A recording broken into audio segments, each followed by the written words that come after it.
Discovery, go and throttle up.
Discovery, go and throttle up.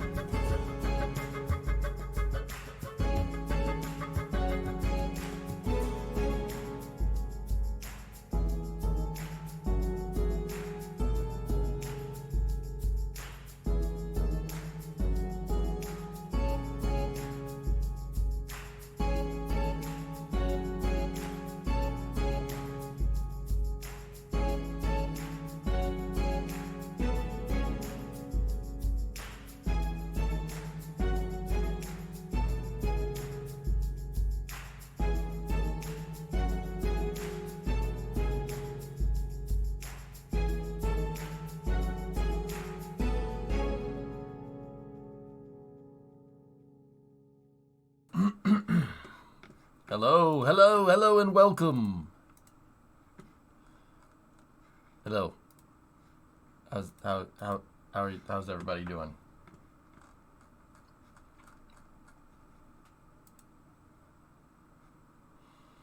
Everybody doing okay? Doing good? Sorry about being a little late today. The jet lag is still killing me right now.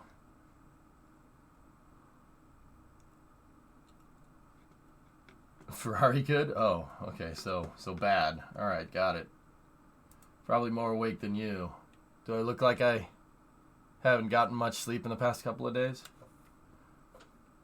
Yeah, a little bit. Have you gotten to see the Ferrari? No.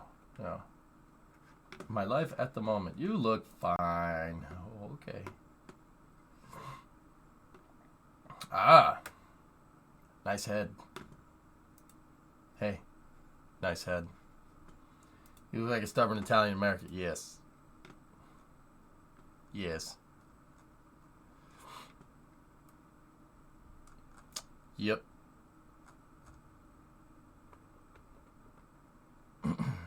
All right. Okay, so we're gonna start Project Endurance today. Now that I got that out of the way, now that we got that whole, go and play KSP 2 thing out of the way, which I can't talk about. No, stop asking questions. Got away from me a little bit yesterday. Yeah, we can get to that Kraken drive ship and go. Discovery, go and throttle up. Excuse me, when NDA release? I don't know. KSP 2 question. What is a Kerbal 2? Charles, do you want Kerbal 1 or Kerbal 2 question? Can you confirm that Jeb is in KSP 2? I don't know. I mean, I don't. Okay. All right. Just for posterity, I'm going to repeat the last 15 seconds of conversation for the record here. I said I can't say anything about KSP2, and I can't answer any questions. And then you proceeded to ask a question. Okay. All right. All right. For posterity, just so we get that on the record.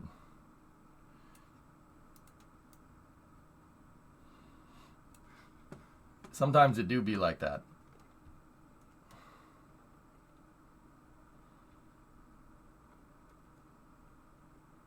It's okay. We saw 31 to 33 engines fire without you.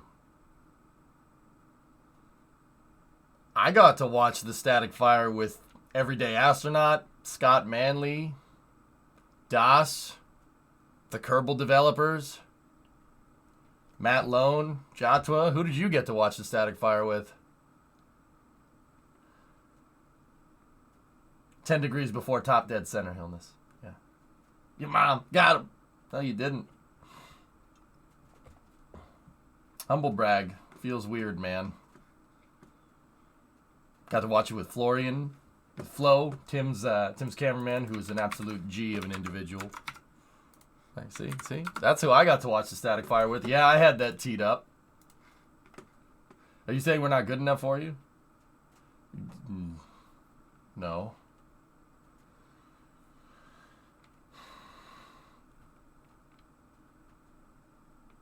When you left, did Scott tell you to fly safe? Dude, he always says that. Yeah. Yeah, dude, yeah. Hello, every time. Hello and fly safe. Every time, like, you have a conversation. Yeah, but who are those people? We're the awesome ones. Yeah. All right.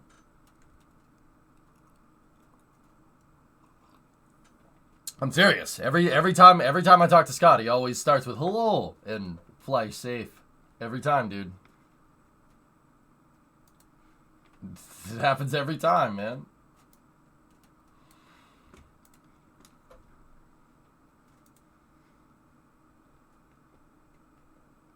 Probably should see a doctor. What? All right. Okay, so Project Endurance. This is the Grand Tour mothership. It's the mothership, man.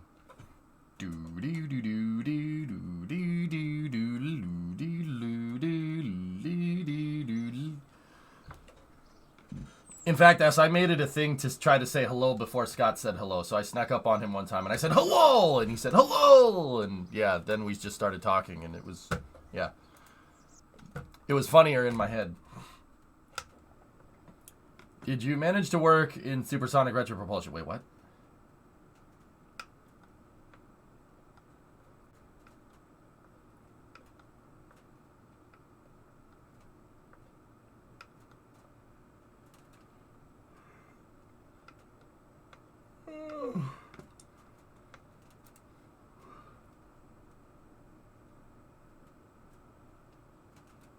All right, so where were we?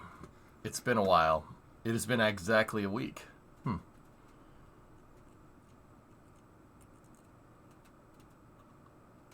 right, here we go. Actually, you know what? No. I don't want Fitty. Here we go.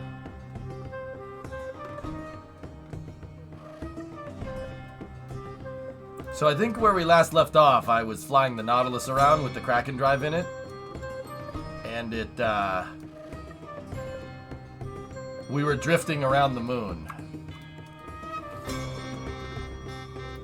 Yeah, it's the mothership.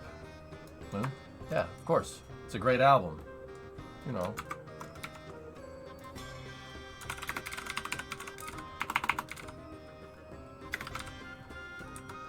It's the mothership.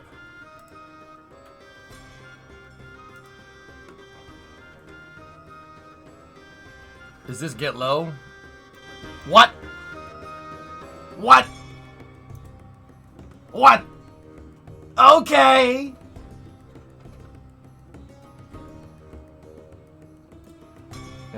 mothership.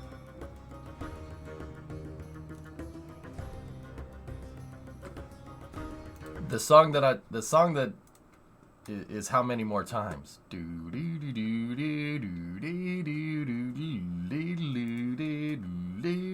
How many more times?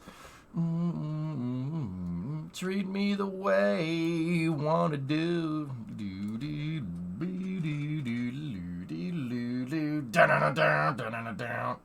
It's a great song, man. So, we also checked out the Donager, and we can get the Donager into space with 4 SRBs. That definitely does work. But I want to build another mothership around this. Of course, yeah. Of course. Yes. So, we built this thing out, and this thing was fun. And with the Kraken drive, we can make it go pretty fast.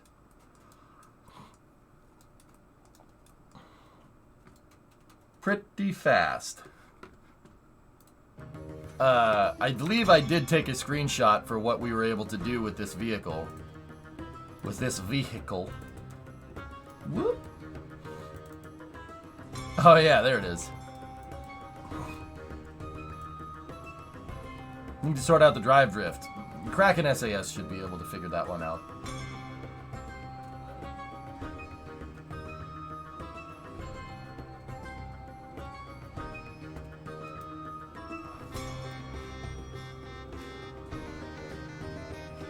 Get low. Get low, get low, get low, get low, get... Ooh! To the wow! To the wow! Anyway, so I really like the idea of how the Expanse ships built, how the Expanse ships are built with the big payload bay in the back so we can carry landers. I really like that. So I think we're going to do something similar to this, but here's the thing. This thing is 2,600 tons. Fully loaded. Herbie, fully loaded. It's fully loaded. With poop. No. We don't need to carry nearly as much fuel. This thing was designed to SSTO before we put the Kraken drive in it. And with the Kraken drive in it, it doesn't need to SSTO. This would be full of fuel. I have the fuel in there to refuel landers, right? But we need ISRU capability. I need landers for getting ore off of planets so we can reload. And like I said, that's why I need this big freaking payload bay, because the lander ain't gonna be no slouch. You know what I'm saying? But I do like the idea of carrying everything in a big payload bay like this. And I like the idea of it being at the back. It makes the entire ship a lander, a gigantic freaking lander, which is really cool. I like this. This design, though, we can do better than this.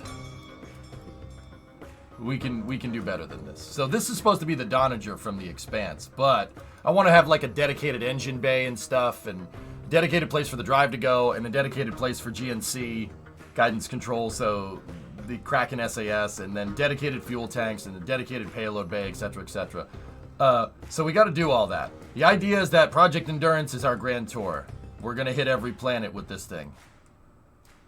Hopefully not literally. Pretty much, Tessa, that's what we got to do. We got to work on the superstructure of the ship today. So that is my task. And the first thing that I'm going to do is look at some reference here. I need to kind of look and see how the Expanse ships are put together.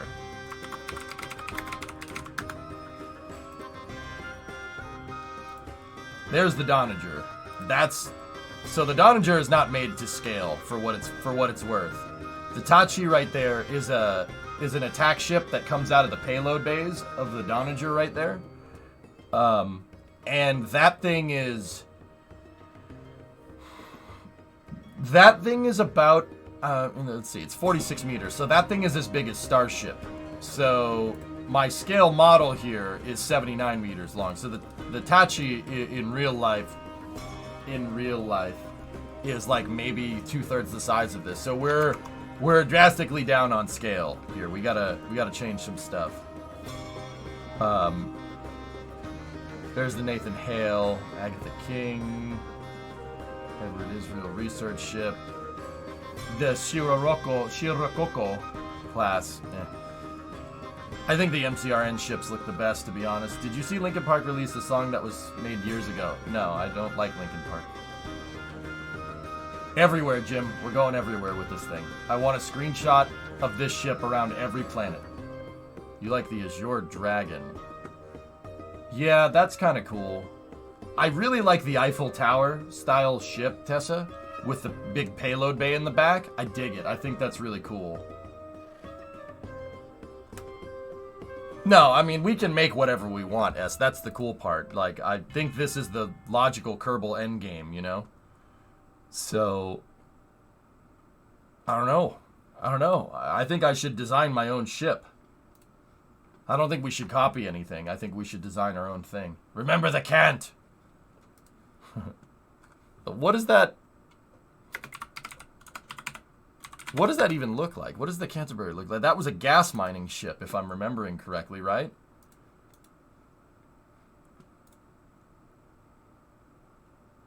Remember, it's Canterbury, not Canterbury. Wait, what?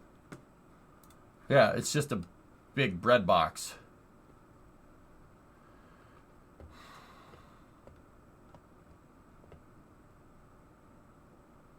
A Star Destroyer? No, I don't want to get sued.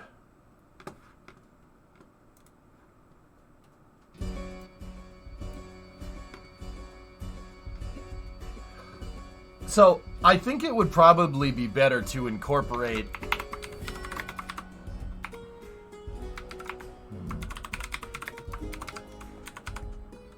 Let's look at the Hermes. Maybe we should do something like this, some near-future design. Jackal, I don't think Darth Vader sues people. I think he just, I think he's Judge Judy and Executioner. You know what I'm saying? I agree, Jim. I think we should. I mean, what are we gonna need for this? We gotta do some concurrent design here, just like we learned at the ESA. No, that's concurrent design isn't anything I didn't know.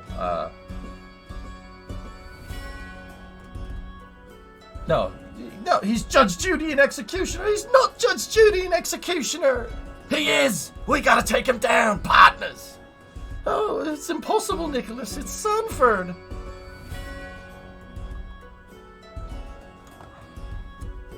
Because we just sat through 2 hours of musical and the kiss was the most convincing part in it.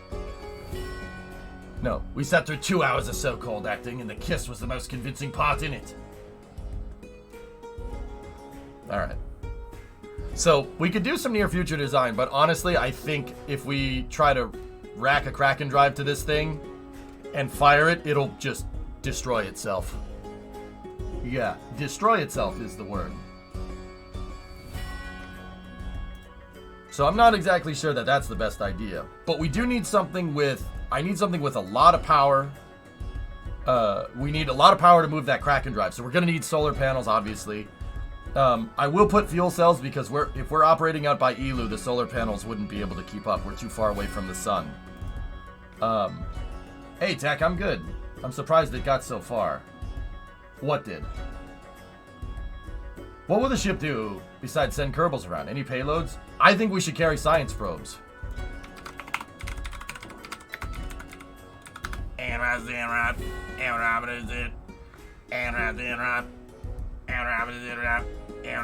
Oh wait, no, I don't want to get sued. Huh? Oh boy, you mentioned something. Better pay me money now. Huh? Oh boy.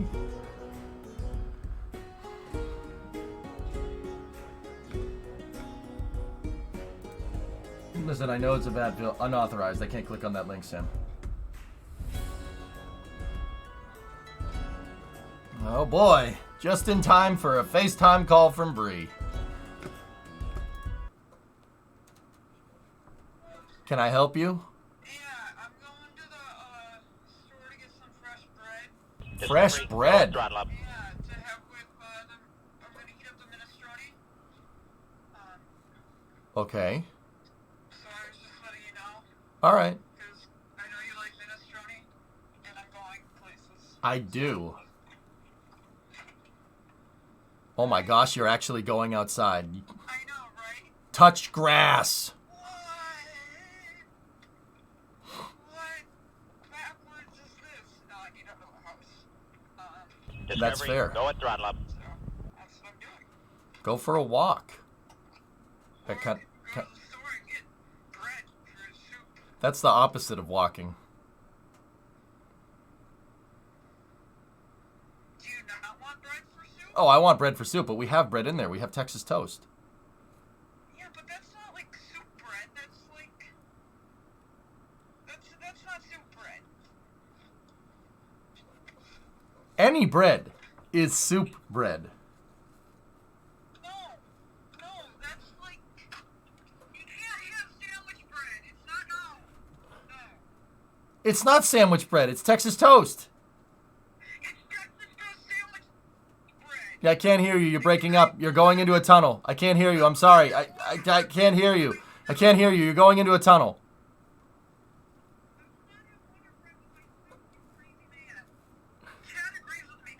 No, they don't. I bet they do. Soup bread has to be uncut, soft, and crusty. That's right from the Scotsman's mouth. Exactly. That's what. They would argue that Texas toast is more soup bread than sandwich bread. But they don't know what the Texas toast looks like. They don't. You're actually breaking up. You're actually breaking up, I swear.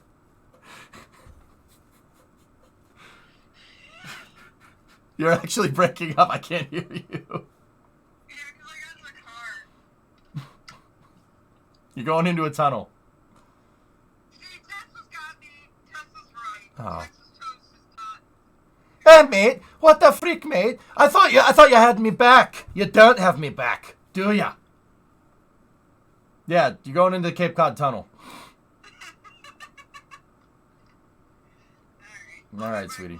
Okay, have fun at the grocery store. Discovery, go at throttle up. Hey, I heard the sub alert through the phone. Ren, thank you for the 94-month resub. I have... I muted you. What? You couldn't have. I muted the stream. Oh, then I must have heard it through the headphones. That's not as fun. No, I'm sorry to ruin your fun, but.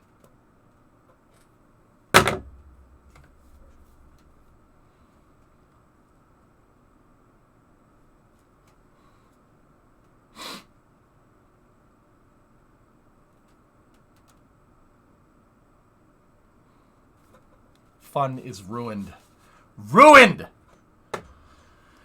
Ruined!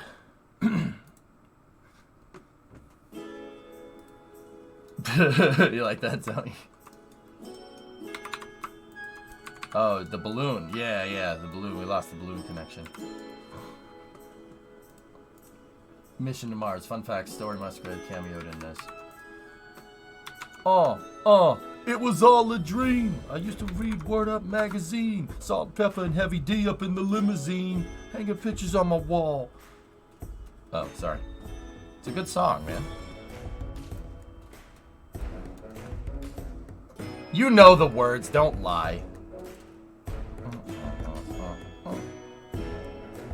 I got you back with everything food except arguing with Remo, especially today. You're the worst.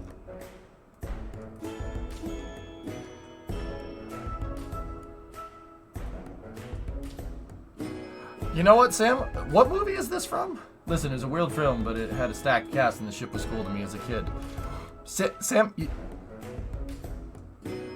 wouldn't even recognize you anymore. Why?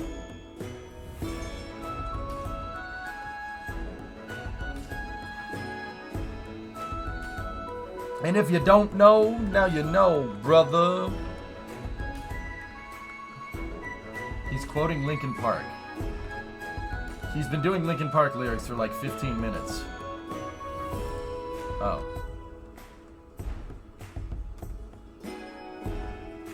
I don't like Linkin Park.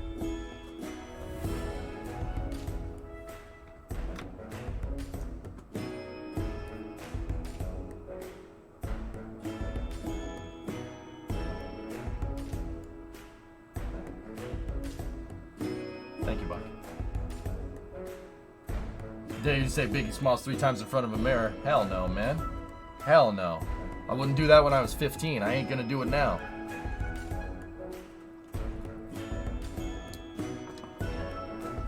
So, Sam, the funny thing is, that ship right there, dude, is not... That is not the most unrealistic thing that I've ever seen. I'm dead serious about that. This is... When did this come out, dude? Ugh, Red Dwarf. Nice, Tessa.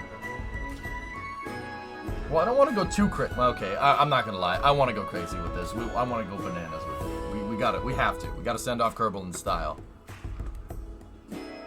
Yeah, this is not the most unrealistic thing I've ever seen.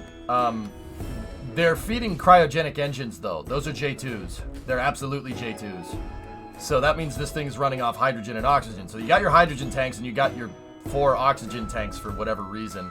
I would assume that one of them is the hydrogen tank for the motors, and then you have 2 LOX tanks there for whatever reason, and then you have a hydrogen tank and a LOX tank here for life support, which actually makes sense. Yeah, straight up.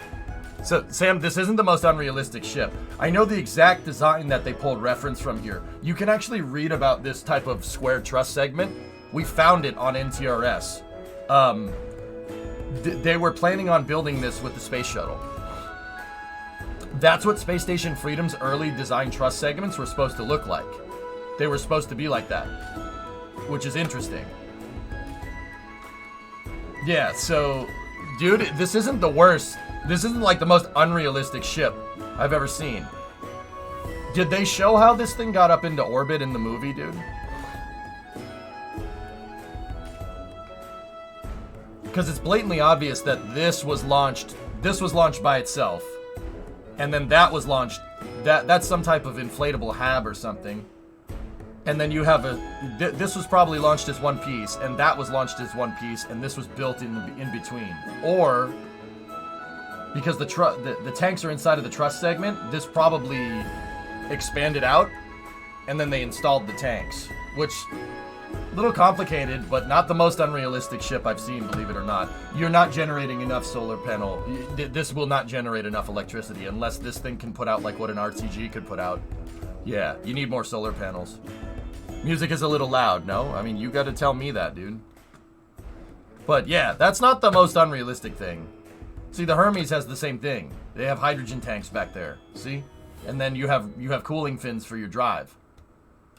It's kind of similar. This design seems to be full cryogenic, though. Like I said, Sam, it's not... When did this come out? When did this movie come out? Nah, it was just docked in Leo to the ISS. When did that movie come out, dude? You probably already answered it, but I missed it in chat. How realistic do you feel about the Hermes? The Hermes is pretty realistic, except for the drive. Awesome. That's about as realistic as you're going to get for an interplanetary ship. 2000. Yeah, so this was pre-Constellation, dude. That was NASA's design for a real ship to Mars. The Copernicus. This was from the Constellation program. See what I'm talking about? So this was before that. Actually, how about one of these? Well, I don't want to copy any particular design, dude. Oh, geez, not this picture. I don't want to copy any particular design. I want to make this entirely around the Kraken drive. Listen, Tranquility Base here. The Eagle has landed. I don't get it. Why?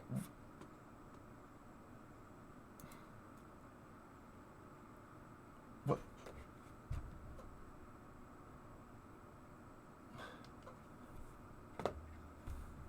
I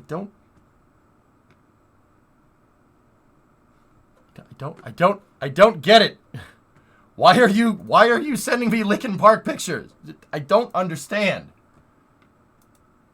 Or Linkin Park, like, I don't get it. What is...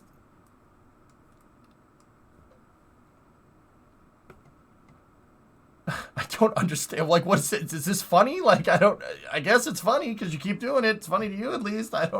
But I'm like, I don't know what you're talking about. Yeah, there's the red dwarf over there. Yeah, I've seen this picture many times, Tessa. The key ship. Oh, the key ship is one of the most BAMF ships from any sci-fi, dude. See? Forerunner key ship. Where's my baby? Where's my baby? There it is. The Halcyon. Yes. Phoenix class? Phoenix class is for people that think 343 Halo games are a good game. Just, no. Halcyon class is where it's at. Yeah, noteworthy. Yeah, I've seen those before.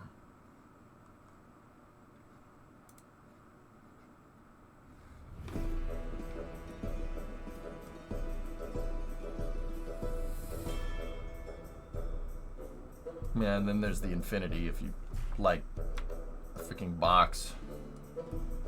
Phoenix Class was when Bungie was still making Halo. Oh yeah, that's the Spirit of Fire. Yeah, that's right. Yeah, but Halo Wars was on the down low. Yeah, there's the Musashi. Yeah, I get it.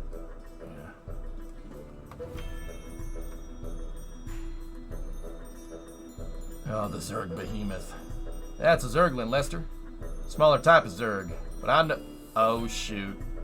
There's the Battle Cruiser operational. Hailing frequencies open. Good day, Commander.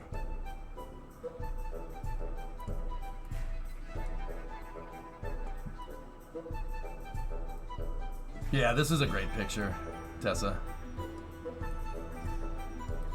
Do they have the flying Gothic churches in here? Oh, yep, there they are. Flying Gothic church. For the Imperium of Man. Is it bad if I know most of these ships and what they're from?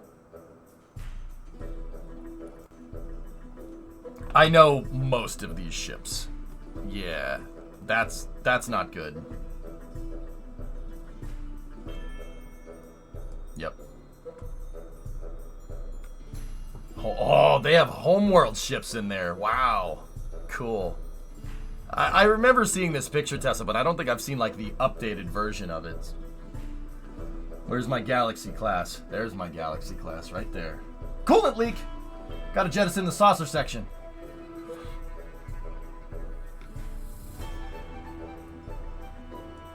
Oh, yeah. I don't know the Eve ships too well. I know about, like, Caldari ships and whatever. I know what they are. But yeah.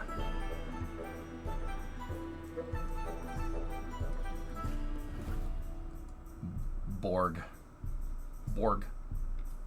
The Borg Collective Assimilation Cube. Resistance is futile.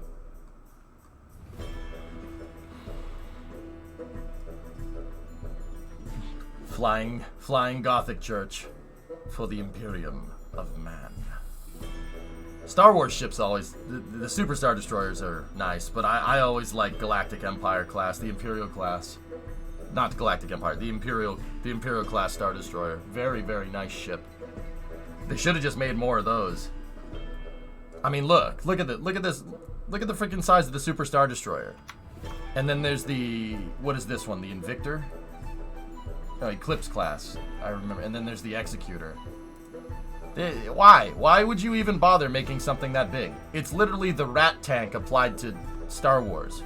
Waste of time. Waste of time. Should have made more Imperial class Star Destroyers. If the Empire just made more ISDs, you would have been good. That thing can glass a freaking planet. Why the heck do you need the Death Star? Pride cometh before the fall. Just Zerg rush everything. Dude, look, I mean, think about it, dude. Think about the GSC, the ground service equipment you need to make one of these. Frick that, dude. Think about all the materials you need to make one of those. Just make one. And you could make like 50 of those. 50 of those could cover 50 planets. Instead of one. Like, that's the dumbest thing I've ever heard. How realistic could the Hermes transport shuttle be? The Hermes transport shuttle. That thing is slow and easy to hit. Yeah, an A-wing took the damn thing out. After two freaking B-wings took out the bridge deflector shields. Oh yeah, let's have one shield. One shield covering the bridge. Oh, idiots. Dude, yeah, but fricky, yeah, I get it, but also, if the Empire just made more of those, they would have been just fine, but they were too full of themselves. Idiots. Idiots. That's what you get with slave labor. I would call that more of a design flaw than anything. Well, not a design flaw, but just they did not do their analysis on the rebels correctly. What is that from? You're 100% right, though, just to be clear. I mean, I get it. You know, you're going to crap your pants if you see one of these things floating around next to your planet. But you'll also crap your pants if you see 50 of those.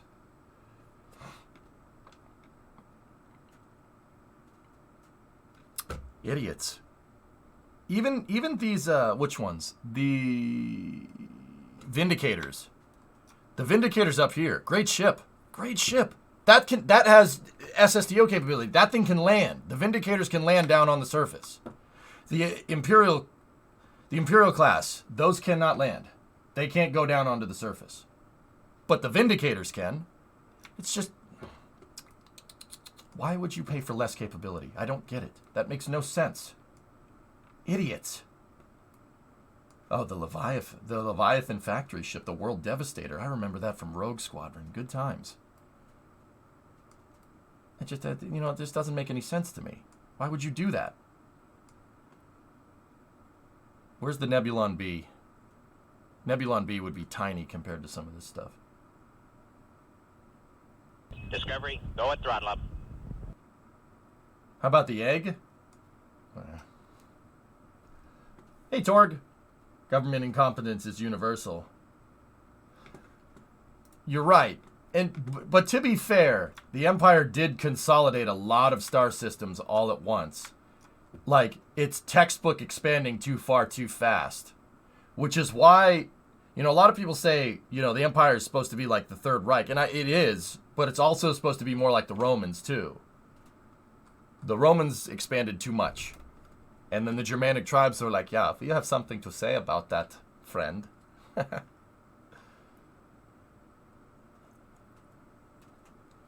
I don't see a Leopard class dropship in there. Where's my Battletech Mech Warrior love? Dude, I bet you it's there. I bet you it's there. Hang on, I gotta get the playlist going instead of manually playing the songs.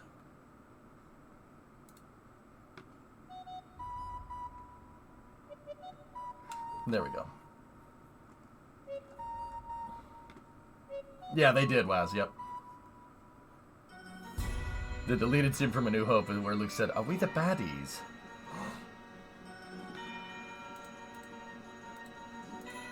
I saw the picture of... Wait, I'm confused. Toasty, you could just say the Hermes from The Martian, and then I could go find a picture. Prior to departure, the crews fly to Hermes in orbit on a transport shuttle. Electrical power in the Hermes is provided by its onboard nuclear reactor as well as solar panel.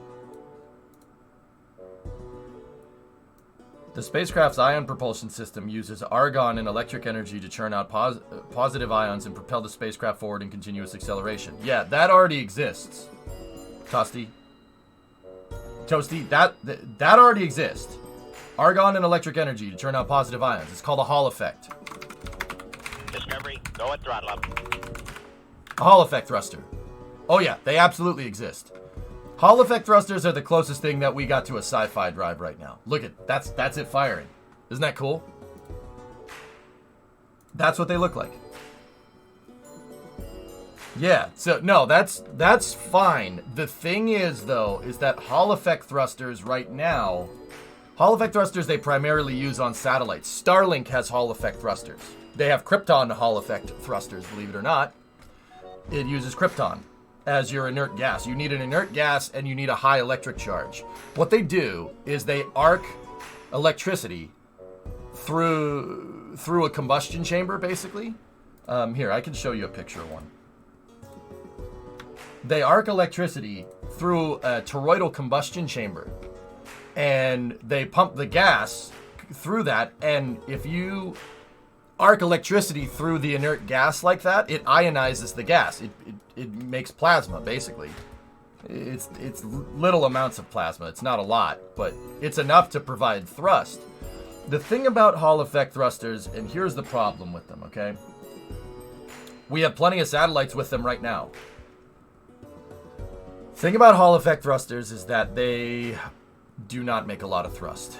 If you have like a fan on your desk blowing at you, that makes more thrust than a Hall effect thruster. Like, you could do that and you have more impulse than a Hall effect thruster would. It makes more thrust. So why do we use them? They're insanely efficient. Like, insanely efficient. You do not need a lot. The specific impulse, if you could even call it that, of a Hall effect thruster is way above any chemical propulsion. I'm not sure you can even measure it that way. You probably can. You probably can, but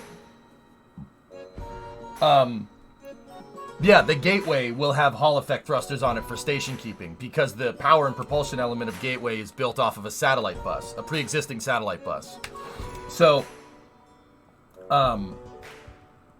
it's a fluorescent tube light that's open at one end. Yeah, pretty much. That's a good way to say it.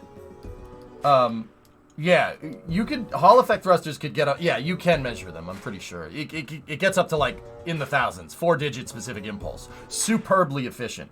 The problem is, you can only really generate as much thrust as electrical charge. So if you can't generate a lot of electrical charge, then you're not going to generate a lot of thrust. That's why Hall effect thrusters are really only used. Satellites use them for RCS, believe it or not. They're ion RCS. Hey, Rocket Guy, what's going on? So you could put your hand in front of it? I mean, it's plasma coming out of there, Pathfinder. Yeah, I wouldn't. I mean, it's... Dude, I'll be 100% honest with you. I don't know what the effect of putting your hand in front of this would be, but I know enough to know that it's probably not good. You don't want to expose your hand to ionized plasma, even if it is a little bit. Yeah, I probably wouldn't do that.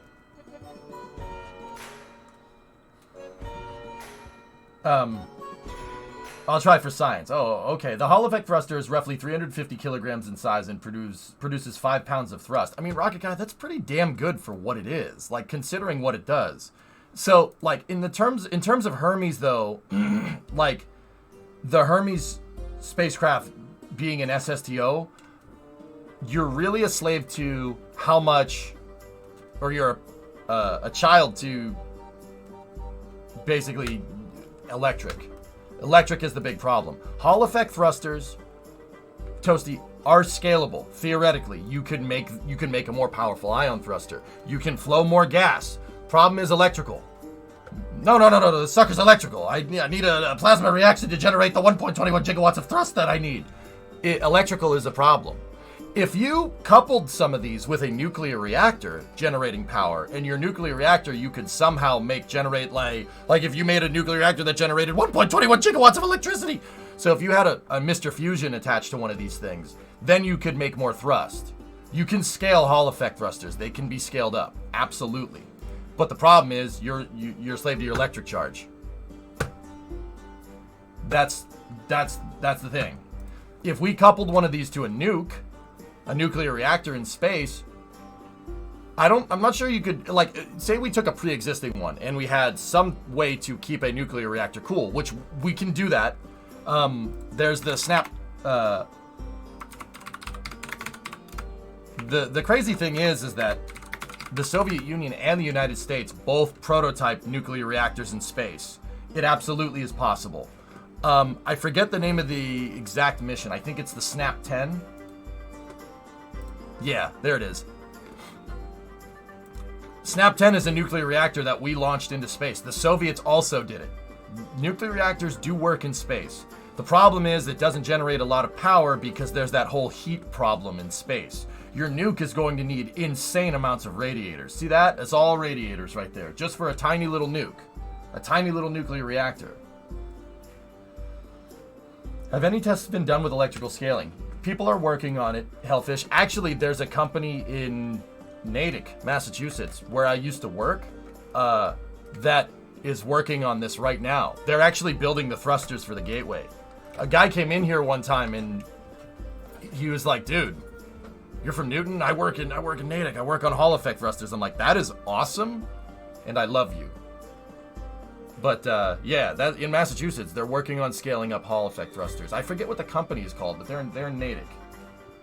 You know, remember that episode of Family Guy where they go to the Twinkie factory? Oh, we got to go to the Twinkie factory in Natick. Yeah. So, fun fact, just on a side note, there was not a Twinkie factory in Natick. There was a Wonder Bread factory in Natick. And it was delicious. It always smelled like bread by the Natick Mall in Shoppers World. Good times.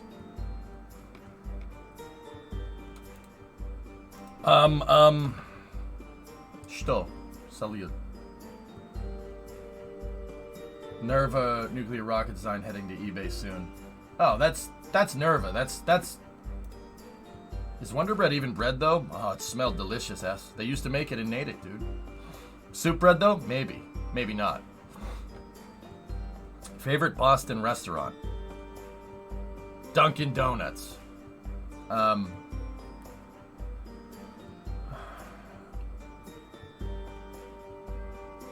So, if you coupled... So, Toasty, to answer the question, if you coupled a powerful enough nuclear reactor and you could get rid of the heat energy that's made from a nuclear reaction, or was able to harvest that more efficiently and turn it into an electrical charge,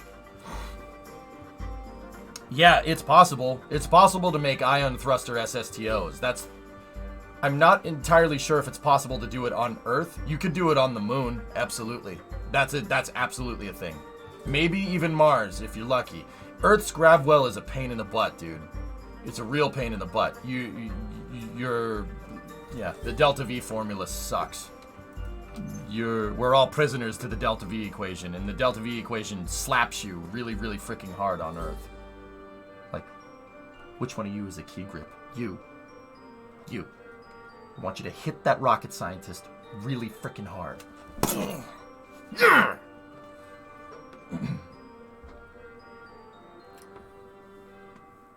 Sea level specific impulse. Yeah, they don't make a lot of thrust down here. You'd be better off using it as an upper stage, honestly. You hear about Affleck working at Dunkin'. I wasn't awake for a lot of the Super Bowl dad joke, but I was awake for that commercial. That commercial's funny. That's the Dunkin' Donuts in Medford. Medford. I've definitely been there. Yeah, that's weird. It was weird seeing that. I'm like, oh, I know exactly where that is. Okay. Happy Valentine's Day from Principal Anderson. We're so lucky to have Principal Anderson substitute. Now we have the privilege of staring at that fat tub of lard all day long. If I were him, I'd walk my fat butt right into a rocket's flame trench.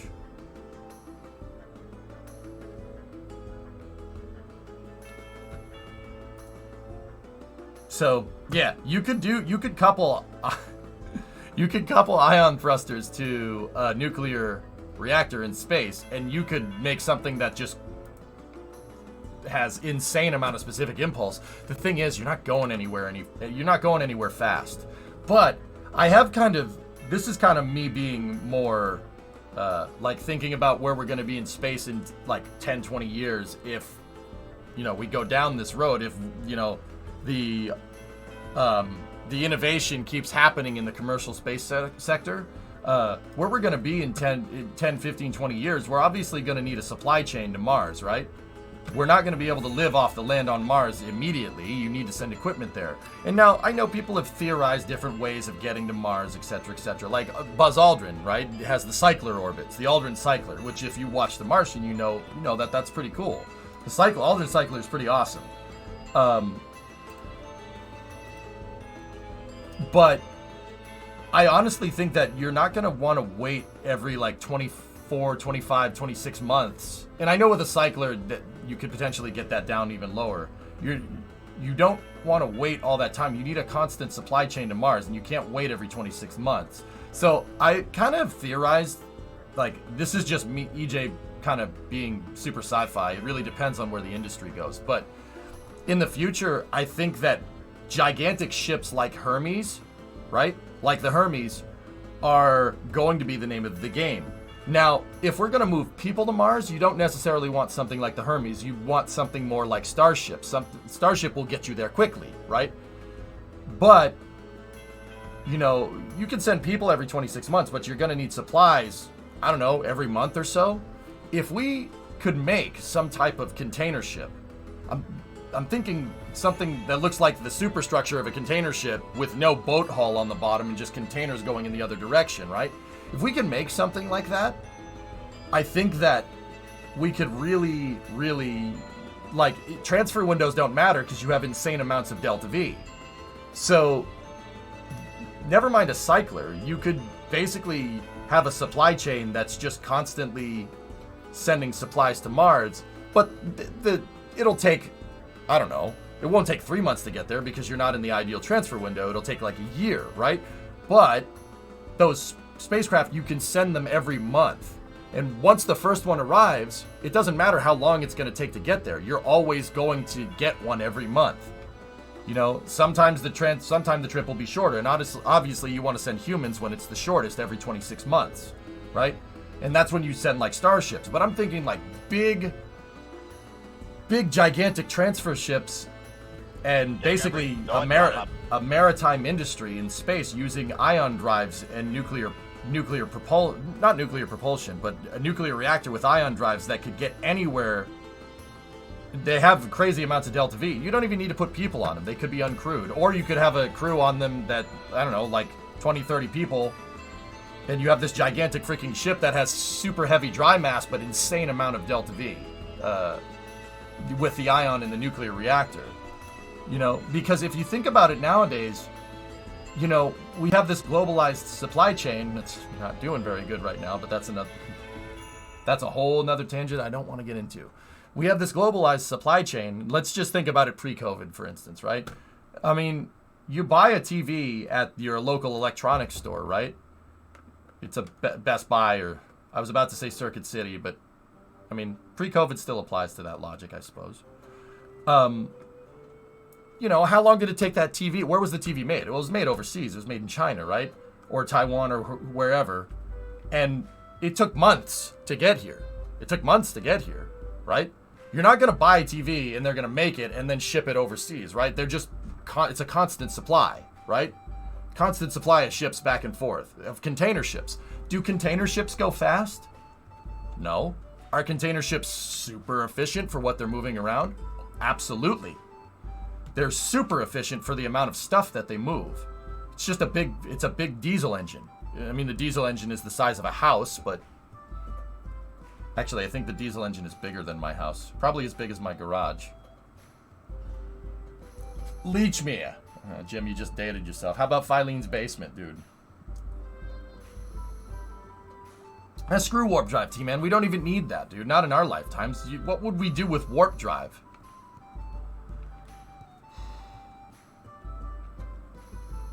No, Pathfinder, where I'm at is not tectonically active in the northeast part of the U.S. We do get some tremors from time to time, but just got here. What are we working on? I'm theorizing like what a Grand Tour ship would look like. Nice, Sawyer. So, I'm thinking, you know, an ion drive with a nuclear reactor behind, like, powering it is not going to give you a lot of thrust, but you're going to have insane amounts of delta V, and you should be able to move ridiculously high amounts of cargo for what you're moving, just like the ion thrusters move satellites around. Sometimes it takes a satellite a couple of months to get to its final orbit, even though a rocket put it up there in a transfer orbit in like 20 minutes, you know what I mean? I don't know if we'll go to Eve, Mason. Maybe. I've thought about it. But see, with the Kraken drive, dude, I can go to Eve, scout it out, and then come back, and then launch more payload to the capital ship. We could just go back and forth. Kraken drives, I could get to Eve in 15 minutes. Well, maybe not 15. I'd say an hour in real time with no time zoom. Yes, time zoom.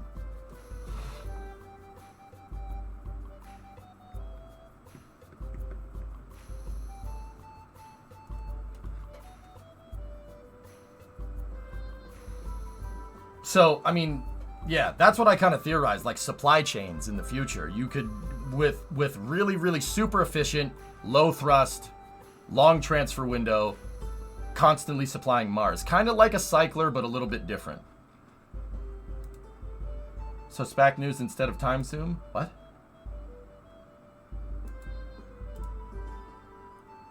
Oh yeah, dude. Container ships are horrible. They go horribly slow. They go like what, 10, 15 knots at best? Oh, now that's a motor. Look at that thing. Oh my goodness.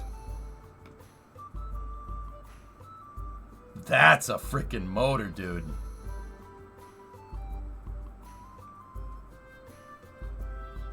Look at the size of that freaking diesel engine. You could walk around inside of the crankcase. It's like 4 stories tall, man. Freaking valves are the size of a basketball. That's awesome. So freaking cool. The RT Flex 96, a 2-stroke turbocharged diesel. How big are the turbos on this thing? By the Finnish manufacturer Waterfall. It's currently the largest and most powerful diesel engine in the world, standing at 13.5 meters high. So that's 40 feet high. 26 meters long. Almost 100 feet long. That's like 90 feet. It weighs 2,300 tons, and it's the largest 14-cylinder. The largest 14-cylinder version produces 80,000 kilowatts of power. Oh my goodness. Well, Mason, we're going to have the Kraken drives too, so yeah. We could have OC nuclear engines, overclock nuclear engines as a backup. That big tank on the top is the turbo. I think that's the intake plenum, dude. I think that's the intake manifold. I don't think that's the turbocharger, Tessa, but I could be wrong. Bro. See this top superstructure and then all the lattice to hold the containers?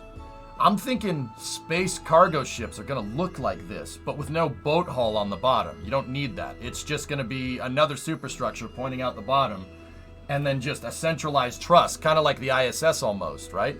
With these container holders on it. And then someone will come up with a TEU for space. Someone will do that. In fact, we basically already did it. The space shuttle had basically a container. It's the MPLM. It's literally just a pressurized tube. Tube. 1 kilowatt is 2 horsepower. Yeah, I know the unit conversion. It's unbelievable. Tube. That is basically a space shipping container. That's what it looks like. That is the equivalent of a container for space. The space shuttle uses this thing. It was the multi-purpose logistics module. There were 3 of them. They were made by the Italian Space Agency. And the names of them are Donatello, Raphael, and Michelangelo. Not kidding. You should see the patch for these things.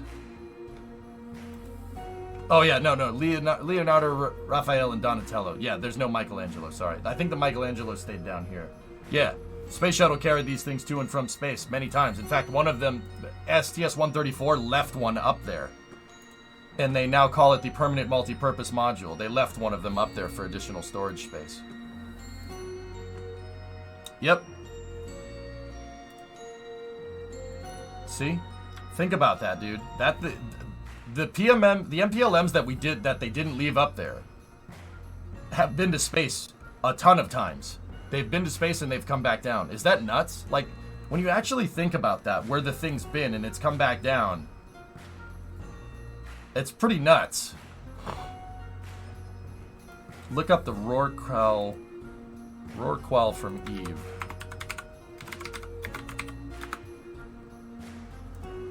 Yeah, kind of like that, Ernok. Yeah, similar idea. It's not even like a ship hull. It's just a superstructure. Like, literally the ISS truss segment with just container holders on the side. I don't know if we should necessarily make our ship like that. We could. I think Star Citizen got it the most right.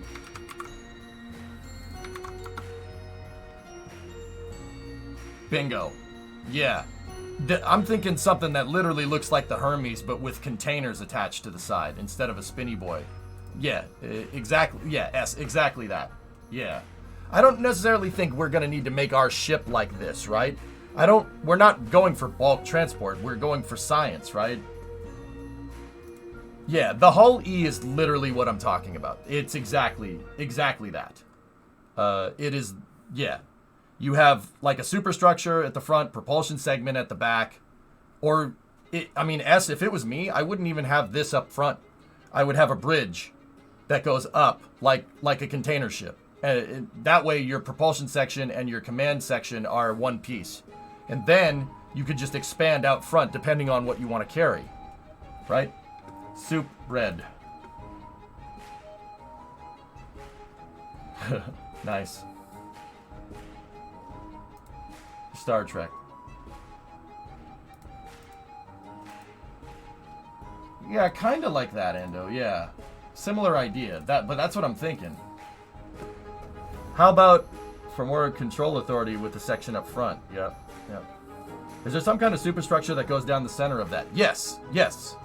Exactly. Look at the pick on the bottom.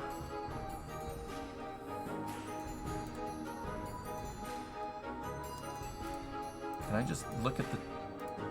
Why? Yeah, there's just a big truss that goes down, and, oh, it's using ion thrusters.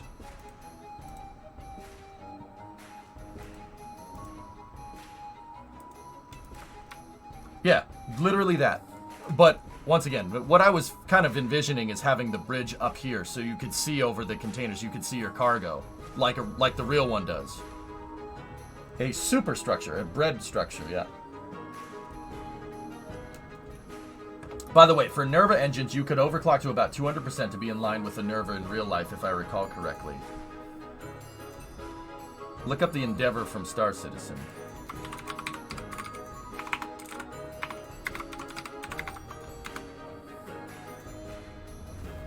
I mean,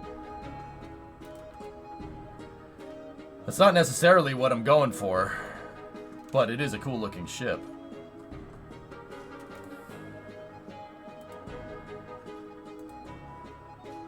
Very cool.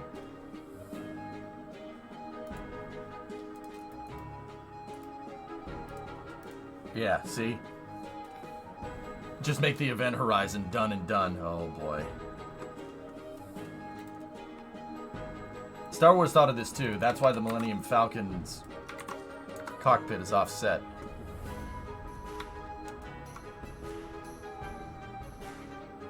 Isn't... Tabana gas containers, right, Aqualex? Yeah, those are Tabana gas containers. Interesting. I thought the front was for the escape pod, but that could be Disney movies screwing up the lore. The reason why the bridge of the hull is in front is because the spindle retracts into the ship when you're not carrying cargo.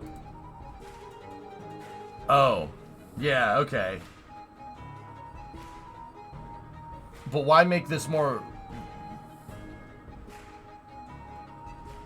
I mean, that makes sense. I still think that a better design would be to just put it in the back and put the bridge up high. But then you don't have to worry about that. It's not as contrived, I guess. Yeah, right? It's telescopic. No, I understand that. But you're telescoping... Believe it or not, telescoping two huge things of dry mass like this is going to put insane shear load on this thing when you're flying around. I mean, there's going to be shear load on it anyway. Anyway, whatever. Yeah. No, I mean, whatever. Like, if you have enough delta V, you can make anything fly. Like, look at the space shuttle, right? But yeah, this is cool and this will work. The hull E is kind of what I'm envisioning, but my vision for it is like a bridge that looks much more like a container ship. So the bridge would be amidships or something. So you would have like a front section like this, and then your command bridge, and then like another set of these, and then your propulsion section in the back, or something like that. I don't know. I mean, like, it's semantics at this point, but that's basically what I'm thinking. Like near future ships could look like. Now, here's the thing. I don't necessarily think that's what our ship is going to look like. Do we need to make our ship look like this? I don't think so.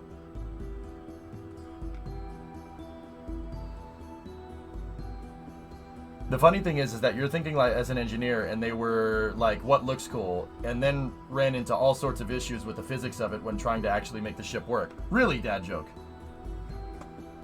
In the game, in Star Citizen? Really? That really happened? No. That's hilarious. I'm telling you, having two pieces of mass that far away from each other with like that little thing, that ship was super susceptible to doing this. Even in space. The vibrations, if you get non-uniform thrust for 1 second, the thing will just... Discovery, go and throttle up. The Hull E isn't even in the game yet. Wow. Damn. Yeah, Hull C. Kind of like this, but I don't want to do exactly that. The Hull E isn't even in the game yet. They haven't even been able to make it work. Well, does Star Citizen physically simulate the ships like Kerbal? Is that a thing? I've never played it, and I haven't played it, and I probably shouldn't even ask this question. I haven't played it because I'm afraid of playing that game. Star Citizen is such a scam. Well, Bright, yeah, that's your opinion's fine. That's not really what I asked, though. What a scam. Okay. I didn't ask if you thought it was a scam or not. What? That's great. I didn't buy it, so you're telling me. To a far lesser degree. Go and throttle up. Okay, cool. Wallaby, Space and Cars. What's up, mate? How are ya? Enceladus 8090 external layout. Halsey, what is that thing? Thing looks like a cake. No. That's a scam. I doubt it simulates orbital physics. Well, that's why we're asking, big dog. You know? So you're telling me they haven't gotten the Hull E to work because of the physics. Well, I don't think it's a physics problem necessarily. I think that is a mass problem. Something like this, even in space, you're going to have insane... You have a huge amount of dry mass here, and you have a huge amount of dry mass here. And then you have not a lot of mass in the center. This thing will flop around in space like a rubber dog bone. Like, it's going to do that all day. No orbital physics. Shame. Out of all the alternative universes, which space vehicle would fly realistically? Out of every single sci-fi, the Martian and the Hermes is probably the closest to what a real-life ship would look like. I mean, that's what NASA wanted to make. That's the Copernicus. The Copernicus is cool, man. We were like that close from getting this thing on the books. But, yeah. Something, $30 billion. You don't need to hear that. Look up the USR Black Widow, fractured space. Imagine if you could hollow out the center, put a car. Okay, so the USR Black Widow.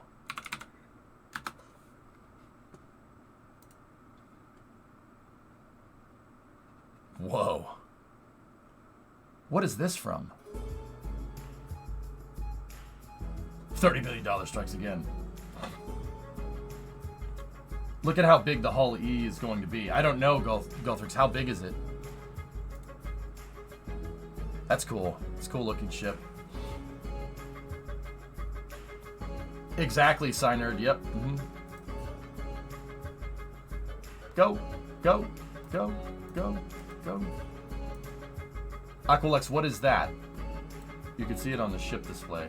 The ISV Venture Star has the engines up front and pull the ship instead of pushing it. Might be easier on the structure. It's pendulum fallacy, dude. It doesn't matter. You could put the engines anywhere, as long as you're lined up with the center of mass. Yeah. The ISV is cool. That's a cool looking ship. It's too bad Avatar has like the most generic plot in the world.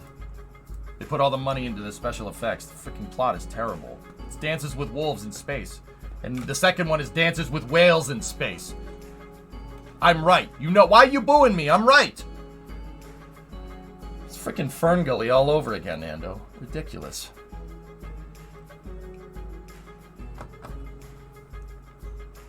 The Hull E is 372 meters long and 104 beam. Yikes. That's a big ship. Last was the J class. That's Star Trek? Yeah. Panta, what's that? Oh. I mean, I guess. There's a thing in structural engineering where tension loads are generally easier to deal with than compression loads. That's why engines on the Venture Star are up front. I thought... Wait, which way does this thing go? The ship is from a game called Fractured Space. It was pretty much a dogfighting game with spaceships. I love the designs of the ships. Yeah, right on. It goes that way? Oh, so your thrusters are right there. I get it. There's your thrusters. Also, your solar panels are in the way of your thrusters, by the way. Just putting it out there. And then those are your radiators for your nuclear... Some type of nuclear engine, then you have your hydrogen tanks, and then your life support tanks there. Cool. Yeah, I see it. I see it, yeah. Wasn't... During the movie, wasn't it flying that way?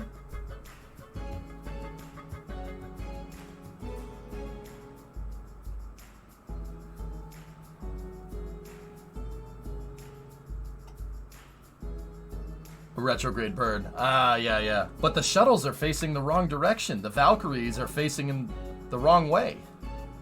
That means, wouldn't the Valkyries... I mean, I suppose it doesn't matter. Yeah, it was retro burning. Got it, yeah. Cool ship. That, guys, this is probably the most, like, that container ship thing that I was telling you, that I was thinking. The ISV is, the Venture Star is probably the closest. And actually, now that I'm looking at it, this is pretty damn realistic. Even the Valkyries, dude. We got the Valkyrie to fly. It flies.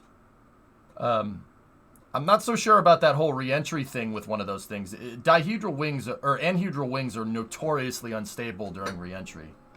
But, I mean, you can clearly see that they put some thought into this. The nuke is up there. The nuclear reactor is up there. And then you have...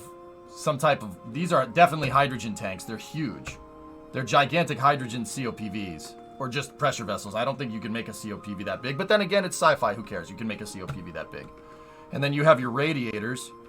Any interplanetary ship, guys, is going to need gigantic honking radiators. Like, bigger than the ISS. And that's something that they did get right. But... see, the thing about this is that the radiators are glowing red hot, which means they're radiating heat in the visible light spectrum, which doesn't really make any sense. Whatever. How would solar winds affect container ships? Breeze here. Not much, Gully, not much. Did you bring me soup and bread? Yes. Did you bring me the bread just to spite me? No. You sure? Yes. Thanks, baby. Of course. Happy Valentine's Day. Happy Valentine's. How are you? I'm Yeah? mm, You okay? I'm sleepy. Go sleepy then. I can't. You got 3 more hours. My baby. Remember, I didn't want to butter it because I didn't want it to get icky. I didn't know when you were going to eat it. You didn't want to butter my bread? Yeah. Why are you making that a weird thing? It's I'm not. not. a weird No, thing. no, it's not weird at all.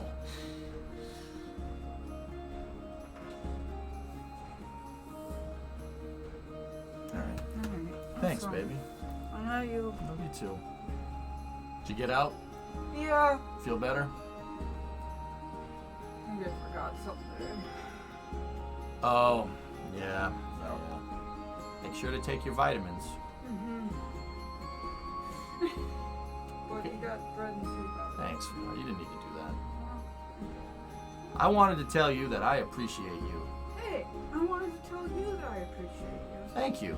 I love you. We're a team. High five. Boom. See you, babe. Love you.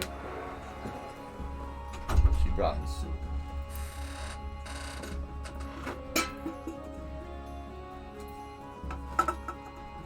I'll tell you guys, I'm not the best at relationshiping, but bringing your significant other food.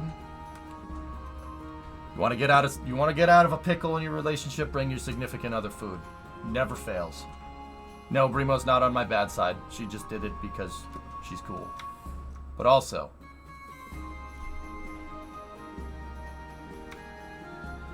I do not want to let it go, actually, despite the song.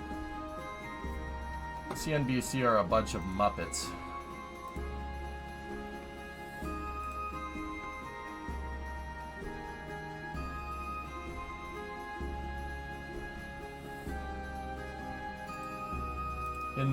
In 2, they also landed the ISVs. How? How are you gonna land? Okay. Red glow's fine, realistic. Yeah.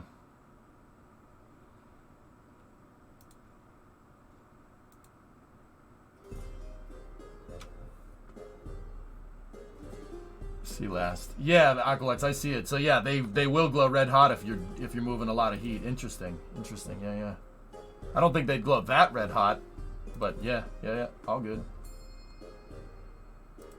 Creeper, what is this? CNBC are a bunch of Muppets. Did CNBC make this up?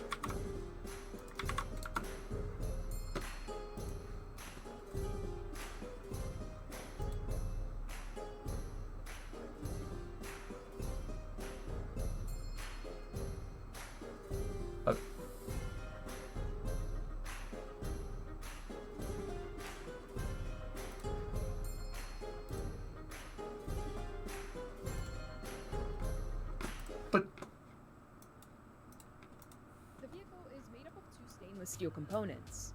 At the bottom stands the first stage Super Heavy booster.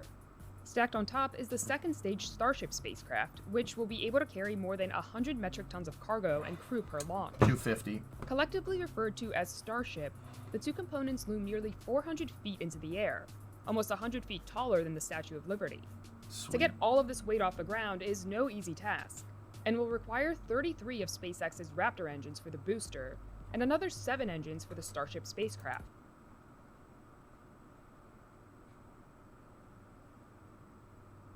Pato, I don't know what you're talking about. Yeah, it's still got the fins on it. No chimes. So yeah, this is old, but I don't ever recall them, Thomas, I don't ever recall them ever hinting at a 4 RVAC engine configuration. I mean, they're not wrong. You could possibly do that, but I never even remember Elon hinting at that, ever. It was either 3 or 6, right? Like, am I stupid? I mean, maybe. I don't.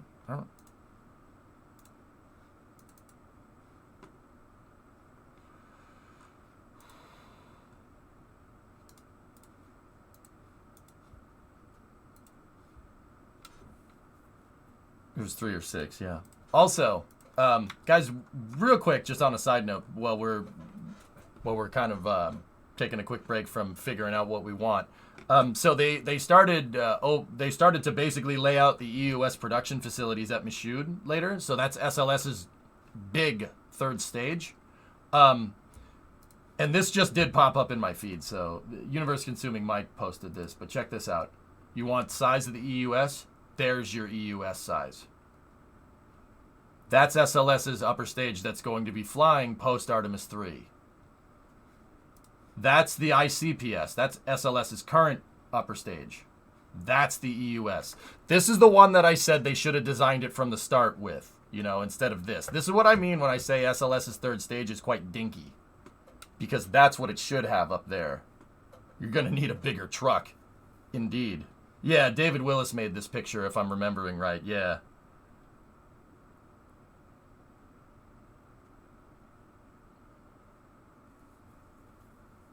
We have 3rd stages at home. 3rd stages at home.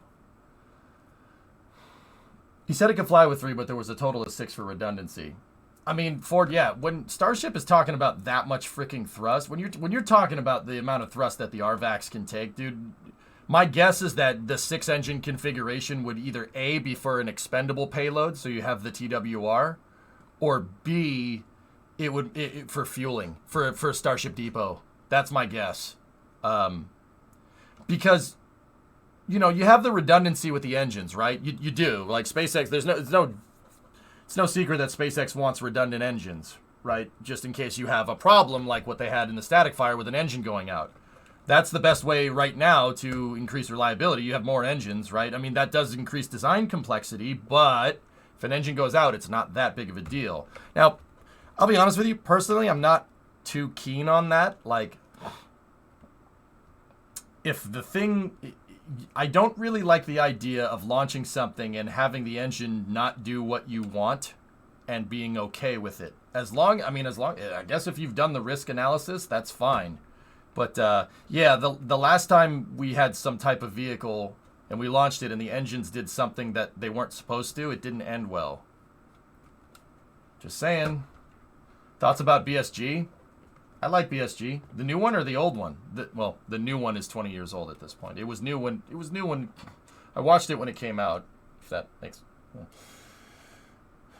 EUS before J2Xs. Well, Creeper, the thing about it is that 4 RL10s might not give you the TWR, but the EUS actually has more delta V with those RL10s over the J2. Now, if you wanted an EUS with a single J2, okay. I could get down on that. But RL10s, you have more delta V. Literally, more delta V. Less TWR is bad. So we're opting for lower energy transfers here, and that's okay. That's not the worst, but yeah, your constraint is life support, because if you're opting for a lower energy transfer with higher delta V, you can move stuff out. You can move bigger things out to the moon. It just takes longer, and your constraint in that regard is life support for humans because it's moving people, right? So yeah, a single J2 in the EUS would be nice, but yeah, the EUS with 4 RL10 CXs in it is going to be, I think it's a CX. That's going to be fine. That'll do. It's good enough. It's not the best. It's not the EDS from Constellation. I wish it was, but it will do. That, like I said, SLS is good enough. It's good enough. It's not the best. Ares 5 was arguably better in every facet, but it's good enough. S4B, but a single RL10. I'm not sure what you're going to do with that, Zay, but all right.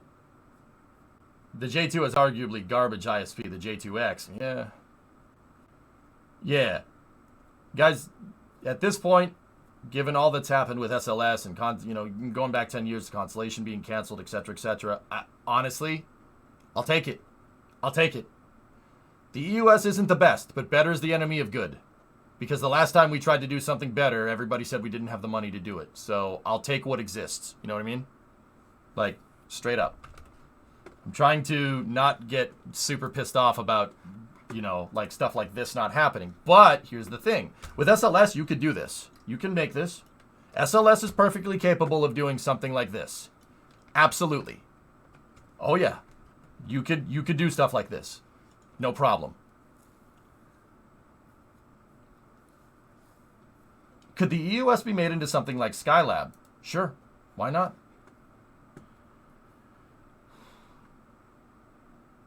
Yeah, of course you could.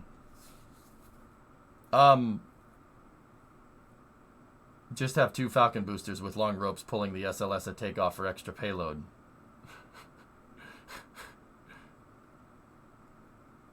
What? What? Why would someone do that? Yeah. Okay. Actually, what I would want, guys, if we were going to do a Skylab style thing, I would basically take a core stage LOX tank, turn it into a dry workshop, just like Skylab, and put that on top of the SLS core stage. You could put an Orion on top of that too. So you would, where the EUS would be, you'd basically just have a hollowed out LOX tank that's a space station, right? And then you'd have your universal stage adapter. You could put the docking ring and solar panels in there.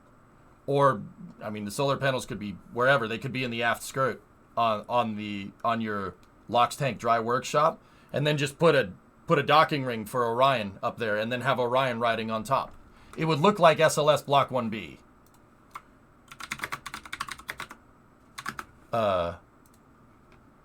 Like, if we were going to do a Skylab, the feasibility, I think, would be So, this guy right here. Instead of having the inner stage right there and the EUS, you have the core stage LOX tank. You know, you have your forward skirt on the stage, and then you have an aft skirt attached to the LOX tank, right? And then there's just a small cavity right there. And then where the inner stage is, you just have a LOX tank. Where the inner stage in the EUS is supposed to be, just a LOX tank. An empty LOX tank, like Skylab, right? That's 8.4 meter diameter. Huge. It's going to be, that's a huge tank, right? Plenty of space. And then you have a forward skirt, and then the universal stage adapter. And inside of the universal stage adapter, you have your docking ring for Orion. And you can launch the Orion on the top. In fact, that's better. Like, in that particular capacity for doing a dry workshop, or even a wet workshop if you wanted to take the core stage tank, that right there is, like, better.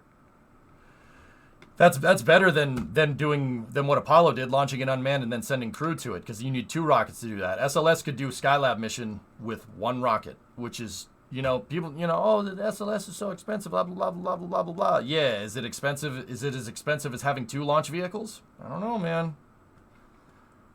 To declare the overpowered nature of the RL-10, if they had a room, 8 RL-10, if they had the room, 8 RL-10s would be just as efficient as a single J2X from a Delta V perspective.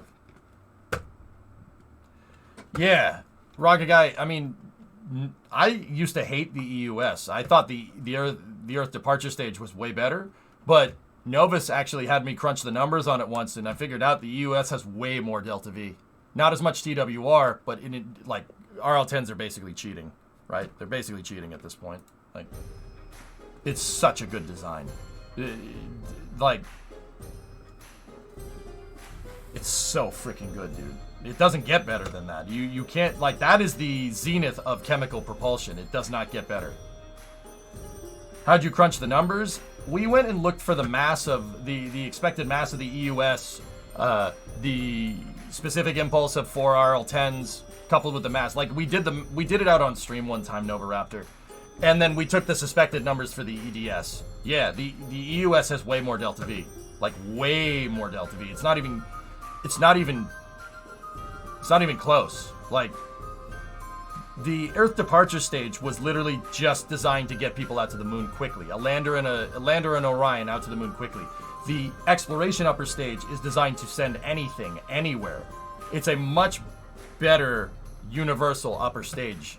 That makes it so SLS can literally do whatever. You could send SLS with the EUS could send an Orion, just a bare bones Orion out to an asteroid or something. Like, you could do asteroid redirects with exploration upper stage. You could do moon missions like the Artemis missions. You could use it to send probes to the furthest reaches of the solar system, no problem. Which is part of the reason why, you guys know how I always say, like, SLS they're gonna scale up SLS. It's gonna take a while, but they're gonna scale it up to at least 4 launches a year. I can see it coming. Because you wouldn't make something like the EUS unless you intended on doing more than just human lunar exploration. It doesn't make sense to implement a stage like that unless you wanted to do more things with SLS down the road. That's one of the reasons why I think we're gonna see more SLS launches than 1 a year.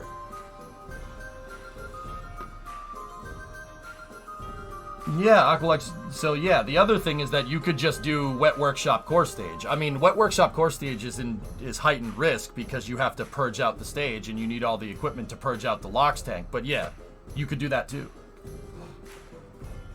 They're trying to future-proof. It needs to happen. Yep. They are reconfiguring the Libre 11350 at 39. Top right picture. Yeah, I see it. I see it. EUS attached to Gateway as a transfer vehicle. Could do that. When is the next SLS launch? Joe, it's not going to happen. It's going to happen next year. Probably late next year, if I had to guess. Probably explains why the ESA and NASA wanted Europa Clipper on SLS. Yeah, because the EUS is designed for that, Nova Raptor. And this is something to take into account, dudes. I don't want to get too far off. We need to make that Grand Tour ship. We got to go back to that in a second. But last thing. So, Nova Raptor, they moved the Europa Clipper to Falcon Heavy, which I don't have, whatever. Okay, that's fine if you want to do that. I mean, it turns out that the Europa Clipper program was a big cluster to begin with because the guy that was kind of overseeing it the representative that was overseeing it, John Culbertson, got voted out in 2018. So the program has been basically has had no advocate in the House of Representatives since. So it's kind of like, I don't know, like it's kind of a mess. But that's another story. The decision, I will maintain this, dude, and this is very much my opinion, Nova, but I honestly think that the decision to put Europa Clipper on Falcon Heavy is going to end up costing us way more money than it ever would launching it on SLS. If you really want to know. Why? Now, why do I think that? Well, Falcon Heavy's way cheaper, EJ, right? Like, it's way cheaper. Yeah, of course it's way cheaper. But it doesn't have... Guys, at the end of the day, Delta V is Delta V. Falcon Heavy does not have anywhere near the Delta V that SLS has with the same payload. Not even close. Not even close. It's not even a judgment call. SLS is a super heavy launcher. Falcon Heavy is a heavy launcher. Like, it's true. So Falcon Heavy will be able to deliver Europa Clipper, and it'll probably be able to do it on an expedient process. It'll happen in like sooner rather than later. The thing is that once it delivers Europa Clipper, it's gonna probably take 4 or 5 times as long to get there, because you need a lower energy transfer because Falcon Heavy doesn't have the Delta V to get it there expediently. Does that make sense? So it's gonna end up costing. The operations cost of Europa Clipper is going to end up spiraling out of control. It's going to cost us billions of dollars by the time that mission gets to Europa. So much so to the point where I think it'll literally offset the cost of launching it on SLS and then some. So literally it's going to take longer to get there. What music is this? It's Bardcore, man. You want the playlist?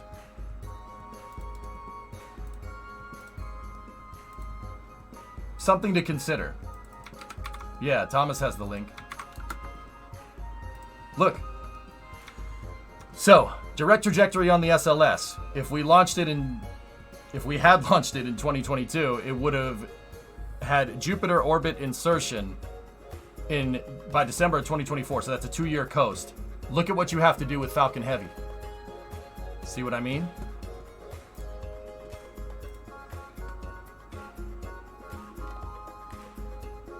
Oop, that's the wrong link. Hold on.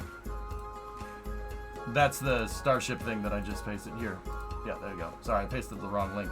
5 extra years. That's 5 extra years of operations for the Europa Clipper mission. 5 extra years. So you're not getting science as expediently as you could be. And now you have to basically...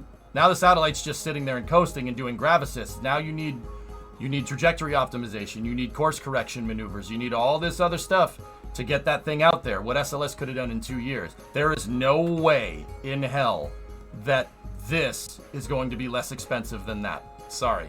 Even offsetting the cost of SLS Block 1B. Not a chance. Not a chance. No way. Not even close. And the fact that they changed that halfway through the thing's development, costs are going to spiral out of control. Europa Clipper is going to end up being another James Webb. Now, don't get me wrong. I'm not saying we shouldn't do it. But changing the launch vehicle past the critical design review, past CDR, is going to end up... Costs are going to spiral out of control. Operations costs will have ballooned for that thing like 2 to 3-fold at least by the time it gets to Jupiter orbit insertion in 2029, if it even gets there. But yeah, interesting thing, Nova, right? I think that switching it to Falcon Heavy, everybody touted that as such a good idea. I don't think that's a good idea. I think that's a stupid idea. But, what do I know? Anyway, so let's get back to talking about the big ship, our Grand Touring vessel.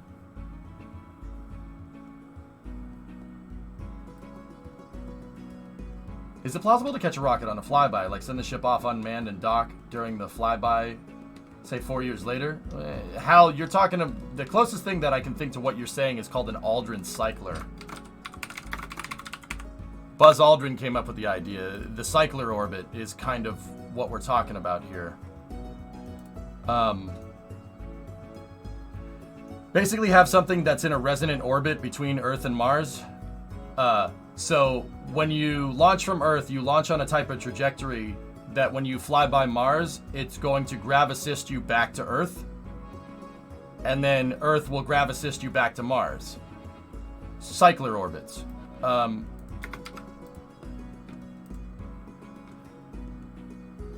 So the idea is that when the thing gets close to Mars, you just send something out there and dock to it and grab the supplies and then leave. But my thing about the cycler is that, and this is a great idea, and don't get me wrong, I'm not going to sit here and tell you I know more than Buzz Aldrin about space, because that's blatantly not true. The thing about a cycler is that you still need to send something to this orbit right here. So that means you're going to need, to get to this type of heliocentric transfer orbit, right? To get to the cycler orbit, you got to send something to this. And then what? Then it goes back to Earth? You're already sending something into that transfer orbit. So why? The idea is that you have a mothership that that's that dot right there, right? And the mothership just kind of flies around between Earth and Mars. But if we're going to launch something to this, the delta V required to get to this stupid thing is the delta V that you need to get something to Mars anyway. So why would you do something like this? That's a question that I've always had.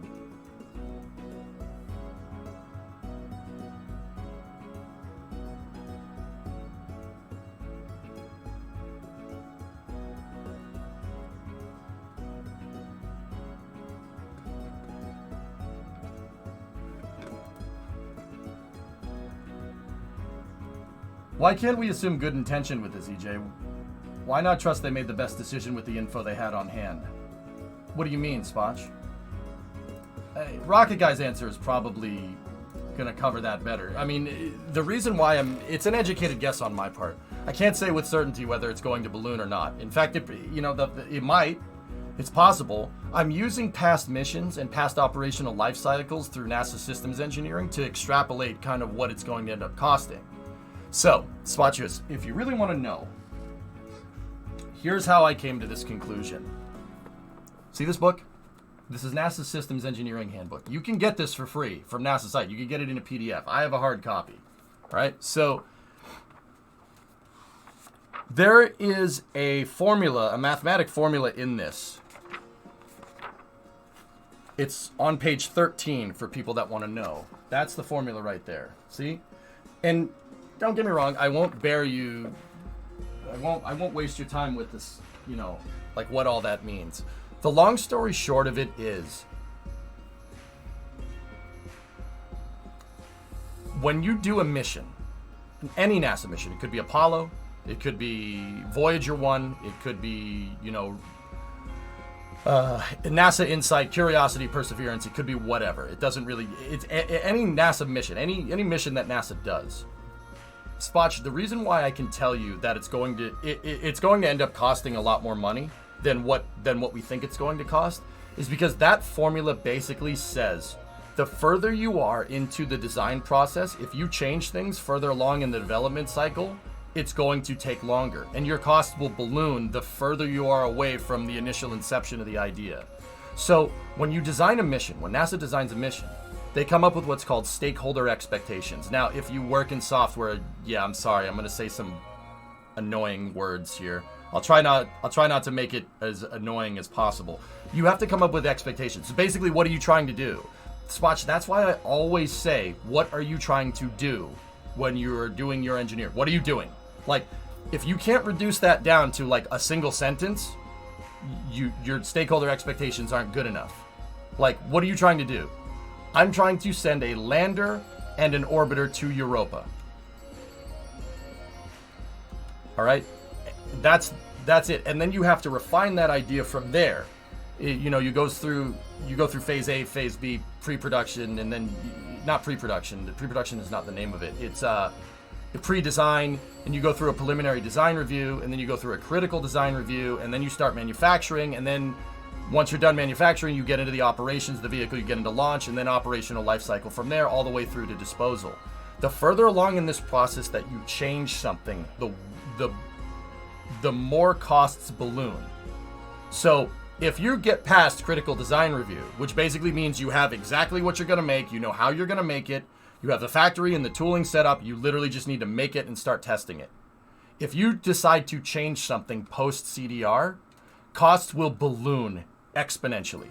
So we're talking to the second power. If you get closer and closer to operational status and you decide to change what you're doing, Now we're not talking to the second power. We're talking to the third power. We're talking cost cubed here. If you get into operational life cycle and decide you want to change the mission, it'll get even more expensive. But that really depends on what you're trying to do during operational mission lifetime. Long story short, I can tell you that Europa Clipper is going to cost way more than what they're saying because they keep changing they keep changing it. They changed the launch vehicle. Discovery, go at throttle up. You changed the launch vehicle post critical design review. That's bad. How much really changed though? You changed the launch vehicle and the trajectory of the entire payload. Yeah, that's going to get expensive because now you have to recalculate all of it. And now your operational time on orbit is 3 times as long as it would have been with SLS. Are we really getting the most amount of science for our tax dollar invested here? No, absolutely not. SLS would be the best way to do that because you get science more expediently. Remember, NASA isn't about profit. It's about scientific understanding. So the quicker we can do scientific understanding, you're getting the best bang for your buck. Right? That isn't the most expensive part though, right? I'd imagine the launch vehicle might be the cheapest part of the whole thing.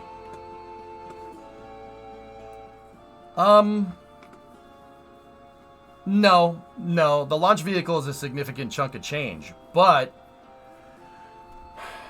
and once again, the systems engineering handbook only goes through a little bit. Like I could go into specifics if you really want me to, but we really need to get back to designing our ship. We need to come up with the stakeholder expectations for our ship that we're going to make in Kerbal. But so operations, looking at people that have crunched numbers from past NASA missions, the operations take up about 50% of the entire cost of the program. Development and getting the launch vehicle are expensive, but development and launch vehicle are about 50%, and then operations make up 50%.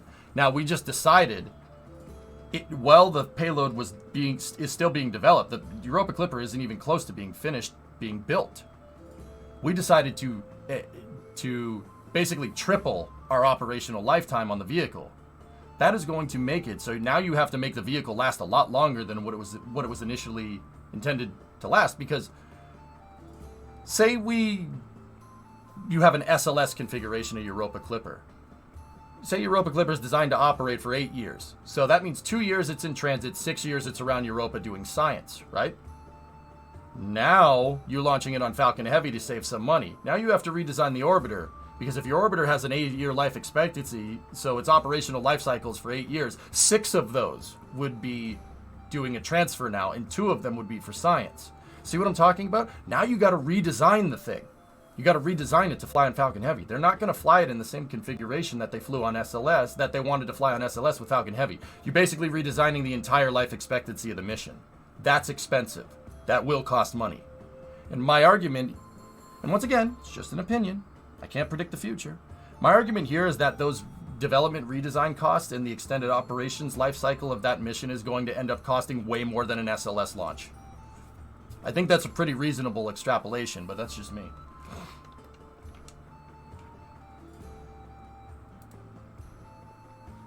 Yeah, guys, I don't... When I have an opinion like that, I try not to throw in any speculation. I could say with reasonable certainty that what they're saying it's going to cost right now is not going to be what it's going to cost actually. But see, here's the thing. That's a reasonable thing because any aerospace project is never going to cost what you think it's going to cost. You know why? You haven't done it. You don't know. How do you know how much a loaf of bread is going to cost unless you go to the grocery store and go and buy it? Yeah, I guess you could look it up online, sure. But maybe the price has changed while you were on the way there. You know what I mean? You're not going to know how much it's going to cost, until you go. Now, if we're taking a trip to the grocery store, right? You're getting in your car, presumably, and you're driving. Now, what's the cost of gas? How much did it really cost to go get that piece of bread? Is it the cost of the bread itself? No, absolutely not. You drive your car there, or you ride your bike there, right? Now, if you ride your bike there, we're not talking gasoline for energy. We're talking calories or kilojoules. So did you eat breakfast? Do you have enough energy to get there? What's the cost of the food to give you enough energy to ride your bike to go get a piece of bread? See what I mean? These costs can tally up, but you won't know until you go and do it. So, once again, I could be wrong. I'm not saying that, predicting the future with engineering is never a certainty. Ever. Ever. Ever. Anybody that speaks with certainty like that, like, oh, SLS is a bad design, literally has no idea what they're talking about. Because it's just an opinion. And an opinion without numbers backing it up, or analysis without numbers backing it up is just an opinion. That you have no way to prove it.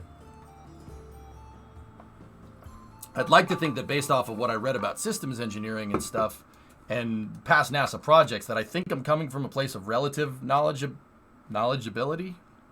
That's not a word. But it does make sense, right? Did traffic suck on the way there? Just the travel time. Now you're using more gasoline. Yep, there you go. What about cost of time? Yeah, what does it cost to you to go to the grocery store and do that? Yeah, how much is your time worth? That's what I mean, dude. You won't be able to predict that until you actually go and do it.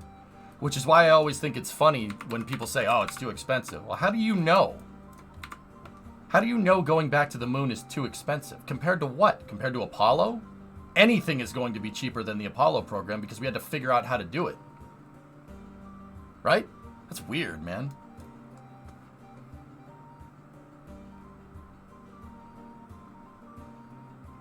Yeah, Spotch. Yeah, Tessa, there you go. A lot of paragraphs. Is it real German bread or just plain white American bread? Great example of aerospace costing much more than anticipated. The F-35. Yep. How did the Netherlands build go, by the way? Good, Sevi. Yeah. Schrodinger's soup bread. With Cycers, like you pointed out, it doesn't reduce the delta V per kilogram to Mars. What it does do for you is make it so you don't need to launch a new transfer vehicle every time, which is a significant quantity of your launch mass on a normal mission. Makes sense.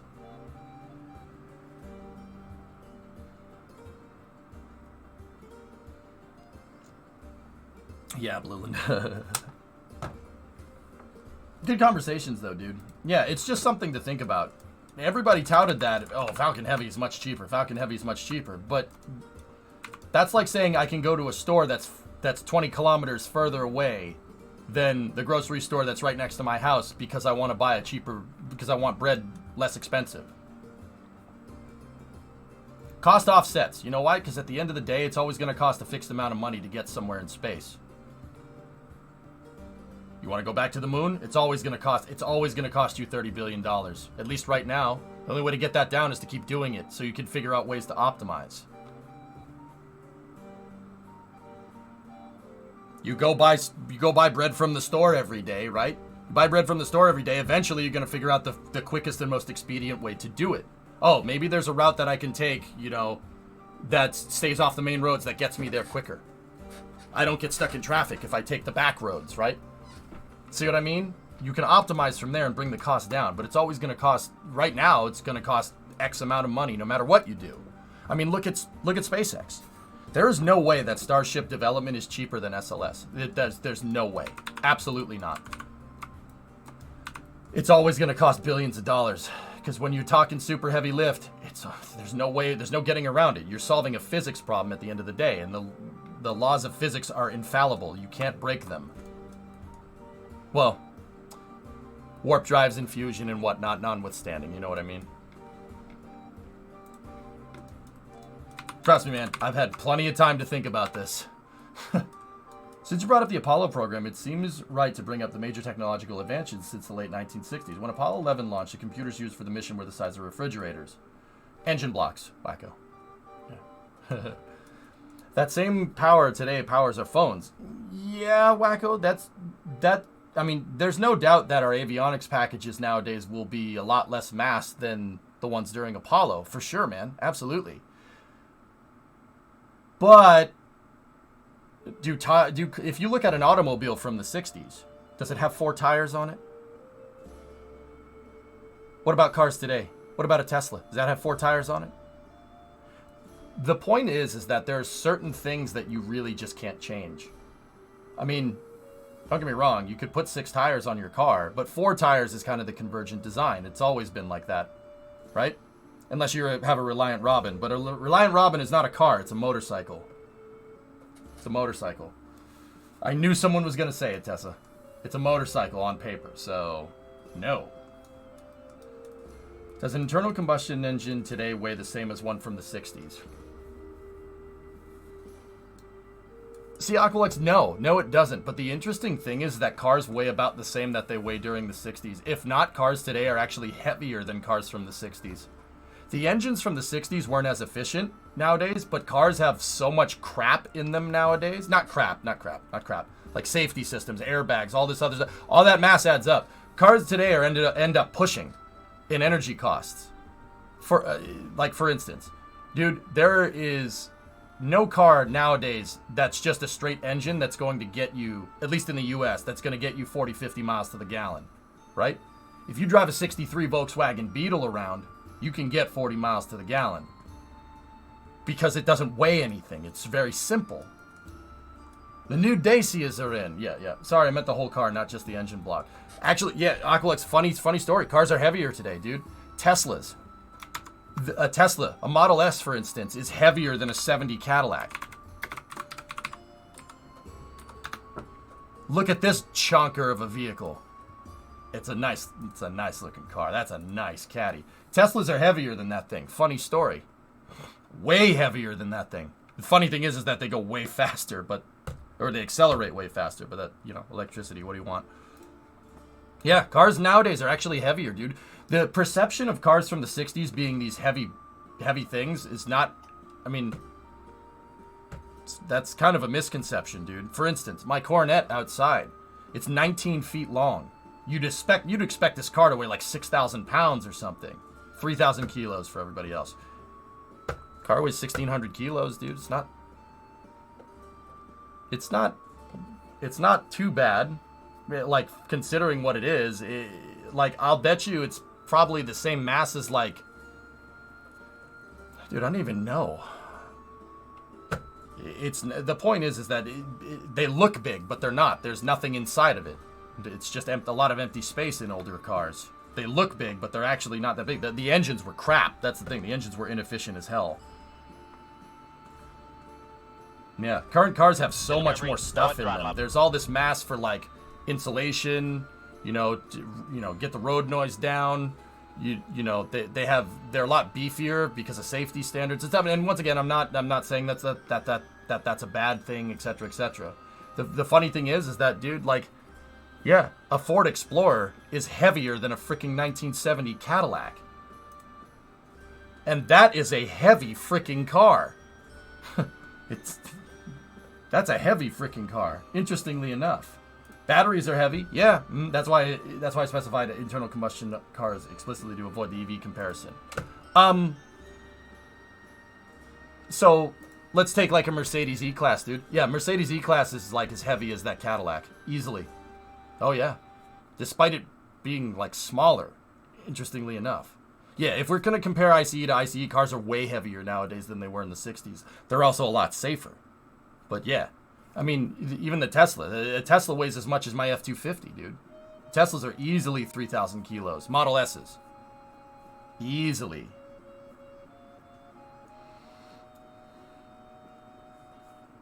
Hey, Fox Juppy. 6-month resub. Hello. Yeah, Aqualux, at the end of the day, it's energy. We have better propulsion nowadays for sure, but we're lugging the engines are way more efficient, but they're lugging around all that extra crap, so you still get terrible fuel economy. Funny story.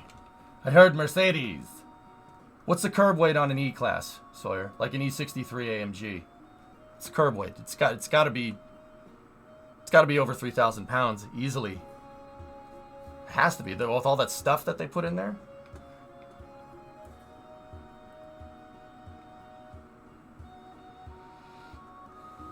It's just, it's interesting stuff to ponder. The point is that, going back to rockets, guys, we do have the technology to make stuff better, like what Wacko Jacko was saying, but at the end of the day, it's still a physics problem. Cars still have 4 wheels.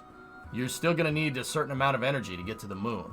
And to make something that has enough energy, to make a rocket that has enough total impulse, total energy output, right, that's on par with a nuclear blast is expensive. It's always going to be expensive, and the only way to make that less expensive is to go and do it more.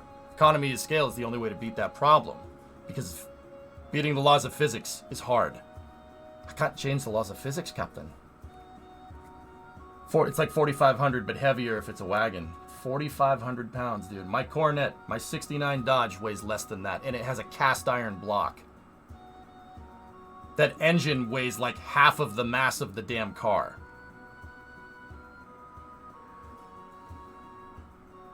You're a cast iron block. No, you. All right.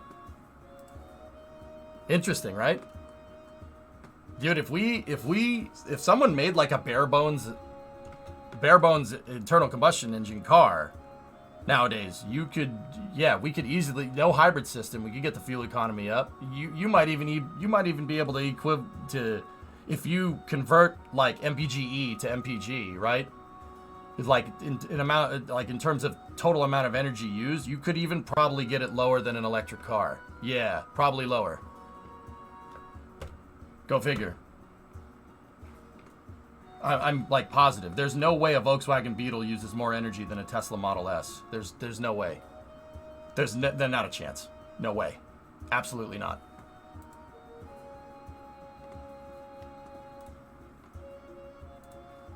Anyway, let's get back into our ship design. Tesla, you don't even need a new engine. That air-cooled flat 4, dude, that will go, man.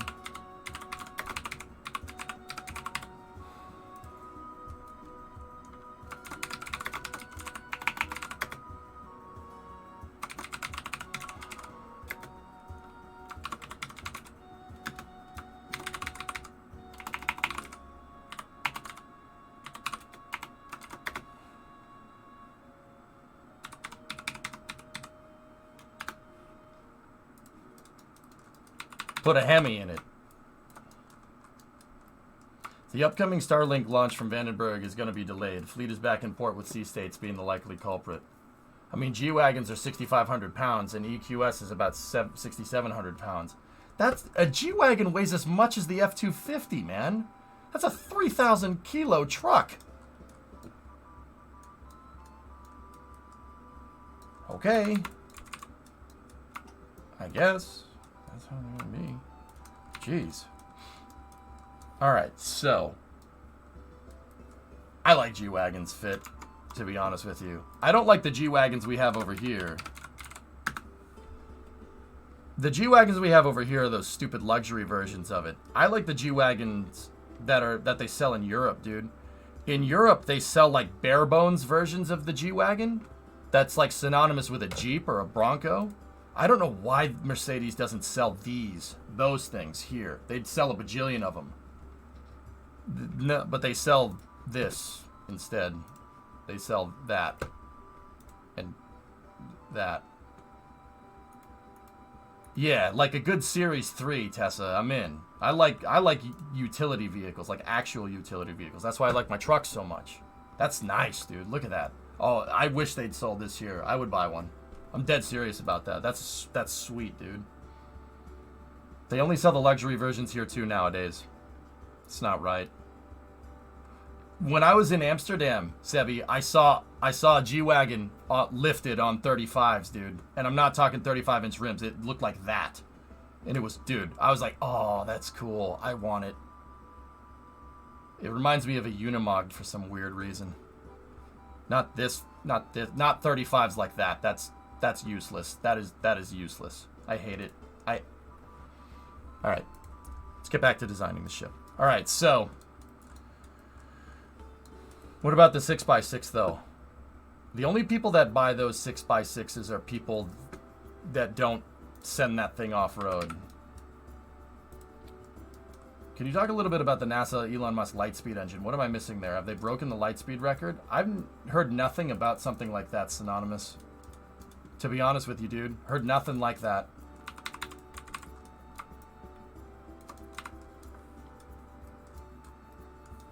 Yeah, Fit, I'm with you. I don't think they're working on a Lightspeed drive or anything, dude. Now, Synonymous, I think the closest, like, there's a lot of not misinformation. There's a lot of people that don't really understand. When they see a concept from NASA, they think it's something from sci-fi. But, I suppose that the closest thing that we have to that are the nuclear-powered engines that NASA is working on with a company called BWX Technologies. BWX is working on nuclear-powered engines. It's basically a nuclear reactor inside of a rocket engine, and they flow hydrogen over it to cool it. And that heated hydrogen gets shot out the back like a rocket engine. Now, dude, I don't think we're working on anything that would get us near the speed of light anytime soon. But NERVA, so it's a nuclear thermal engine, NTR, or the acronym for it is NERVA, N-E-R-V-A. Those engines, dude, that won't get us to Star Trek, but it's the next step towards getting us to stuff like Star Trek, you know what I mean? Okay, I saw lots of videos on you. Yeah, no, I don't think they're working on anything like that, to be honest.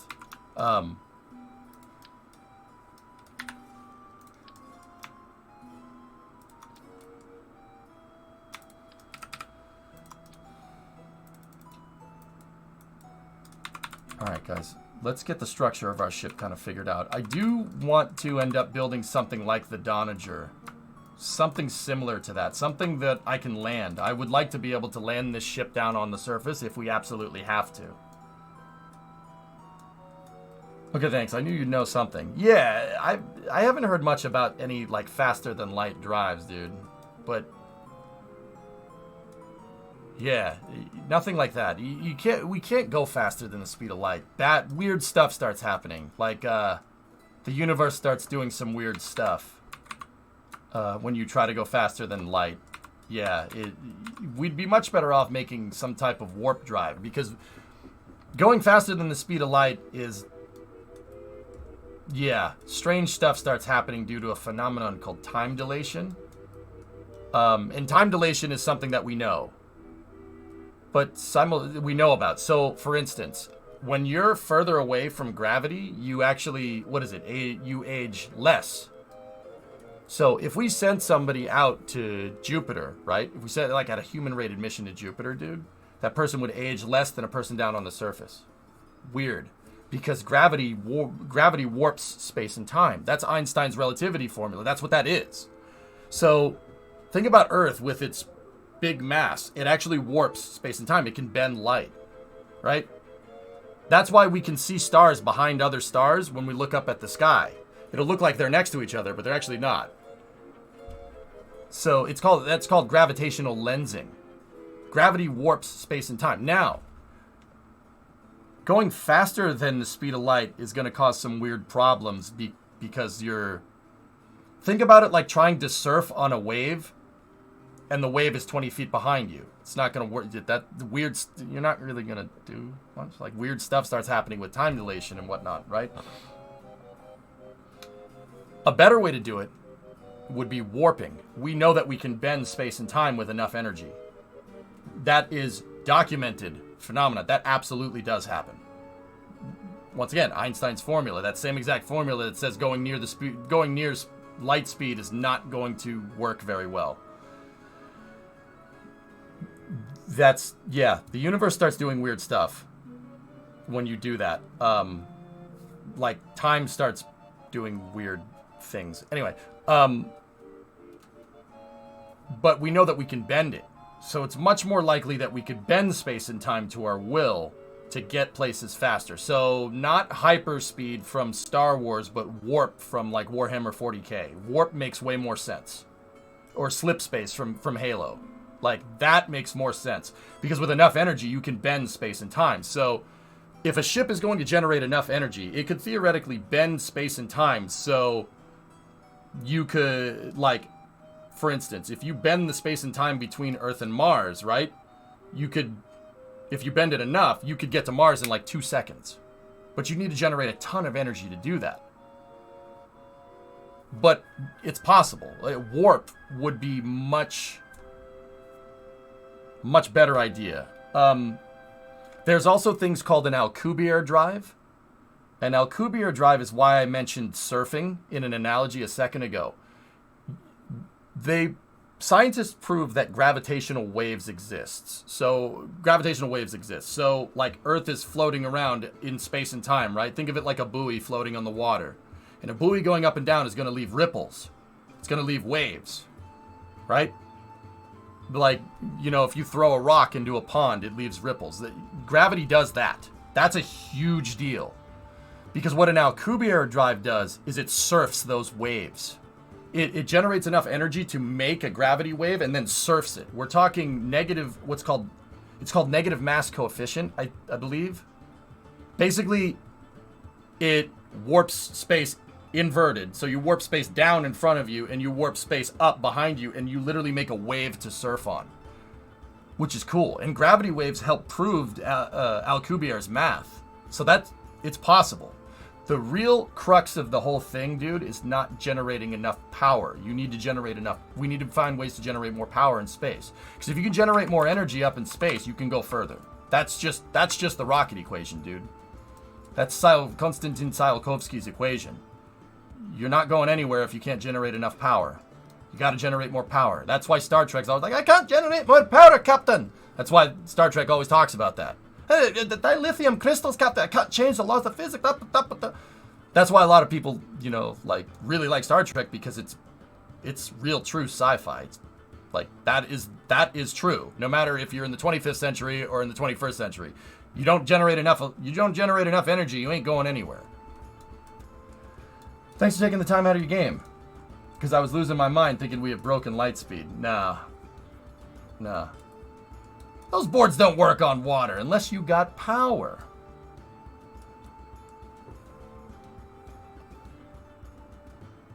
Anyway. What would that do to the surrounding objects if you were to bend space and time? If it's localized, Toasty, probably nothing. But if you're leaving a gravity wake, like a boat floating through water, I'm sure there will be perturbing forces somewhere. Yeah, absolutely. That link is an amazing picture. So yeah, gravitational lensing, guys, is absolutely a thing. In fact, James Webb uses that to see way further into the universe. So, okay, think about this. That's what it looks like. That is kind of an animation of what a high amount of mass does to space and time. It warps it like that. Really, really interesting stuff. So, because, like, if you have a star over here, right? Because that warps space and time, and since we're in 3 dimensions, right? Think about it like this. It's going to warp gravity like that, right? Obviously, it's going to look like, yeah, that looks horrible. It's going to look like that, right? You're going to get that lensing effect. Say over here is our sun, right? And then there's Earth, and then there's the moon, and then there's James Webb. If James Webb points its mirrors that way, right?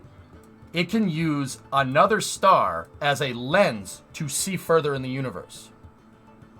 Oh yeah, Hubble can do it too. James Webb can do it. That's why James Webb is such a big deal, because it can see way further, and you can use stars that are way further away as literally a telescope to see further into the universe. Crazy, right? Is that weird? That blows my mind. That's my favorite thing about James Webb. It can literally use another star as a lens to see further into space. Gravitational lensing is one of the craziest things about space astronomy. That's so freaking cool, dude.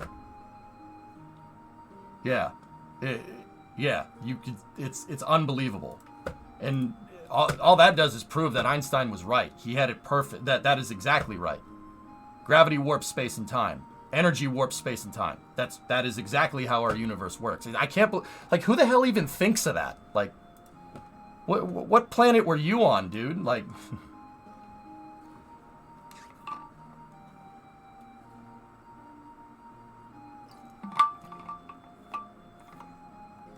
yeah. Crazy, right? Dude, who even thinks of using a planet as a freaking lens or a star? Like, all right, sure. All right, so let's think about our ship design. What do we need?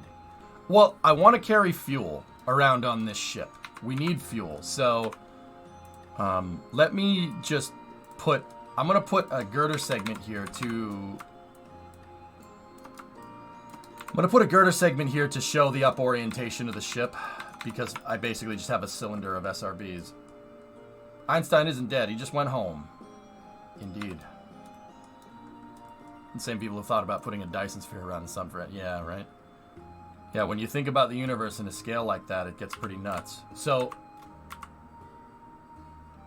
right, we want fuel tanks, right? And this is what we moved around with the Donager, and I don't necessarily like clipping fuel tanks, right? Because conservation of mass, right? So the Donager had something like this, but I made the entire fuselage of the Donager out of fuel tanks. We don't necessarily need to do that. So I'm going to leave that open right there.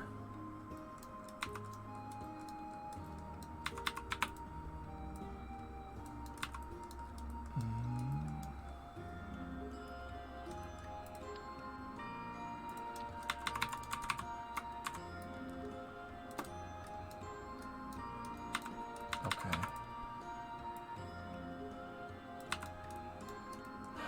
So what I want now is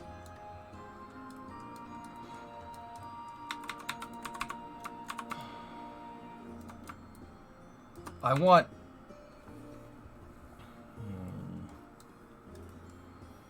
how are we gonna do this? So I want the engine room right here, and then I want the aft end of the ship to kind of go out. I want it to be kind of like a ship from the Expanse. I really like that idea. Having a gigantic payload bay in the back.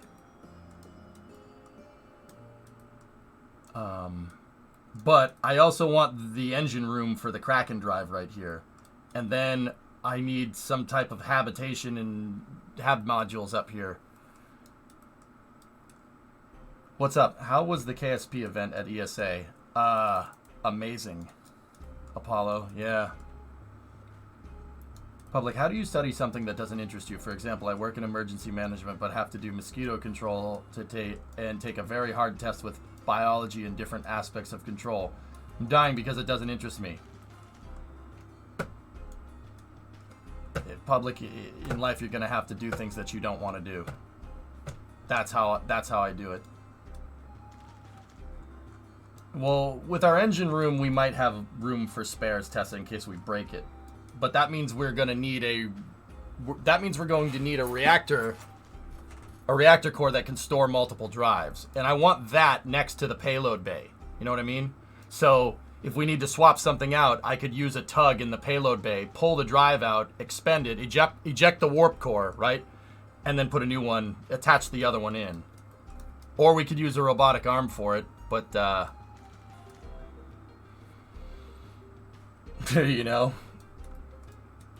No, nothing to do with that. I just wanted Endurance as a name for my Grand Touring ship.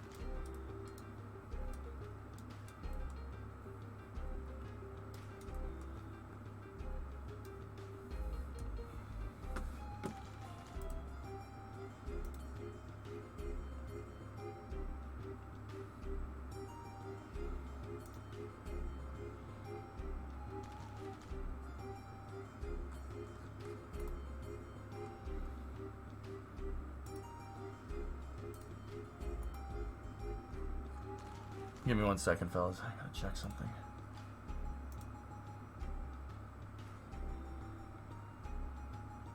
Word. Okay. Cool. Let's just toss a black hole. Yeah, right. Eject the warp core. Well, Toasty, yeah. The warp cores are a black hole. They use a black hole to warp space and time to ride that gravity wave. That's sci-fi. But once again, that's why, if you guys remember a little while back, if you follow science at all, scientists were like freaking out because they had figured out that gravity waves exist. And that's why that was such a big deal, because that proves that amongst other things, that basically proves that you can make a warp drive. A warp drive can absolutely be used. You just need to figure out a way to generate negative mass density. That's the, yeah, sure, man. Yeah, negative mass density, of course. Duh. Like, yeah, why don't we just do that?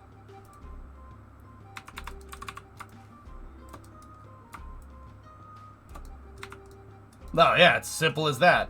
Yeah, right. Obviously, it's just be able to do that. Sure, no problem. Why not? Or something.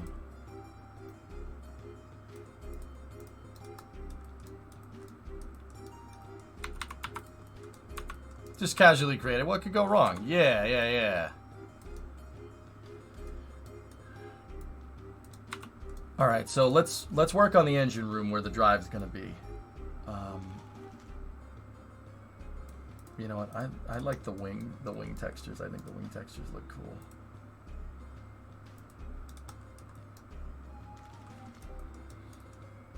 Now, another thing that I was thinking about is, do I want an SRB in the center? I don't think we want an SRB.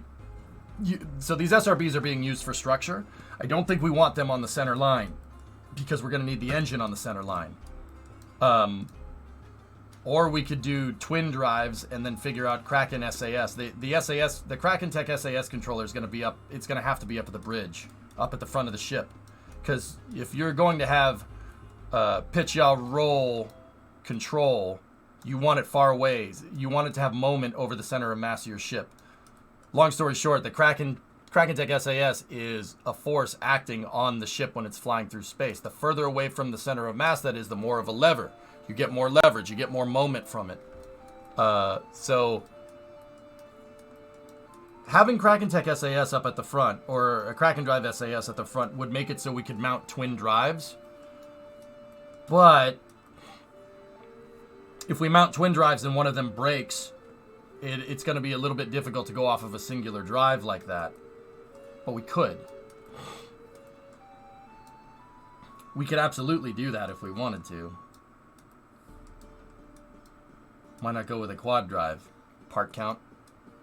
Well, we want reserve drive, Sneaky. We want to be able to install a reserve drive mechanism, right? Like, in case we break one.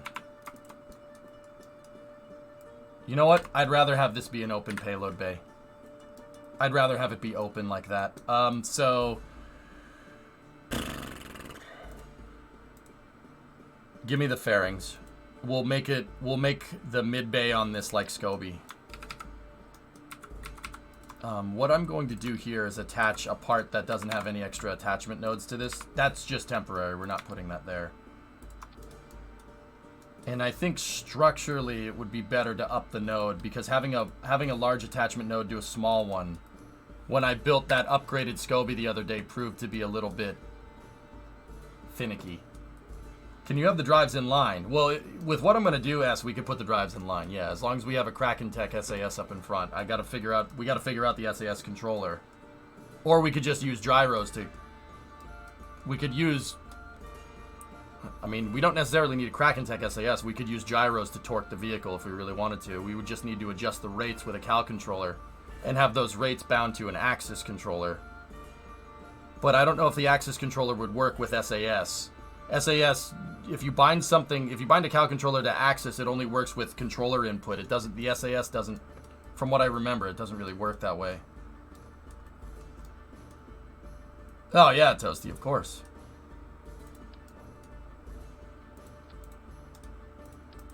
Yeah, the increased part count's gonna be a good time. So these parts that I'm gonna use here, I think we should use for structure. So we need a similar attachment node. Nope. Nope. Yeah, another thing that I'm gonna do is I'm just gonna put nose cones on these things and just flip them around, so I don't have to worry about accidentally attaching to the tanks. Okay.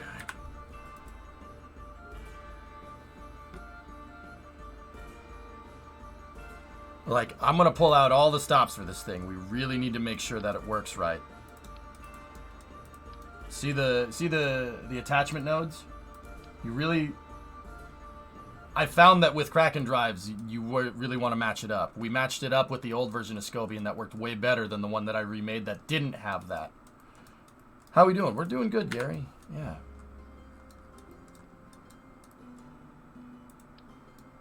Yeah, it's... Aqualex, I don't think that can't be done. It's just going to take some time. But, because, see, having this here, like this, is having that large attachment node on the small attachment node means this thing is going to be able to be super susceptible to doing that. Now, we could put struts in here, but honestly, from what I've seen with KRAKEN drives can bend struts, easily bend struts, so I don't necessarily want to do that. So let's do this. Lock that tank out because we're not using it for fuel, we're using it for structure. And now we have a 2.5 attachment. 2.5 attachment to a 3.75 attachment there. Grandparents strut that. Grandparents strut that. And that gets us to 375 there. And then we could go right up to 5 meter with this. And once again, this is just for the attachment nodes. I'm not going to use fuel in here, so I don't mind clipping these together like this.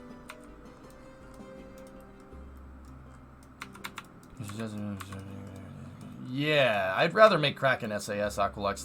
That's my stakeholder expectation. That's what I want to do.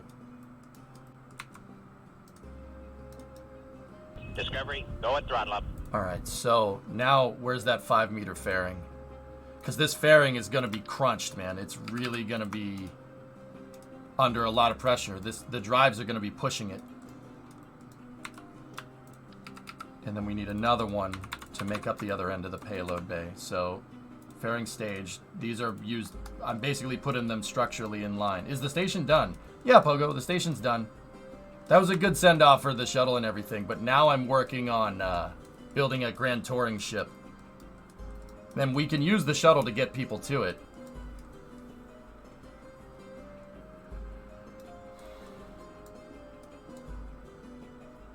Alright, so I really want to take my time with each component here. So we should have a line of auto struts that's basically on a center line here. I don't necessarily want that. We want this thing to be strong. So here's what we'll do with this structural piece, right? Something that I do on my rockets is basically create a triangulated strut web inside of these things. And you can do this by basically clipping the parts together a little ways, just a little bit of overlap on your parts. So check this out. What we'll do, give me the fairing. Let me just clip that fairing in a little ways so it's just colliding just a little bit. And what we can do is run a strut in 3x symmetry attached to the back of the fairing, attached to the centerpiece here. You're basically getting a triangulated grandparent strut here on top of the grandparent strut in the center. So I'm getting 4 struts for the price of 3, which is good. And this basically triangulates the load. That whole Eiffel Tower thing. Have you seen the article that says that SLS produced 136 decibels a mile away from the launch site? Wow. So now we're just going to do 3x symmetry here to here like that.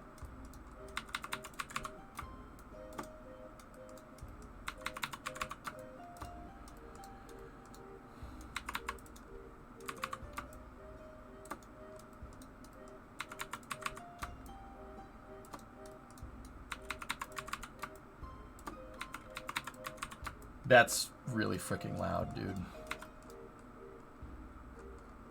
Alright, so let's save that, and I don't want these struts getting messed up. That is the finalized position for them. But basically that'll make it so when the ship is accelerating, it doesn't do anything like this. These parts don't bend. Because on top of the grandparent strut and the main attachment node line, I have struts in 3x symmetry around the main attachment line. It'll prevent it from moving around. Now you could do 6x struts, but 3x is the best, I find is the easiest way to do that. So this is a lesson in using auto struts. See, the auto struts are good, and they send a line of struts up the center here, right? But once again, it's like that Hull E ship from Star Citizen. You have one line of struts. That's great. That's really good for compression load, but not for bending and yawing. It's not good for shear and torsion. This is good for that.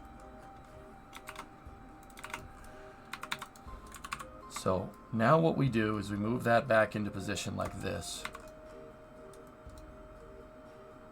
And what we can do now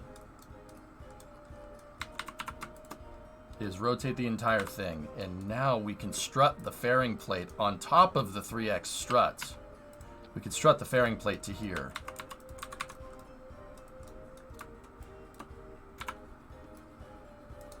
And I'll tell you this. I'll say it once, I'll say it again. And especially since Kerbal 2 is coming, so it'd be good to get this kind of whole thing documented, at least for YouTube. Hi, YouTube VOD viewers, if you're watching this, I do appreciate it. I'm probably streaming, though. You should probably go check it out. If I'm not, I'll see you soon. The angle of the strut absolutely matters. That absolutely makes a difference. Oh, yeah. So something like this is going to be good. Something like this would be okay for load, but ideally you'd want something like that at 45 degrees to help spread the load around. But I can't really do that with this in this. Can't really do that in this design this way, so I've gotten into the VOD of the past to comment.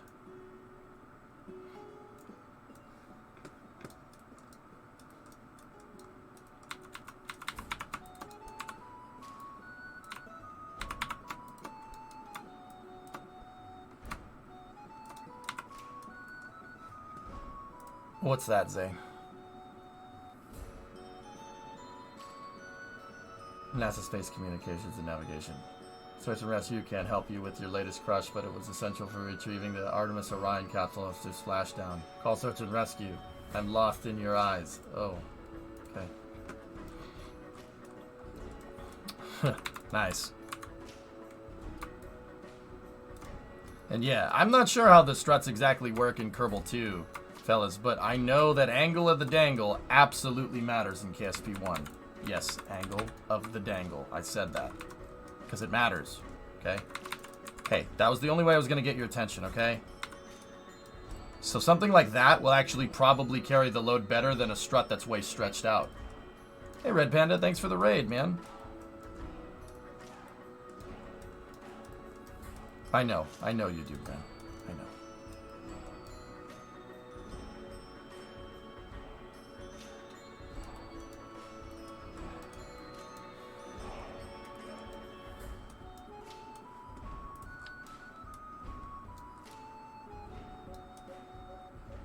Okay, I'm not going to put any struts. I'd normally want struts holding these together left-right because there's nothing to keep this thing in line relative to that right now. But I might put something here like a corridor or whatever in here. But yeah, that's the fuel tanks for my capital ship. Now, once again, we're using Kraken drives, so we're not going to need a ton of fuel. This is just enough so we can hold fuel for landers to land on different planets and stuff. Because behind my drive core, I'm going to have a huge payload bay. And then we're going to have nacelles off the sides for our regular impulse propulsion.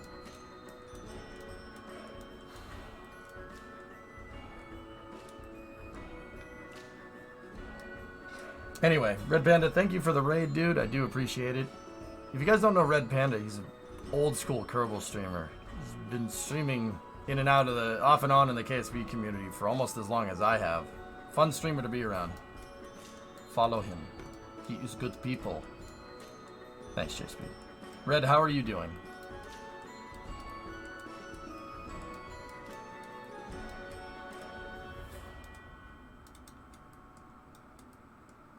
You should make a pod and leave a Kerbal on every planet. How about we leave a flag on every planet?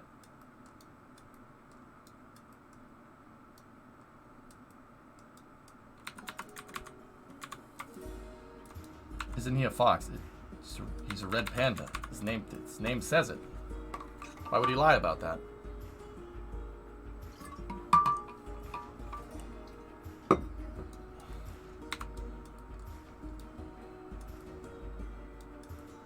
Built a rover and landed it on Minmus. Need to crew it next stream. Didn't want to fly crew on the rover. Makes sense. Cool. I'm working on Project Endurance. Endurance is my send out KSP 1 in style build.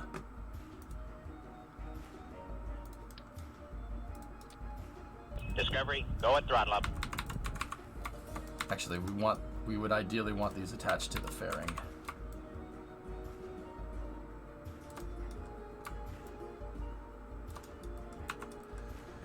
You excited for KSP 2? Yeah. Oh yeah. We'll set them to a panel because I don't want it to be just a flag. And then I'll just set it to gray panel for now. Actually, I like the wing texture. Somebody gave me one of the Kerbal wings for a wing texture, and I thought it was funny because people were like, "How are you making curved wings?" I'm like, they're not curved wings. Sorry.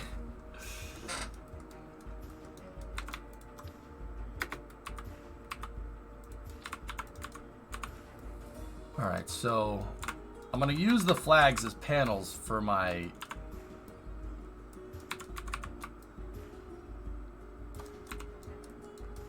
engine bay here.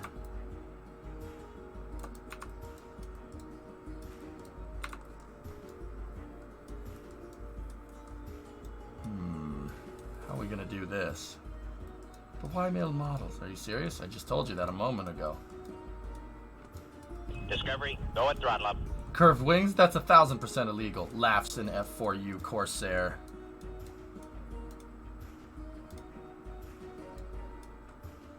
Sox Lucius, 15 months and twitching with a 40-monther. Thanks, guys.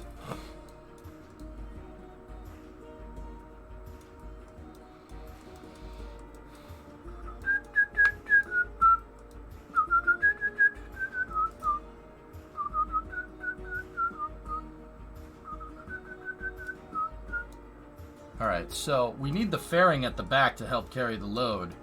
That means we're going to need, if we need to deposit a new drive, we're going to need a way to kind of move it in and move it down, which... Is there a reference picture? No, Pato, I'm freehanding this design. I gathered a bunch of reference from different ships. But, yeah, MPLM.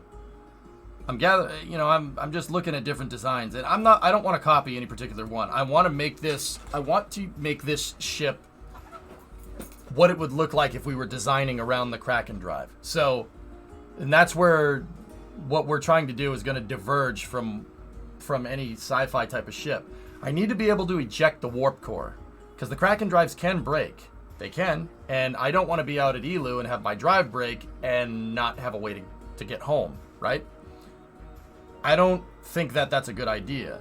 So what I'm going to do is I'm going to make a drive mount here, and we're going to be able to attach and detach the payload, or the drives if we need to, and potentially even store drives. But the back of the ship back here is going to kind of bow out in all directions. So like, the ship is not going to be this long. It's probably going to end up going back somewhere out here.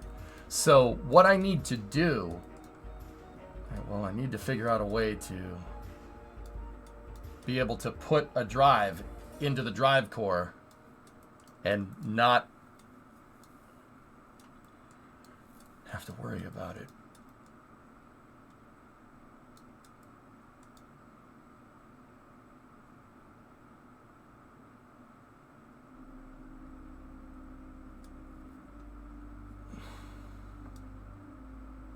I could just make a payload bay, or, make payload bay doors up here so we could replace it from the top, right? You should add some SRBs, and you should attach some SRBs and add it to the abort sequence, then have it fly out and explode. Oh, you really want to be able to eject it.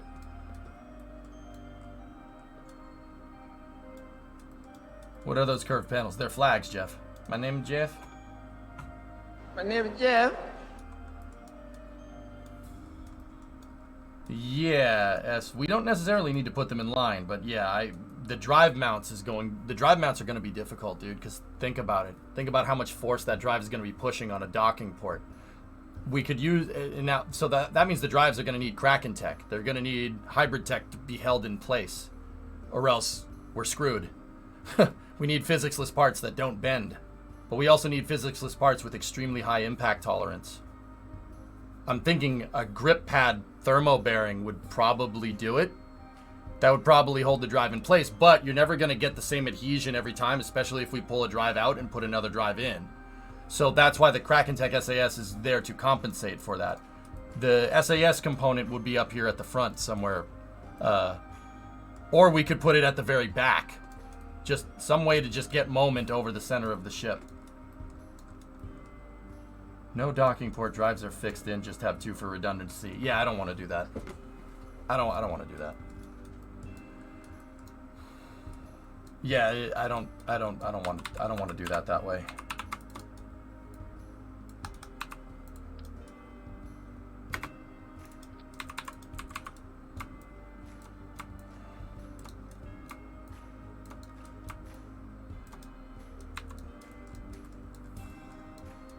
Or maybe evenly distribute the KRAKEN SAS through the entire craft.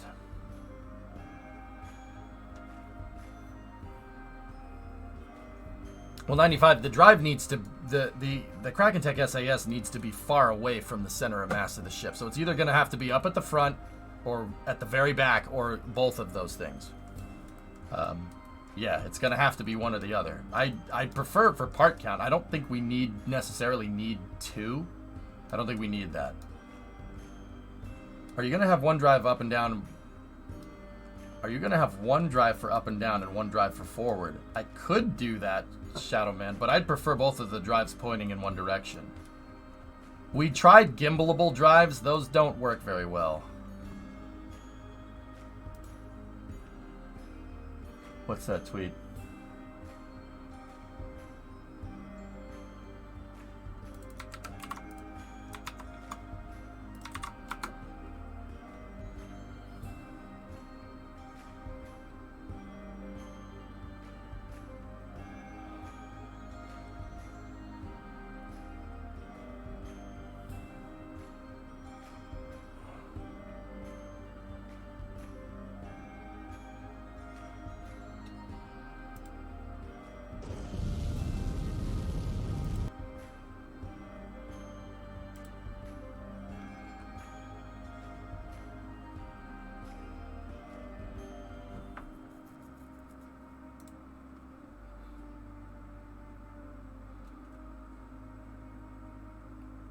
Yeah, I see. It's supposed to be an arrow.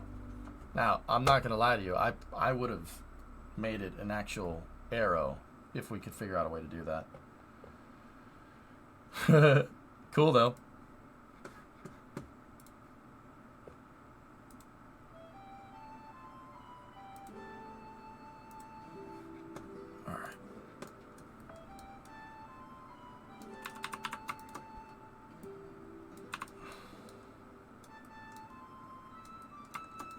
Alright, so I have these 4 bits of hull plating attached to the back fairing, and these 4 attached to the front fairing. And because these are set as panels, I can grandparent strut.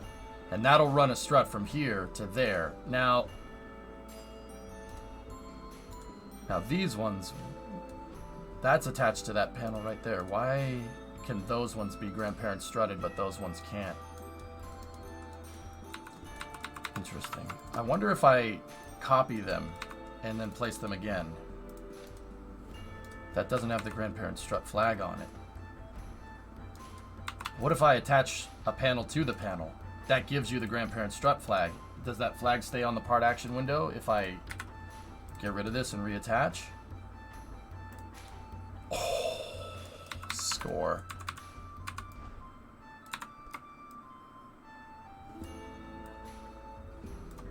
If I grandparent strut this, they're going to strut in there. There we go.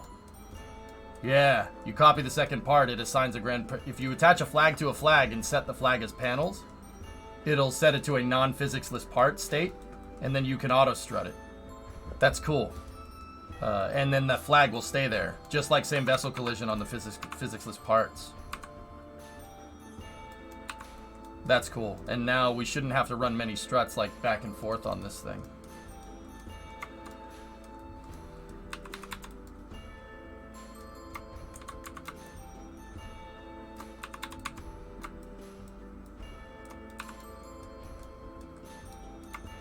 That's cool.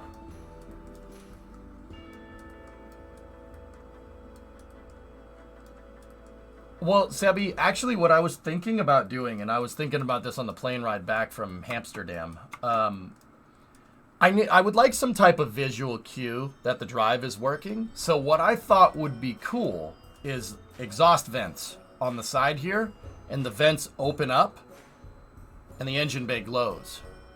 That'll show us under acceleration. Like, put a bunch of lights back there, and have, like, a shutter vent open, and it'll shine light out the sides to show that the drive is on. Because, yeah, when the ship's just flying around with the engines off and it's accelerating at 9 Gs, people are like, I don't see what's going on. Yeah, so I don't necessarily think, I don't want to make it ejectable out of those vents, but I had my Kraken Drive SAS on both the back and front of your craft. Oh. Oh, the Scobie craft. Yeah, okay. Alright, good to know.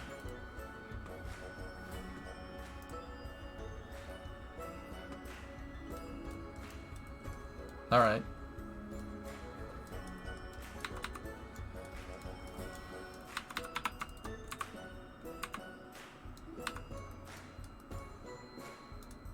Alright, that's grandparents strutted.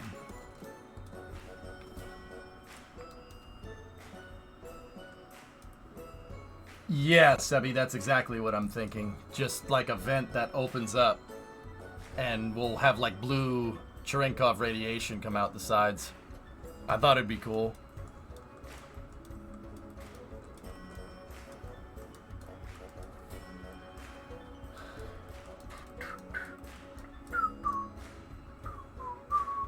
And then we could put a payload bay here for swapping the drive core out if we need to. Have you considered having the drive mount be under tension instead of compression?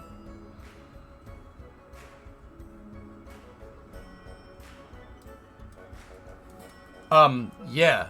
Yes, I have. I don't mind the two inline drives that S was talking about, and if we were... So, Aqualex, the beauty of this design is that I could attach it here, and it could be compression, and if I attach it here, it can pull the entire ship with it. That'll be tension. You could do either one. I was planning on having 1 and 1. Could do either way. Can you program to play a light sequence with the cals? Yes. Yes, you can. Absolutely.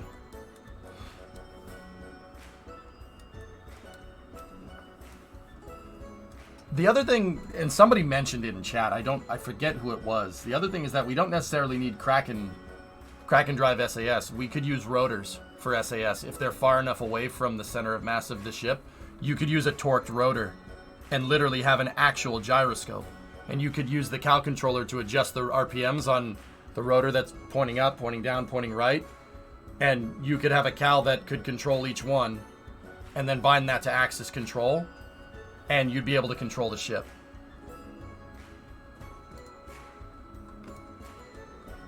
I always thought that the flaps on the Satisfactory train were more like resistor panels that expanded to the airstream to cool when the train was doing electrodynamic braking. I thought it was, yeah, Galvelt, I think they kept it abstract on purpose. I always thought it was just to shed the heat out. But yeah, I would want mine to look like that. New KSP2 sneak peek on the Discord. Is it the Cupid ship, Bombadu?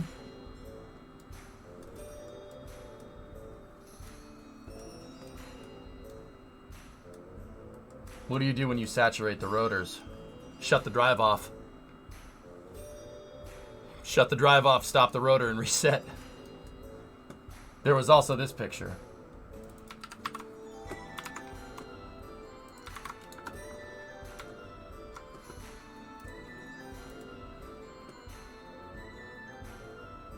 Rear resistors have a resistor bank and big fans to cool them. Yep, those big boys that are on the top, for sure. You guys are gonna freaking love this game, dude.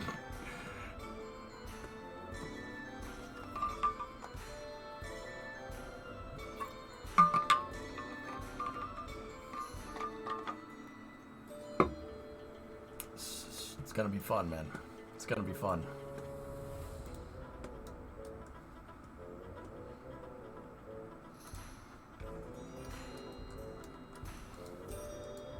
All right. Those rocks need some ambient occlusion. Ah, yes, let's just fry all of our end users' graphics cards, S. Yeah, good call. I'm sure that'll have a completely positive reaction in the community.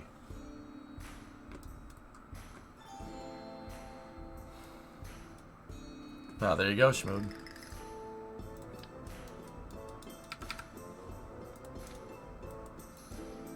Alright, so now let's kind of diagram out the payload bay.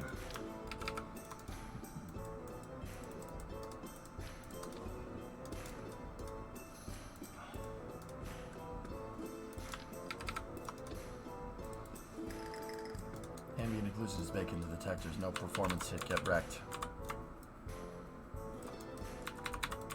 If you can find a way to bake... I mean, yeah, maybe they baked it into the scatterer, that's true. But you didn't specify real time or not, so you get wrecked. You smelly butthole.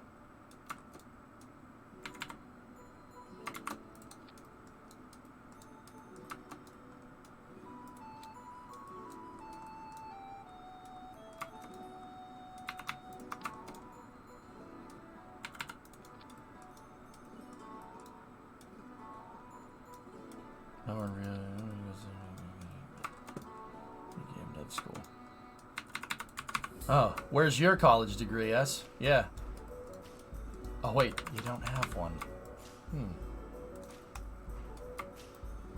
Curious.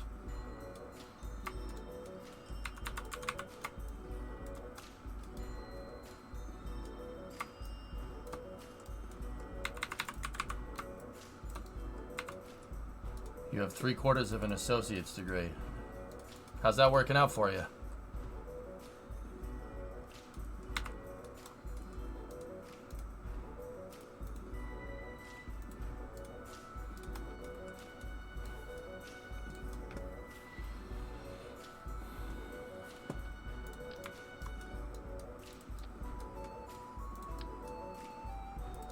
Bruh.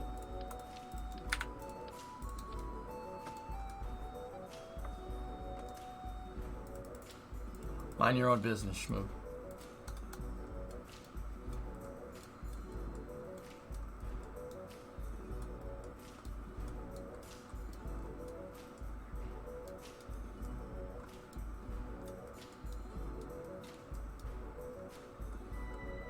Yeah, 3x3 Falcon flashbacks, right? I'm so happy they switched to the circle design, dude. This is just... Alright.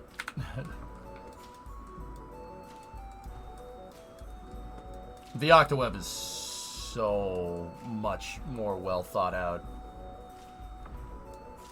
So I wanted to see if we could node attach those, but you know what? I don't think we absolutely need to.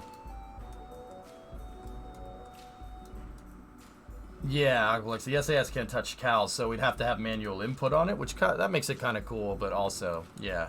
I mean, the Kraken Tech SAS seems to be the right move.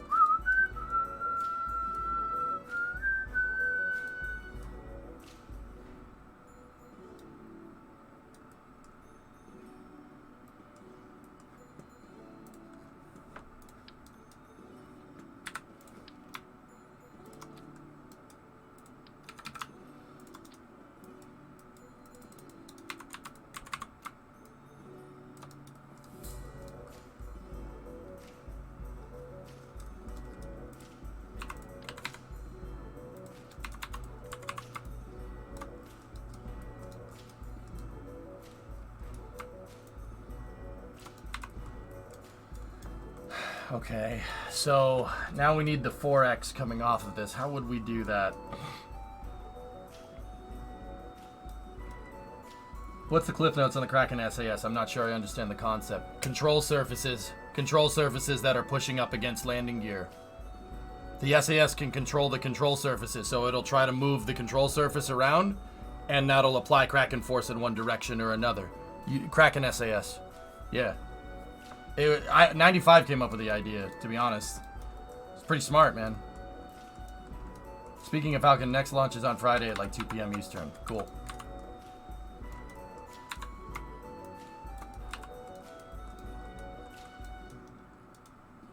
I need to go look at the Donager real quick. Yeah, Gal, pretty much, yep. Let's take a look. How did I throw the back end of that Donager together? What is this attached to? Oh, it's radial. It's radial attached to the fuel tank. Oof, okay.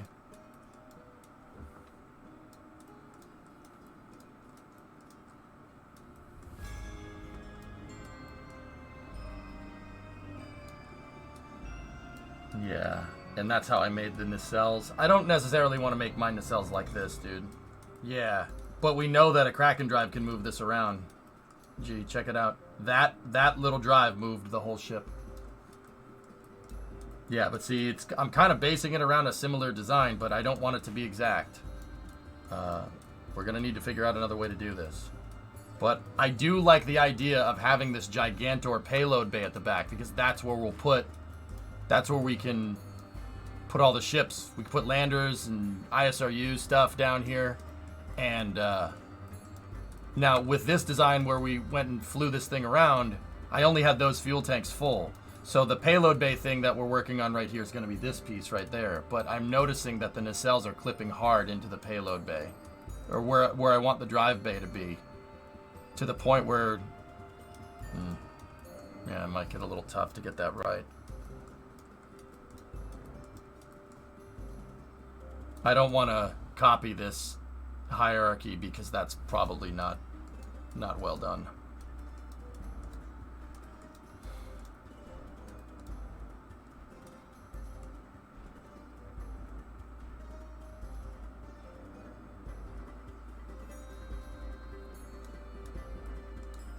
Yeah, and see, up here, we won't need all these extra fuel tanks, so I could put more HAB modules and stuff, and then we could put docking ports up at the front so stuff can attach up front. I don't necessarily want the Donager, you know, the Donager front to this thing. But see, in the gap right here, I like having all the crew tanks, so it looks like you have a passageway to get to the back of the ship. So what's the first craft you want to create in KSP2? Don't know. I have no idea. I have no idea, Scotsman. Whatever catches my fancy, I guess.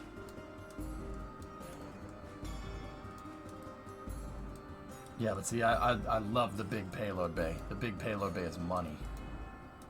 And ours doesn't even have to be like open. We could just have it. We could have an open bay, but I do like having the aft bulkhead in here. That actually is pretty cool.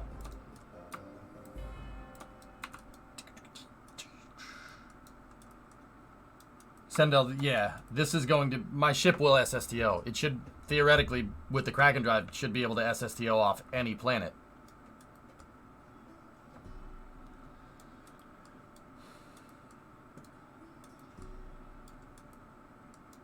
Here's a drive idea. Control surface deploy angle into a leg. Radially attached copies of that. Deploy angle is the main thrust. SAS on control surfaces causes thrust vectoring. I mean, isn't... That's what we're... Yeah, I mean, that's the general idea. Why does it have boosters, though? To get it up off the ground high enough to where the Kraken drive can actually send it. Because I wasn't sure. The Kraken drive could lift this thing off the ground, but the boosters are there to get it up. Get it up and off the ground a little ways, because it's 2,600 tons. Kraken drives are cheaty, though. Takes all the fun out of it, no?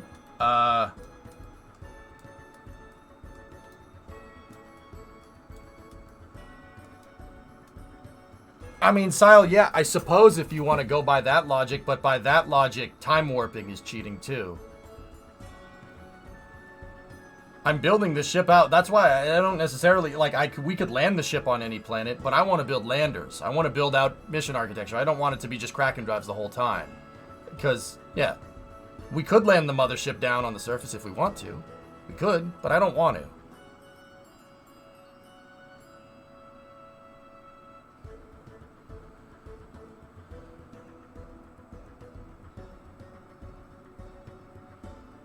Just looking for a yes or no. Was there anything in the KSP 2 demo that surprised you? I don't know, Bum. I don't know. I can't, man. I'm sorry. I can't.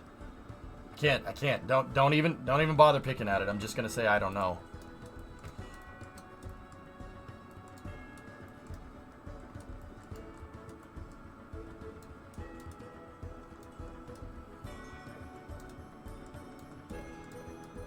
Still bypasses the fundamental gameplay challenge of KSP by removing Delta V constraints. I suppose, Jonas, but see, the fact that the Kraken drive requires some pretty hardcore engineering, especially if you're going to make a Kraken drive that moves this much payload, that moves this big of a ship around, and I'm going to make it removable, that's sufficient for me to justify using it. It does, my drives, yeah, well, the payload bay drive doesn't necessarily use electricity, but the ship is going to need electrical power, it's going to need it. NASA PAO Hugh Harris has passed away. RIP. That sucks. Are you going to bring fuel for the landers or use ISRU? Both. Yes, Jackery. Are you able to let us know by when you could start talking more about KSP2? I don't know. I've been to ELU, yeah, off stream though.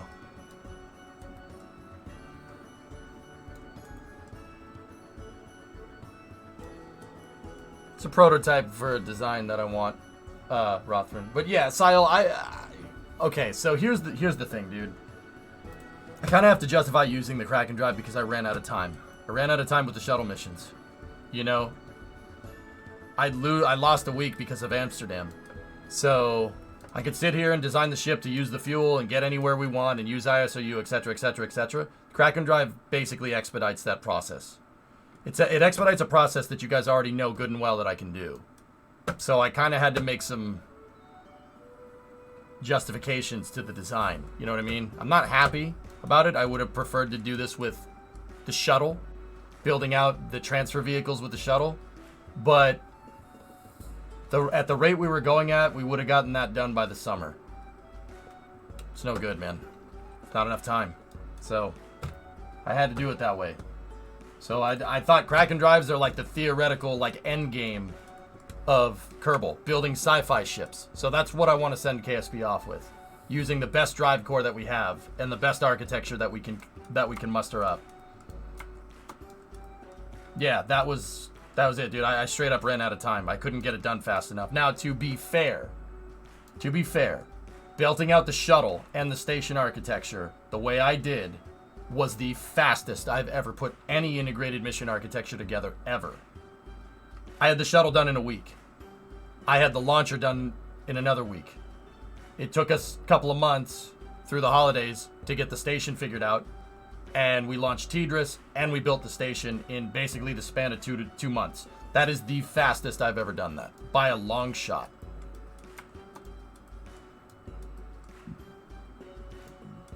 Like in a career mode save, would you ever use a Kraken drive? I don't know.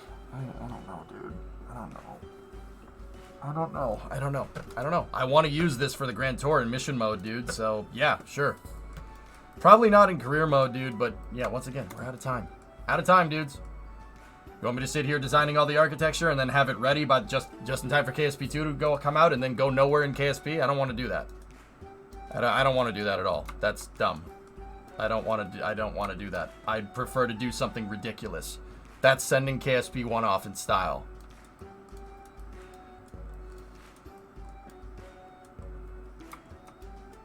Trust me. Let me do this way. I won't disappoint you. I swear.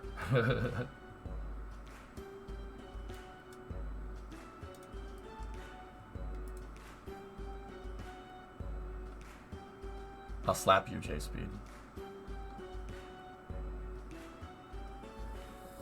So, short story, in other scenarios, I probably wouldn't use the drive in mission mode. But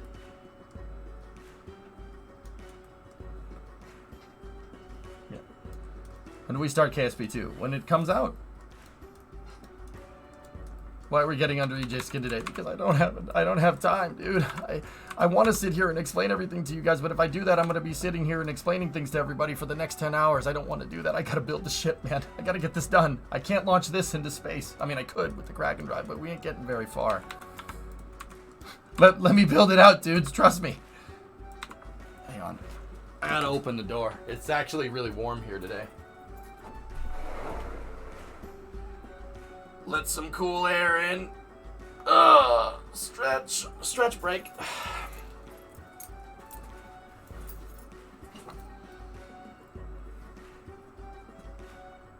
Let me do my thing, dudes. Trust me, I'll make it worth your while. You will receive that sweet interplanetary content.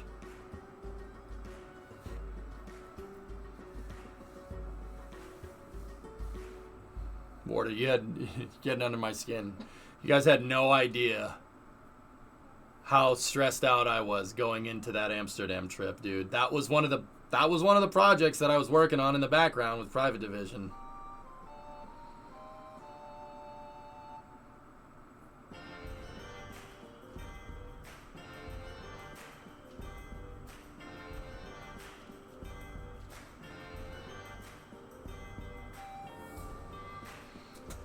All right, let's do this. Just letting some of the cold air in from the garage. Yeah, dudes, I was stressed the frick out, man. That's why my temper and my patience were so short. Like, I couldn't, dude. It was so tough. It was, dude, the hardest thing was not telling people about that. Like, all that work to get that whole thing organized with Private Division. Like, and don't get me wrong, I wasn't organizing the project, but, you know, I had to make sure that the content was, you know, right thing. Make sure we finished the station, etc., etc. Like, dude, I had to make sure we were good to... that I could be like, yeah, I gotta go by. Alright, so... how are we gonna do the payload bay? That is the proper attachment nodes, but the way I did it was actually attaching off of that.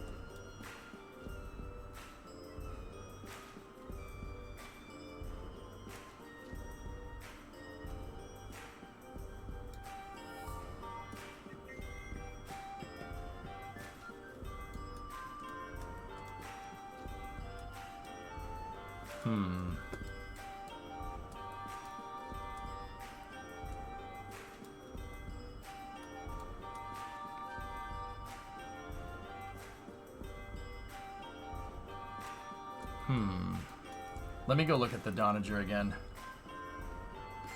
You lied to us for weeks. I had to. I wanted it to be a surprise.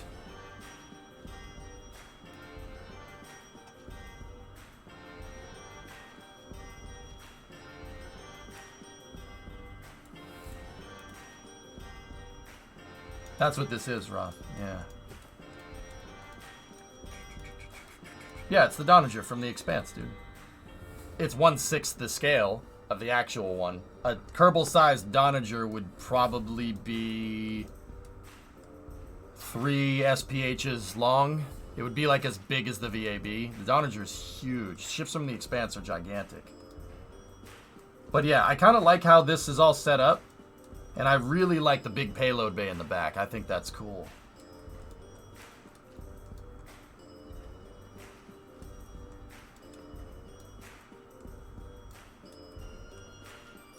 I should have just launched it shut out, Sevi. Even then, you don't have time for channel points, dude. Screw that. Use channel points to get funny emotes and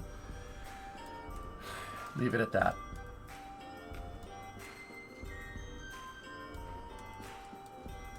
Strikeonic, 14-month resub. Thank you, sir.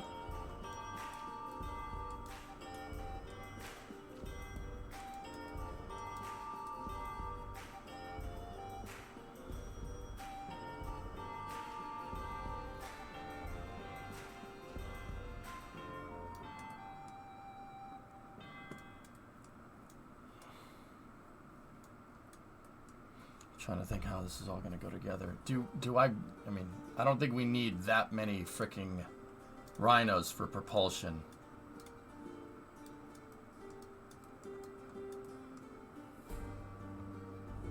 Honestly, I was expecting some crossover between this project and Launchpad support structures with the auto trussing and whatnot. Yeah.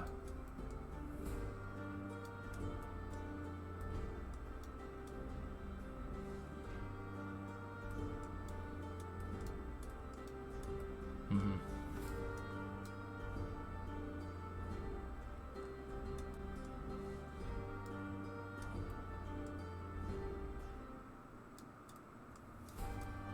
I'm thinking, dudes. Give me a moment.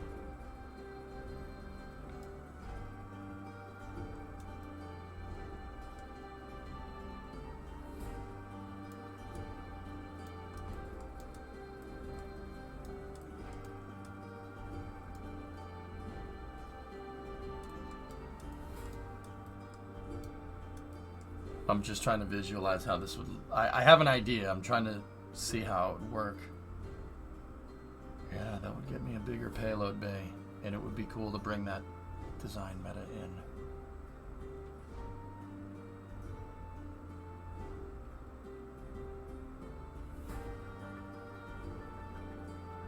Okay. Okay.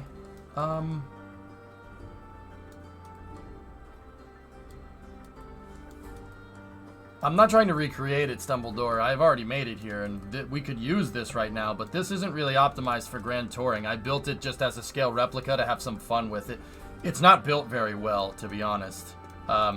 It's good enough, but it's going to take me 1 to 2 streams to rebuild something like this, and I don't want to copy the Expanse exactly. I don't want to copy the Donager exactly. Like, look, my RCS quadrant is attached to a freaking non-structural wing. See that?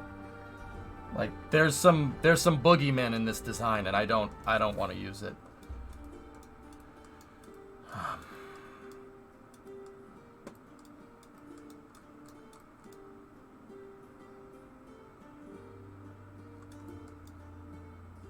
Discovery, go at throttle up.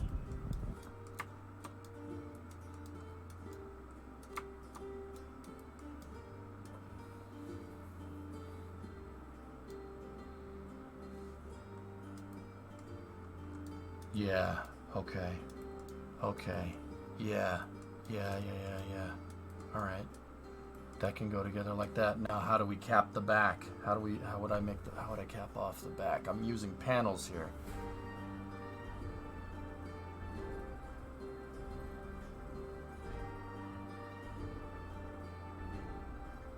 Yeah, John, Das used the Das did that. He made a shenanigan to shoot probes out. Yeah, he SSTO'd a bullet into space with it once. That was pretty funny. Could the drive be repurposed to build? I already did that. AFD with the 22-month resub. I've been working in Adventure Star like in my own playthrough and was using sort of a dual queue with that system along with the leading edges. My thought to do that was sort of a thing concept to do the Eiffel Tower structure. Yeah. I mean, that's what this does. This is quad. It's quad. See that? And the structure is tied in. It's tied in with grandparents' struts, if I'm looking at this right. Yeah, it creates a huge lattice of struts that make the thing super freaking strong. That's probably how we should do it, dude. But yeah, I was thinking. Yeah, I'll show you what I'm thinking in a moment.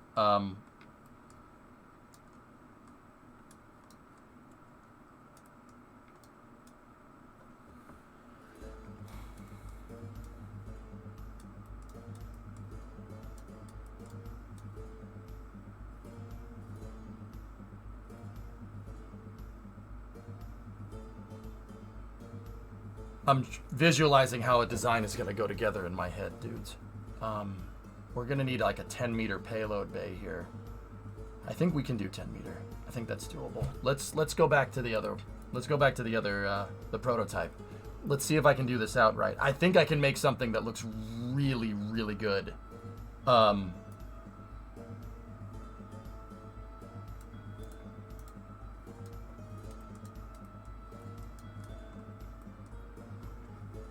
I know, Nick-Nack. Don't worry about it.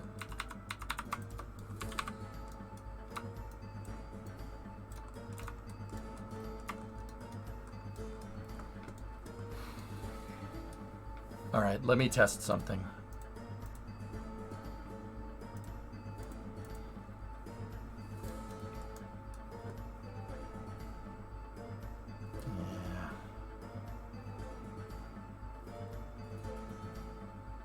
sure how well that's gonna work.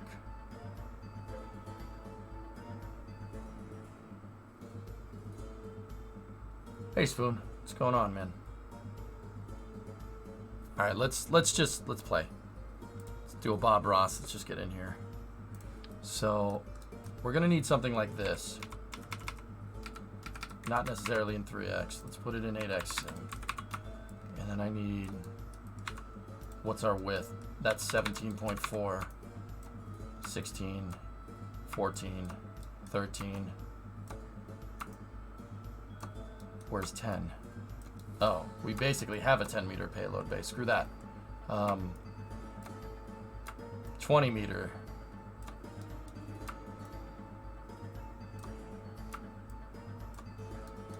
$20-meter payload bay, like that.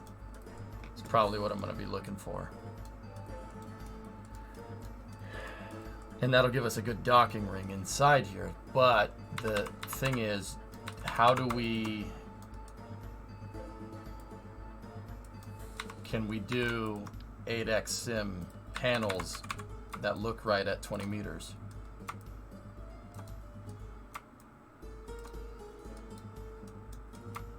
Let's mess with this. Let's see what we can do.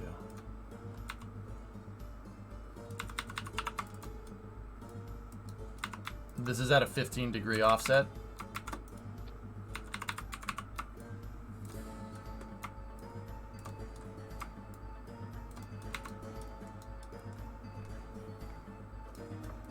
How easy is it to make a spaceship like this with no knowledge about all this stuff? Citruna, I would not try to build... I would not try to build something like this if you didn't have a little bit of knowledge. Like, okay, so if you're gonna play KSP, don't try to build like a starship. Don't try to build something from Star Wars. Just keep it simple and do something like the Apollo program. That will come a lot more intuitive. That will be a lot more intuitive.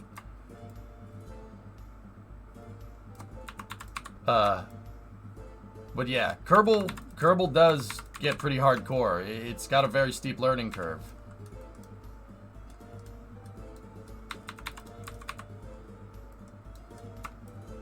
S with the useless comment as per usual. Appreciate it, buddy.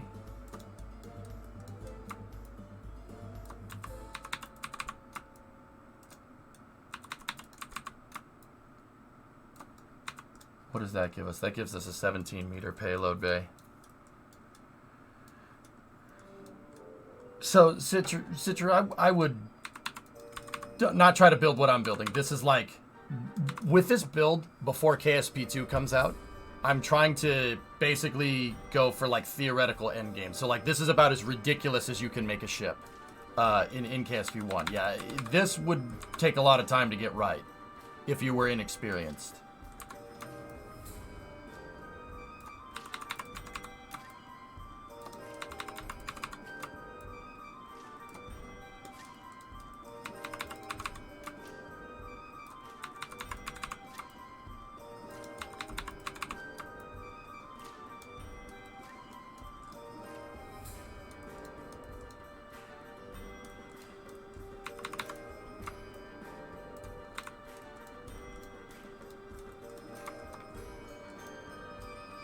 It is San Andreas, yes.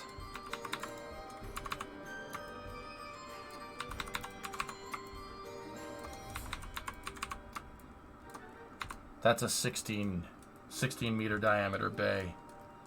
And that's almost perfect, dude. Yeah, I like that. Perfect. Can you make open-ended fairings and just use that as the payload bay? I don't think you can make a fairing that big, Lunprod. I don't think you can make a 16-meter fairing. We could check.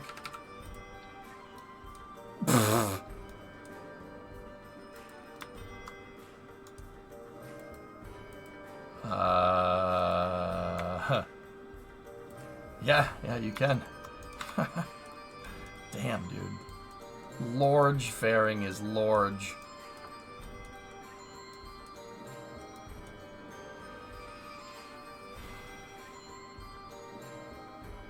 That's beast mode, dude. I guess you can. With a 5-meter fairing plate, you can make a 16. You can make a 16-meter fairing. Holy crap!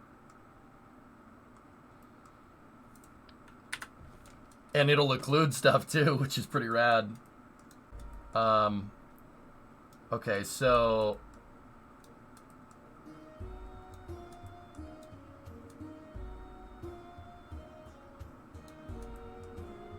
how are we gonna do that? How are we gonna make that all come together? Oh, man, I had a super cool idea with the wings, dudes. I was gonna use wing tessellation to make a taper. But yeah, you can do it with a fairing.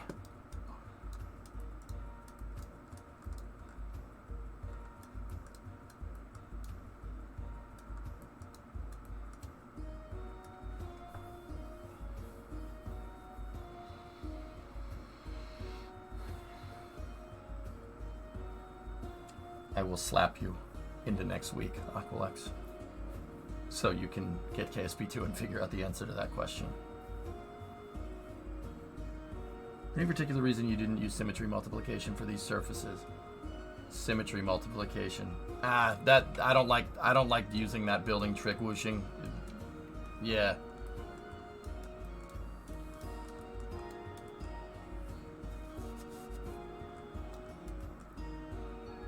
I'm not sure, Lundprod, how that big of a fairing is going to work structurally, dude.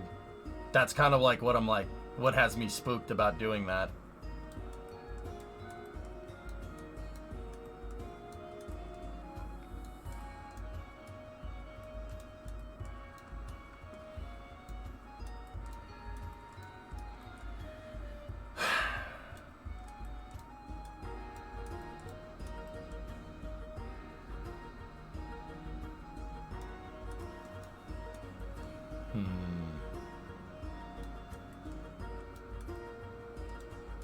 I don't know, John.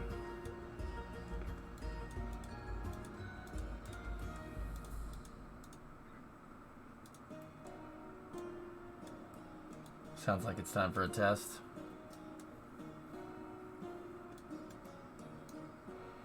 Okay, I'll get the rulers out. Hang on.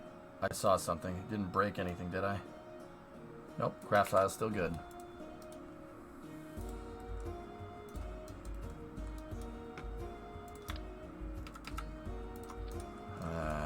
I don't know how well butting up fairing to fairing like that is going to work. I mean, we've done it in the past, so just make the entire mothership one long fairing. You're a fairing.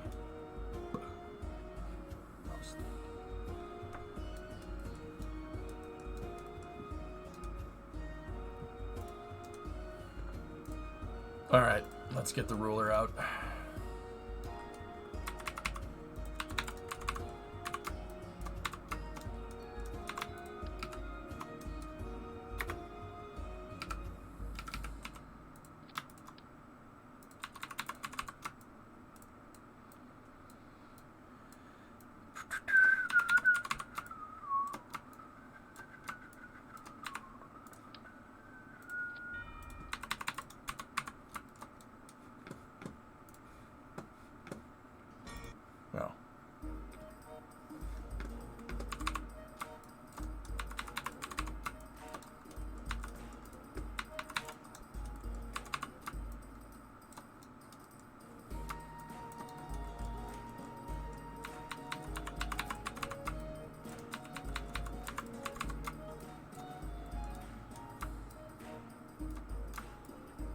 Gotta move this out to mark 16 meter. There we go.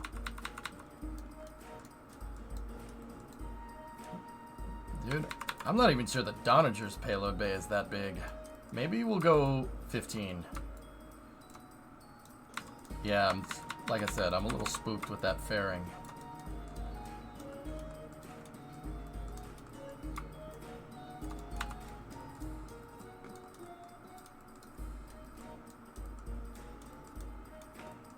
Alright, let's build.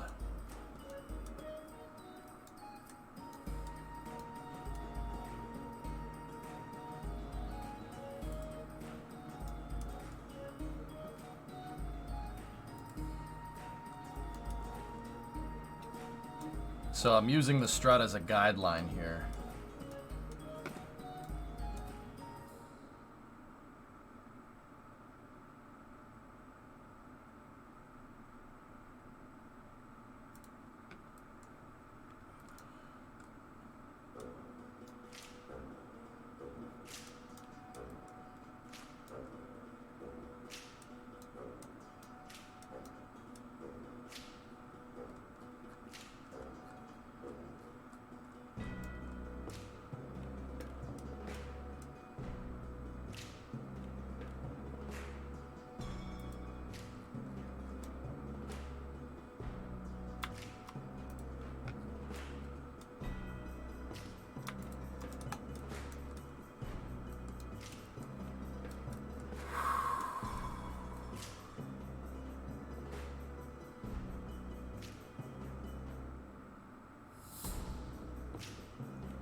Let's try again.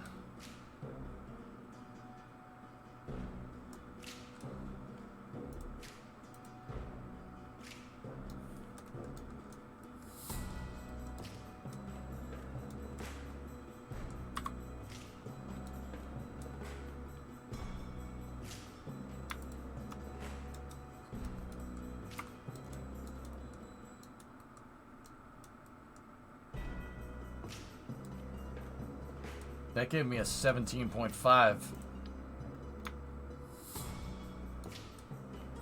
Oh, I see what happened. That's not in symmetry. Okay. Here, let me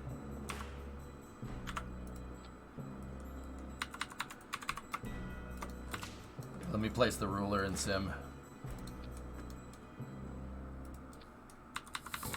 So once again, I'm using the strut with the 2 cubic octags as a ruler to kind of show the outer diameter here.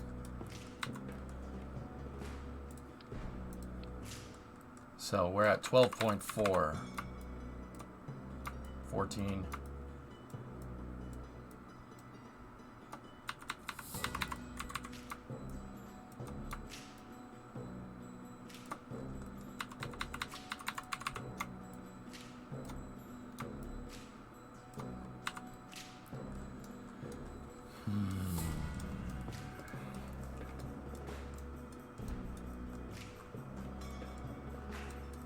Yeah, clipping fairings though, Akalux, we've not had good luck with that in the past.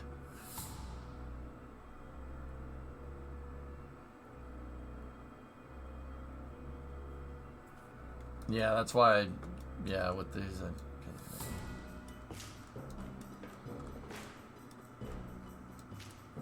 I mean, clipping fairings, you can do it. You just have to really make sure you understand what you implemented when you did. What the frick?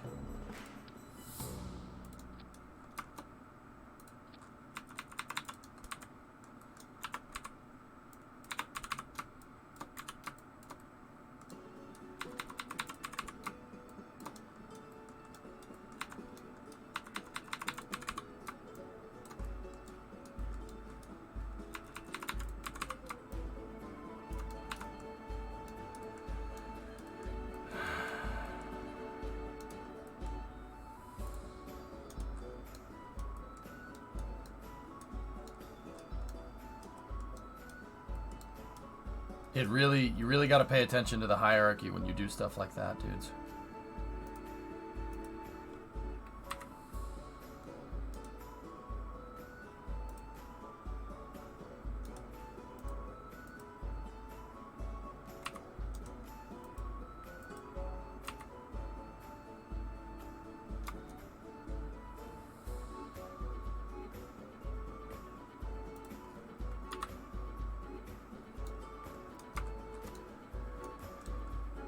The taper. Yeah, see, here's the problem. So, Lunprod, what I wanted to do, this is not a bad idea. I don't mind doing this. What I wanted to do with the ship, though, if I have a fairing that's just going all the way to the back, right? How, like, what are we gonna do to cap the back? What are we gonna do there? That's the wing tessellation, and having a taper in the back made out of wings could solve that problem. I mean, to be fair, we could just put another fairing back here, and we could have 2 open fairings, and then you could have wings on the sides that open and close like payload bay doors. We could do that.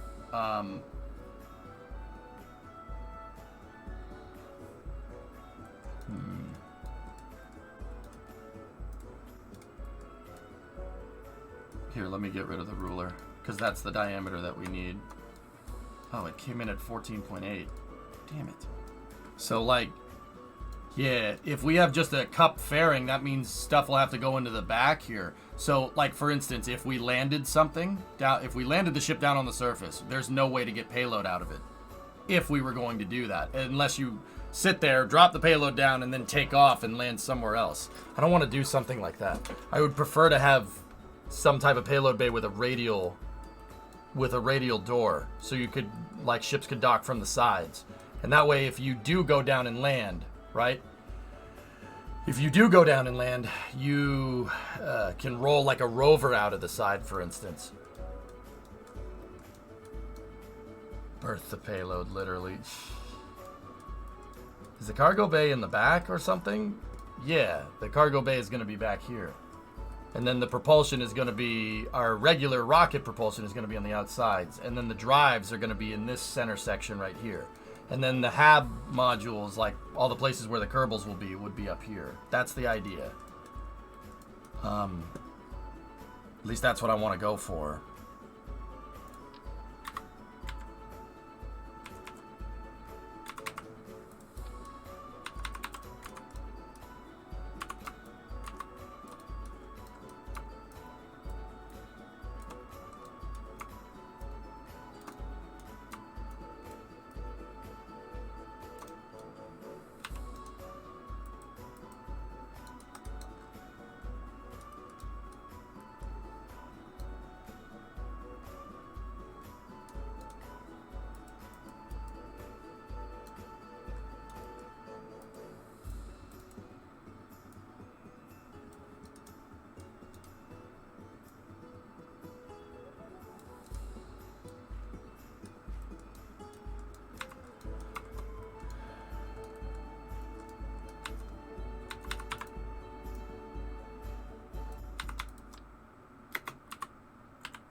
Yeah, see, this makes it so with the wings I could make it,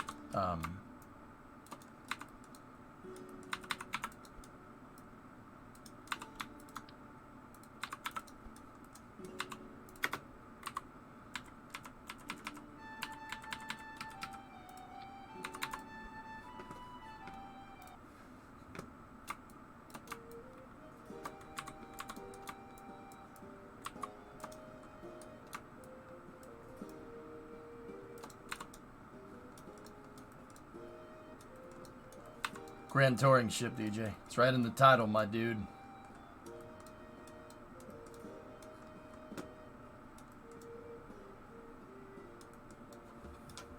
I like that.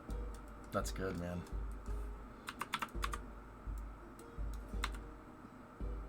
Yeah, that's pretty good. Wait, did I literally used the wrong style of wing, didn't I? Man.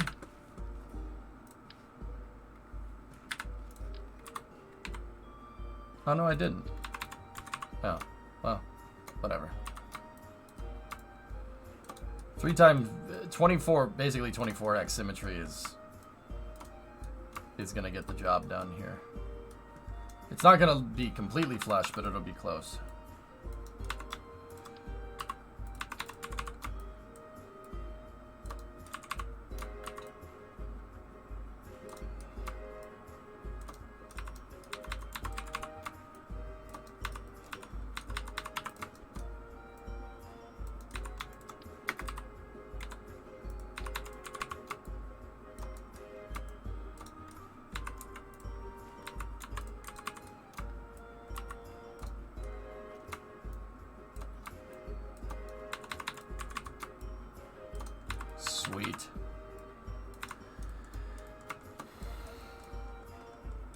Not bad. Wait, why is that one out of... Oh, that one's not absolute snapped. Come on.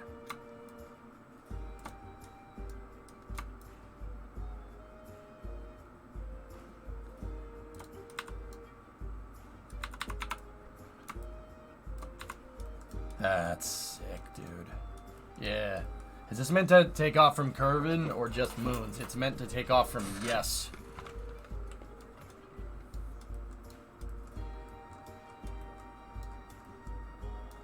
We could put a gantry crane in this Aqualux. Sure, why not? But the gantry crane would still need to come out the side. But yeah. Would it cause a problem to use the infinite symmetry?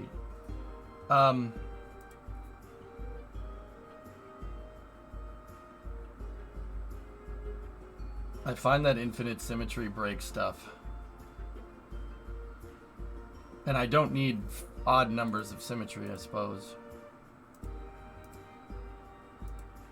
But yeah, Chief, you're like the second or third one to link that, dude. I like doing things this way. This way I know hierarchically will work. I haven't tested Hazardous' way of doing it, so I'm not really interested in doing it that way. You know? I don't know if that's going to work. I don't know how that's going to stand up hierarchically. I know this works. I know the 3 times 8x symmetry absolute snapped into position, which is technically 24x symmetry. I know this works, so I don't want to change that. Only if the vehicle goes all the way to the back of the gear, but you could give it enough room to get to the back of the cells. Back of the structure things relative to the stability.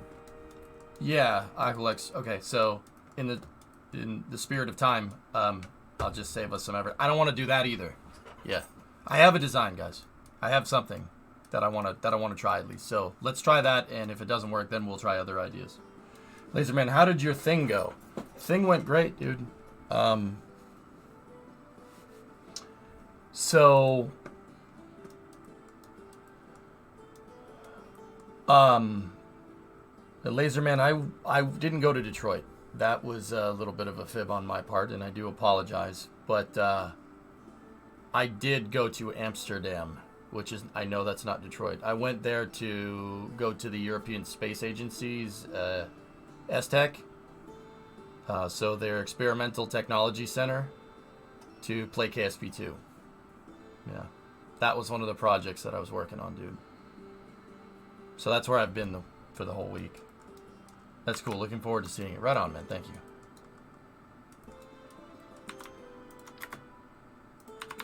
Yeah. So.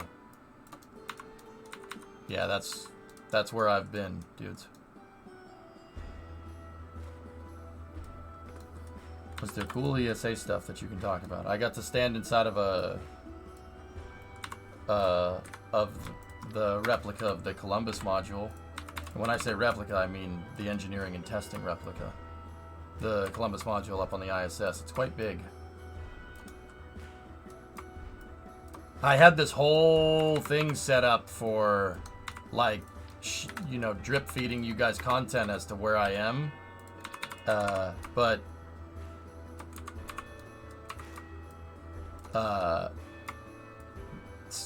Kerbal ended up posting the picture of all of us there, so I ended up not doing it.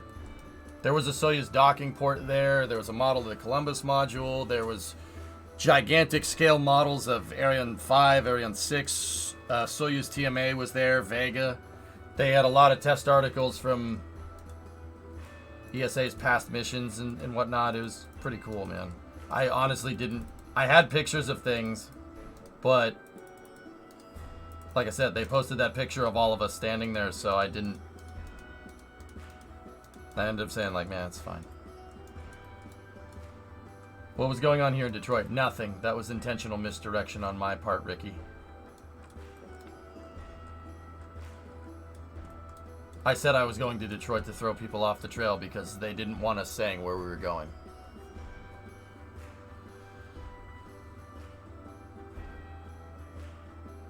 Yeah, you're right. There's nothing going on. Well, Ford just entered Formula 1 and they had Daniel Ricciardo at the Rouge, dude. If that counts as something. That's pretty cool.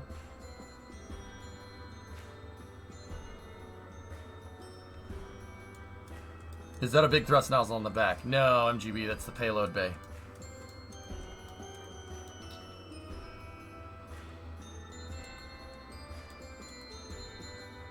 It's going to have Kraken drives, freshman. Yeah, Kraken drives are going to be in it. Why am I using Kraken drives? Ran out of time, guys. Ran out of time. Straight up, that's the reason. I ran out of time. So no Ferrari anymore. I have no idea. I don't know what I'm... Yeah, I have no idea, Chief. I don't want to talk about Formula 1, dude. I don't know.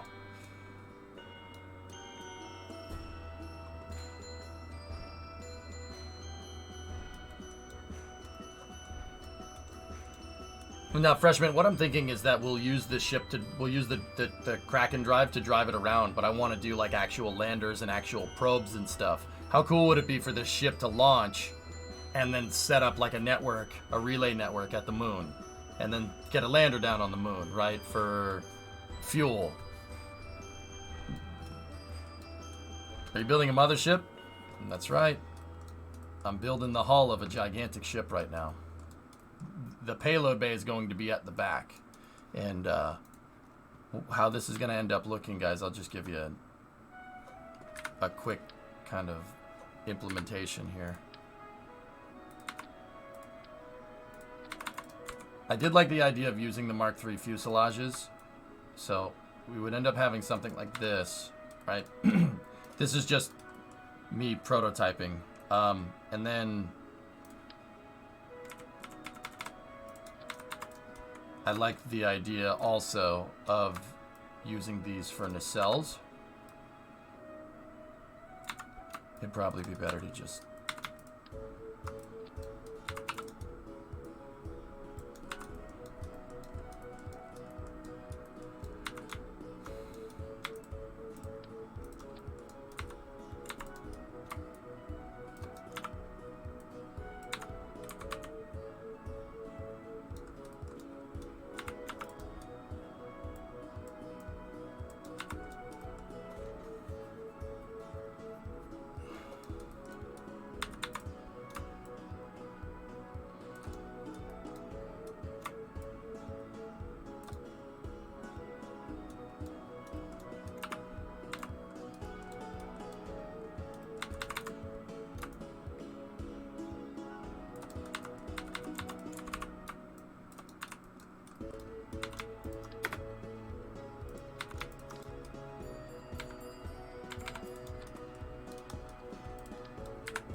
So I want a gigantic payload bay back here for all the landers and whatnot. And then I also want the engine room for the drives right here. And then I want Kerbal habitation up in front. And this is kind of what I'm going for, dudes.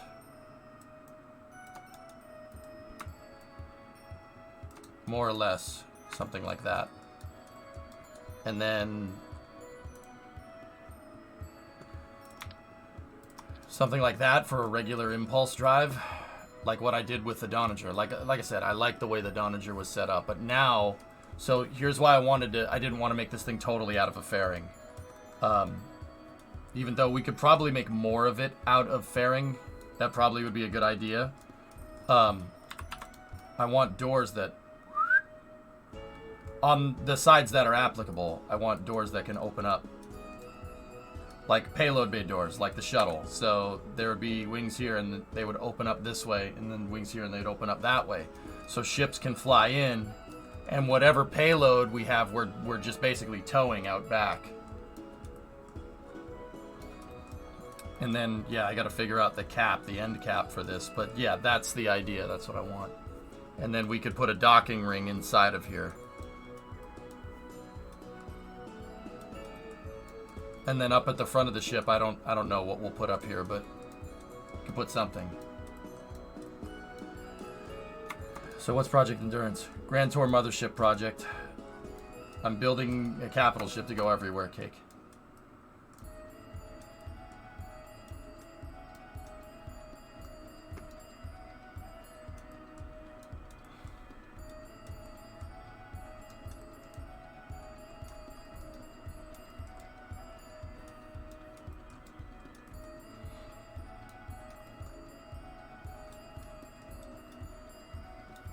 Kind of want to do a Grand Tour ship that has the spinning ring bits. So, like, if we wanted to, the whole ship, like, say the back of the SPH is the ground, we could land the whole thing and then open up the payload bay doors. Discovery, If we go wanted throttle to. up. Laserman! Thanks, buddy.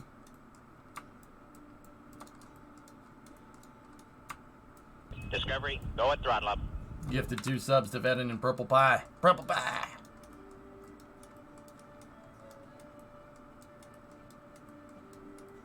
Yeah, this is good, man. I actually really like this. Yeah, that's gonna look sick, dude. The whole idea of this ship is to bridge the gap to sci-fi, but we could, like, the thing is, dudes, is that, you know, like, if we could get a fuel cross feed going here,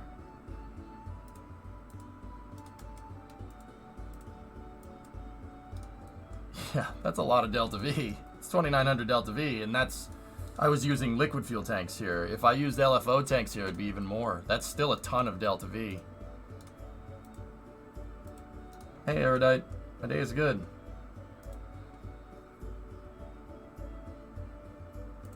Yeah, I saw it, T-Man. It's pretty funny. Not much TWR, though. Kraken drive, baby.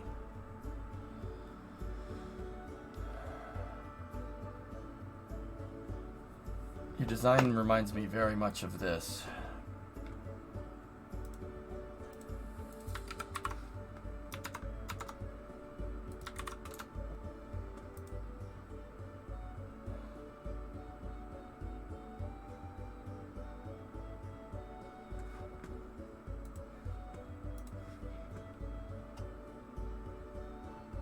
Okay. I don't know how you got that from what up. Alright. Sweet. Cool. I don't know how you got that from that, but I mean, sure. Okay.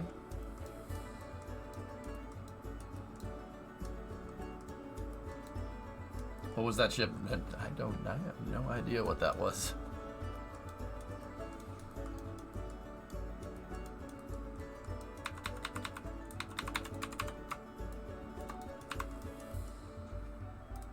Let's just get rid of that and get rid of that for now.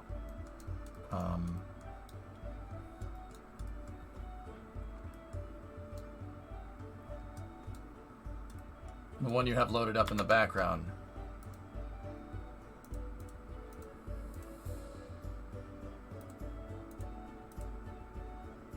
Okay.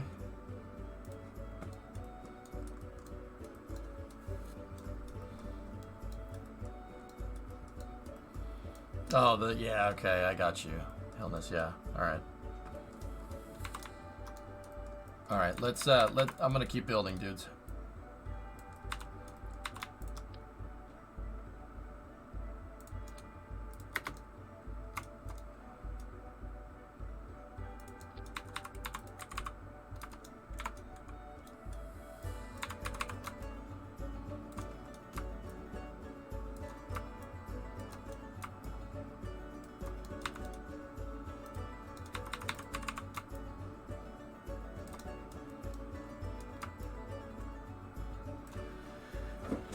Man, that almost fits perfect. I'm gonna change the texture of the flag, though.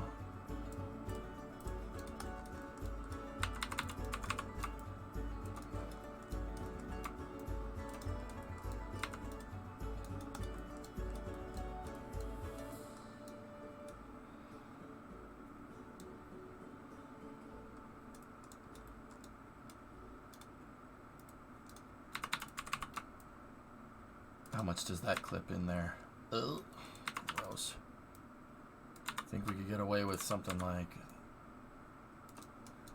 this. Here. Burbaps.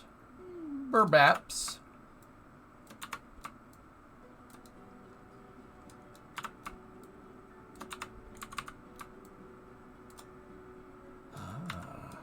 Ah, yes. But see, that's not gonna That's gonna look weird. Because the nacelles will end up being there.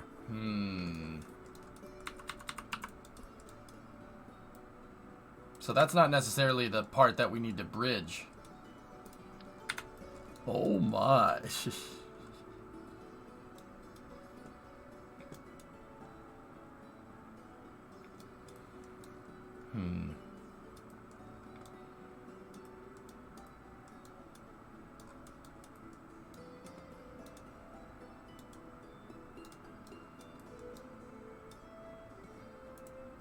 Okay, this is where we do a trick here.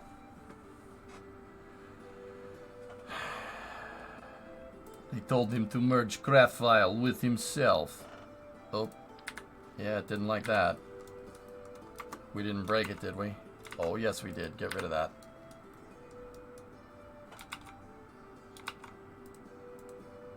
I think that's the fairing duplication. No, ref, that is known. Anytime you duplicate something with a fairing in it, sometimes it's susceptible to doing that. So as long as I just take that fairing and select it and don't try to node attach everything, we'll be fine. What I want to do is get rid of that, get rid of that, get rid of that. Take the fairing off, mouse over,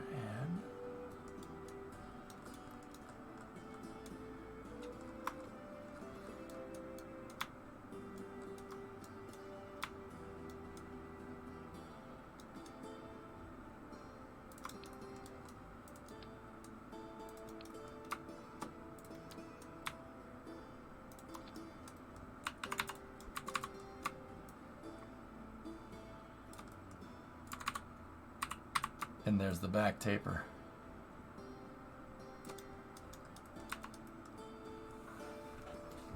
I don't think we null refed anything there. Nope, we good.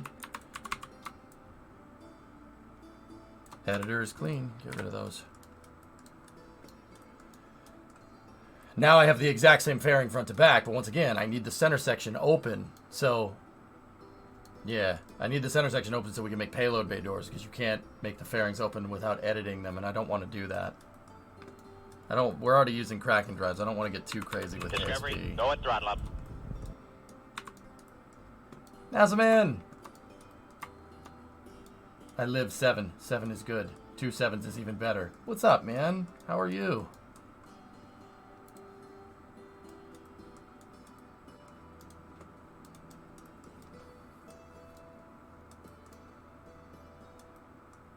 I'm doing good? Well, that's good, buddy.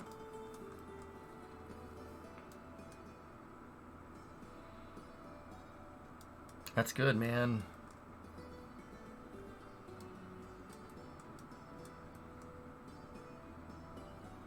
It's Valentine's Day, sharing the love with my favorite Kerbal streamer. Happy Valentine's Day, buddy.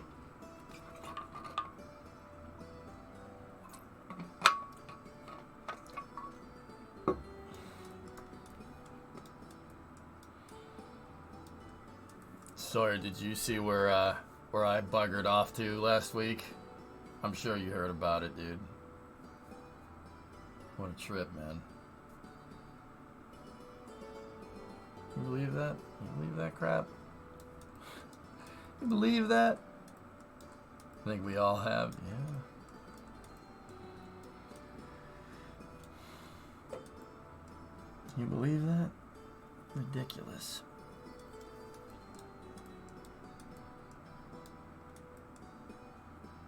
Hard to miss you with that jacket. I noticed that you didn't mention the color this time, Rain. Tell me why.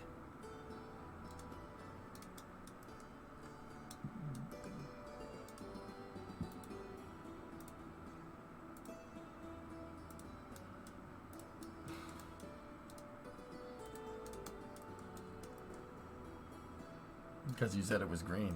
It is. 'Tis green. Green jacket, yellow jacket, gold jacket, all made in Taiwan.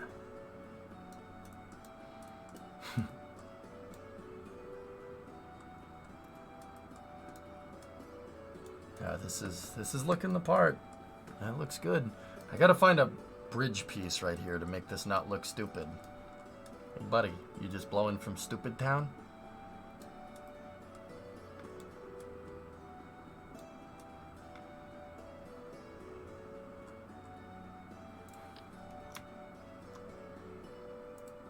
Any plans on your next trip to Europe? I just got back from one, dude. Yeah, sure. I have plans at time o'clock, Chief.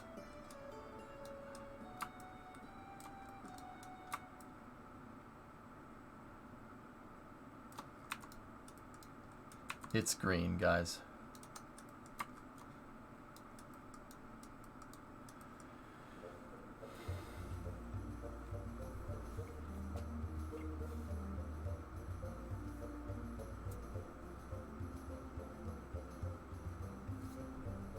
You seem to like it a lot. Yeah.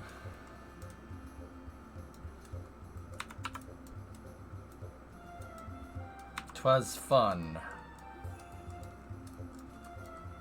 Yeah. I'm not sure about having those fuel tanks that far clipped in there like that, and I don't need fuel tanks there. I just need a piece to bridge this gap.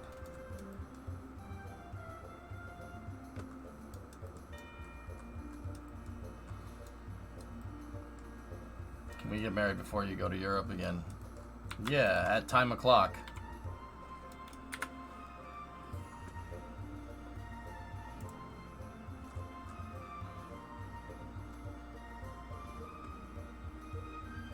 Where's the piece?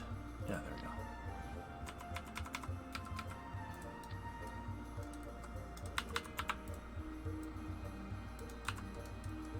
I don't like that piece there. I gotta figure out something else. Where in Europe did you visit? I was in Amsterdam.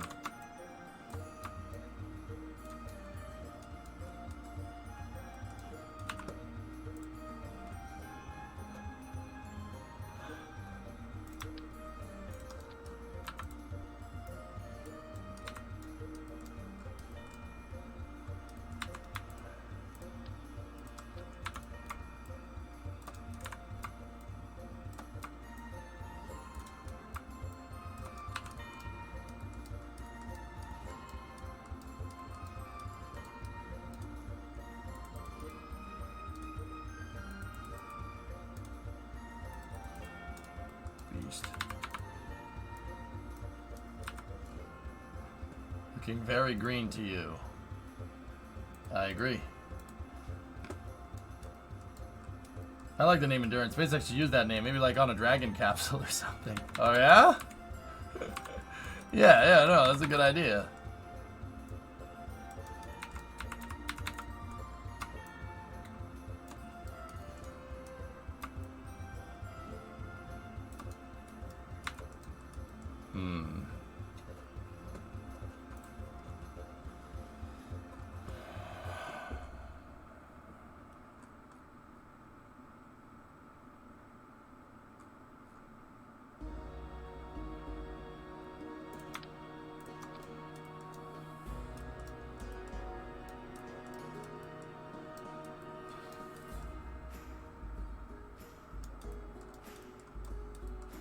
Ba-da-da-da-da.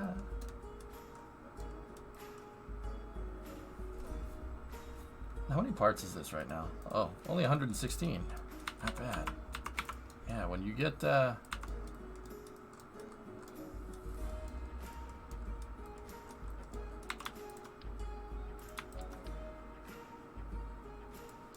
that's gonna look sick.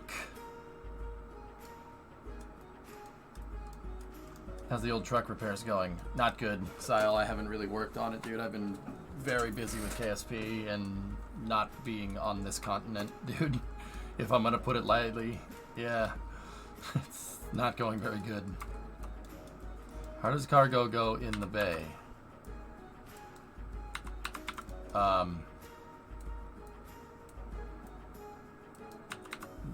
This. Not exactly like that, drummer, but that's the idea.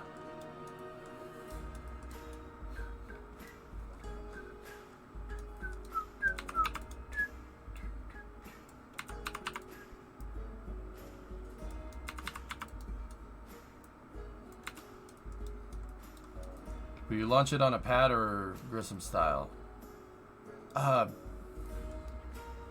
Kraken drive should be good enough. Yeah, we could just put it out on the runway and send it, dude. I don't think it's gonna up like that. I don't think it'll do that. Yeah, Orion Seafoam works.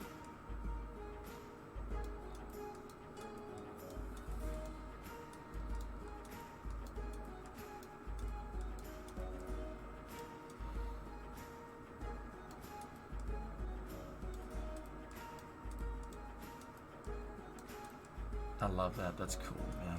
Big 15-meter payload bay. Beast. Yeah, the kind of structurally, this idea is kind of based off of the Donager that we were making the other day.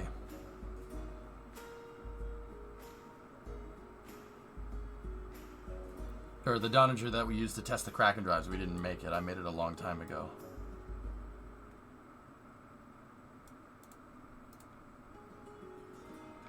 I would use this, but this ship is there's hierarchy surprises in it, and I'm pretty dang sure those hierarchy surprises will kill us. Like, this thing has engine plates all over the place, dude. Who knows what kind of surprises are gonna happen if I try to, like, land this thing on a planet or whatever. I mean, then again, we did land it on the moon, so. It'd be cool if the doors could accordion fold or slide forward instead of swinging out.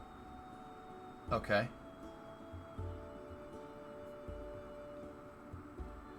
No, W. No, I don't. We weren't allowed to keep anything from the playthrough, dude.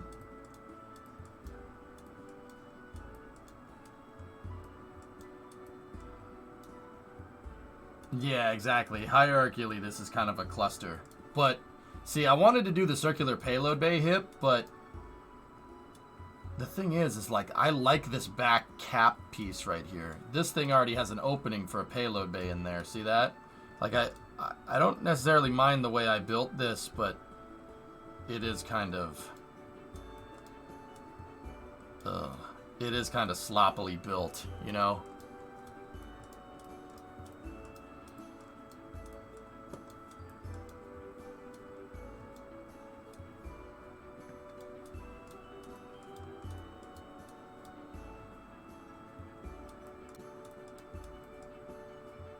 Yeah, square don't look bad. Yeah, gee, that's the thing. I gotta take another stab at it.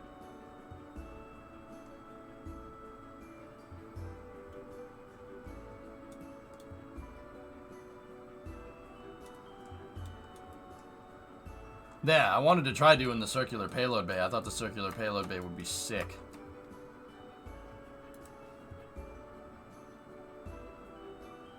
I mean, how large is this thing? That's bigger. That's a bigger than a 15-meter payload bay. The ship's 25 meters. Why? Yeah, actually, it's about the same size.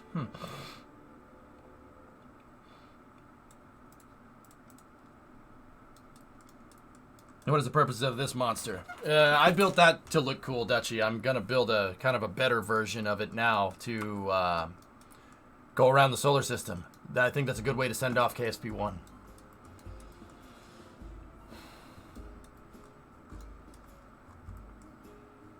Square the big cargo bay open on the bottom. What happens when you go and land, S? You're not going to be able to get anything out of the bay. That's why I want side opening bays. Yeah. Just got to figure out the right way to put it all together.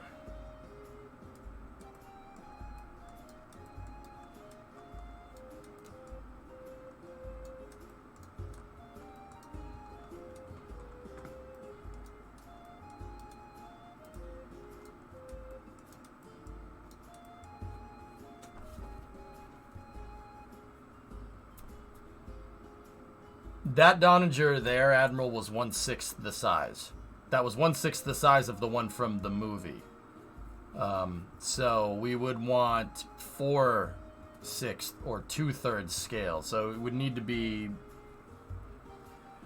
4 times as big. If we were gonna build a Kerbal 2-scale Donager, it'd be the size of the VAB.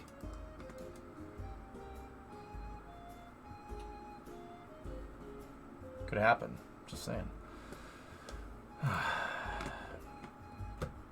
Like, as I don't mention this so many times. You want MADV, and I've said no 3 times now. Basically, I don't want to. Actually, I really haven't said no. I've said I don't want to do that, but yeah, I know all about MADV. This does not do that, believe it or not. There's engines down there. Yeah, that doesn't do that.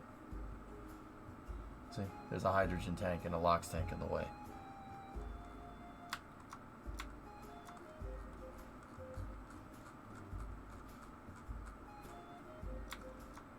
This doesn't plop stuff out the bottom, and it definitely doesn't take off with stuff plopping out of the bottom of the payload bay. There's 6 RL-10s down there. It's essentially a Centaur stage with a capsule attached and integrated into one vehicle. It's cool. MADV is really neat. But where we're going, we don't need fuel tanks. Yeah, okay, so I'll be a little bit more candid about it. I don't want to do that. I don't want to do that way. No, I'd rather it open up on the sides. Yeah, I don't want to do that like that.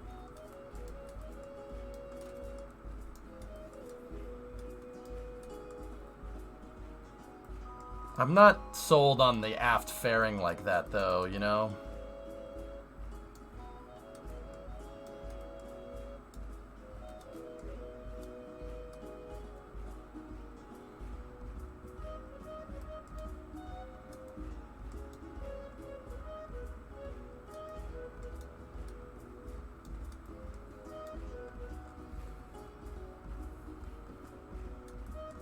Is the mid-cargo bay for the drives?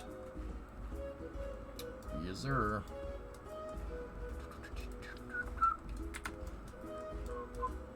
Don't worry, be happy now.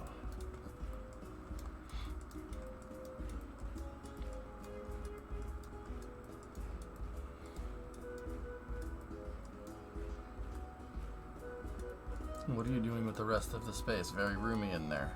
Whatever the frick I want to, dude, and that's the honest answer. Whatever the frick I want.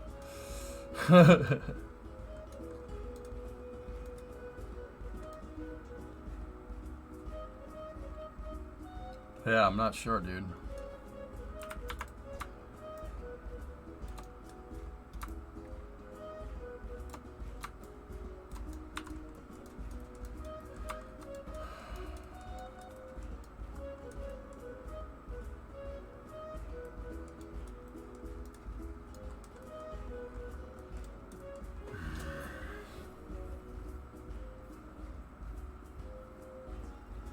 I like the cap fairing on the back, but what I would want is a fairing that's not that tapered. I would want it to be more kind of straight, but that's going to really screw us up when we go to ascend out of any planet with an atmosphere. It's going to... Can you try the inflatable heat shield? It might be big enough to replace the fairing in the back. We got a 15-meter bay, and it's a 10-meter heat shield, dude. Good thought. That's a good idea. I don't mind that idea, Raid, but yeah. That'll also make it so we could aero brake if we really wanted to. That's, you know, dude, I'm not... Hang on. Where's this rocket going? Everywhere. Raid, like, what if we did something like this? And then just, as an example...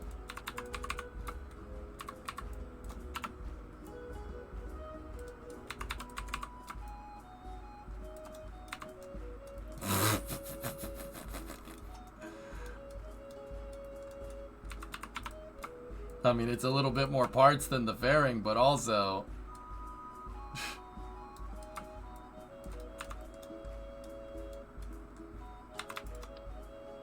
and just, how does it do with the clipping?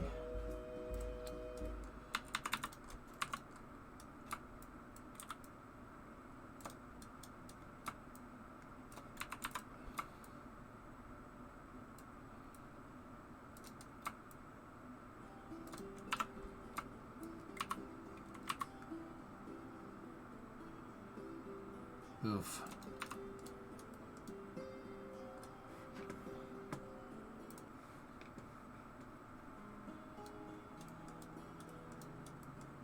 Not the worst looking.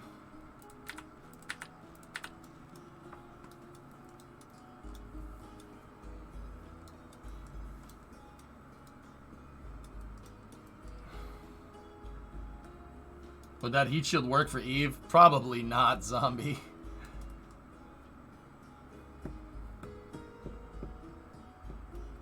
Can you just use fairing for half of it? Yeah. Yeah, you could.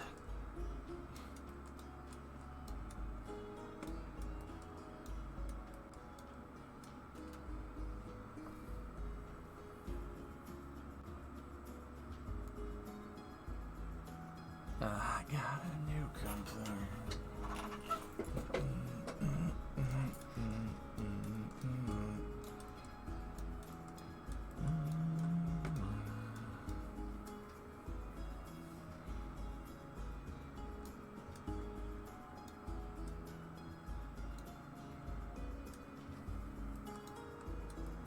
Space A official. I'm on the wrong account again because I can't be bothered seaching.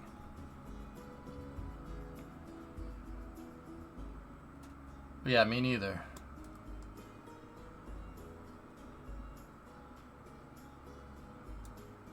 Switching. Oh, okay. Hey, Decline, what's going on?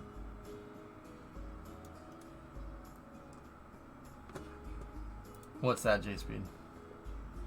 Nice. You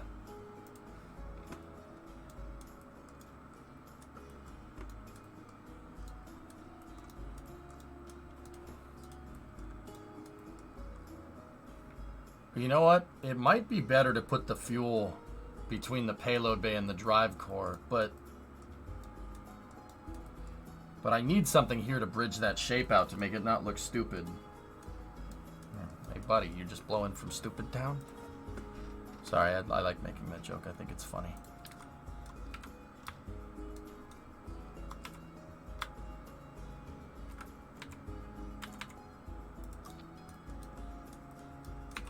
Let's see. Maybe we could get away with...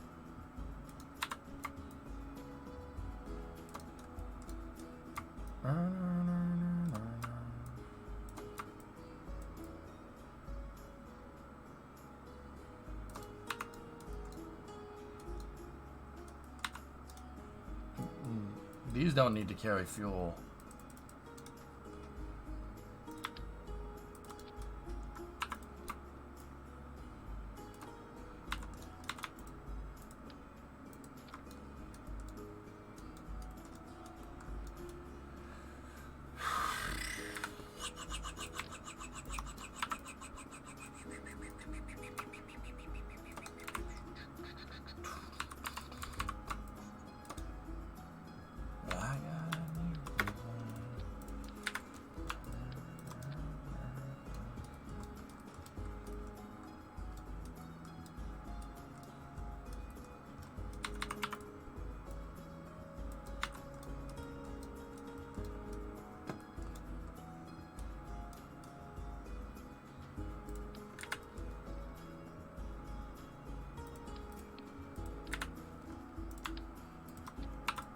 Oh, I gotta rotate it again.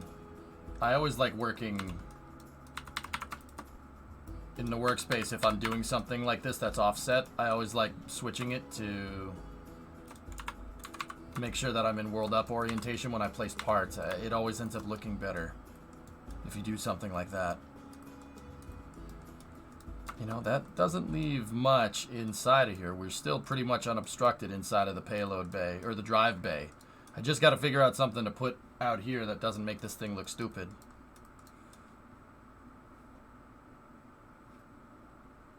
Actually, we could save parts by doing this and then that.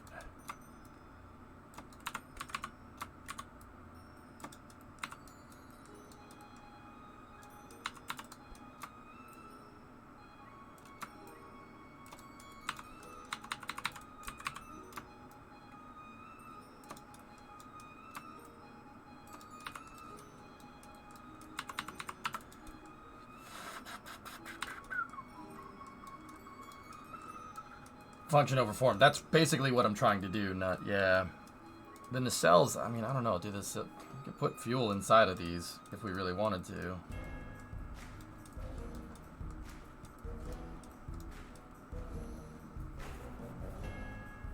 Maybe a cargo area for small craft that would make it go with practicality purpose.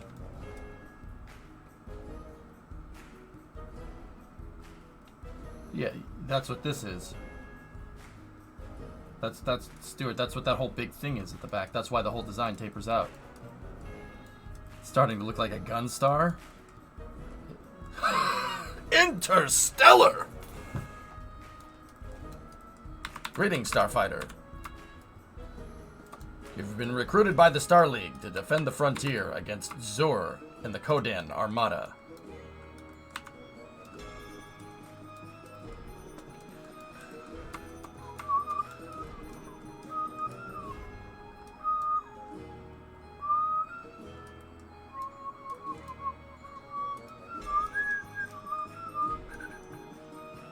What do we do? We die. Sir, we're caught in the moon's gravitational pull. What do we do?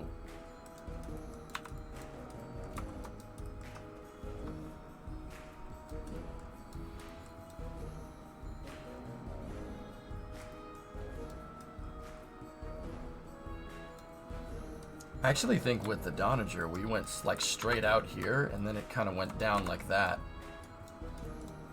In which case, man, the payload bay on that thing was gigantic.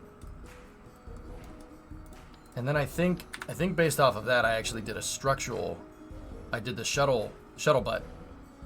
Where is it? I always lose it. There it is. Okay.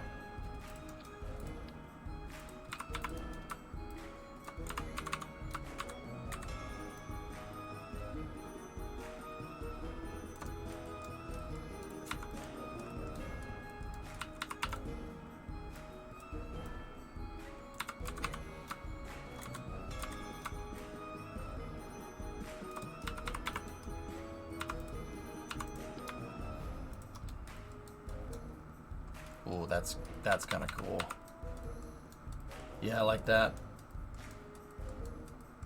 You like the chunkier non-aero look?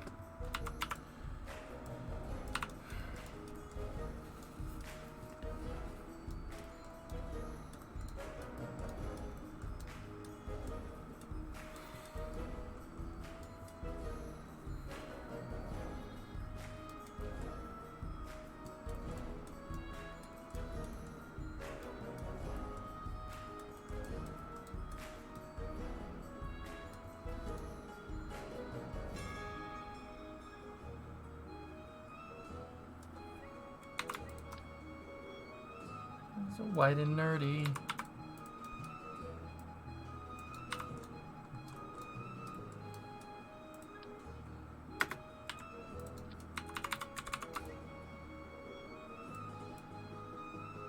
Yeah, see, we're gonna have a little opening right there.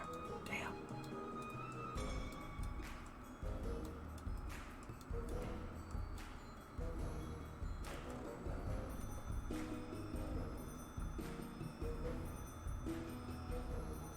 Damn, boy.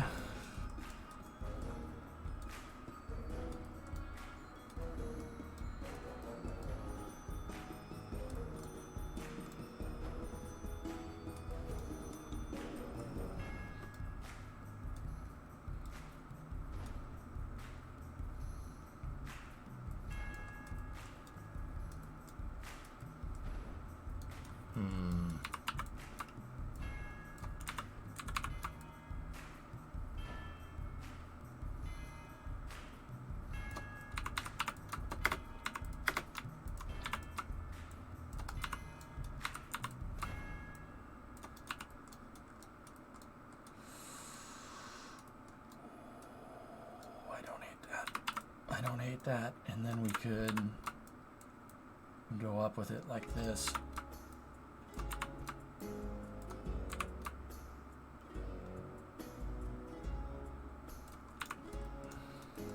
But then again, how am I going to close this out?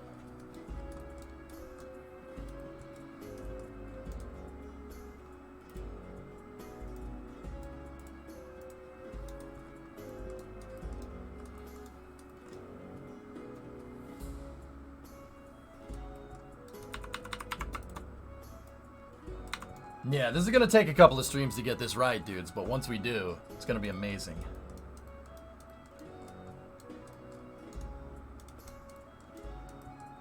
And I'm not sure if we should carry fuel in these nacelles. Maybe we could. I mean, we could. Yeah, we could. We could carry fuel out there. I don't see why not. But those are more structural than anything, you know?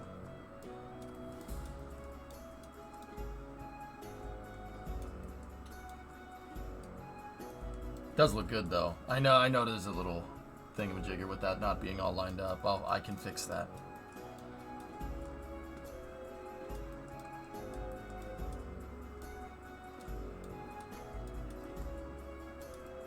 Yeah, Zero, the structure is getting there, dude. It's just going to be outfitting this thing with all the stuff that we need. Is the plan to use the Kraken drive with the ship? Yeah, I'm designing a dedicated drive bay, Orion. And the drive bay is based off of Scobie, not the one that kept blowing up before I went to Amsterdam, the one that works. The one with the 3 wings, like the wing on the top and the wing on the sides with the turning things on the sides. It's based off of that, because we know putting a drive in there works. That's a good structural design. So yeah, this is going to be the drive bay in here. And what I'm thinking is right here, we can have a payload bay door that opens, and we could replace the drive. We could get into the drive core. And then on the sides here, I want to put vents. Like I'll put a heat vent that opens with shutters, and we'll tie all the shutters to the throttle, and then when the vents open, the engine bay will light up blue because Cherenkov radiation or something. I just want a visual cue so people know that the drive is on. So I thought that would be cool to do. That's why I'm looking to leave this area open. That's why I'm having trouble like bridging this, and I'm not really sure how this area right here is going to end up looking, you know?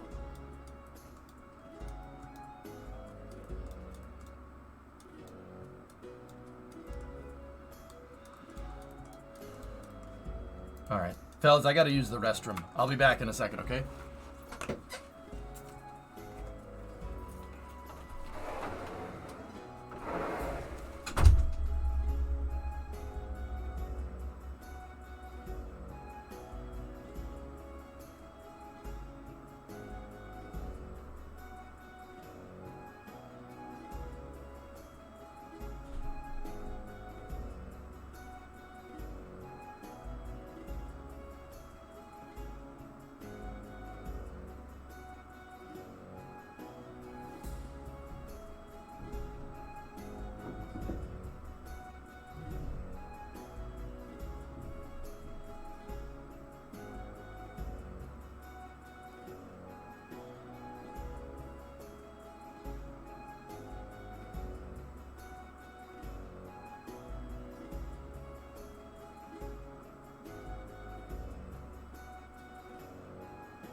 Grandma made me soup.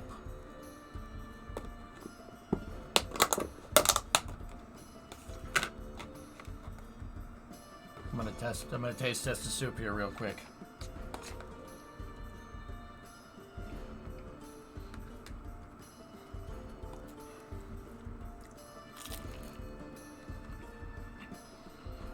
I don't know if it's homemade. I don't think so.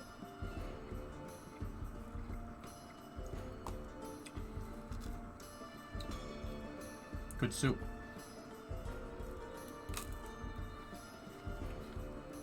It's minestrone, fellas. You testing the soup.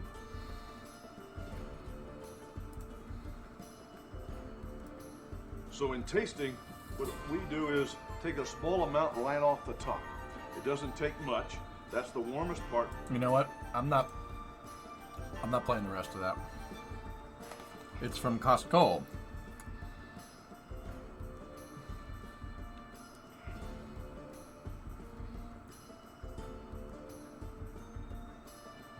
Cap the drive core with open shuttle bays and place cargo ramps at the endpoints of the bays. Yeah.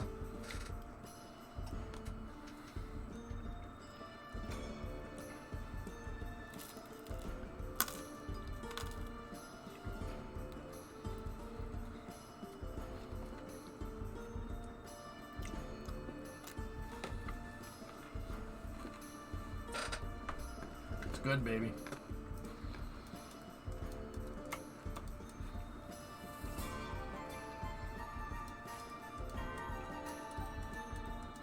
Could say that video is a 10 out of 10.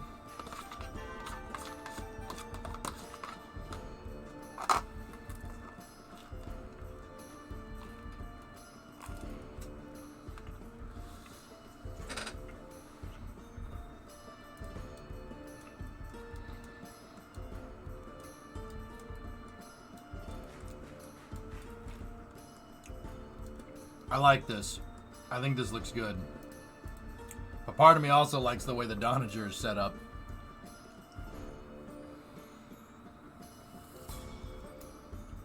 What we could do is go and just completely take apart the Donager and rebuild it. Yeah, it looks good, man. This is kind of what what I want the end to look like, you know? This is good dipping soup, Bree.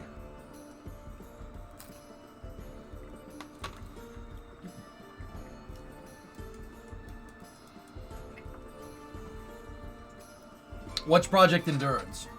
Ermi, it's a capital ship. Every planet.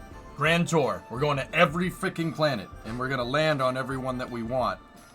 Or everyone that we can. Obviously, I'm not going to land on Jewel. Even though there is a way to do it.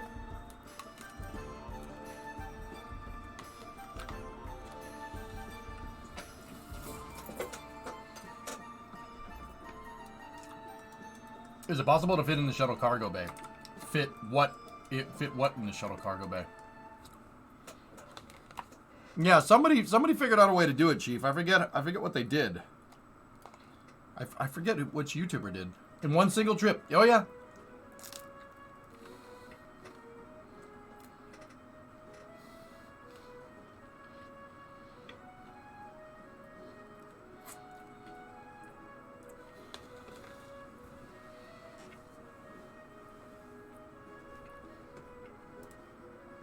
Now, Ermi, I'm not gonna lie to you. We have a physics breaking drive system that can basically make a ship go anywhere we want. We have drives that basically use a little bit of electrical charge to compress a landing leg, and they can go anywhere. They have like thousands upon millions of kilometers a second delta V. So what I'm doing is I'm taking Kerbal to its theoretical endgame. We have drives that work similar to The Expanse or like some sci-fi or something. Like I have something that's similar to like impulse drives from Star Trek. And I'm building a ship around that drive. I'm building a capital ship. Now that capital ship is still going to pull liquid fuel and stuff so we can land down on planets and whatnot. And I also want to give it ISRU capabilities so we can refine fuel for anything that we want to refuel, you know? So we're going to really get kind of crazy with this here.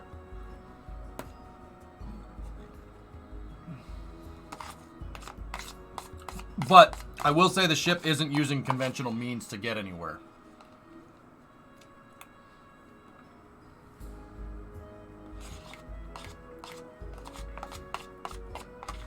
Let me finish up my lunch here and then we'll get back to work.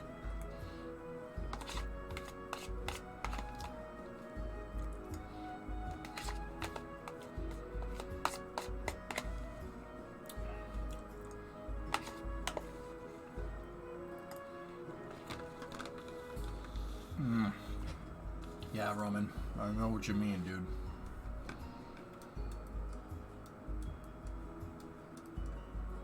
I mean, I wouldn't mind using the Donager. We could do it.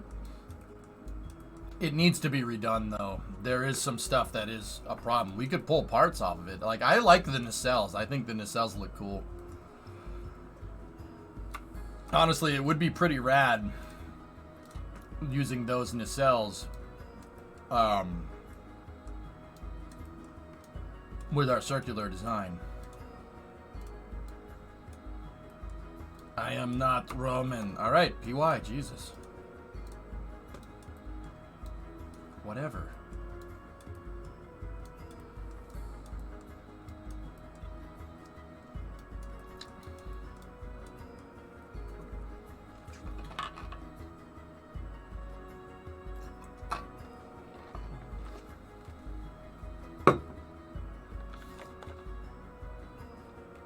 The red light is coming from the inside of the payload bay. I wanted it to look like it's glowing red.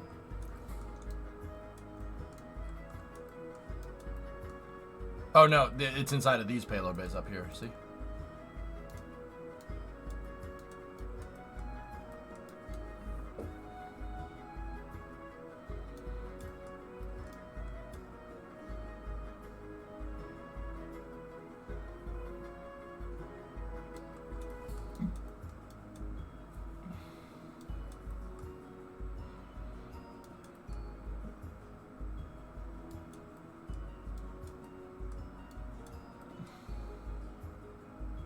Yeah, me too. KSP, that would be cool.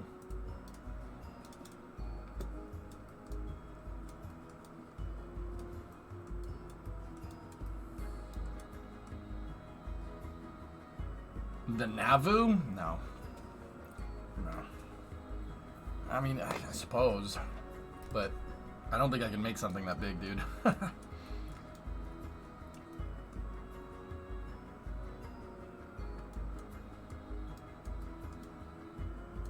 It looks cool though, right?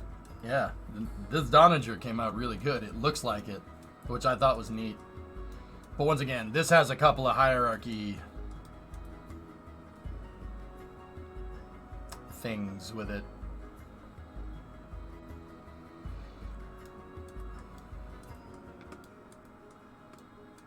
Yeah, I tilted the I tilted the fuselages there to make it look like windows on the sides. Came out good, man. And don't get me wrong, the Project Endurance I want it to end up, I like the Donager's design. I'm not using the Donager's design just because I want to copy the Expanse. I'm using it because I think it's a good idea for a capital ship.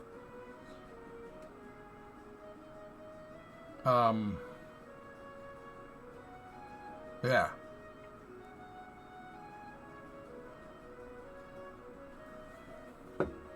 I think it would look cool.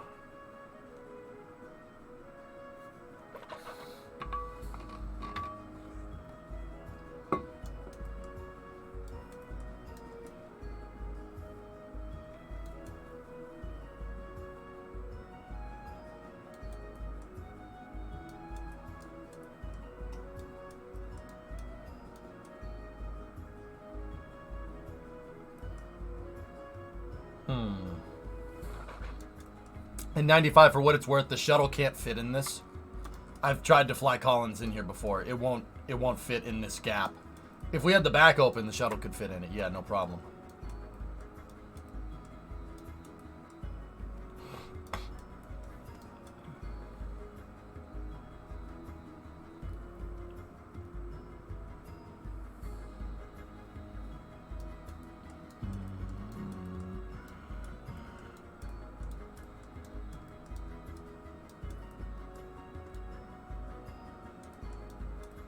But see how I have this enclosed shape right here? That enclosed shape filled that gap right there between the 4x symmetry transition and the outer payload bay. And that ends up, that looks really good. I even put some intakes in there to help round the shape off a little bit. But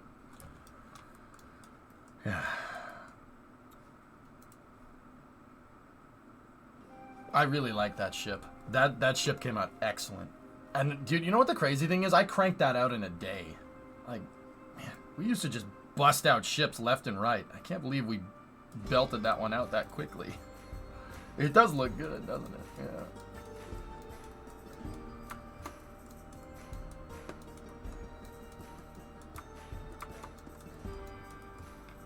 The platform used to swap Raptors on super heavy boosters is returning to the launch site. Likely going to swap out the 2 bad Raptors on booster 7. Got it.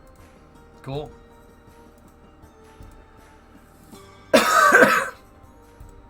Excuse me.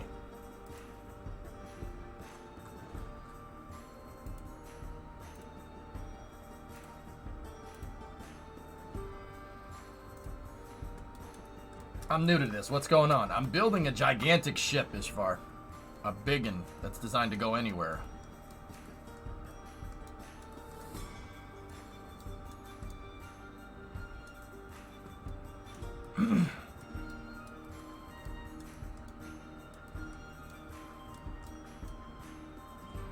Like for real or in a game?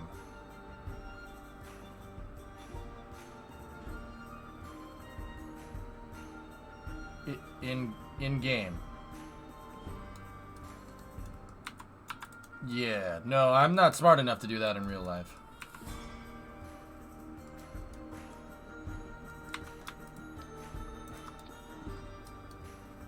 I like this. I like how that all comes together.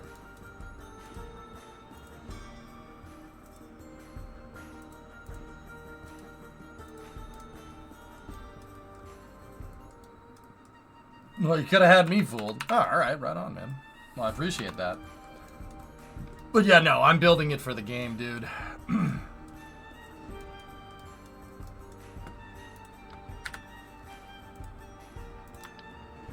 Right now, I'm kind of just figuring out the structure of this thing. In-game-ish, what I'm doing is... this ship is going to have a drive mechanism in it that can really, really haul the mail. We have a game-breaking drive that we came up with a long time ago. Called a Kraken drive, and it implies exactly what the name, like, Kraken drives are trouble.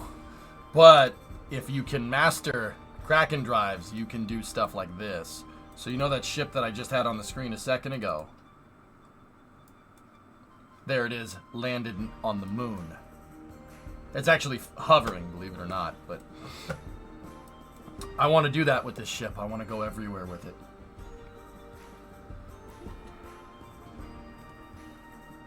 Man, that thing looks good. That thing came out excellent. It's growing on me, dude. But that has hierarchy gremlins in it. Just remake it. Just remake it. It won't take very long. Stop being impatient. Stop it, EJ. Can you explain the Kraken drive?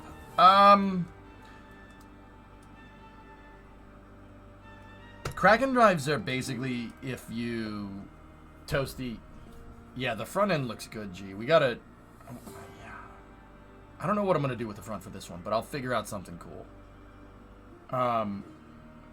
So, Kraken drives basically work if you fully compress something in KSP. I don't know if you guys have been, how long people have been playing KSP or whatever, but I'm sure you're familiar, like, if you have a base on the moon and you go near your base on the moon, something will hop around on landing gear, or something, if you go attach something together in Minmus, something will shoot off into the wild mint chip yonder, right? Guilty of that.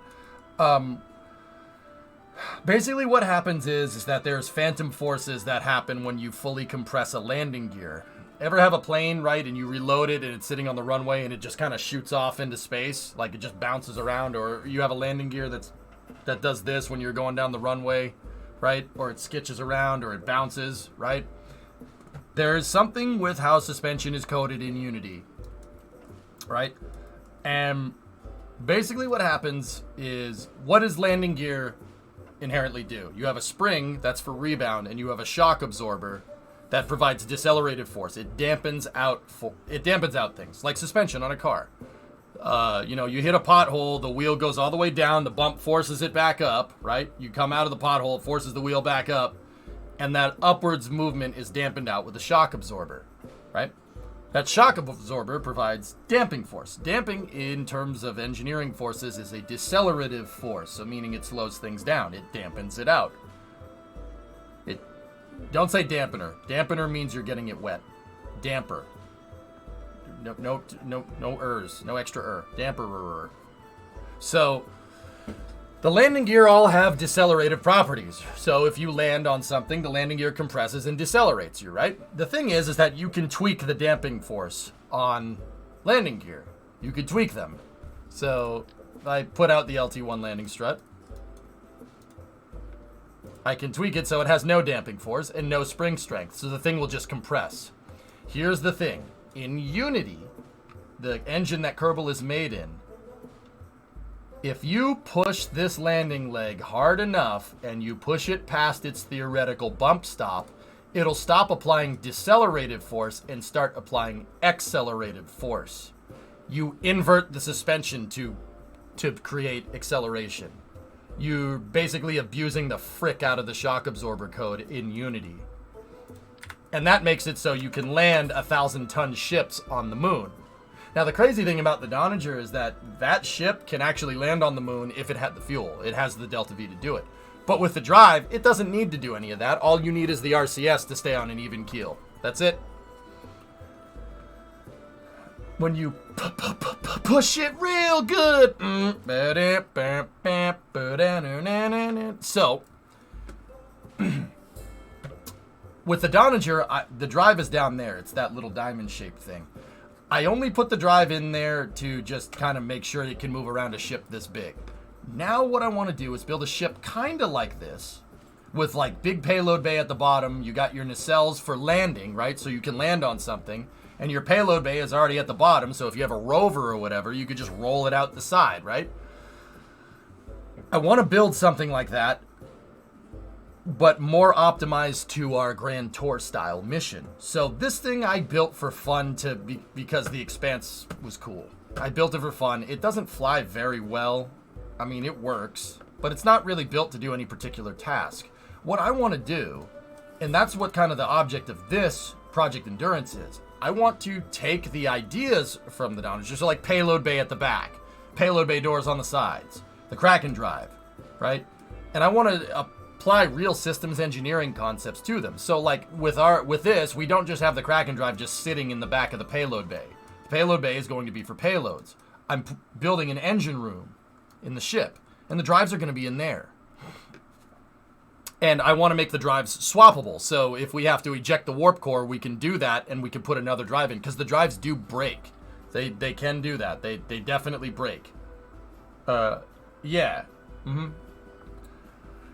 So I'm kind of building a purpose-dedicated ship that's supposed to represent the theoretical, like, most hardcore Kerbal, like, over-the-top, ridiculous Kerbal gameplay that I can think of.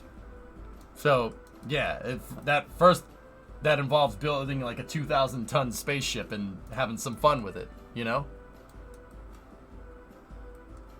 We could put an LES for the core there, Chief, but we don't need to do that. The Kraken drive will most likely break. We don't need to eject it. It's not going to blow up. I mean, if it blows up inside of the payload bay, nothing bad will happen. We just need a way to remove it. So yeah, that's how the Kraken drives works. That's how the Kraken drives work. Yeah, exactly, Aqualex. That's a good picture. So yeah, you push all the way. You basically invert the suspension, and you can go anywhere. Like, anywhere. So yeah. We basically have a drive from sci-fi, like Star Wars or something. We don't have hyperspace from Star Wars, but something, actually, it's more along the lines of the Epstein drive from the Expanse. So, I can build ships like the Expanse. We have sci-fi capability. I could get us out to the moon with a 2,000-ton ship in 15 minutes. I know because we did. So, my goal is to do a grand tour in real time with no time warp over the course of a couple of different streams. So, real time, well provided while I'm streaming. So, I'm not talking about taking a year to get to Eve. I'm talking about getting to Eve in 15 minutes. Because you can do that with the drives, because they accelerate They have like infinite amounts of characteristic energy. You can go anywhere. You want to get to Elu in an hour? I can get you to Elu in an hour. No problem. So like, one stream will go to the moon, and then we'll go back, and the next we'll go to Minmus, and then we'll go back, and then we'll go to Duna, and then go back, and then we'll go to, you know, Eve, and then go back. Like, and I should be able to land all these ships. I'm not sure about landing it on Eve. I don't know. Or we could go to the moon, then to Minmus, then to Duna, then to Eve, then to wherever, come back, put more landers in the thing, and then go wherever. Like, we should be able to do all that in real time.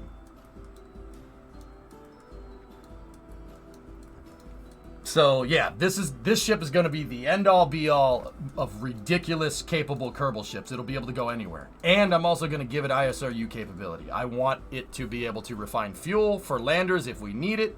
I want it to have ore storage tanks, fuel storage, obviously. You know.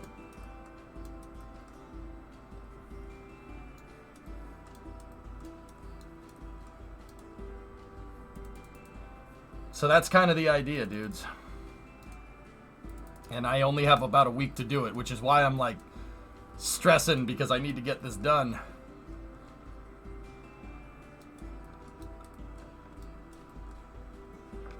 Hermie, what's that? The Epstein drive from The Expanse. That's basically what it is, dude. Yeah.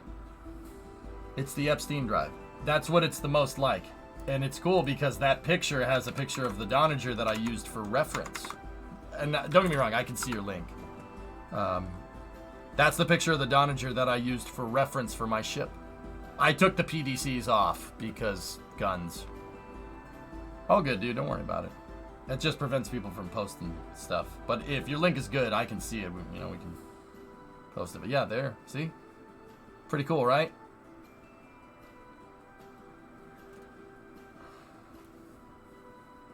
ISRU, Xerox. In situ resource utilization. So you have these parts in Kerbal. They're right here. The Convertitron. These pieces right here is called an in situ resource utilization system, so ISRU. What this thing does is basically you feed it ore, and it makes fuel for you. This is a real concept. A real concept is drilling ice on other planets or other celestial bodies, drilling ice, because what's ice but hydrogen and oxygen, and then using what's called a Sabatier equation, or not Sabatier, a Sabatier reaction, excuse me, not equation. Using a Sabatier equation to make hydrogen and oxygen so you can make rocket fuel. In situ resource utilization, ISRU. This ship will have capabilities of doing this. So basically we could either A, just land down on the surface and then, have a drill that drills out some ore. There's the drills right there, right? You could have a drill that drills out ore, and that ore gets converted into fuel so I can refuel the thing, or I'll send a lander down there to get ore for me and have a dedicated ISRU center on the ship. There's a lot of 3D models of the Donager. When I built this, there were not a lot of 3D models of the Donager, dude. When I made that thing. She's one beautiful lady. Yep. Yeah.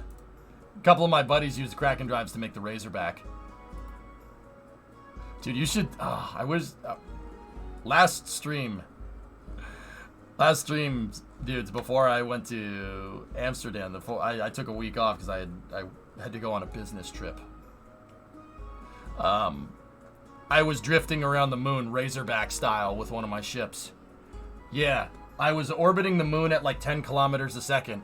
I had the drive engaged 45 degrees down to my velocity, so I was burning radial in prograde, and I just drifted. We just kept drifting around the moon Razorback style. It was really cool, actually. It was really friggin' fun.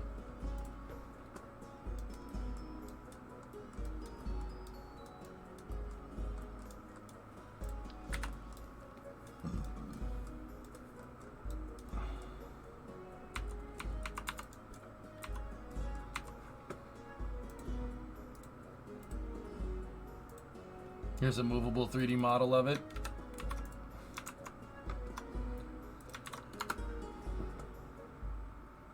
And the cool thing about this, guys, is that this is all in stock KSP. Oh yeah, dude, this, I wish this freaking existed. Oh, I wish it existed when I freaking made this. Damn. Oh, that's really cool.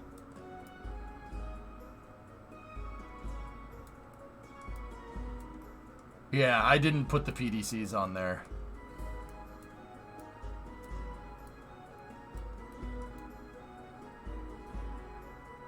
Oh, that is righteously freaking cool. I dig it. Oh, that's so legit, man. Those are missiles out the front, I think, if I'm remembering right. Railguns is Halo, but who knows. And yeah, see, there's a payload. See, 3 and 4, payload bay doors. There should be 1 and 2 down here. Yeah, see, the whole bottom of this thing is a gigantic freaking payload bay. Oh, that's so legit. What a cool model. How much of the internals does it have? I don't believe it has any. I think it's just, yeah, it's just an exterior model. But you can see the doors to the payload bays right there, 1 and 2. Did this guy do this in SketchUp, Lavi?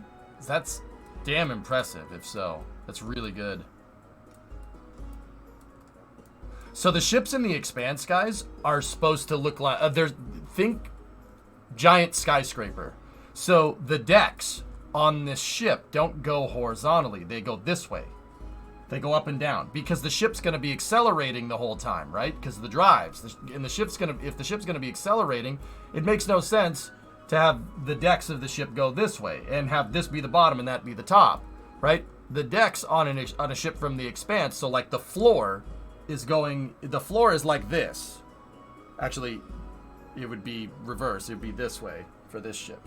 So, like, if you were walking around, you'd walk like this on the ships from the Expanse. They're basically flying skyscrapers.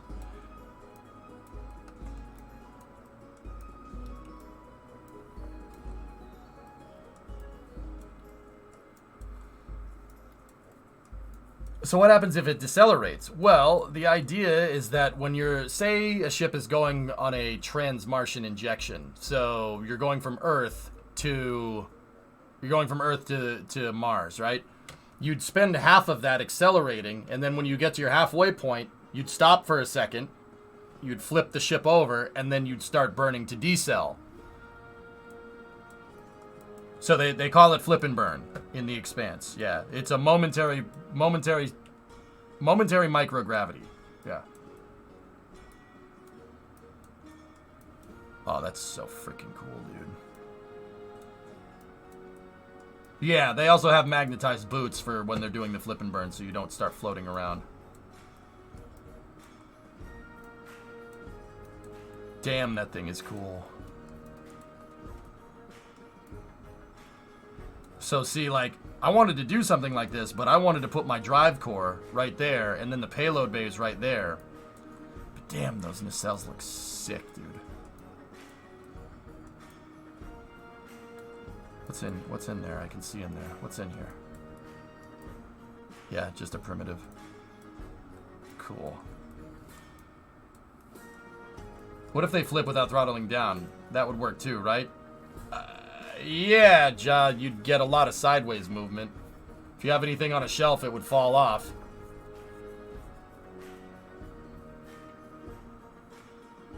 No, guys, the ship would be going like this, right? And say it's going that way, right? Mars is over there. You're going towards Mars. So that gives you... that pushes you into the floor, right? So you can just walk around. And then Mars is still over here, and then they'd stop the engines halfway through for like a second. They would flip the entire ship around, and now Mars is over here, and then fire the engines again, and you decelerate, and that still pushes you into your, pushes you down onto the floor. They would flip the ship around like that, and then fly backwards towards Mars. Does that make sense? That's a great model, Avi. I do appreciate it.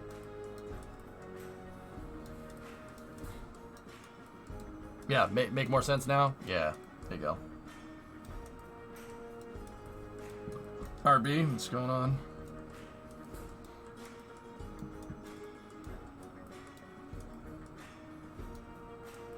Like Tintin? Yeah, alright. Yeah, that'll work.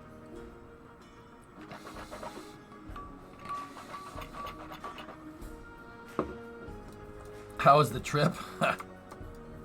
It's pretty good, man.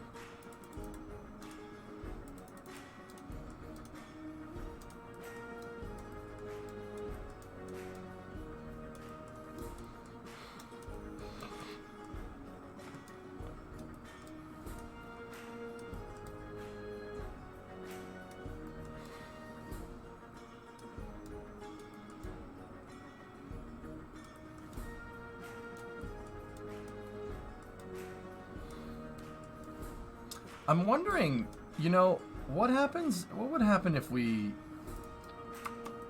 put these at like 12, 3, 6, and 9?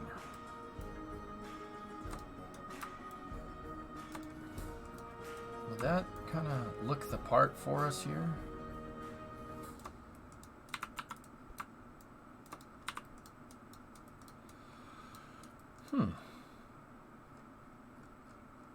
Now we'd have to figure out a way to get the drives into the bay there, but doesn't look too bad.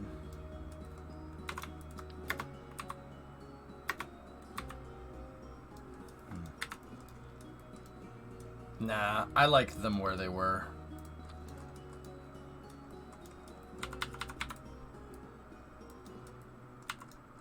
This is really bad, but B-U-T-T, but looks okay. This is really bad, but looks okay.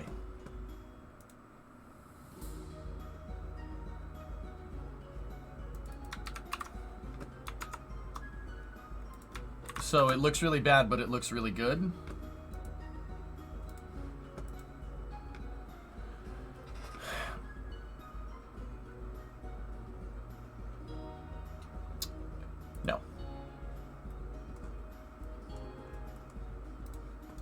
No, I'm good.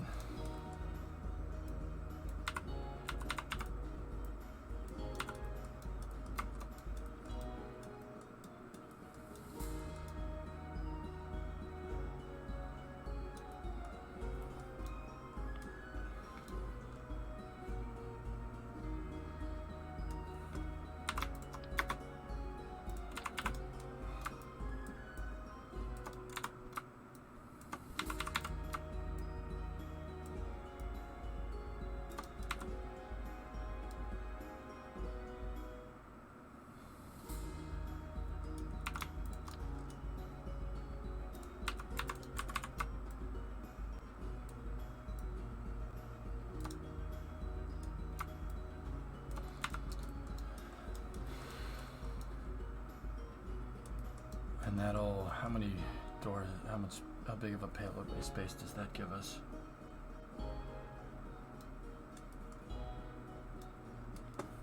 Let me see.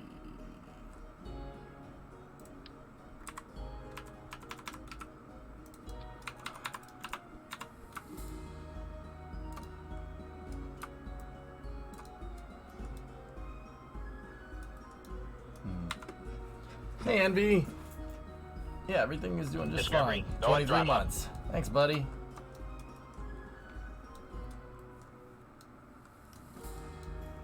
Yeah, good. That'll work.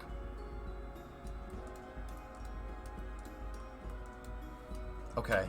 I think I got something that I want here. That's... Oh, okay, hold on. There's a little bit of a seamage right there. It seems. Alright, I don't want necessarily those.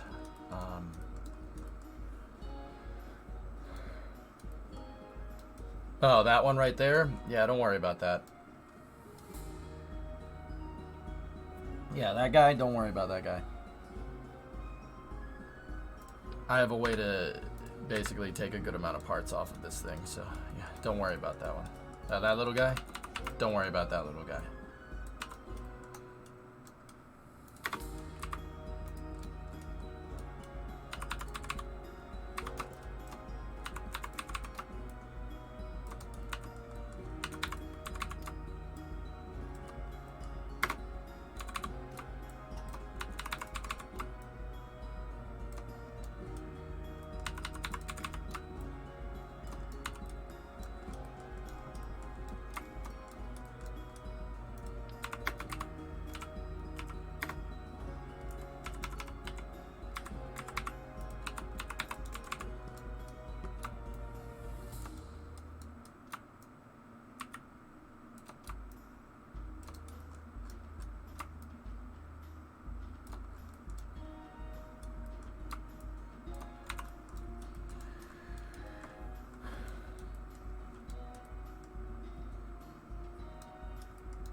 That's gonna look cool.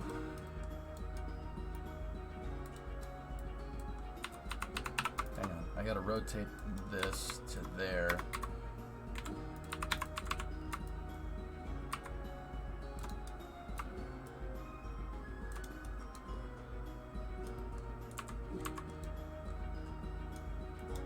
We just gotta make sure she's in the right spot there.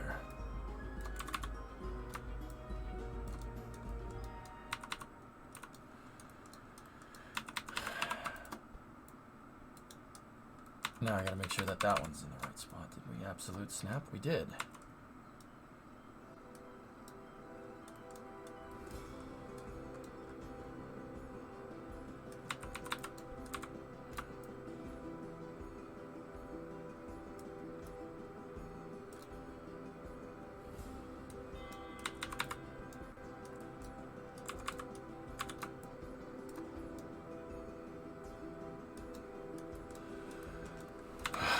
Hang on, I gotta replace this again.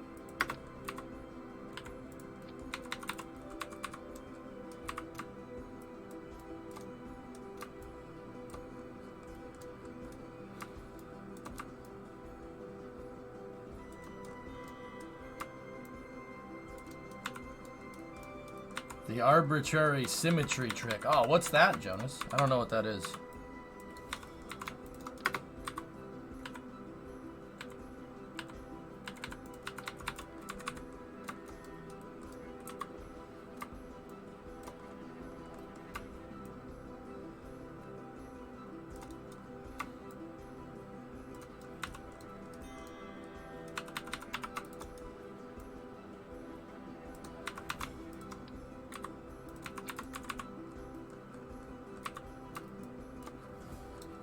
Alright, dudes, yeah, just sit back and let me build it here for a moment.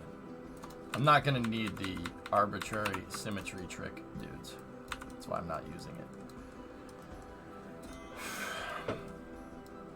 Yeah, I'm not going to need it, dude.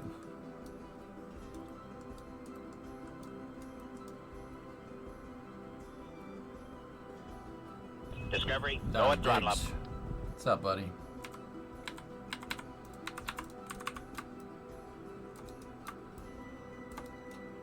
Oh, yes. Actually, this needs to go this way to match up with the other ones.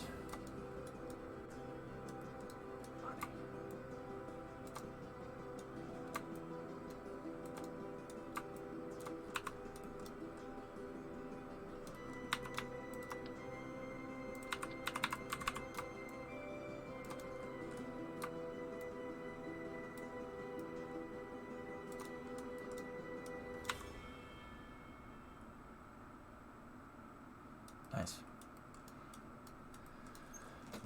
Booster 7's second hydraulic power unit is being reinstalled. Cool.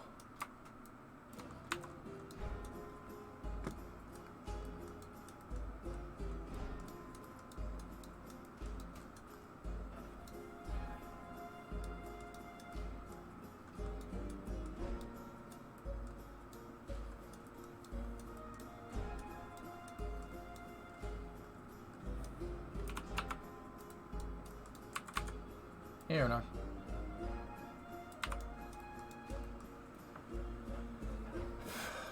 Okay, I think that I was gonna say, you know, I don't mind it, but also we select route. Yeah, there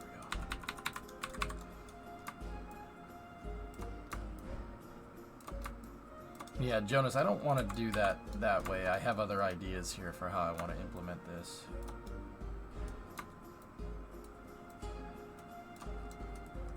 Yeah, that didn't really look good. Didn't look as good as I thought. Alright, get rid of that.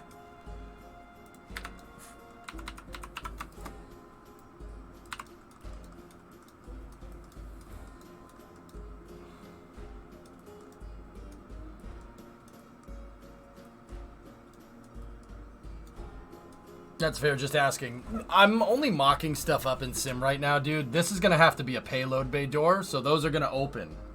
They're going to open up. So symmetry doesn't really matter. It doesn't matter how I do it right now.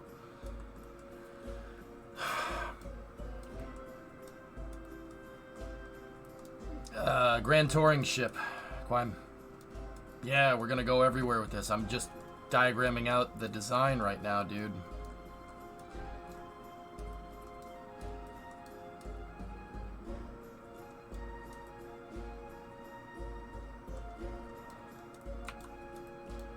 So I want a big payload bay at the back so I can pull whatever. And then this open area right here is where I'm going to put my propulsion. We're using KRAKEN drives here, like a sci-fi-esque drive for propulsion.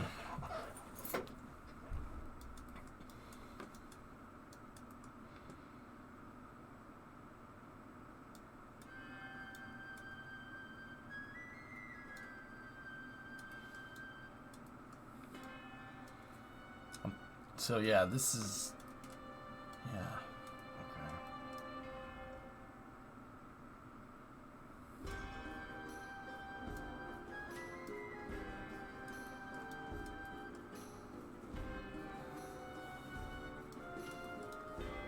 okay. Yeah, does the, yeah, Hazardish has a video about it. It's a good video.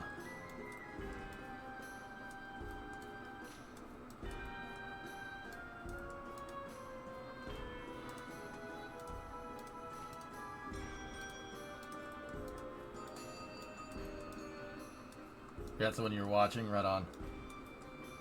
Cool. Yeah, I'm getting builder's block here, dudes. That kind of sucks. Is this from Aladdin? This is a song called Ghost Town. I don't know who it's by.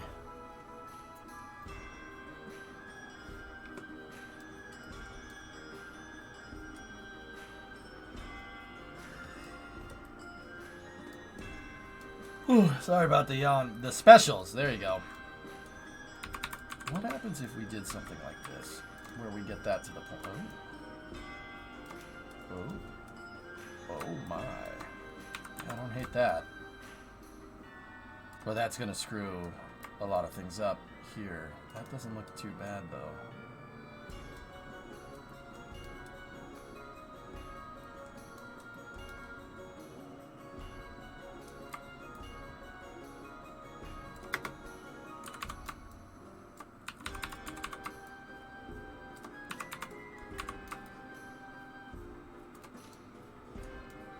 I don't mind doing this way and having the drive core in here and making it a little bit smaller. We don't need to necessarily have two engines in line. Like, we don't need to do that.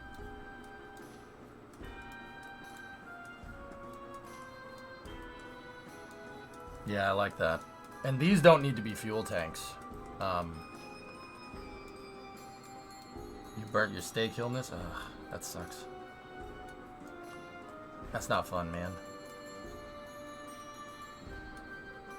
Yeah, I like that. I like this. This is good. And that doesn't really encroach on the payload bay size. We just kind of compacted it up a little bit. And this makes it so we can... Damn it, stop yawning! Ah! Sorry about that.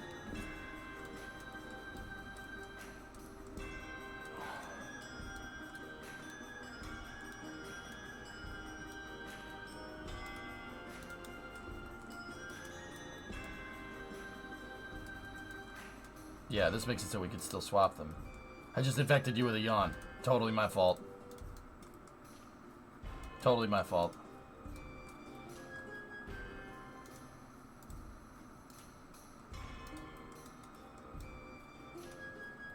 Alright. That looks good, man. This looks pretty sick, dude. We're gonna need to put like a whole front on the thing. The ship's gonna end up being probably about like here. It's all the way back.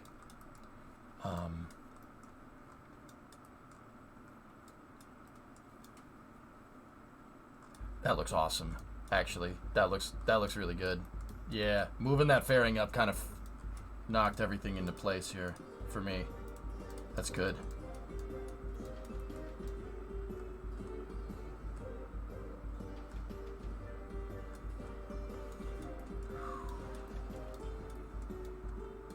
Oh, why'd you guys do that? Dang it.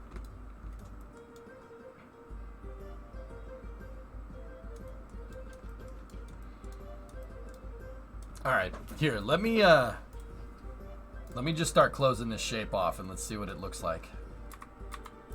So let me get flat flags. We'll make them a panel and then just give them, I don't know. I have a flag that's supposed to look like truss structure, and I always thought that that was cool to put on this, right?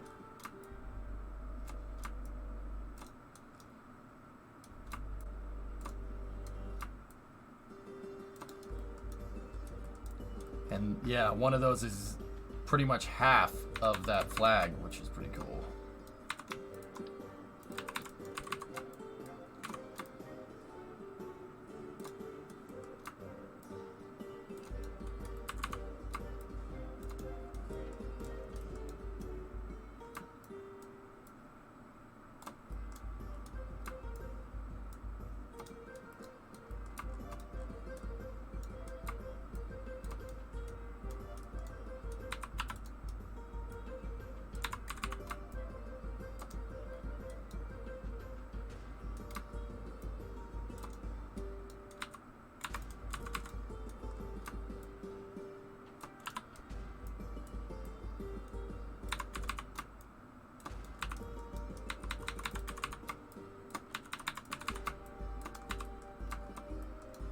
I sense a panel jig in your future.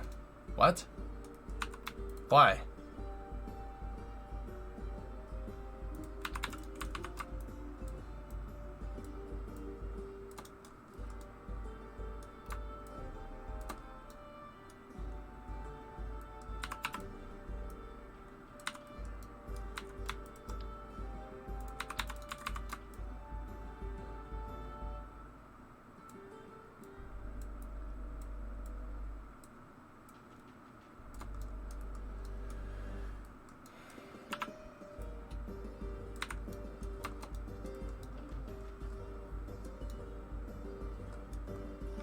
To do some curves where they're inevitably needed.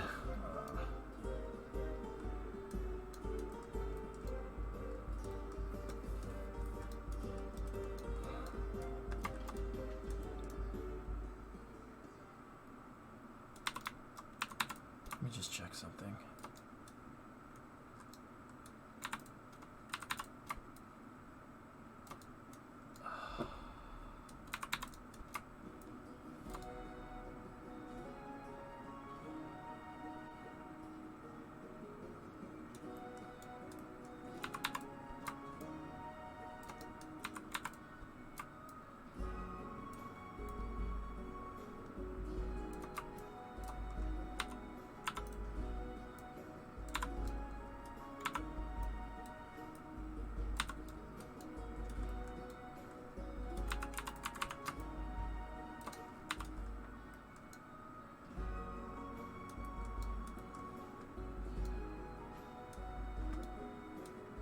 We might not even need those curved pieces.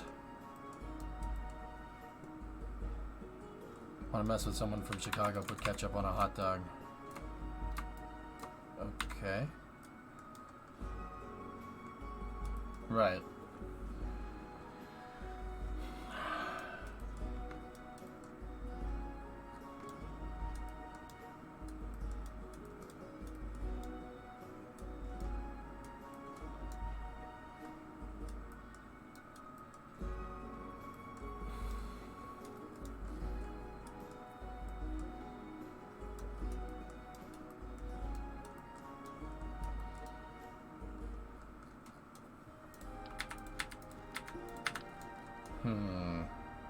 There's no flag shape that looks like it fits. That's going to be a reasonable part count. Maybe unless we did these this way. Hold on.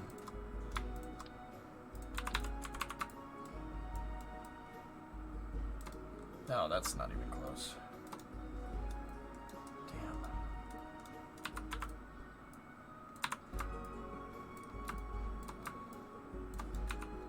Seriously. That's gonna make this so much more difficult to do. Yeah, that's a really... Well... You know what? We can make this work. We can make this work. Sure, why not? Yeah. On the sides, that's not going to be an issue. But on the top, though...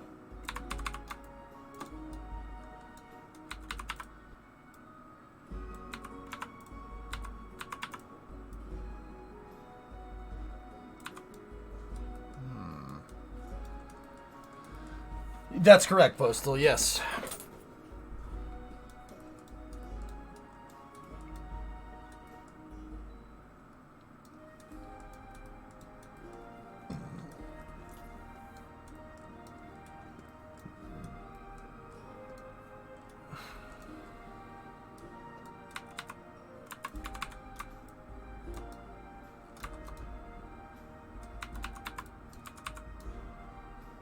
If only we knew some.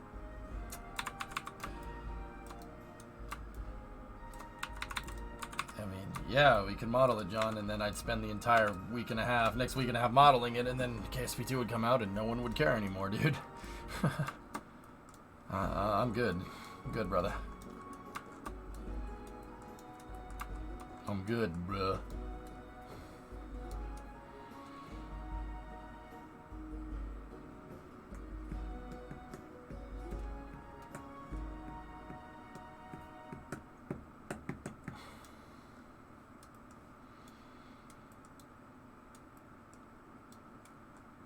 What the hell?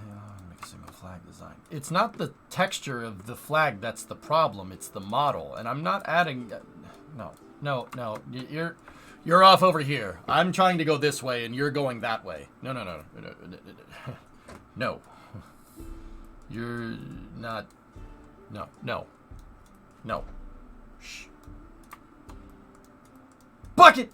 What's up, man? It's not the texture that's giving me problems right now, dude. I'm just trying to find a way to shape these, to get the flags to fit into the shape that we have.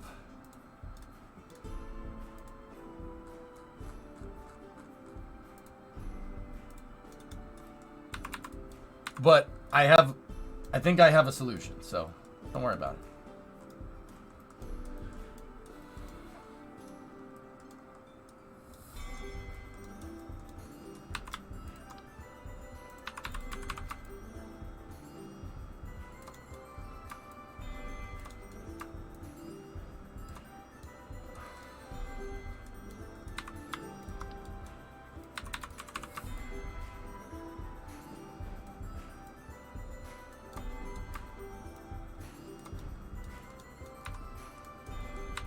So on the sides, and I know we're placing it in 4x symmetry right now, but on the sides, I can have a structural piece running down the side here, and that'll be egress for the payload bay, which I think will end up looking cool. Like, we can put something in between the flags to make it look right.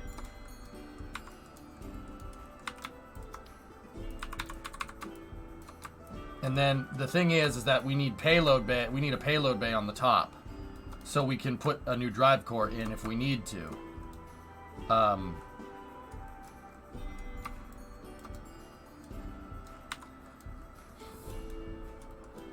So I'm gonna need to figure out something that we're gonna need to make the top payload bay door for putting the drive in. We got to make it out of something else, but that's okay. Like, cause on the the port starboard and the nadir, we can do this with a structural piece going down the center, like wings or something, or crew cabins to put like lights going down the side of the ship, which would look cool. Did you think of any concepts while you were on the plane? I know you weren't thinking about Clerks 3 for 6 hours on that flight. Yeah, I was.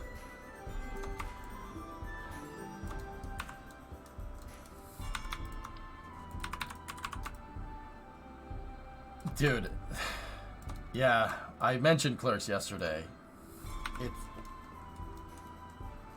It was cool. Clerks 3 was good fan service, but it sucked as a movie. Like, I don't mean to be mean, but it was pretty bad. I didn't like it at all.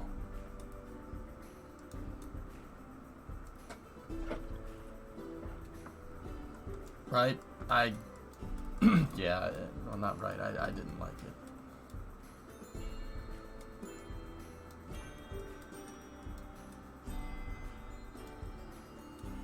I thought it was really stupid. I don't mean to be mean. Kinda do. Kinda suck.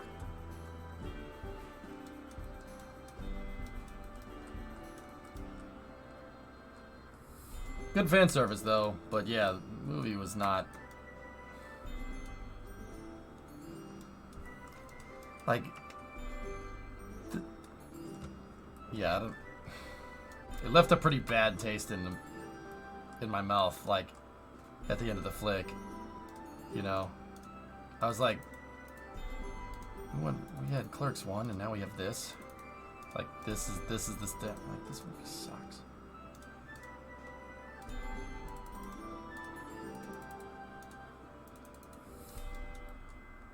Did your flights have Starlink? Viasat, dude.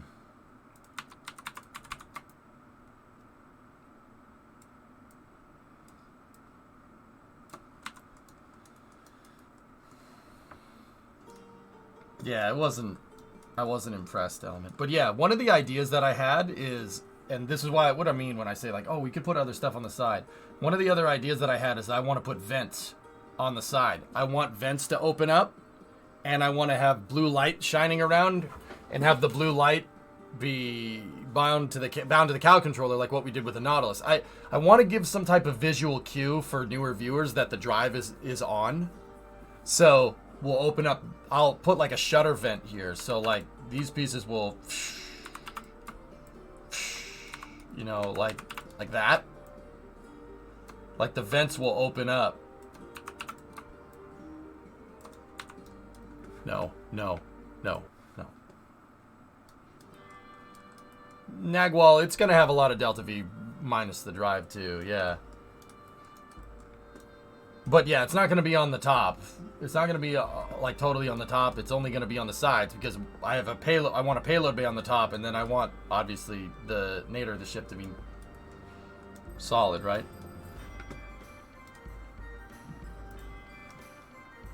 Anyone got a link to the playlist? No. But yeah, I want to shine the blue light around. Just basically give us a visual cue. Thanks. You're welcome, sir. And you know what another thing we could do is? I could take the rocket engine, right? We could take... I still want Rhino engines up here, right? And I actually got this idea from looking at this model. We could put the Rhino engines in the center, and then I could make nozzles out of a fairing, right? We can make the nozzles out of a fairing and then have a bunch of lights around each nozzle that glow. So when the KRAKEN drive is on, the Rhinos will be off, but the nozzles of the ship will glow, and it'll create some cool Hall effect thruster thingamajig going on. I think it'll look neat. Will you launch it fully loaded with the landers and support vehicles? Haven't gotten that far into its design, Nagwal. Yeah. I haven't gotten that far, dude. I have no idea. But yes. Eggs. You can link the vent and angle light intensity to a cal to how much the drive is engaged. Bingo. That's what I want to do. So it'll look like the engines are on. That was the big thing when we were flying the Donager around. I went back and looked at that VOD. And I was like, there's no way to, like, the accelerometer is the only way to tell we're going fast. No. We need a visual cue. So I'm going to give it a visual cue. Hey, no problem. Eggs are good. Slap Grissom on the front and call it a day. Grissom is too small. This is a 5 meter. These are 5 meter tanks, dude.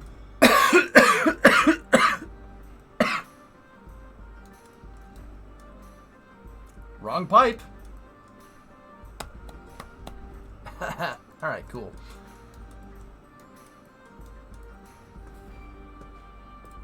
I mean, 95, we would have to taper the design inwards. We would have to go, we would need a 5 meter to Mark III.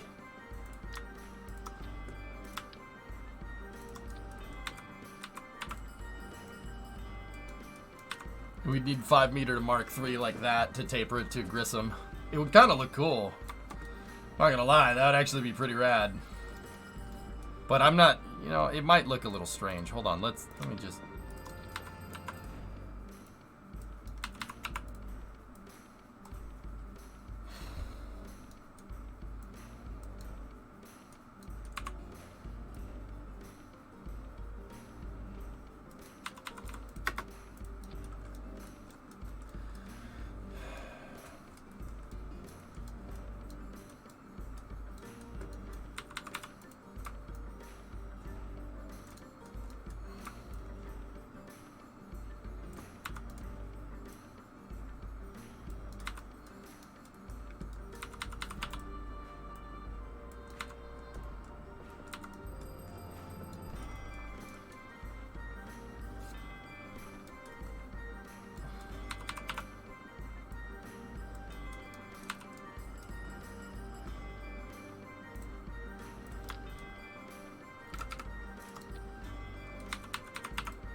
I'm just throwing something together here to see how this looks.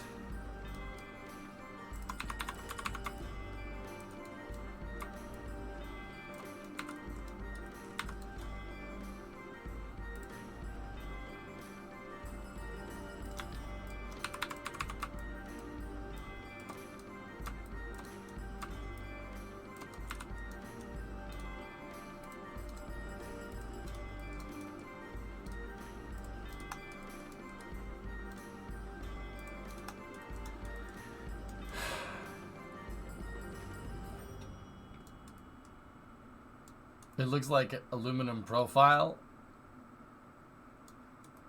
I don't know what that means. Do that, but with 5 meters.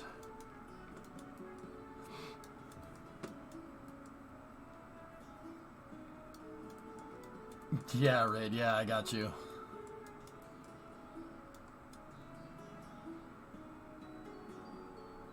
Have you seen / do you want a link to the Virgin Orbit mission anomaly update?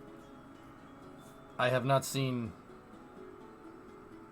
/ done the Virgin Orbit mission anomaly. I mean, yeah, you could link it up, Jax, or you could give me the gist of it.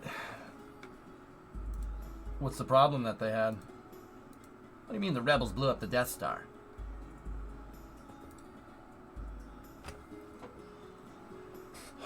Virgin Orbit began its investigation into the failure within hours of the conclusion of the mission. Oh, that's what you called that, huh? The failure investigation team received immediate access to extensive telemetry data collected during the mission from the ground stations. The investigation has confirmed that Virgin Orbit successfully executed pre-flight preparations, carrier aircraft takeoff, captive flight carry, and rocket release.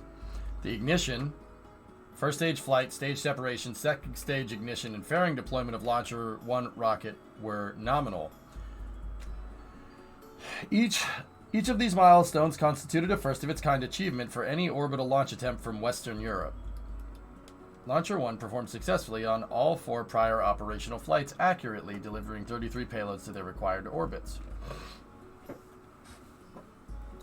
The investigative team is utilizing a comprehensive fault tree, a very detailed timeline, and several other products to conduct the investigation in a rigorous manner. Key observations at this point of the investigation. The data is indicating that from the beginning of the second stage burn, a fuel filter within the fuel feed line had been dislodged from its normal position. We saw that on the telemetry. Additional data shows that the fuel pump that is downstream from the filter operated at a degraded efficiency level, resulting in the Newton 4 engine being starved for fuel. Performing in this anomalous manner resulted in the engine operating at a significantly higher rated engine temperature. Components downstream and in the vicinity of the abnormally hot engine eventually malfunctioned, causing the second stage to terminate prematurely. Early thrust termination ended the mission, and the second stage and its payload fell back to Earth, landing in the approved safety corridor. Yep. Well, that's what the telemetry was telling us, dudes.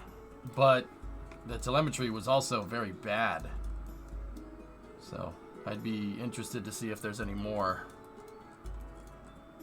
stuff going on there.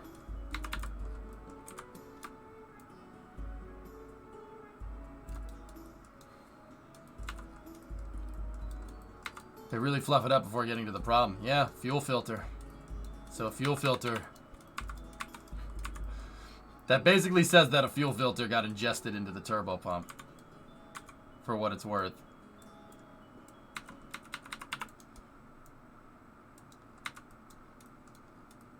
Try clipping some crew modules into a 5-meter fairing. Might be Poggerino. I'm not really working up there so much. I wanted to finish kind of what was going on back here, dude.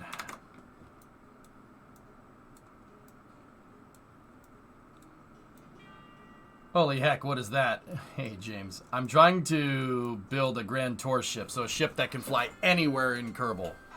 And we're going to use some game-breaking aspects to get it to go where we want it to go, but yeah.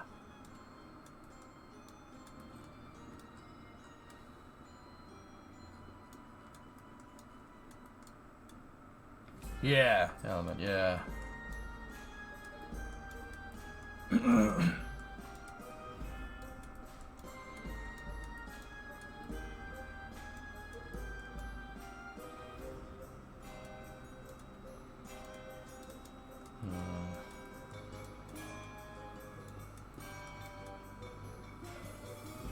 It's gonna be a lot of spaceship dudes. Yeah, that's for sure. That's the small version? I don't. It is Sad Morty song. I don't want to listen to that song.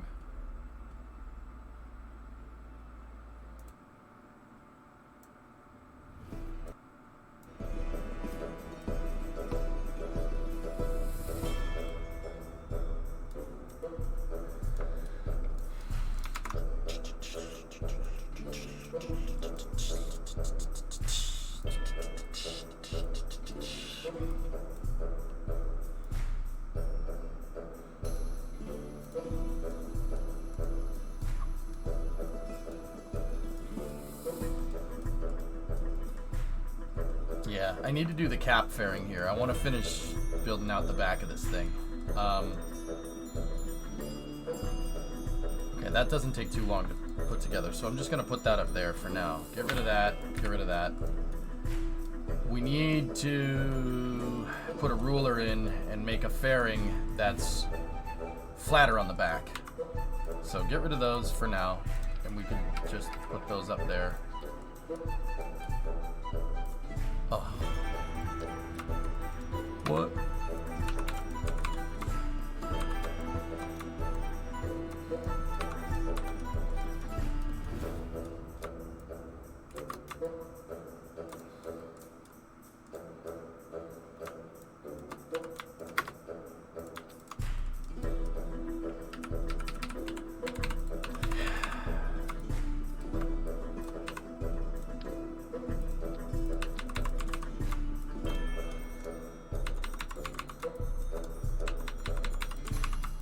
So this is basically a ruler. I need to get the right diameter for the fairing.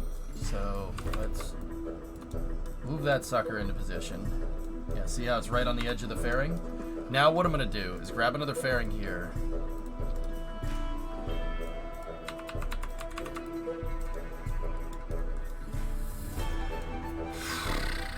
And now we'll build that fairing out.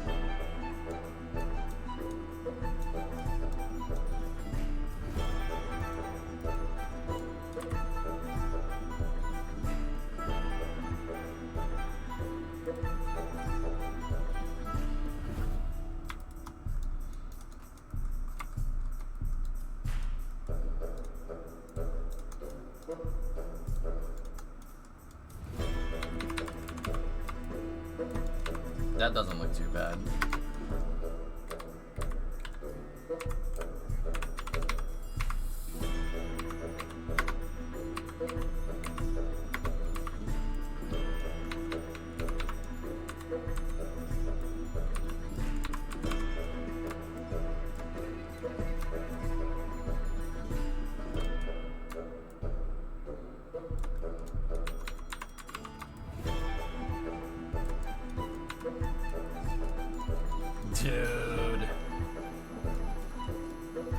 Alright, so how does that look with the engine section? Or the nacelles?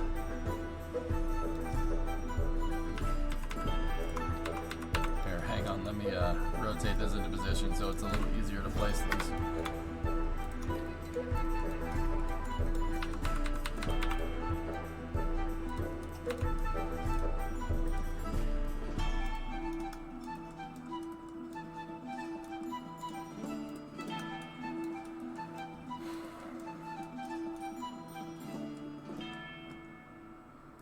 Nice.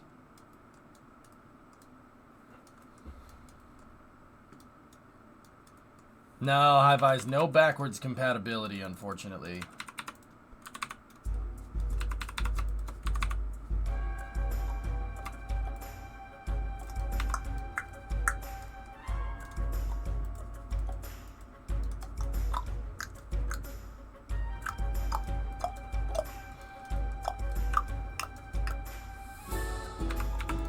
We could even get super fancy hired and do something like that.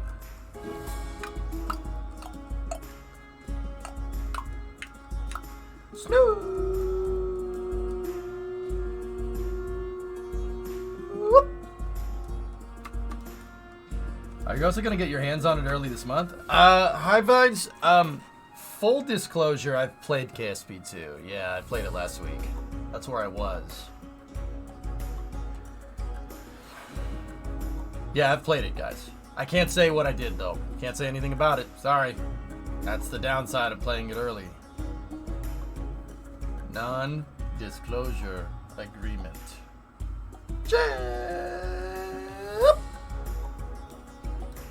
Was just about to ask. Yeah, dude, I've played it. Yeah, I can't really say what my thoughts are on it, but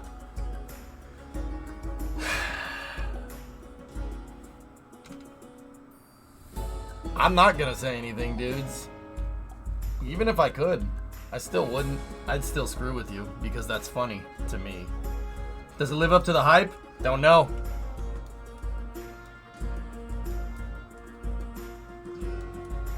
Park it like it's hard. Park it like it's hard. Park it like it's hard.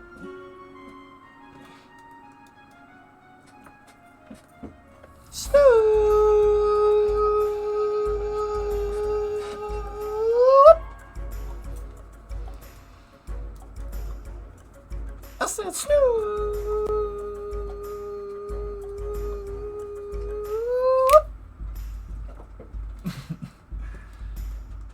Is Jeb in KSP 2? I don't know.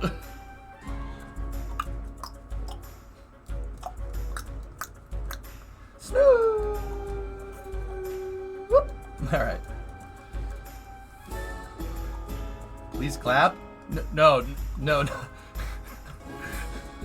Not that Jeb. Or is it? Graybill. That is a great meme, dude. Great meme. A little bit of a Rule 8 meme, but it's still really funny. It still makes me laugh.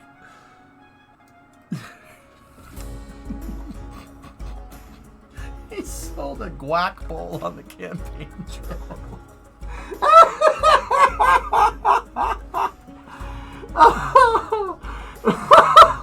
Sorry, that's really funny to me. Oh, God.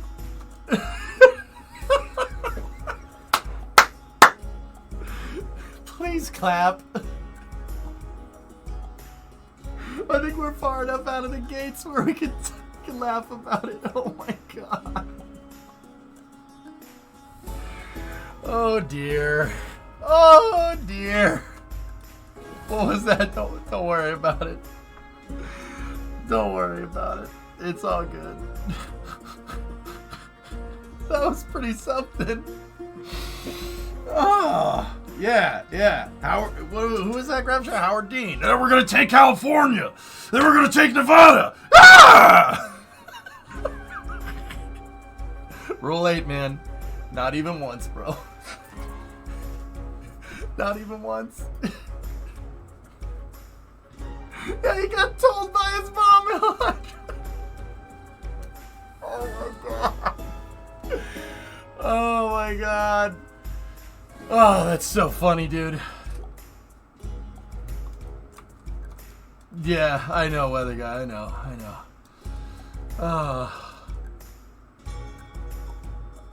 Good times. Good times.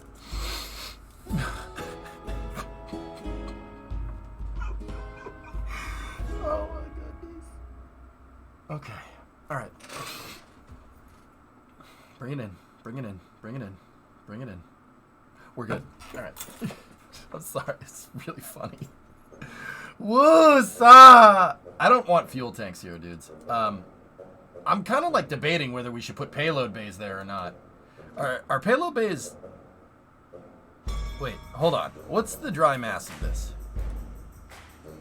So we're at 57.4, 22.5, 27.5. So 50.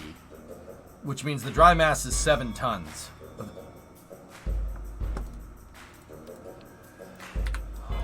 Oh. Wow.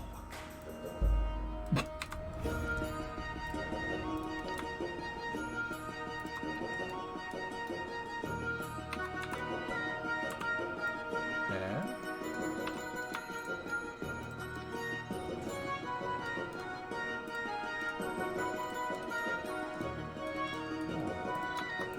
Oh. Very nice. Oh, you like. Hey, hey, hey, hey. I don't know why that put me in such a good mood, but it's damn funny.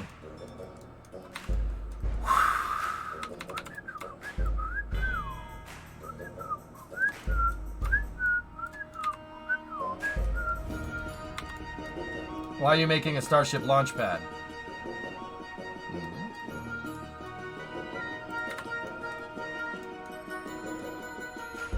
Is this Godzilla? Yeah, it is. History shows again and again how nature points up to the folly of man. Oh, sorry, that's a different Godzilla. Run! It's Godzilla!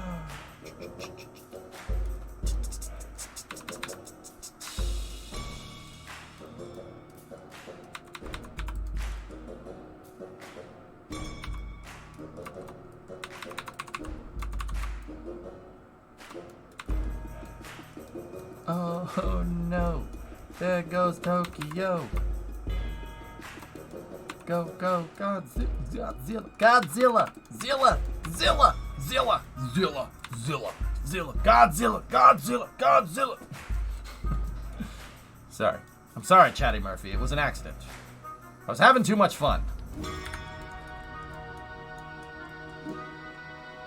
Who's ready for Dom to take down helicopters with the Charger? Dude. Hillness, I screamed at the television. Let it go! Let it go, bro! Holy balls! The first movie came out 23 years ago! Let it go! Jeez! It's like the end of Bullet Train. Just let it go, bro! Do not call me bro! Alright?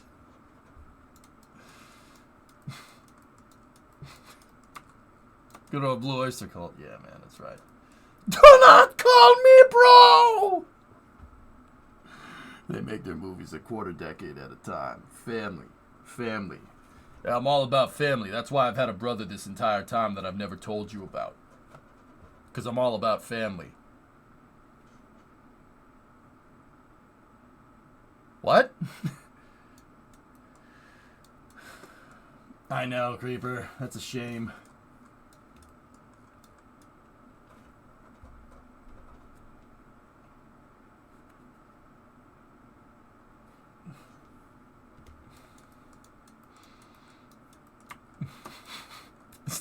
Still like that from Bullet Train. Do not call me bro! Okay? Oh, sorry, I'm just captivated by War Girl tears. You must have studied. You must have studied. Dang, oh, you're good at look. You're not even scared. Your lips quivering. Your lips quivering. You're not even scared. How do you do that? Oh, I don't know. I don't know. Please. How are you doing that? Bullet Train, very quotable. Just on a side note. Very quotable. Great movie. Rita Moreno is playing Abuela Toretto. ¿Por qué? Just don't be a bloody diesel. Don't be a bloody diesel. Something about you tells me that you're just not freaking right. Don't ever be a diesel. Lemon's right. We've had a diesel just running all up and down this train. Man was going on about trains. Thomas, the train engine. Tank engine. Yeah, right. Tank engine. You made Lemon bleed. And nobody makes Lemon bleed. Tangerine's the best character. Either that or Lemon. I like those two guys. Those two guys made the whole movie. The movie would have sucked without them. Creeper, we saw the Virgin Orbit launch update. So the telemetry was good, right? The telemetry was good, man. The telemetry was real good. Yeah, it ran out of fuel. That's what happens when you blow the fuel line. Oops. I swear to God, if you mention Thomas the Tank Engine one more time, mate, I will shoot you in your freaking face. Well, it was good until it wasn't. Yeah. Okay, now I can't help but think Don't Be a Diesel refers to Vin Diesel. Vin Diesel is definitely a diesel. He's definitely a diesel. You're the diesel. Gotta kill you.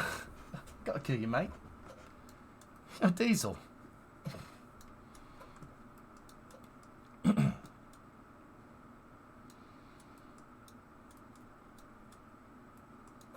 Alright.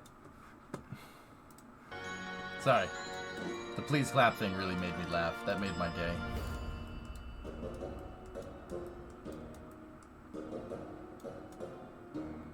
Now, I don't want anybody in this chat going around being a bloody diesel, alright?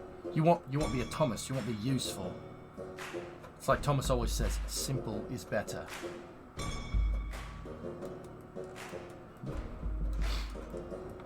Anyway, let's go. So, that's a gigantic honking 15-meter payload bay here. I have no idea what's going on. Shinkansen. Predominant summer. Shinkansen. Nihon Shinkansen. Hi. Hi. Shinkansen summer.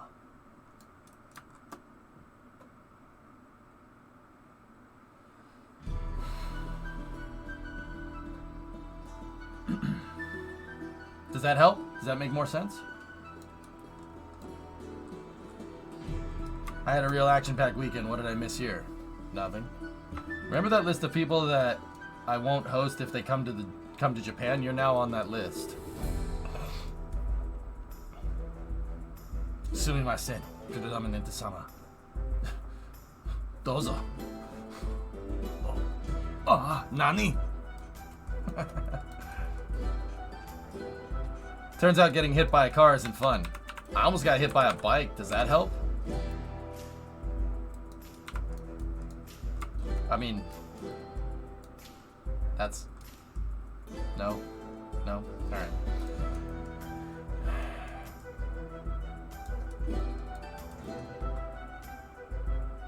You're diesel. Gotta kill you. Yeah, I wouldn't recommend it. Okay. You know what? I want to go and see how I did in the cells on the Donager. Oh, pedal bikes do it because I was in Amsterdam. It's like Amsterdam, but with hamsters. Oh, diesel. Gotta kill you. You broke your shoulder, but it's fine. What doesn't kill you makes you stronger. Your time for revenge is at hand. Amsterdam, you're most likely to get hit under the tram. There are a lot of trams, dude. Yeah.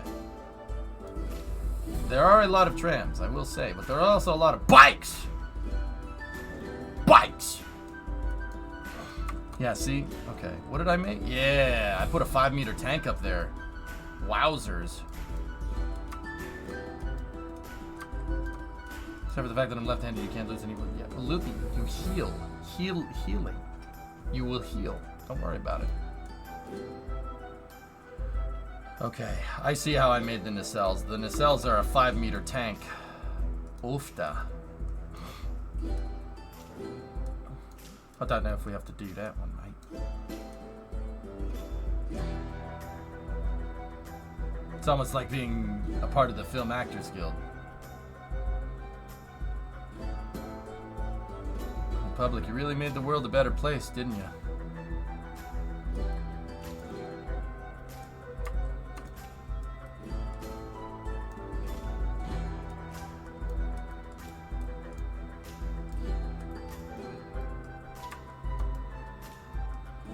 Yeah, Lube, you'll heal up. But yeah, it's probably a little uncomfortable right now, but hey, it's okay.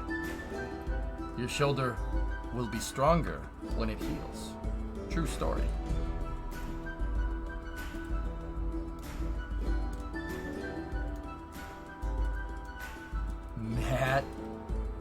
Matt Damon! Honestly, it doesn't hurt, so I'm glad of it. You sure that's not painkillers? Because if you went to the hospital, they probably gave you some oxy. If you took that, it's not gonna hurt.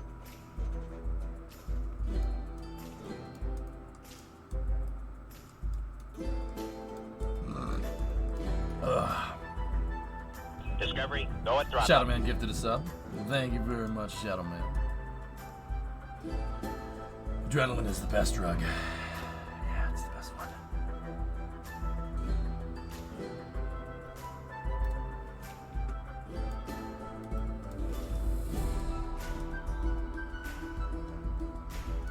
Alright.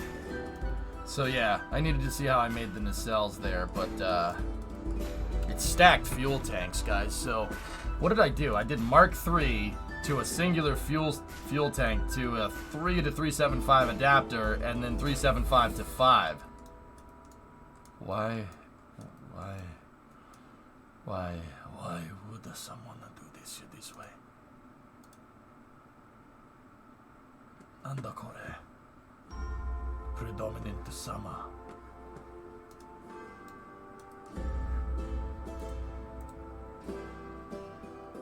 We saw it, Salute. Yeah, we already seen it. Yeah, fuel line broke. Oops. So that means the telemetry, at least we can confirm that the telemetry was good. Up until the point where the stage exploded. Yeah, telemetry was real good up until that point.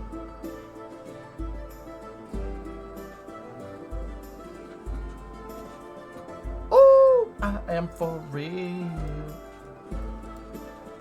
I wish I was a bird.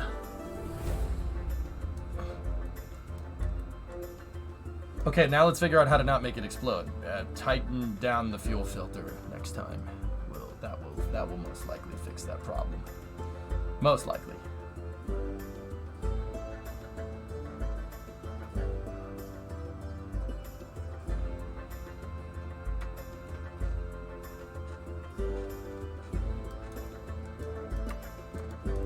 Flex tape. Yeah, flex tape it next time. Yeah. That'll work. And for real. How many parts is this one? 705.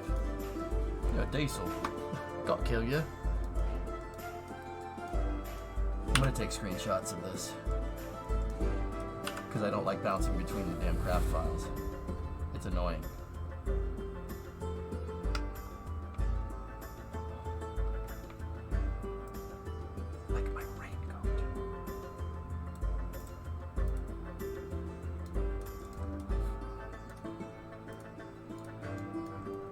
Just have 2 instances of KSP running at the same time. I'll tell you what I do, man. Run KSP1 and KSP2 at the same time, man. Damn straight always wanted to do that. Yeah, I figure I could hook that up. You know, they gave me this KSP shirt. What if you did a 30-minute orbit around the ship and we just clipped the stream? A 30-second orbit around the ship and we just clipped the stream.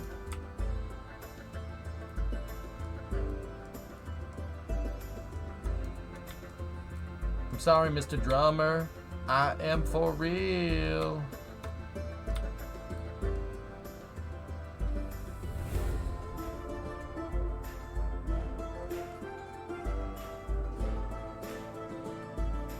Screenshots will do me fine.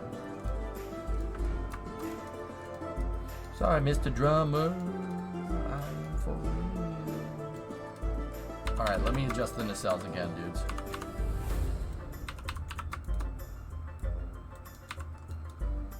Let's try to see if we can get away with doing what we did before. I think I did... Oh, it's going to be tough getting those to line up. Hold on. So what we'll do... I want to cover up the 3x attachment nodes, so just get something with only one attachment node on there.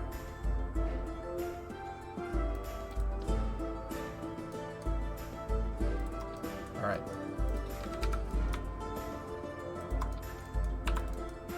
Alright, so now it's attached in the right spot. Now...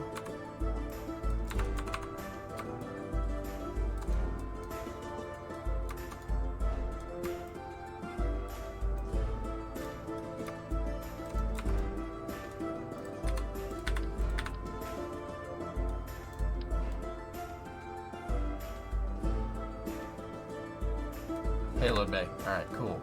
So, I think from there, I had a 5 meter on the Donager. I had this thing.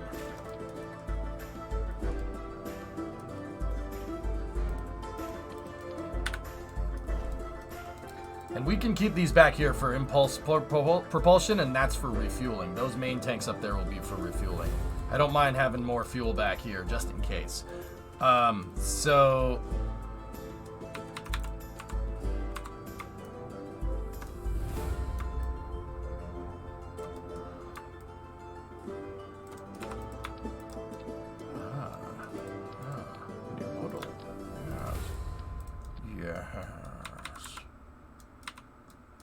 It ended up looking exactly like the Donagers nacelles.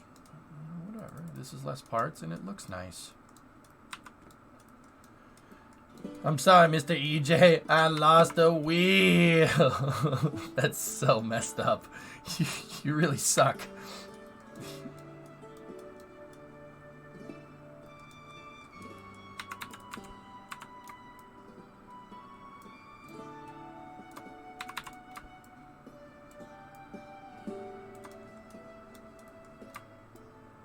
Is that a soup? Is that soup bread?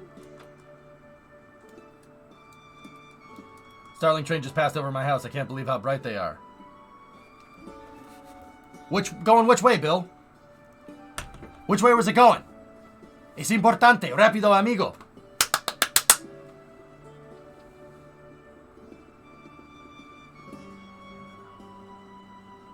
Merde. Duh. Whatever. Ad time? Alright, fine. Ad time. Run an ad. Here. Good. Great. Grand. Wonderful. No yelling on the bus!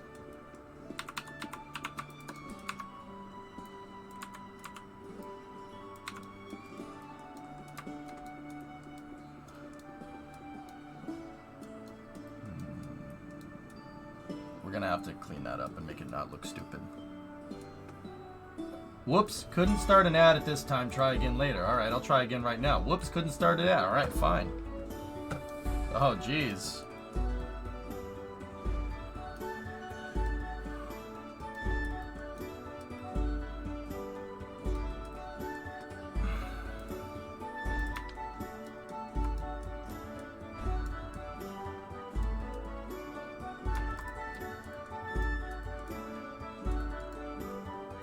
I've somehow never seen one before. I've just seen a launch, and I've never seen just a train of them. It is kind of a trip, isn't it, dude?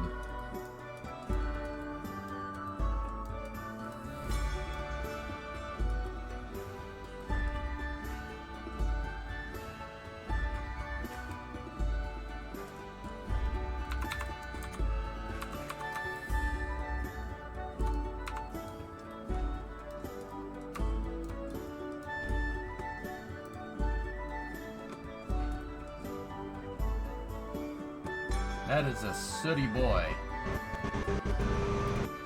Dude, it's almost like completely charred at the bottom.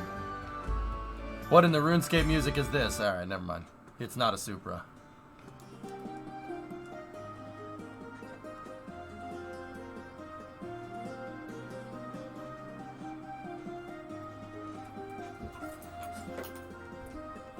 Shimoda-sama. Thank you for the raid. Domo. Thanks for the raid, dude.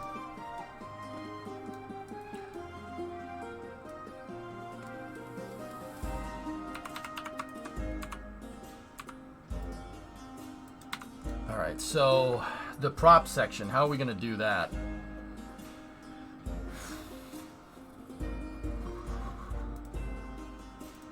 We are going to need a 375 fairing, I think. And then we're going to need to paint it orang. My body is chrome! And my blood is gasoline!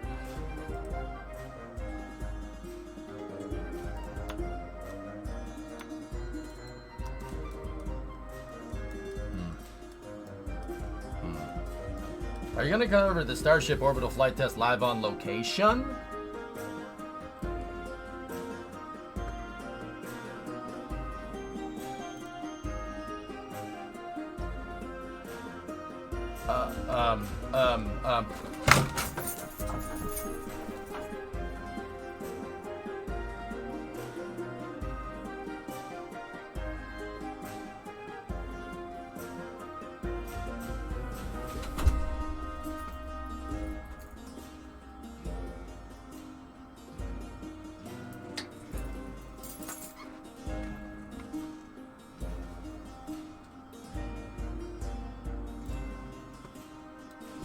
I'm going to Michigan that day.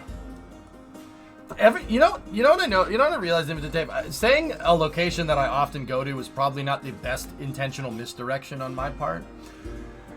The reason why is because now whenever I say I'm going to go to Michigan, people are going to think something's up.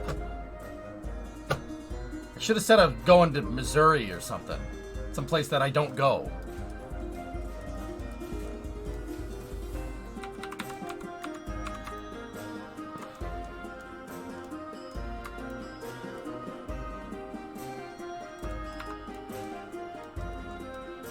I had to return some videotapes. We all know there's a lie. That's nothing. There's nothing in Missouri. Yeah, you're right.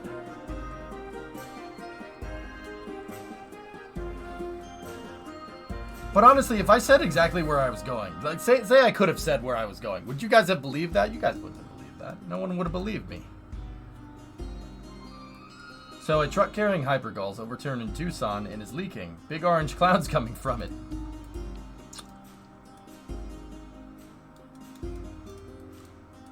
Yeah, you know what you do when that happens? Run.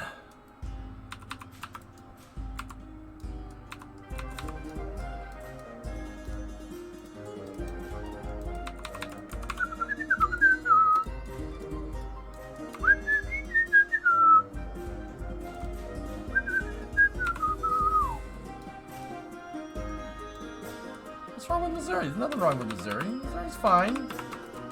I drove through it. It seemed like a nice place.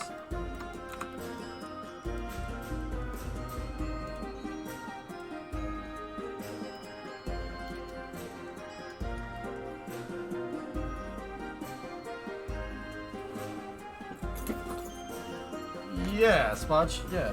Just say you're going to Vegas. That will always explain the lack of pictures. It's a good idea.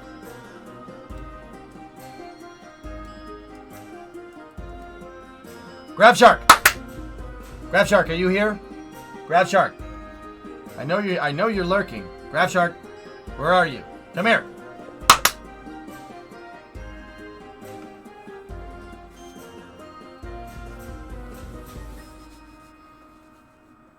He's not here, is he?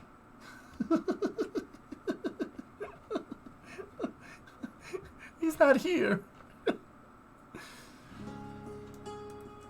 I have an expanse question. Actually, you know what? Screw that. I can just go look at the model.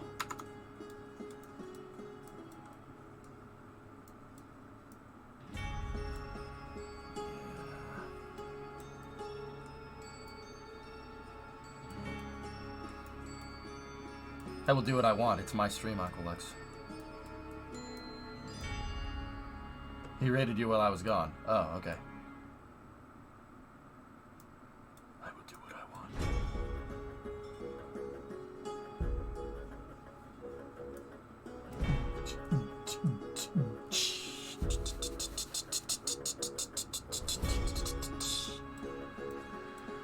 what I must, because I can.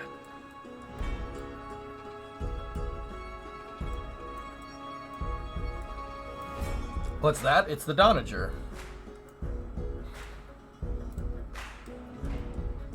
We're making big rocket engines, fellers. Big. Look at how big the rocket engine is. Yes.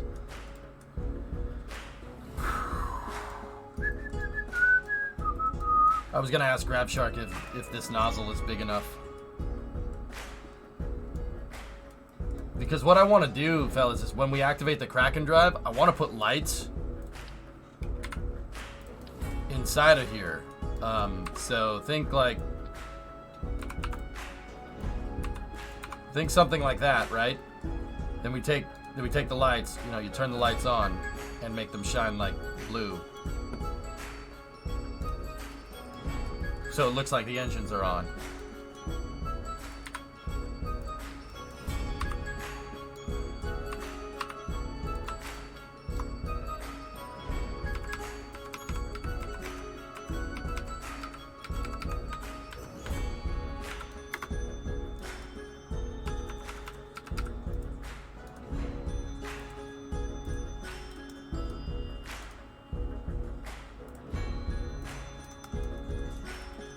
Like that.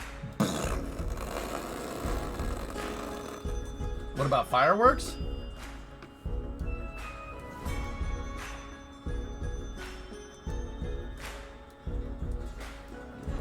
We should put a 5 minute. Don't worry about that. Don't worry about that.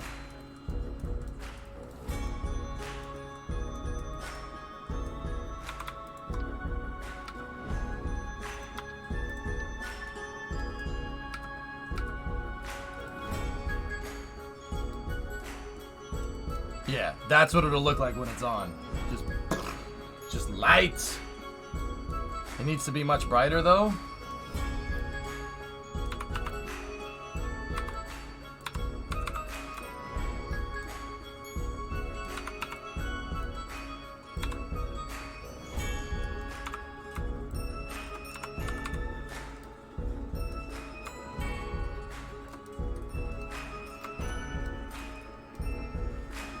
I'm not worrying about it. You're worried. You're worrying about your face.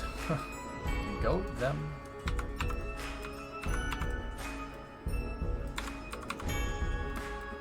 Oh damn! You got me. Ow! Oh shoot! It's a burn. Burn.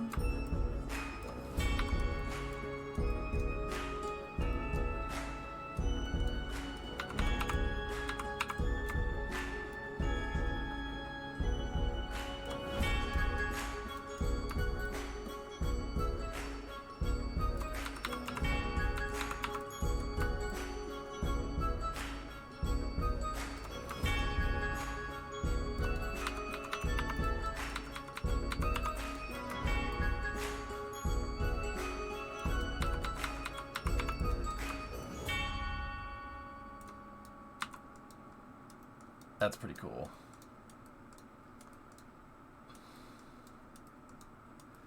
Yeah, that's pretty neat.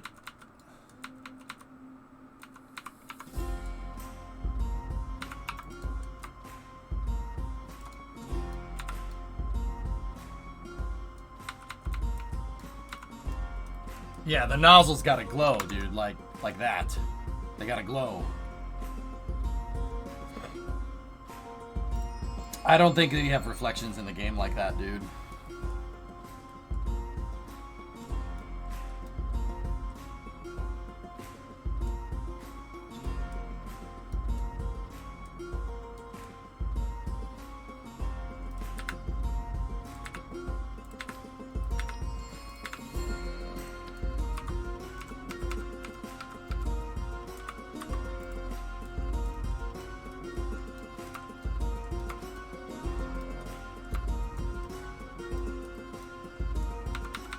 I'm not sure if that'll work the way we want it to, JSpeed, but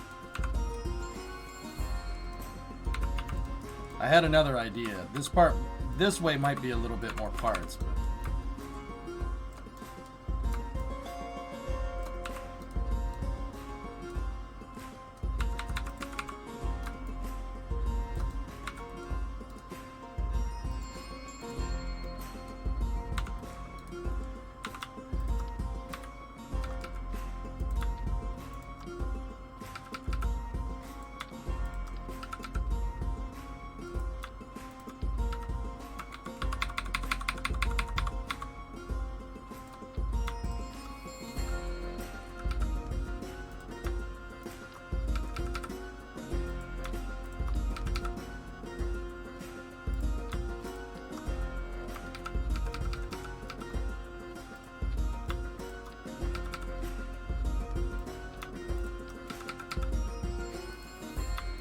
Yeah, you know, fellas, the lights are physics-less parts, so I wouldn't... Oh.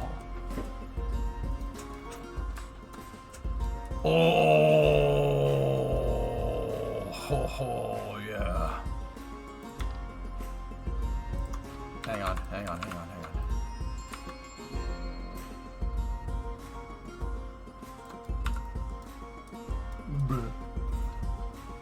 Bruh. See that? See what I'm talking about? Yeah, no, I'll bind the light emissivity to the cow controller, so when we throttle the drive, the nozzles will light up. Once again, that goes to me wanting a visual indicator. I want a visual indicator of this thing working, you know? No, symmetry's not that broken. You can't do symmetry on symmetry like this on Flux. That's all. I did that just because it was quick. That's not... Here, you wanted me to make it the right way, I'll show you. So what I would do is this. Make it by itself first.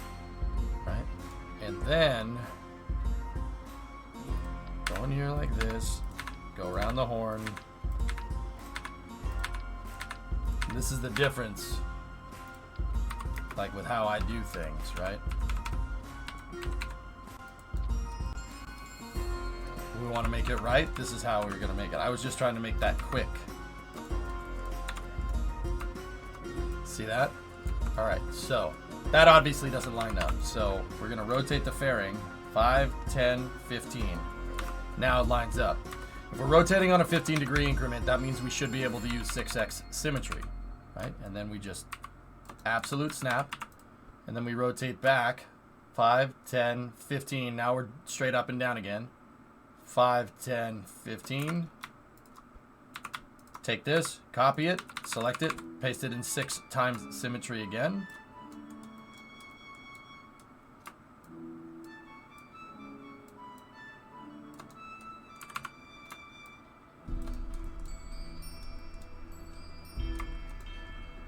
Why?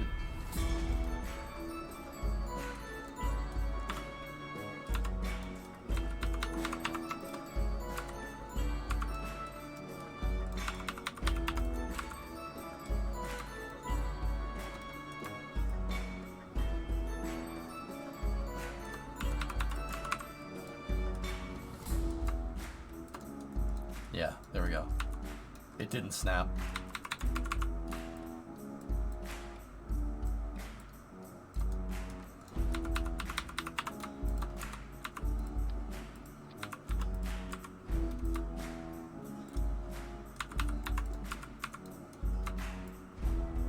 No, I just didn't snap it all the way into position, dudes.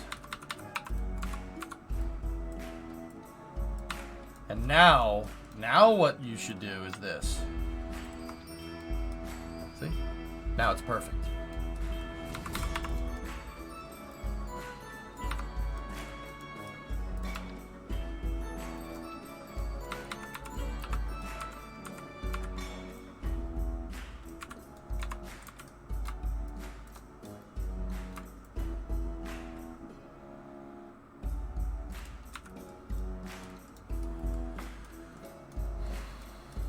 Remember the can't.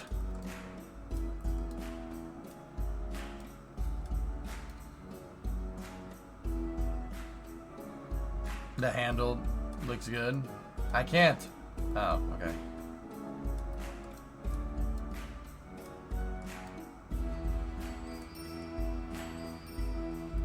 No, if you adjusted the lights now, it'll break the symmetry nodes. It'll try to go back to 4x symmetry. This is a lesson on hierarchical building. Watch, ready? Boop. It's trying to do halfway between 4x and 6x symmetry. It really doesn't like doing that.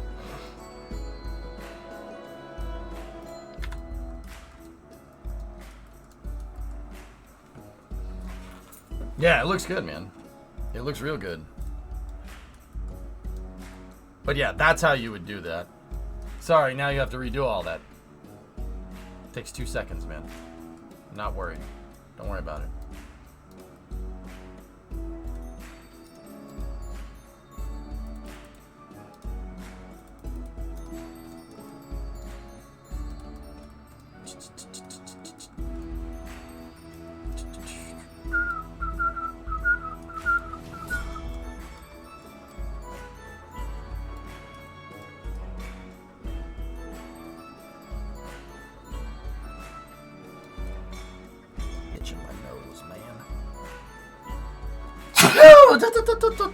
Turbo.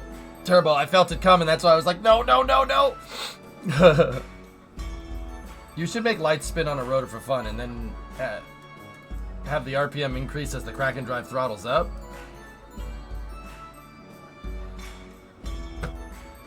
I could do that. I don't know what that would do. It would create a nice disco light coming out the back, I suppose. I'd like to see like how powerful some of these different lights are. Like how powerful are these? Oh, those are pretty powerful. The point lights. No. I still think these ones are the most powerful. Those have the most intensity, and they really have a really fast fall off. So it's a spotlight basically. What about you?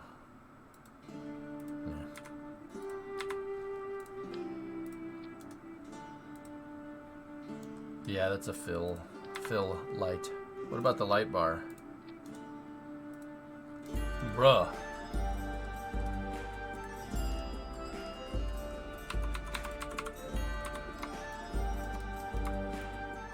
Wow.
My drive bay is best drive bay because LED lights.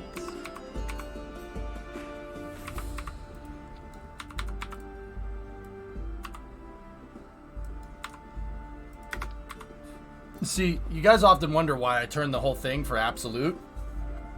It's so you can do double symmetry like this, and you don't have to do it the way that like Hazardous does. And don't get me wrong, there's nothing wrong with doing that way. But check this out. So if I take these the light strips, and we just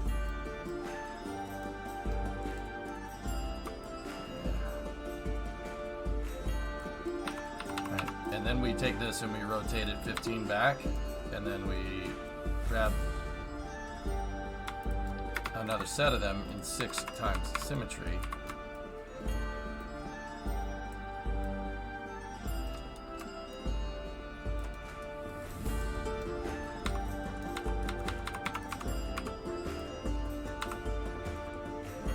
Now that's glow, baby.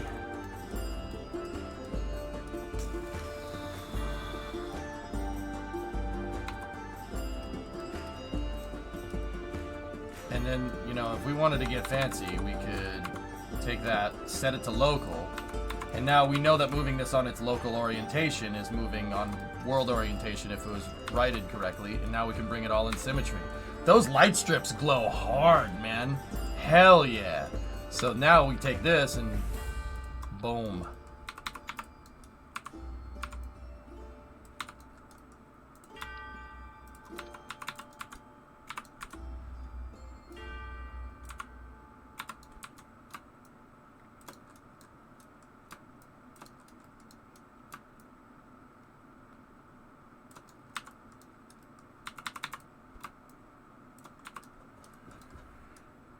The lights don't cast shadows? No. Oh. I noticed that they do shine through the fairing.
So now, if we're near the ground or something, the light gets cast correctly. Ah, ha, ha. It's a Grand Touring ship, Lava Eagle. Proton. Apparently Proton once had a cigarette out on its side. It flew with a Pizza Hut logo, too. Zvezda. Zvezda's launch had a Pizza Hut logo on the side. Say, no joke.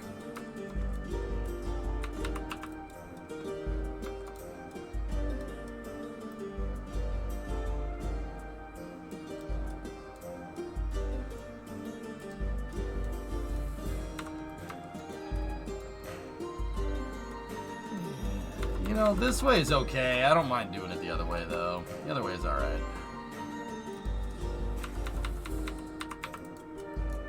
Because I'm just thinking, if we ever bring this down onto the surface or something... Ah, I screwed that up. If we ever bring this thing down onto the surface, it's really... We're gonna land, basically, on the damn light strips. We don't want to do that.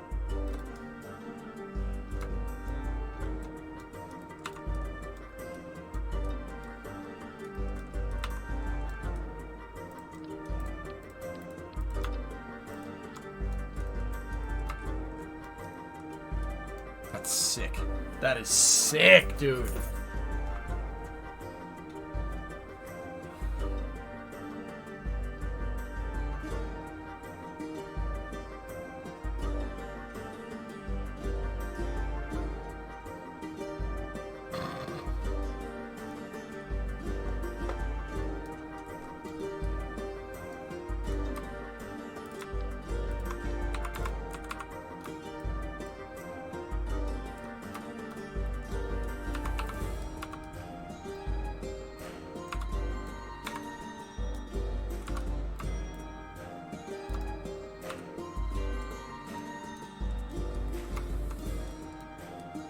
Yeah, that's what it'll look like when it's going.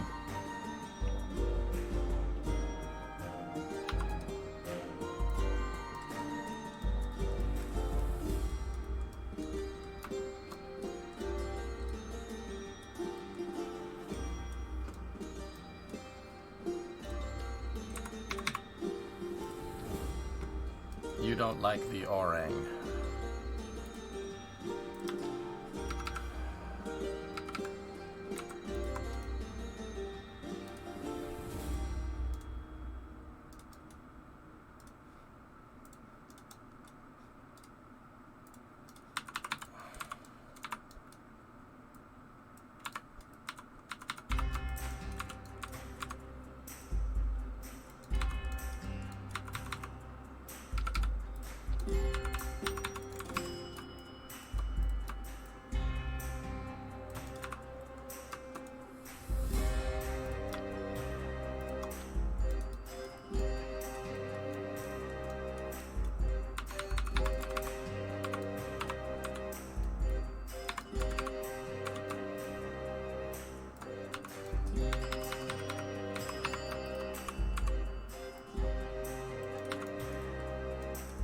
Yep, that's gonna look awesome.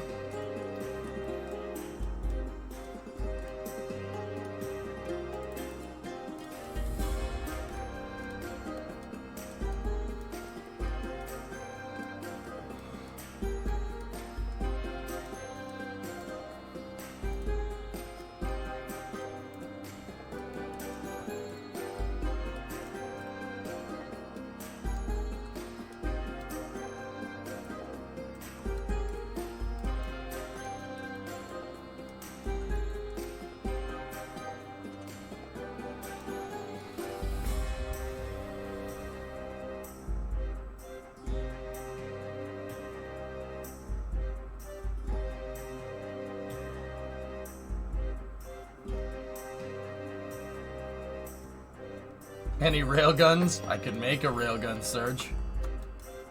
You think I'm kidding? Wait till I tell you that we figured out a way to make an Epstein drive in Kerbal.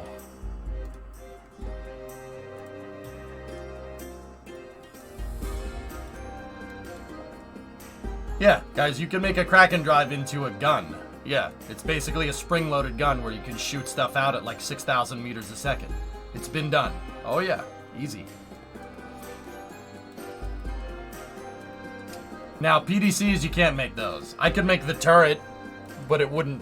I could make the PDC and I could make it fire, but it wouldn't be like... Unless it was a fireworks launcher, and then I guess we actually kind of could.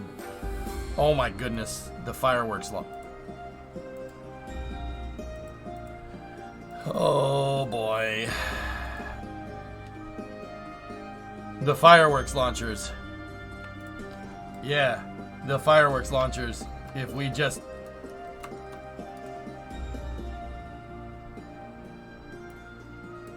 Can you OC fireworks shots?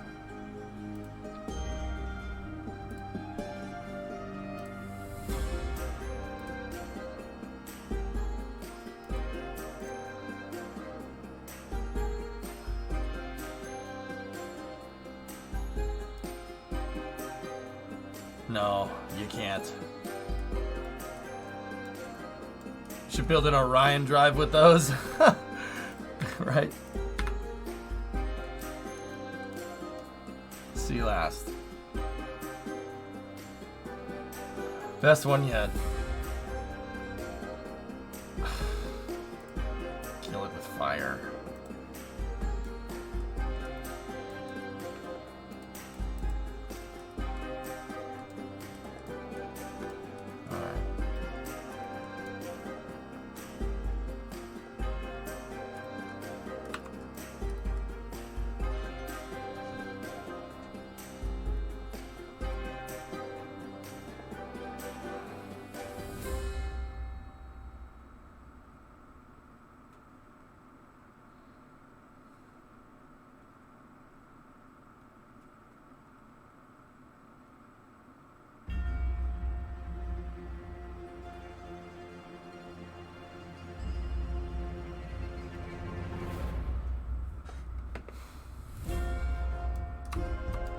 Today I learned about the Buran emergency separation motors that were located in the forward RCS pod.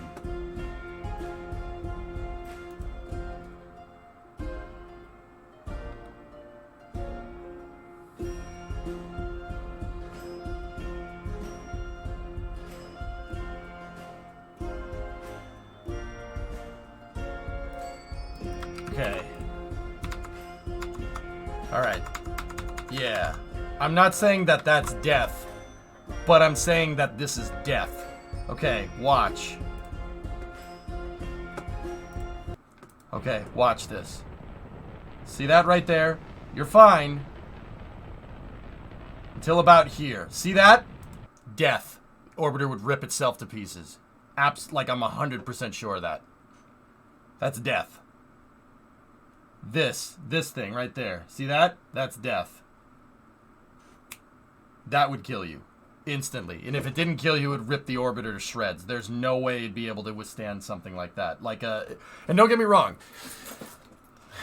Buran or the space shuttle would encounter loads similar to this during re-entry. The thing about this is that that load is being introduced very quick. You're shock loading the bottom of the orbiter. You would rip the thing in half. That pitching moment right there, death. Death. That would kill you. Oh yeah. And if it didn't kill you, like I said, it would rip the orbiter to shreds. To shreds, you say? Yeah. Because once again, you're imparting all that load on the vehicle all at once. Is there a way to minimize that? Get it into space is the way to minimize that. Get it into space. It's just a Mach 2 Cobra maneuver. What's the big deal? Yeah. Yeah. Yeah, get to space is the way to minimize that.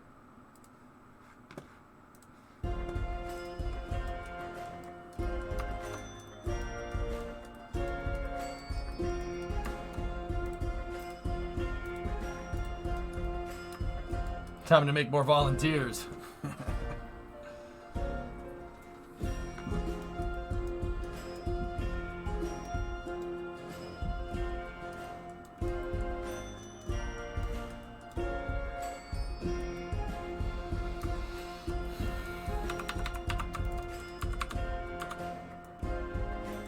I'm telling you, Thomas, it would rip the thing to shreds. And And if you can't get to space, then how would you do it?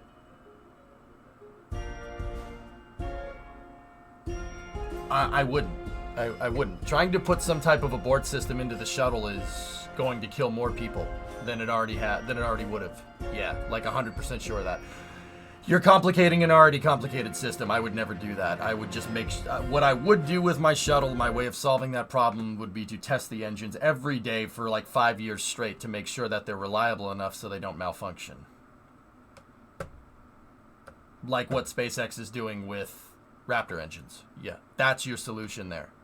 You're trying to make a space plane, you can't expect it to work like a rocket. Because space plane doesn't have the word rocket in it, does it? I mean, Aqualex, you'd be doing the same thing if you were trying to make Venture Star. Trying to make Venture Star? What's the abort? There is no abort. You make it in, how about we make it reliable enough to get into space? Just saying.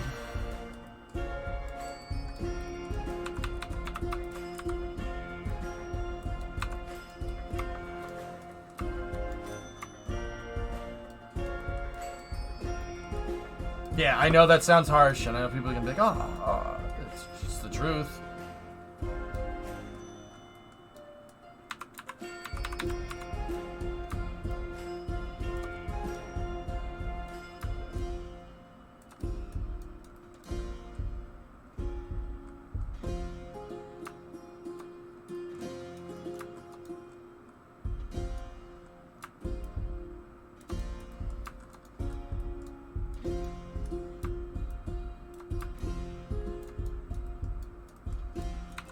You can't handle the truth.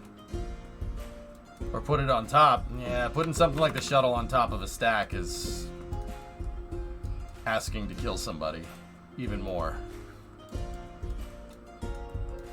Don't get me wrong, I'm not saying it can't be done. Clearly we have something like Starship. That's seems to be on the right track with doing that, huh?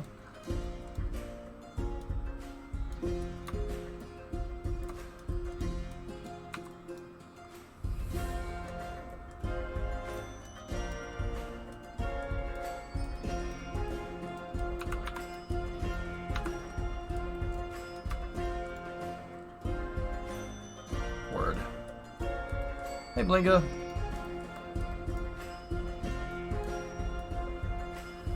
Cool.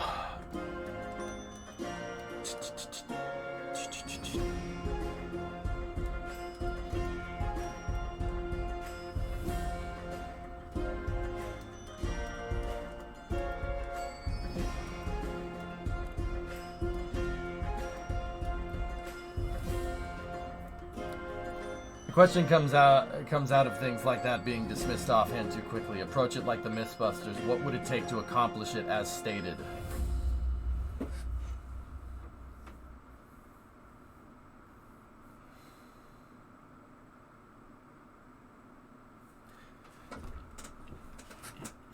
There is no scenario where the shuttle separates from the stack on the way up, except that main engine cutoff. There is no scenario where that's happening where you don't encounter some type of RUD. Like, and even then, you're going to need something that's going to get the orbiter fast enough away from the external tank if the external tank pops.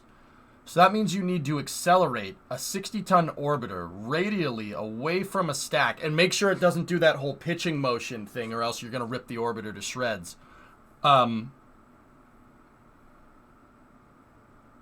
Yeah, in one shot. Your launch escape system, Aqualex, would end up weighing like... It would be as much as the payload inside of the shuttle. Like, easily. You'd need 2 huge solid rocket boosters, or 3 of them to push that shuttle away. Where are you mounting them? So you're... Okay, so say the external tank has a RUD and the launch escape system goes. Now you're shooting SRB exhaust into a exploded external tank. Hydrogen and oxygen all over the place. Why is that a good idea? Why would we do that? That doesn't seem smart. Right? Like, dude, I've thought about entertaining it, dude. I've thought about mythbustering it. Dude, the best approach, honestly, is to not have any launch escape system at all. I think the shuttle designers were absolutely right in that regard. A launch escape system is going to get more people killed. Even if you can get away. How does the shuttle come back down? The shuttle can't take point loads like that, Rocket Guy. That's what a lot of people don't understand. I'm telling you, that Buran pitch maneuver that we just saw, that would instantly destroy the orbiter. It wouldn't even be a judgment call. Like, you see right here? Right here is fine. That's okay. That, death. The orbiter is not designed to do that. It's not designed to be loaded up like that hard, or that fast. It is designed to be loaded up like that during re-entry, but that is a slow and steady load being exerted on the vehicle. It doesn't happen all at once.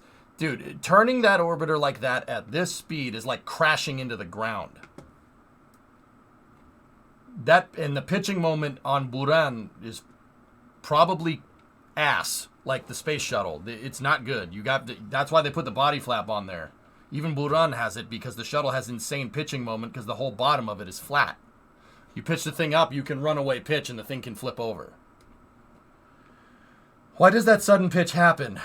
Maybe encountering the plume or something? I mean, Pigzig, the plume expansion is going to perturb the orbiter anyway here.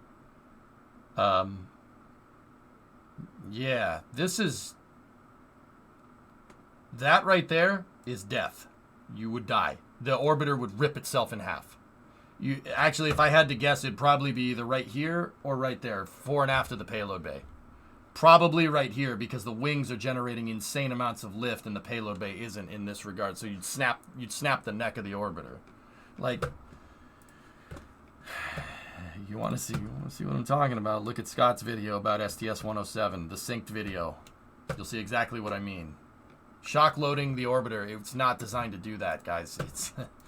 It's really not. Yeah, go on, see what happens. Just see what happens when the orbiter does this. Bye-bye. It's not as strong as you think it is. Like, I don't mean to be morbid, but it's not.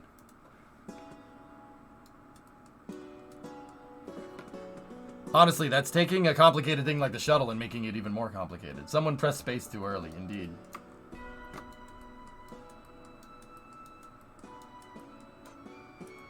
Alright, so I'm going to work on getting the payload bay figured out with this.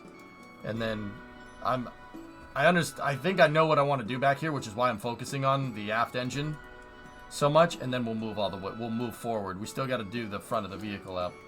Don't mind the wing. The wing is just there to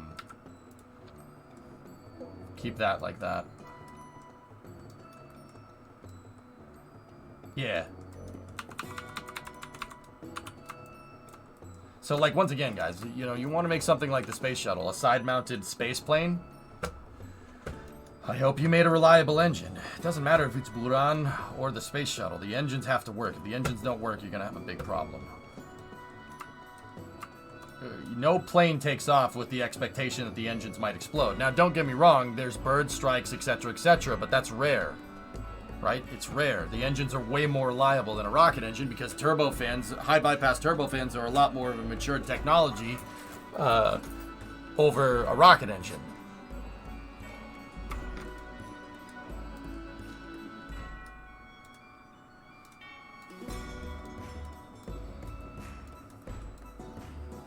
Alright, so how are we going to do this?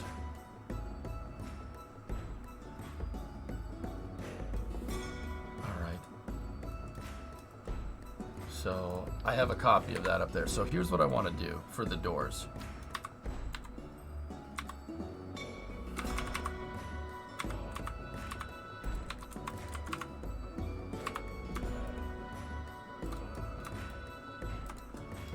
I want to start here with a half wing, like that, right? So that's a half wing that's in, oh, it's in 8x sim. We don't necessarily need it to be in 8 times symmetry.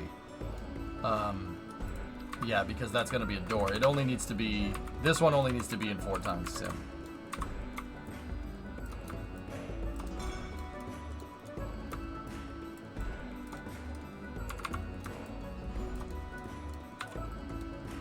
How does your soul deal with the knowledge there is a KSP2 out there that you can't play right now?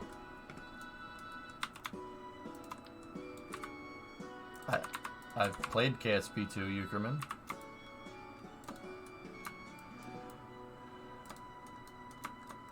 What do you mean? I played it 2 days ago. Or 3 days ago.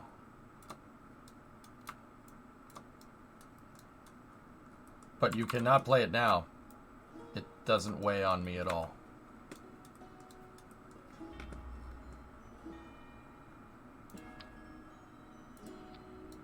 Oh no, where did that attach?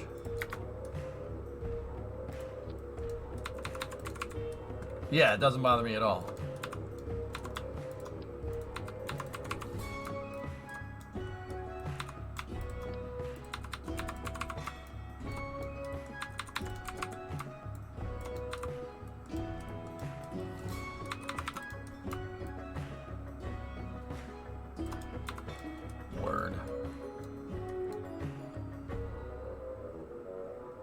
Hey Wolfie, how do you think the Grand Touring ship is looking? Pretty good, right?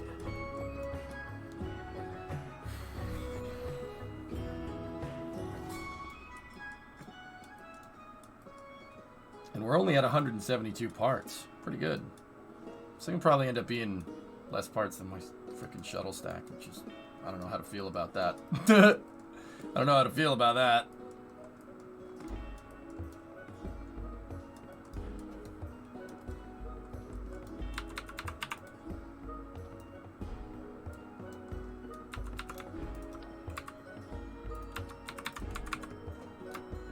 Will a Ferd fit inside?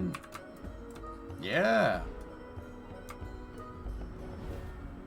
Yeah, Euchreman, it's not really bothering me, dude. Yeah. To be honest with you, I'm good, man. In fact, like, you guys know how, like, I was always saying, like, I have these projects that I'm working on in the background. That was one of them. So, I'm like, it's a whole load off of stress, dude. Yeah, no, I'm good. I'm good, man. You good.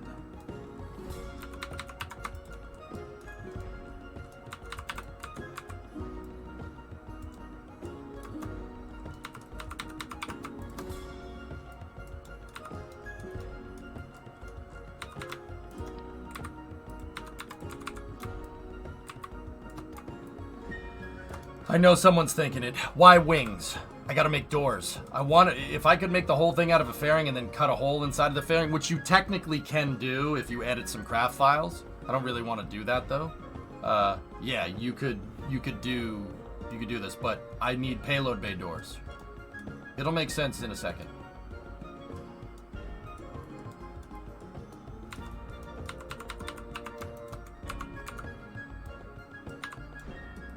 Wasn't that why you commented about renewing your passport like 4 months ago? Yes, that's exactly why I had to do it, Hellfish. I dropped cryptic hints. I've been dropping cryptic hints on this project over like the last 3 months. No one picked up on them. At least I don't think they did. No one told me they did. No flag doors? I mean, we could do flags, Rocket Guy. Wings take up more surface area than flags, so that's why I kind of want to stick with them. And I don't have a flag that can curve to a 15-meter shape. Still excited for KSP2, even though you had a peek at it? Oh, yeah. Oh, yeah.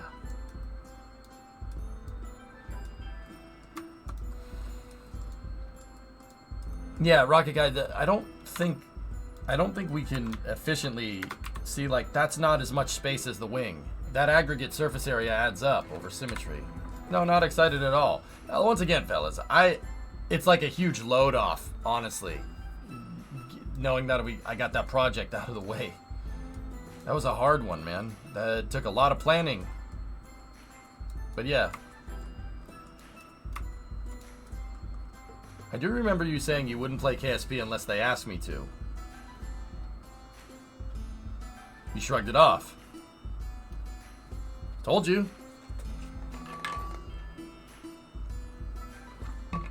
I was dropping hints at this over like the past 2 or 3 months, man. Oh yeah. I won't play KSP unless I'm asked. It's not a lie. The only lie that I told was that I was going to Michigan. That was the only one.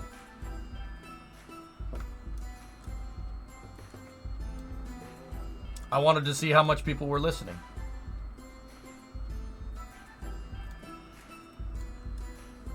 But yeah, I feel good, dude. Great. Freaking load of stress off, man. Actually, these...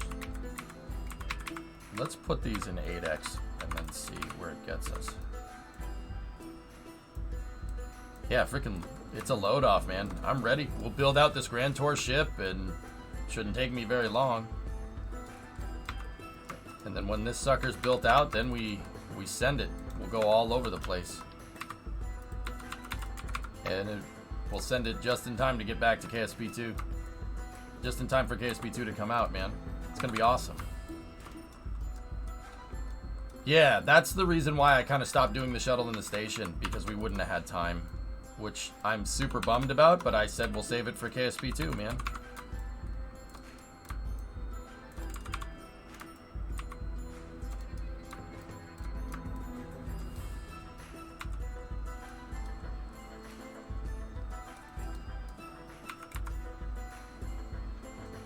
Hey!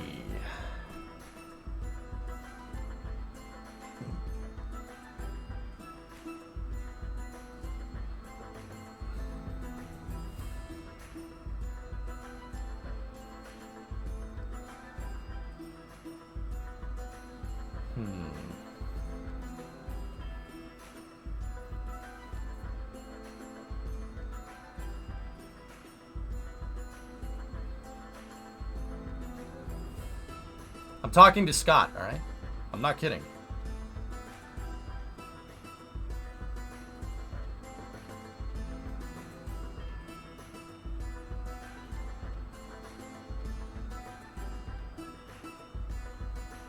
Scottie Pippen, the basketball player?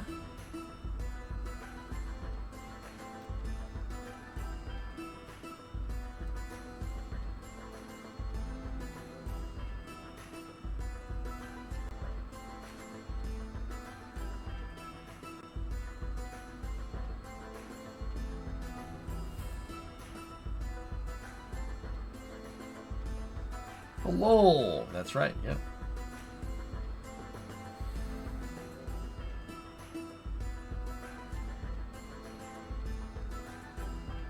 I gotta write, am I writing this message? I'm gonna start it with hello. Yeah.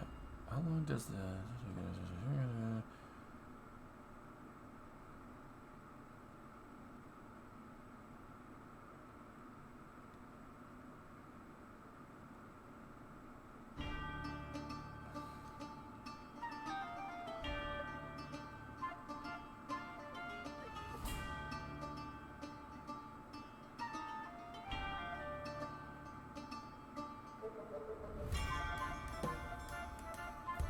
Is he texting EJ on the stream right now? Yes.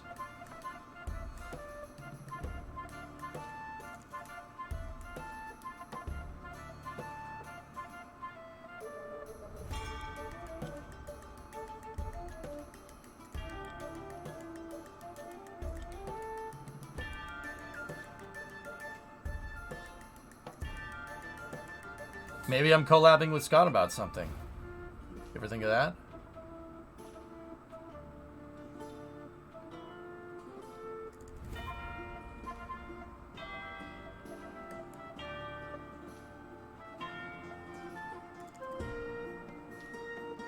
There we go.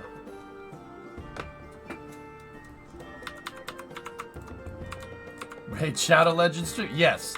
Yes. That's it. Scott and I are doing a Raid Shadow Legends stream. How did you know? How did you know? Oh, you figured me out. Damn. Oh, damn, boy. Oh, jeez, you got me. That's not what we're doing at all. That was pretty funny, man. Did he tell you to fly safe? Yes. And as always, fly safe.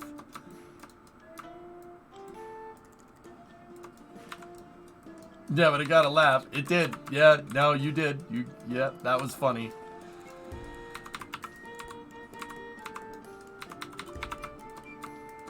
So I'm working on the engine section here for the Ship of Awesome ship, Grand Tour. There we go.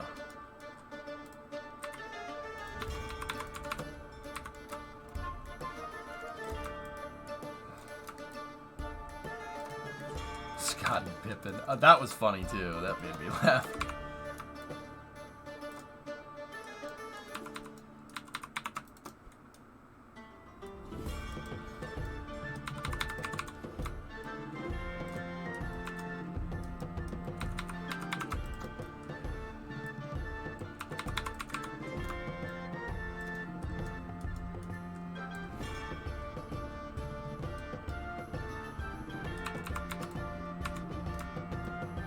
Ah, there we go. That one was offset.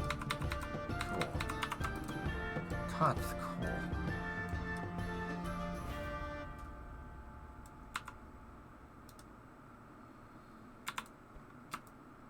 Yeah, okay. That one needs to be set to 8x symmetry to create the back rim of the payload bay.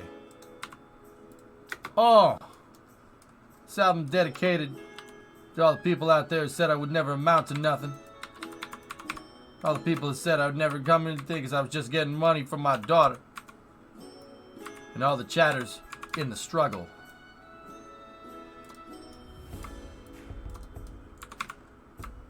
This song's amazing. It's all good, baby, baby. Oh.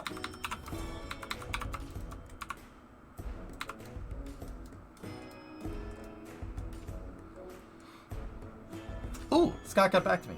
What's up, brother?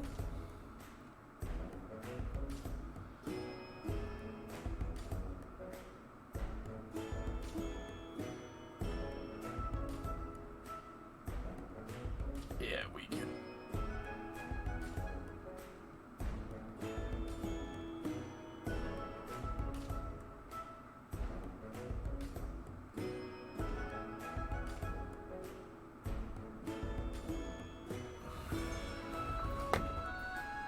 What did you enjoy about KSP 2? I don't know. What's a KSP 2?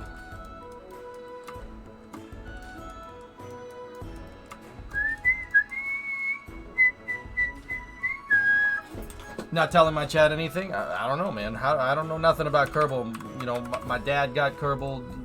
You know, he makes a couple spaceships.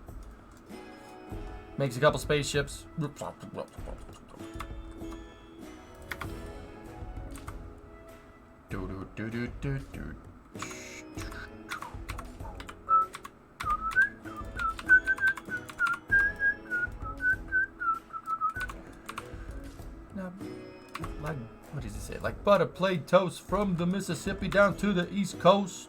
Birthdays was the worst days. Now we drink champagne when we thirsty.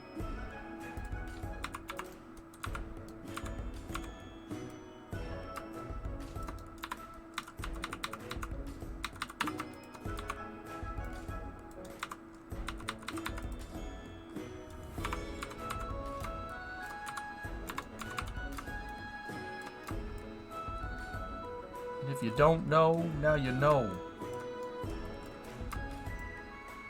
It's such a good song, man.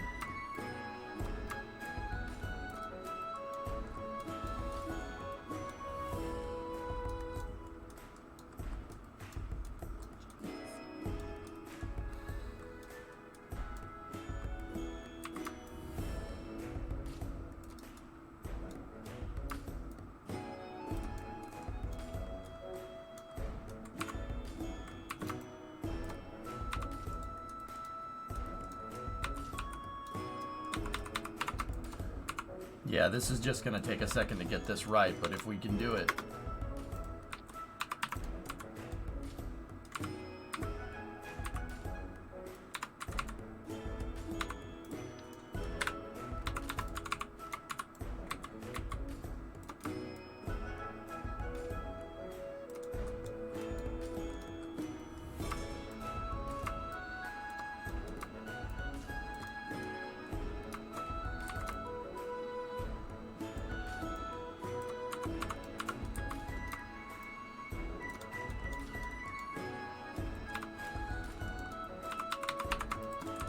I'll give you pudding, baby.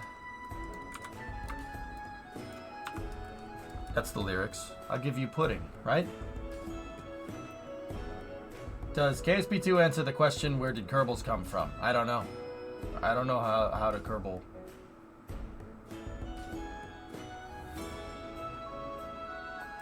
Good morning, Krusty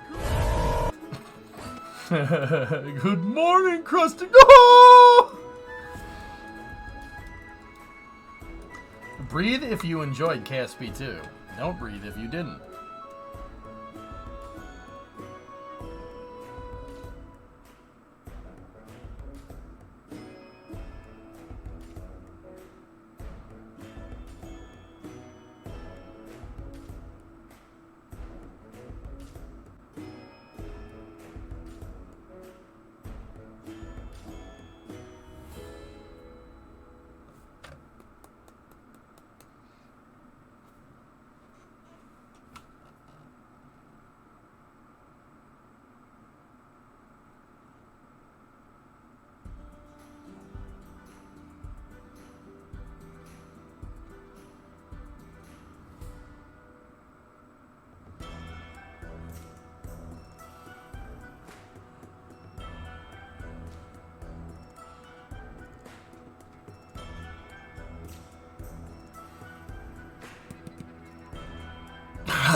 Not bad. Here, I can break the KSP2 questions. Have you seen Plan B Terraform yet? No. Is it part of the master plan? I don't know what you're talking about, Hando. I don't know what that means.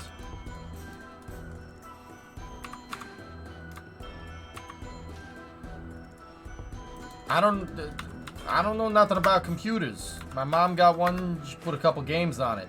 Discovery, go at throttle up. I don't know nothing about computers. My mom got one, put a couple games on it. Discovery, go at throttle up. Your friendly local, 17-month resub. Your streamer from Boston. We get anything back? Nope, nothing back from Scotty. Don't.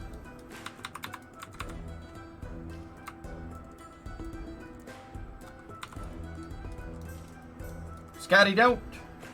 2020. Stream chat with a 68-month resub. 2020, how are you? I'm just working on my Grand Tour ship.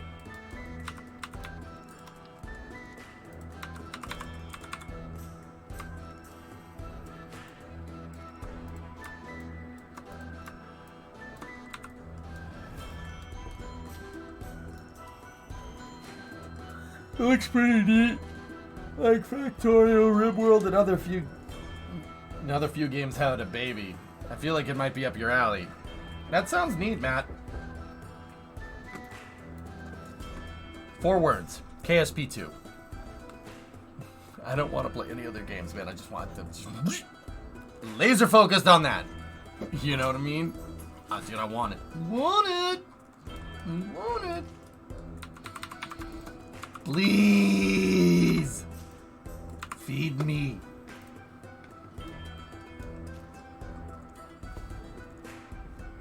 Plan B Terraform sounds neat though, but I'm not, dude, honestly, I barely have enough time playing cities right now, and you know I love cities.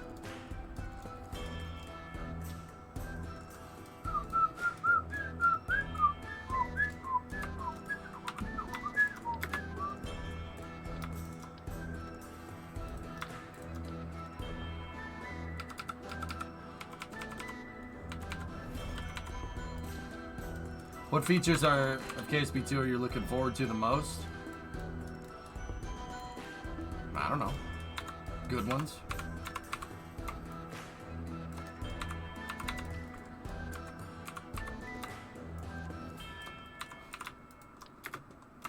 It's an internal clock, Zeppelin, think like a BIOS chip.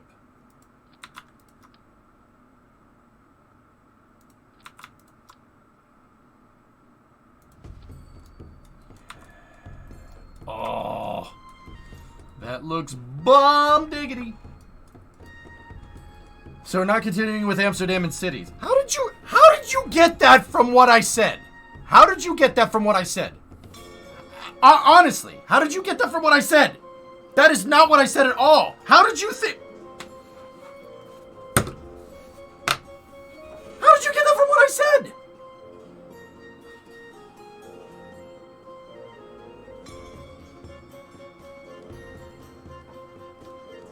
So we're going back to Fallout.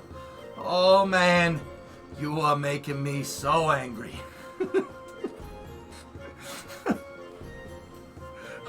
Oh man. No, Chief, I want to keep playing cities in Minecraft on Mondays. And then GTA on Saturdays. But everything else is just Kerbal. That's all I want to do. Oh man. Oh man. You're making me so angry.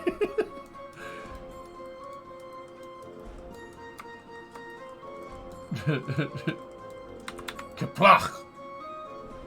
It is a good day to die. But the day is not yet over.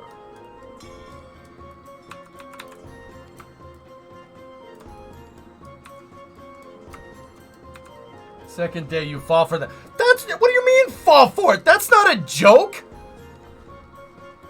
That's not funny. 9 days, Naroku. They should fit. We designed them, Carl. Oh man, you are making me so angry.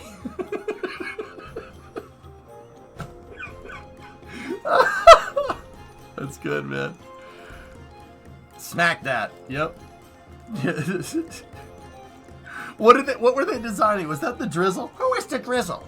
Oh, look at what has happened. Look who's stuck outside in the drizzle.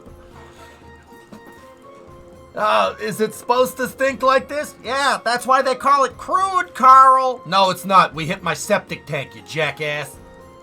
Oh, so you're storing extra crude in your septic. You're wearing my dinner. Oh, gross. You eat corn? 2020, it's going good. Just started a 6 weeks welding course on top of my original degree, so yeah. Alright. No, it was the oil filter in the shape of the cross because of the Jesus-shaped oil stain.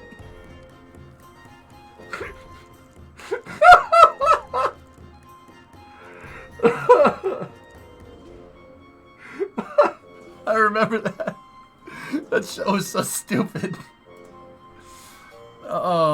Oh god. Okay, that's really funny. Ooh, Scott. Yeah, okay.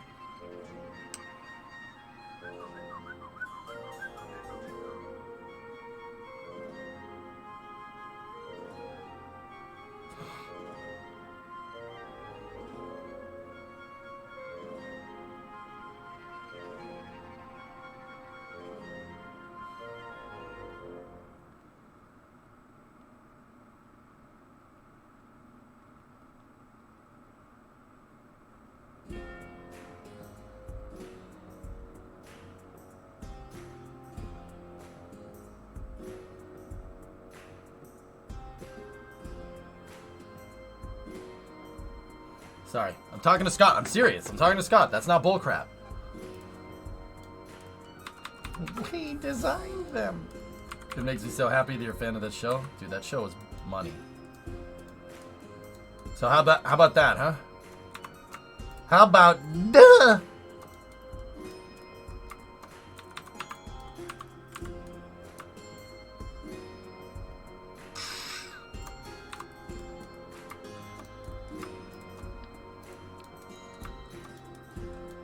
They are giant air brakes for when you enter Eve.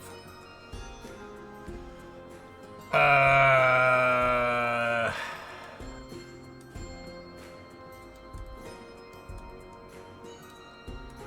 don't think we're gonna have any robotic that's gonna be powerful enough to move that. Laid back. I got my mind on my money and my money on my mind.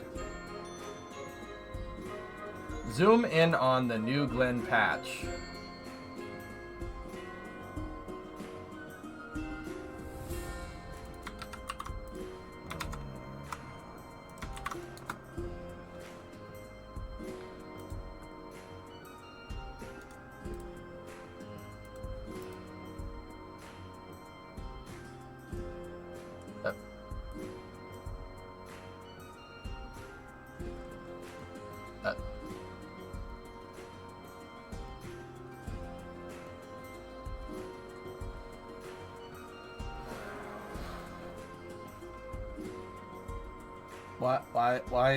Why is one engine on the way if it's ascending?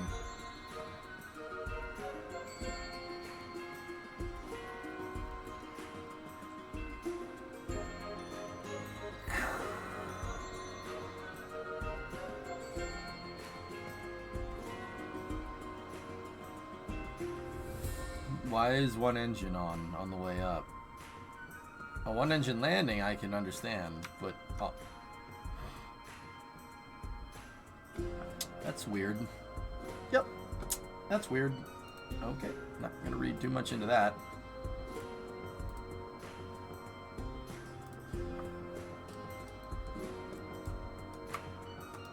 It is, EJ, look at the other patch. What? What? It's what? Laid back. I got my mind on my money and my money on my mind. Yeah, so I don't know if we need all 4 of these to deploy. We could have all 4 of them deploy. Or I could just have one deploy. We could do that. We could do either one of those. It is not it is it not it is. It is it? Look at the other patch.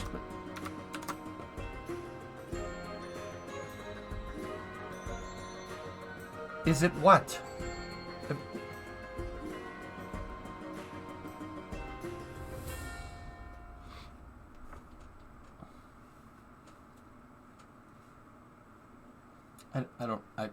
You lost me. You lost me. I don't know I don't know nothing about computers. Kerbal do or something. Better songs than that. Yeah.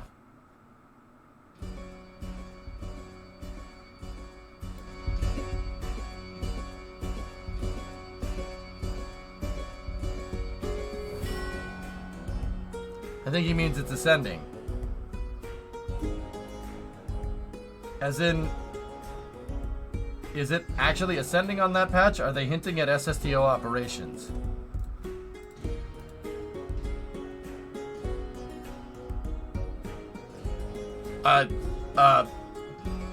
It's got an upper stage and a failing payload.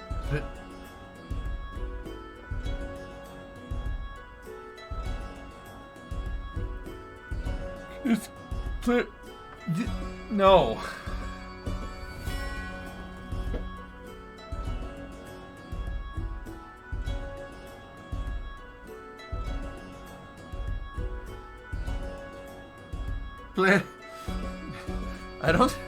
I don't think so, considering they have it landing over here. I would you big ow. You make my face hurt. Don't do that again. Call the Stronculans. I'm having a James Bond. Call the Bond last, please. Oh God. You're killing me right now. I am slowly dying inside. Do you think KSP 2 will be released globally all at once, or do you think it'll be by time zone? I think it'll be...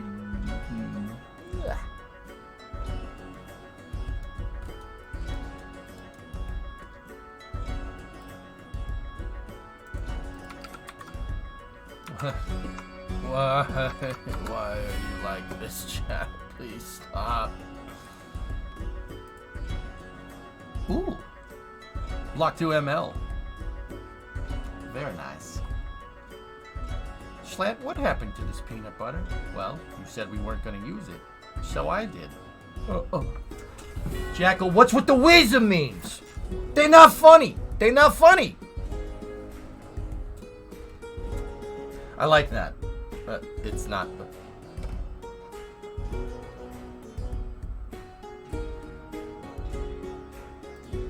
I like that. There we go.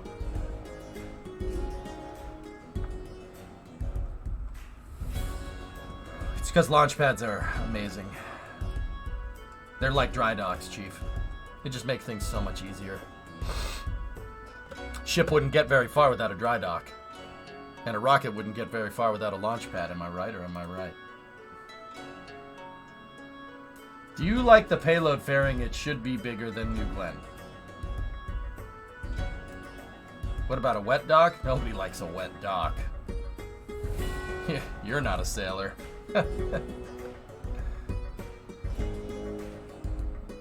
Ooh. Hi, Scott.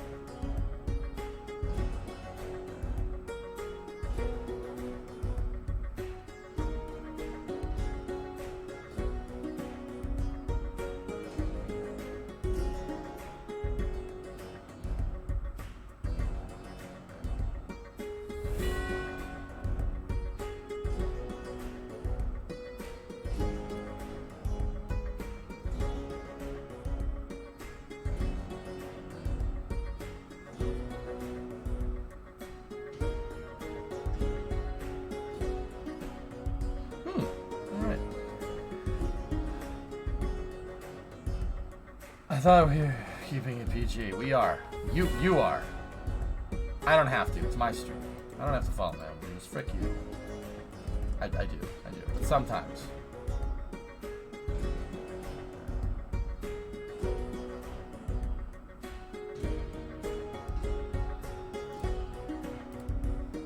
You're hinting at something right now, aren't you?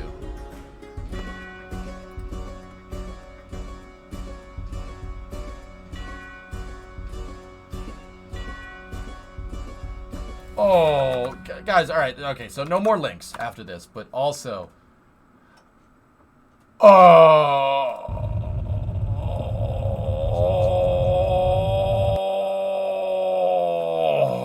that's not good. Have I seen this? You guys are killing me. I'm never gonna get this done. Oh wait, no, that's the same link. All right, sweet. The new design for you, yeah.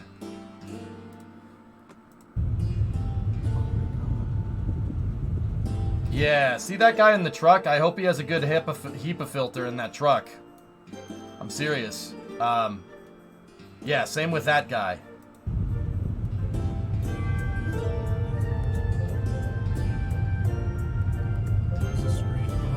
Oh my god, that's a disaster.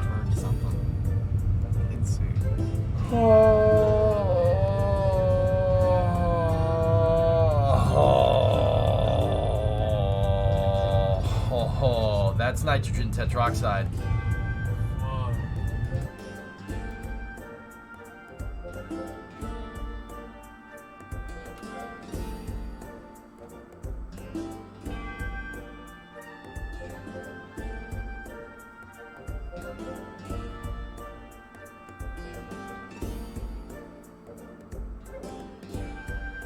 HEPA isn't going to do him any good. I thought I would be optimistic. Yeah, that looks a lot like nitrogen tetroxide. It's definitely nitrogen based because orange cloud. What is nitric acid? Death.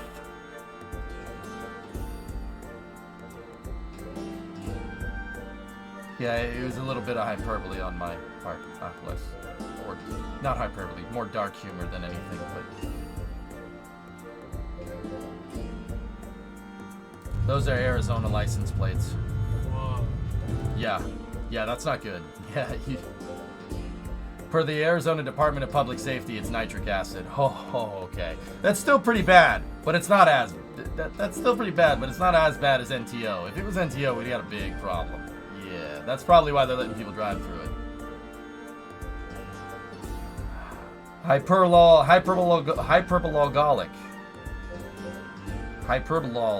Hyperlolic.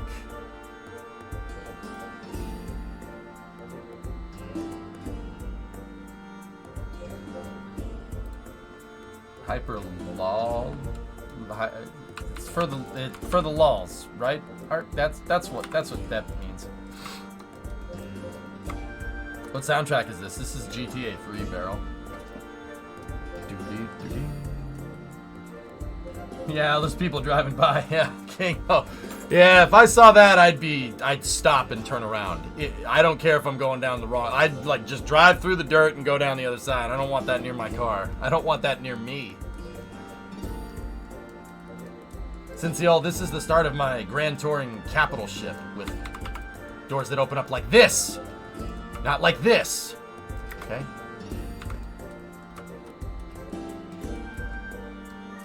To change the mood a bit, my girlfriend just gave me a Valentine's Day present. It's your Eat, Sleep, Launch, Repeat coffee mug for your collection. Nice. Nitric acid fumes are not brown. Yeah, Chief, that's what I'm saying. It looks a lot like NTO to me. They might just be saying that it's nitric acid so people don't flip the frick out, but also that looks a lot like nitrogen tetroxide. So, chemistry time.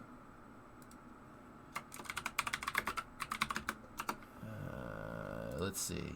Is Dragon here? I need to... Okay, so...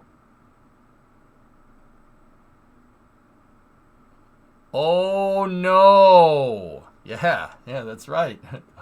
Oh, no! Yep, okay. HNO3, okay. Nitrogen tetroxide. That's not how you spell that, but alright.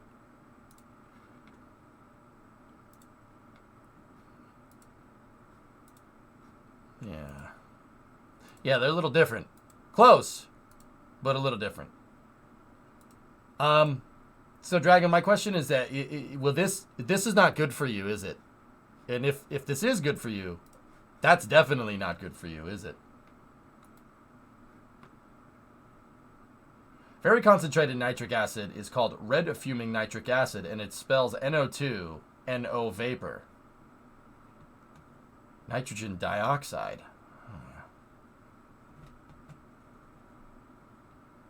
Huh. Interesting. Yeah.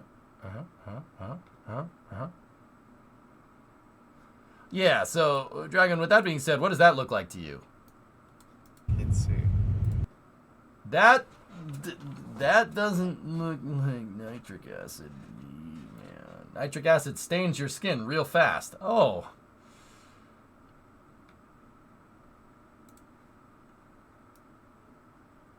Oh.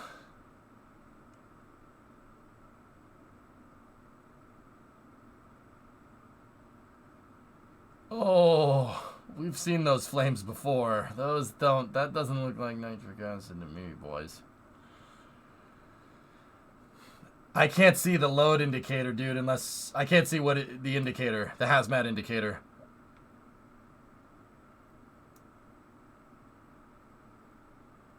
Nitric acid fumes are yellow. Yeah, that's not...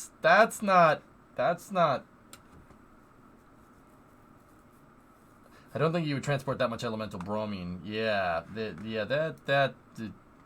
okay. Could be nitric acid.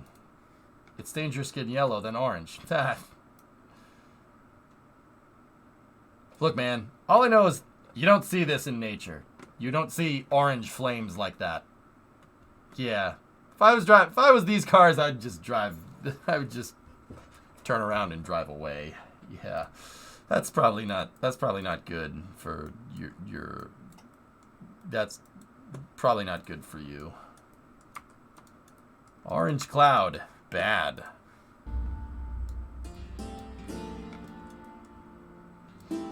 Interesting, caveman. Interesting.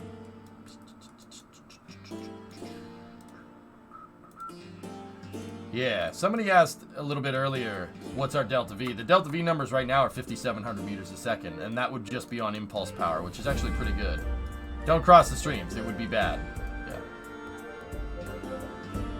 How do you like using YouTube TV? We're probably switching soon. I like YouTube TV. The only problem with it, Sawyer, is that I can't watch Bruins or Red Sox games on it because they're on Nessun, and Nessun isn't on YouTube TV because they have a deal with Frick You or Piss on You or Fubu or what, I don't know, Instaface or Nessun or I don't know. Doesn't matter. Doesn't matter. Police said that the truck was carrying 2,000 pounds of nitric acid. Yep. You mean the car's air filter won't protect you?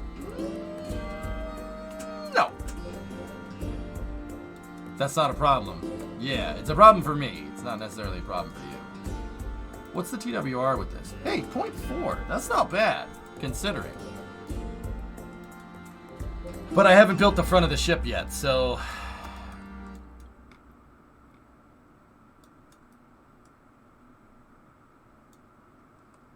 Yeah, Chief, something like that.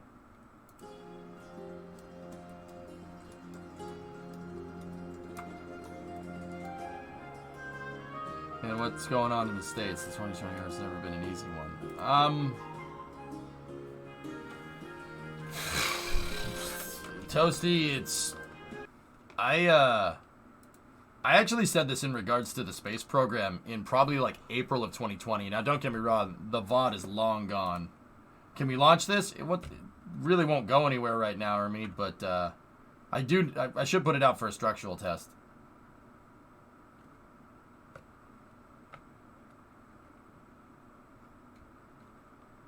What is that? I don't know what that is. I lost my train of thought, dang it. Maybe I'm starting to get tired again. The jet lag is killing me right now. I didn't fully adjust to Amsterdam time, but I'm not fully adjusted back to Eastern time either. I just sleep when I have time. I don't even have a sleep schedule. It's terrible right now. Oh yeah, Toasty. Red fuming nitric acid, RFNA, was used in STOF in the ME-163. Cool, that's right. Yeah, I knew red fuming nitric acid. That clicked, but I didn't remember. Oh, okay, Howard. Yeah, I got you. Good oxidizer. I think one door would give you more options for docking against the wall. Actually, yeah, I'm kind of with you on that one. Yeah, I'll do one door on the top or something. Or we could do 2 doors on the sides. Either one. So, Toasty, I did say this back in like 2020. Somebody asked me if COVID is going to screw up the space program. And I said probably not, because the space program is a vital thing. But I did say, I'm sure you guys have heard me talk about this, right? You know, having a space program is like running a steam engine. It takes a second to get a steam engine started. Like, I'm talking about a steam locomotive. It takes a second. You got to tend the boiler, right? You got to make sure you have water. You got to stoke the fire. And once you stoke the fire, you have to start running the water. You have to start boiling the water. Once you start boiling the water and you make enough boiler pressure, then you can get the engine going. And even when you get the engine going, it takes a second to get going. And once you get going, you're good, right? Once you get going, all you just need just a little bit more water, a little bit more fire, coal or oil or whatever for the fire, and you're good to go, right? But if you stop the steam engine and you let the boiler pressure go, right, then you got a problem. It takes a second to get everything going again. You have to build up steam, quite literally, in this analogy, right? So I kind of saw it coming, like, and don't get me wrong, this isn't some crazy revelation, dude, but yeah, I mean, the supply chains over here are insane.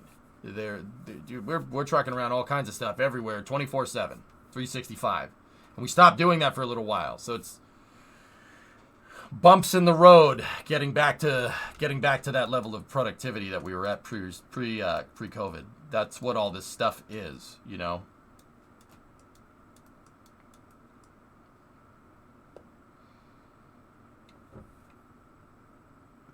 So, yeah, I talked about it in regards to the space program. I didn't think the space program was going to have any problems because it was seen as vital and they just kind of kept doing it.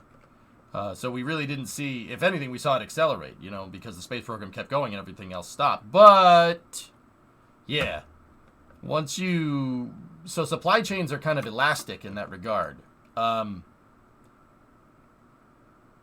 You know, Toasty, like when I'm playing cities and all the cars bunch up and then they go and then they bunch up and they create like a phantom block, like when we were messing with Epcot the other day. I don't know if you were here for that.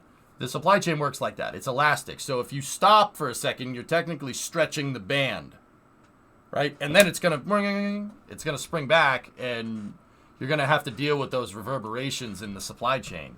That's why everybody says, well, you got supply chain issues, but nobody ever says exactly why. supply chains are elastic. That's simple. Anybody that's played Factorio knows exactly what I'm talking about. We disrupted pretty much every supply chain on the planet. And now we're dealing with the reverberations.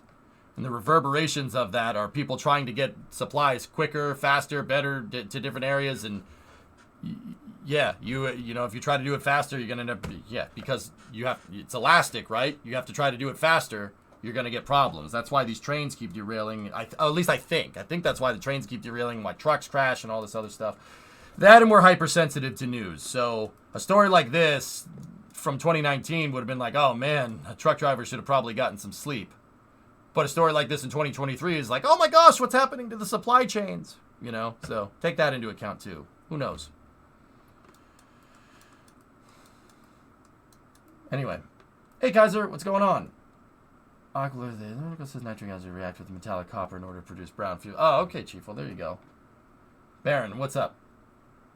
Weird question, but I want to make a fairing for something like the Perseverance rover, and I want it to be attached from on top so I can remake the landing sequence with the ejected heat shield first. Then the fairing. Ideas on how to do that. Build the fairing backwards.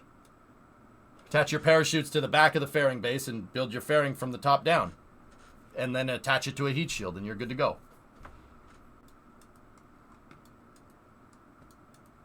Plus, what happened in Ohio makes this even more of a mess. Jax, that one is... I have a theory on why trains are derailing like crazy all of a sudden, but I know where that conversation's going, and I don't want to talk about it. Doesn't let me do that. It can't expand enough. Sorry, just started playing KSP. Use a bigger fairing. If you're talking about, like, it won't let you go bigger like this. If you use a bigger fairing plate, you should be able to solve that problem. And then just alt and left click will terminate the fairing, and boom, there's your shape right there, man. Yeah, Jax, I don't want to...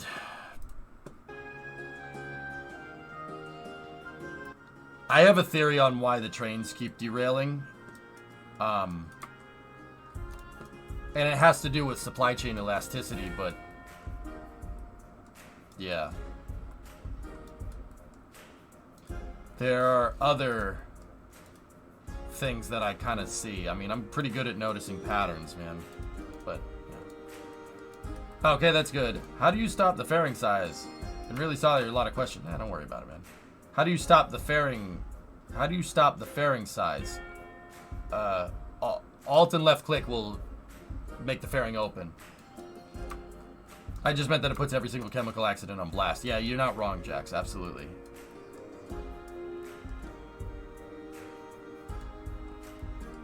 Yeah, if you're feeling the wrinkles fold in your brain, that means you're getting smarter. Yes, yes.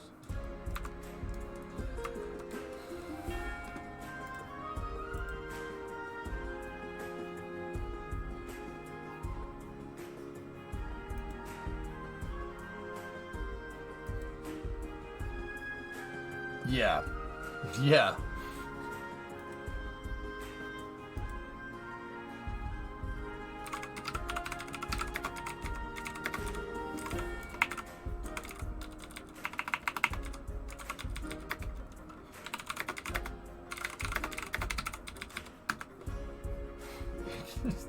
Believe that, man. Great. Getting the fruits of that one, huh? Okay, it works now. Thank you so much. Yeah, no problem, dude. Oh, dear.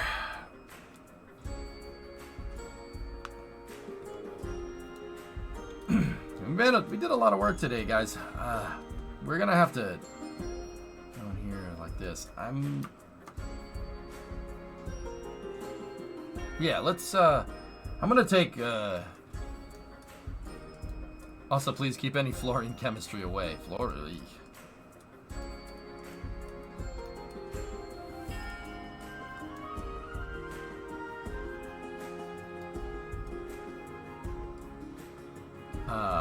Yeah, we completely derailed, dude. So, but that, we derailed after 7 hours of work. So yeah, this isn't bad. I think this is a good start to our ship. I like it. You derailed. Yeah, it's because of the supply chain, man. The coffee supply chain.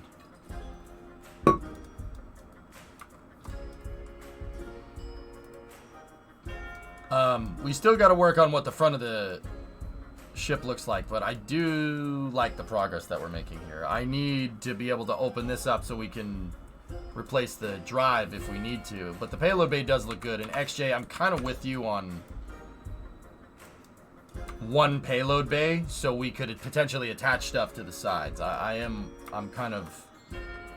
How many parts are we at right now? 260. But there's no struts or anything holding this together, dudes. Like, if I put this out right now, it is going to... I don't know if it's going to shake itself to pieces, but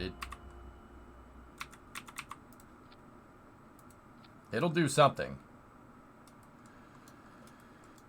What it's going to do is probably nothing good, but, you know, for funsies, let's do that. Explosions might happen. You know what? Explosions are going to happen, so just...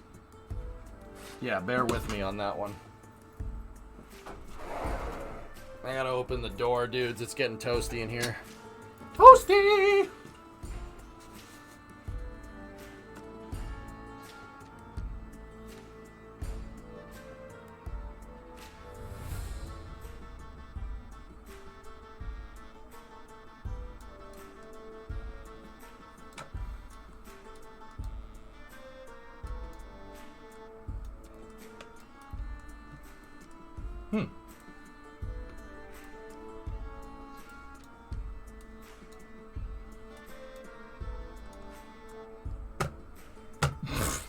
Okay, I guess not.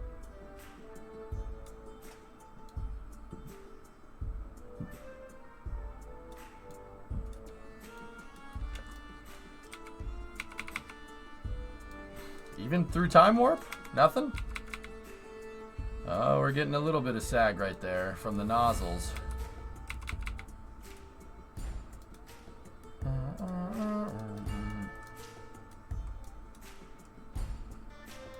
Interesting.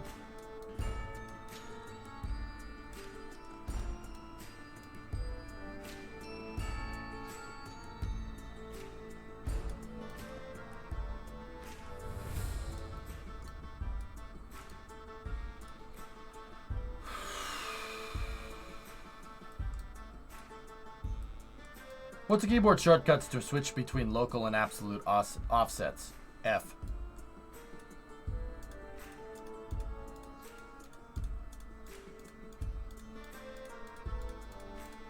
F to pay receipts. That's actually pretty damn solid, dudes. I don't see any movement. I'm impressed. Pretty good. I saw some down the bottom. I mean, guys, the other thing to take into account is that's 2,000 tons. There's 2,000 tons. We have 4 full tanks up here, and then basically what amounts to 2 more of those down here. But will it fly? It's got no probe core on it, so we ain't gonna go very far, but that ain't bad at all. Cool. Alright, I let all the heat out. It was getting too hot in here. Add a ball on the top and it's basically Mars 94. Yeah, right. That was actually super freaking solid. I'm pretty happy with that. Not bad at all. What about putting it sideways? Do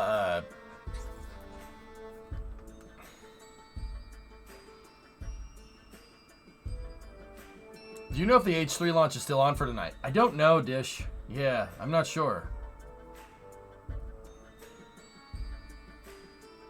you know if the H3 launch is on tonight? I don't know, Dish. I'm not sure. It's not. H3 was delayed. Damn. Damn. Damn. Damn.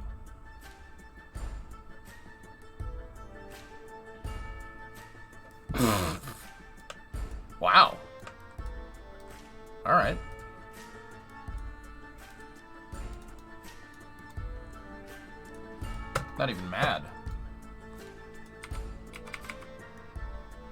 The wings are starting to...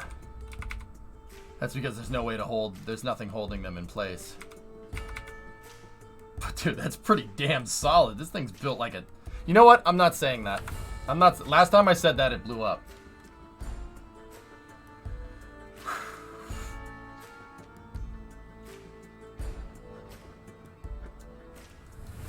Yeah, last time that happened, it didn't happen how good. It didn't happen good.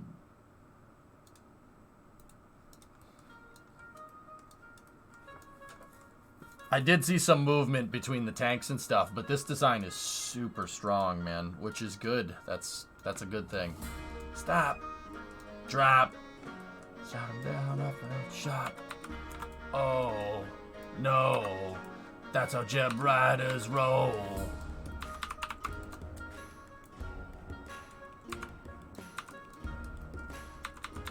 She's built like a steakhouse, but handles like a bistro.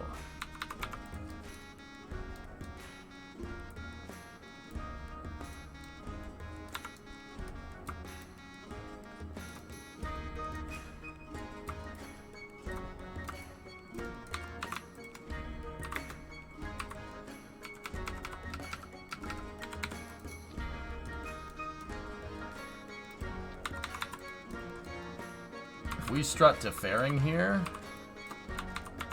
we could theoretically boost the structural capability under compression load by 400%. It will be very efficient.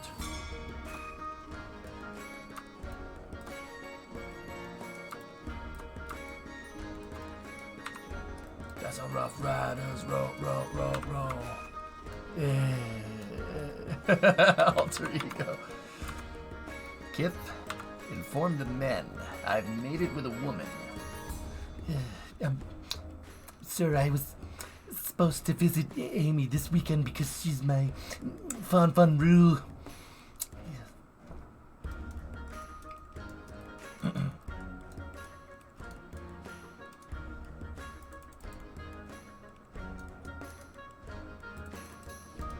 Oh, very nice. Oh, no. That's a rough Riders roll.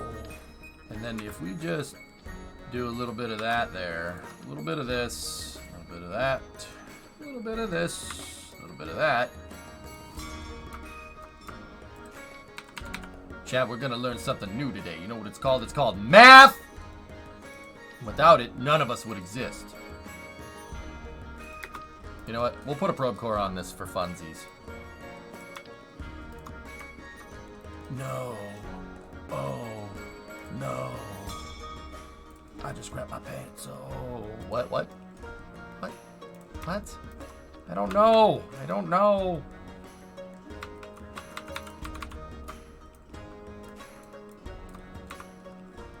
I think those were the lyrics. I'm not sure though.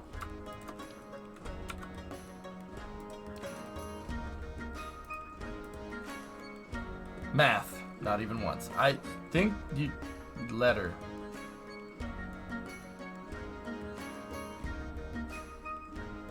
You got a 4.0 and an engineering degree, but I still do blackjack for a living.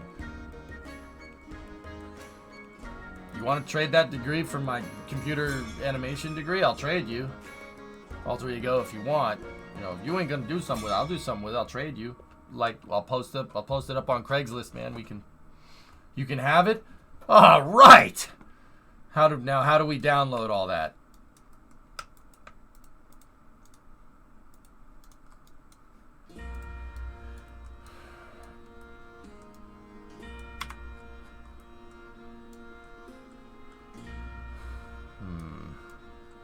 Time warp.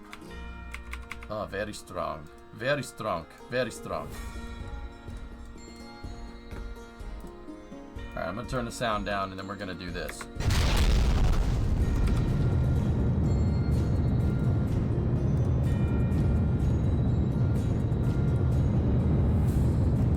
The only math you need. Math for Marines. 1334H. MCI. Marine Corps Institute. Math for Marines.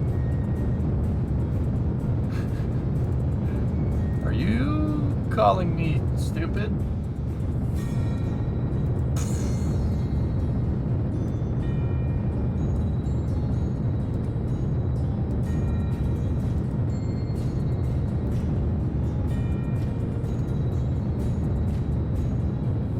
Wow. The lights make it really unhappy.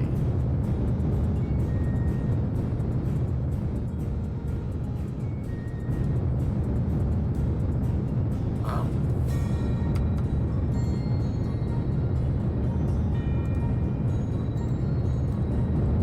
Are those getting hot? Oh!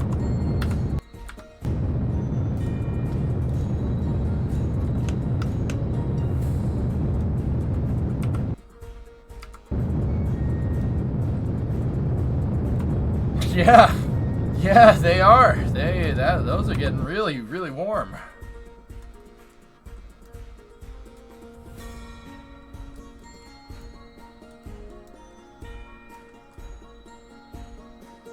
Duh, that's hot. If I'd want to go on a grand tour in Kerbal, I would want fork knife and Jeb ass Brownlee.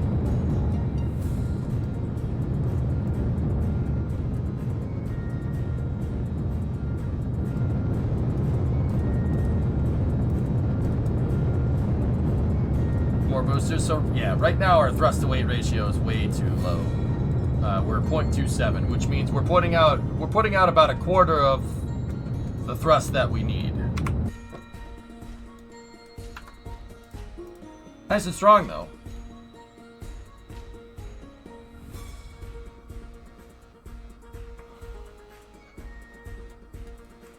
That's good, man. That thing is actually, our structure, the hull of this ship is actually really strong.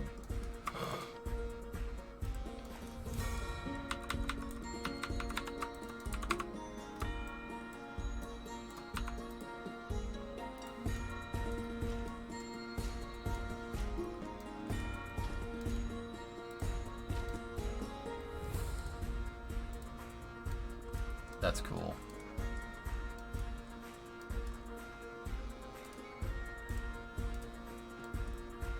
TWR is about the same as your 99 Volvo. What? I'm sorry? Donager vibes. It's kind of based off of it, Barrelicious, but it's not the Donager. I like the aft payload bay. I really like that design. That's going to be super good for making a lander, believe it or not. So I did take some cues from how an MCRN ship was set up, but yeah, we didn't take the Donager exactly. I know because the Donager's right here.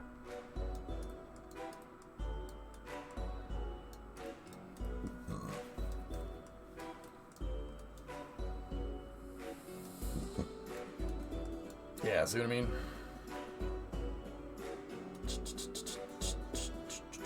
Lolvo.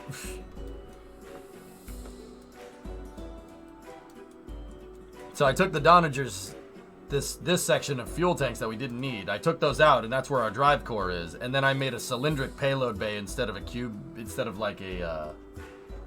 a rectangular one.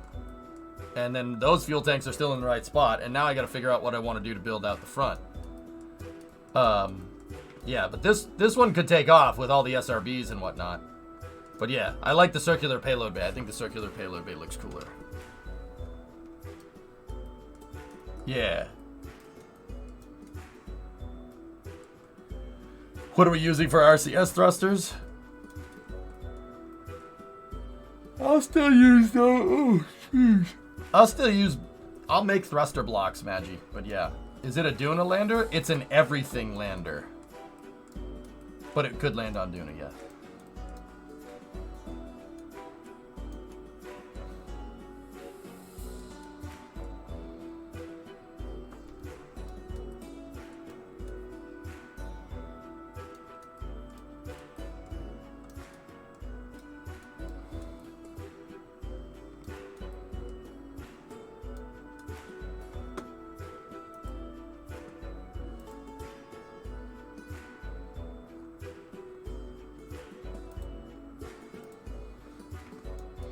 I don't know if this thing will get off of Eve Koala, but Yeah. I have a feeling it might not, but then again, the Kraken drive's pretty good, man. You never know.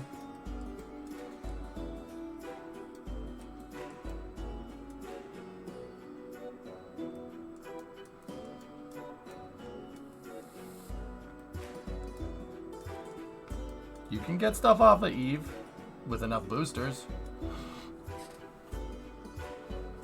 But yeah, Maggie, I'll redo the thrust blocks and stuff, and yeah, Yard. Hey, Yard. Yeah, that's what I'm thinking, dude. Yard, you see where I was last week, dude?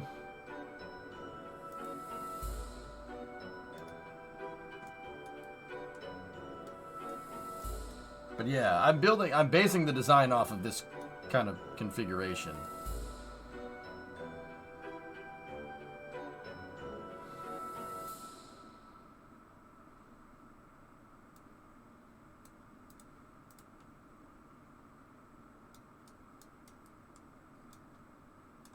Alright, those struts were just for messing.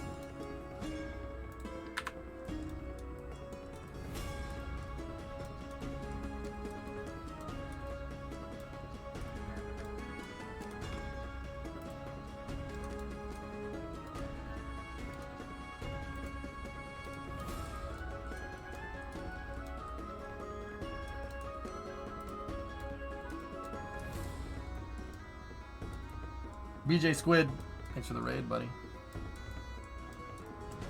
So yeah, we do have a good design for the aft end of this ship, but yeah, we're gonna need to. Is this the actual ship so far, or will the ship be going into the payload bay? Pizza, this is my ship. The payload bay is here. BJ, how you doing? Yeah. Now don't get me wrong, the doors won't open in 4x symmetry like that, I don't think, but yeah. I have the payload bay back here.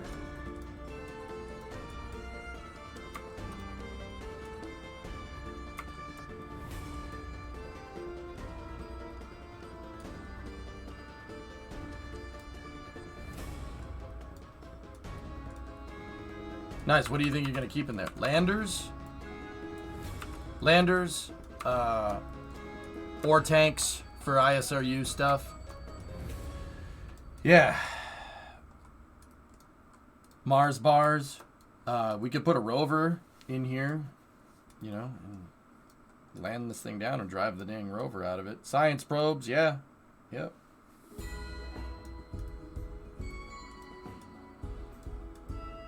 The MMB.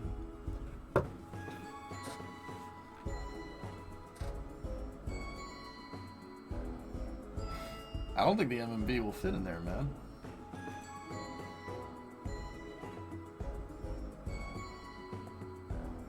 Maggie, I don't think that'll fit. Make it fit.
I don't know how the heck we'd get the thing out of it if we even wanted to, dude. Still, the glaring issue I see is that you have no engine yet. I figured doing the engine compartment would be the best. Would be best, then build craft, because of past issues.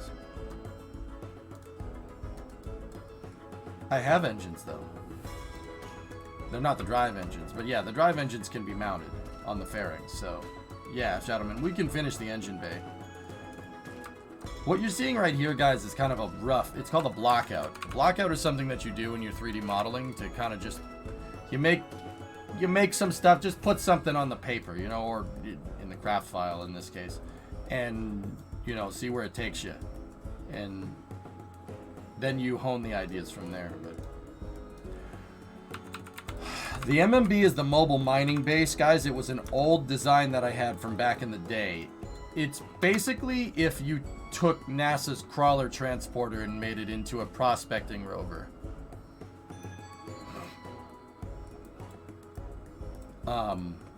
Yeah.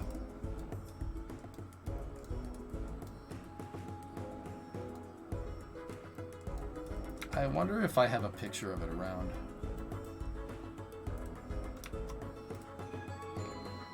Imagine, I don't even think I have a picture of this thing on this computer. I haven't used that thing in forever.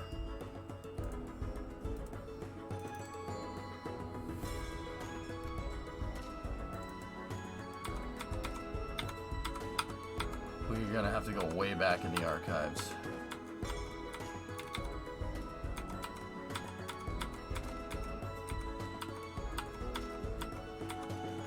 Word. Boat.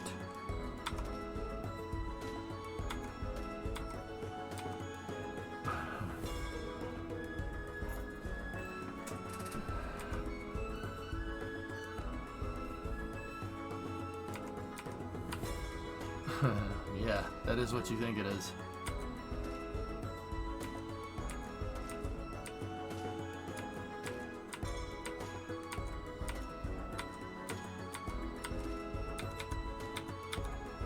Modular space transport.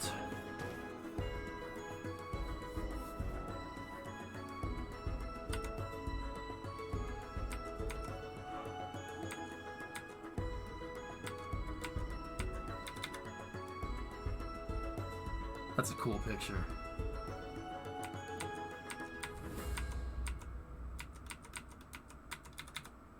Oh, I remember that. That sucked.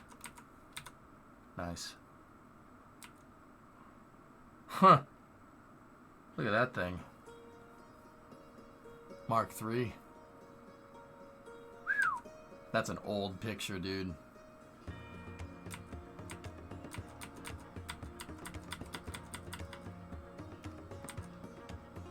That's an old picture. Oh boy.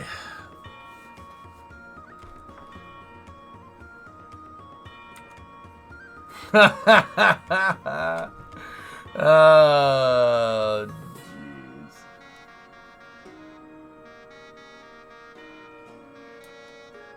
There's BCR. That was, the VCR was kind of cool. It just didn't fly very well. Old Condor pads. Lock sphere.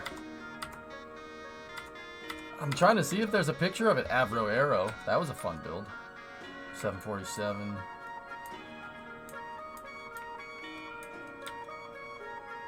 I remember that. Blended wing. There's the Luffing crane. The Luffing crane that's built on an MMB chassis. That's my mobile mining base right there. That's it. It is exactly as the name implies. It is a mobile mining base. Yeah, I put a crane on top of it. That's it right there, though. We did build the Avro Aero on Wings Wednesday. Yeah, that was a crane. There's no robotic parts here. I was able to lift that fuel tank up that's behind my head.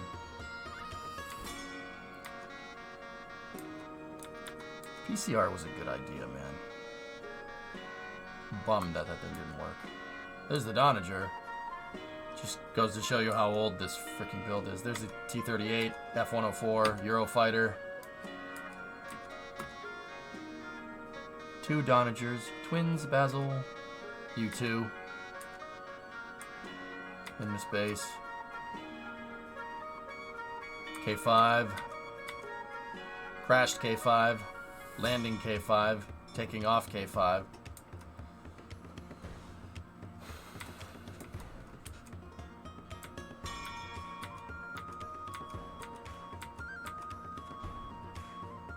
Yes, it's a 5-meter payload bay cargo plane. Skelby and Grissom right next to each other. Oh, with the transporter. That thing was cool, man. Did you ever do the Rossi? No.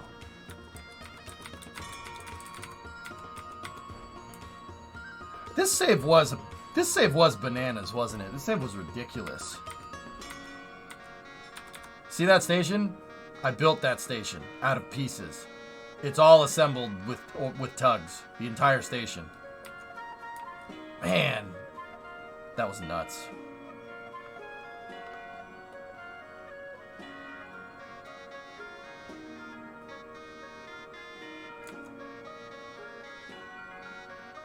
Neptune. Concorde. How long did that take? Took me a couple months to engineer that project.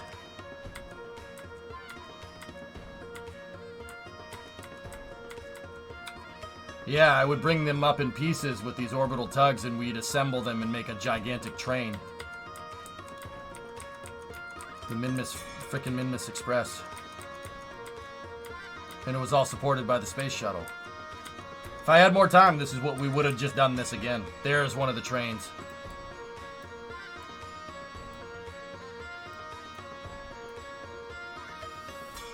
Yeah.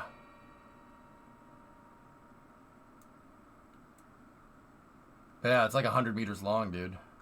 Minmus Express, dude. Man, that was tough. Those were tough missions, dude.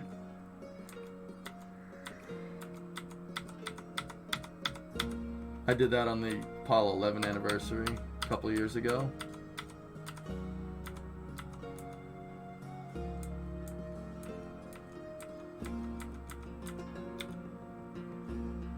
Yep.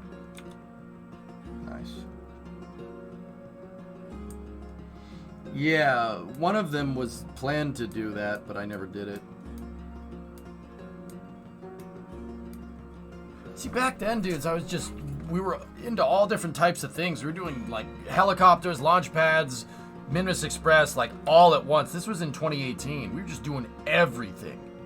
Like, everything. I was firing on all cylinders, man. Like, yeah, see, it's all docking ported together. We built this freaking ship dock. Discovery, go at throttle up.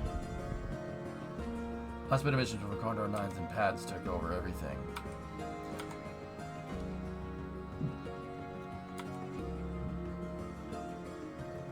Yeah, dude, I needed to be away from it for a little while because what we were doing is just absolutely absurd. But yeah, dude, I'm not gonna sit here, Hell Hydra, and tell you that I didn't need to do this.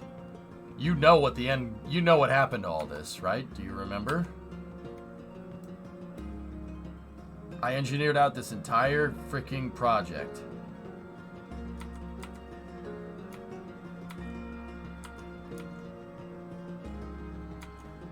And it was awesome. And then the damn thing blew up in my face. Literally. Where is it? Yeah, those are the Minmus shipyards.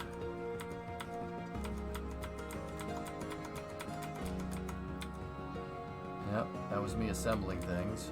There's the Pelican, recovering a capsule.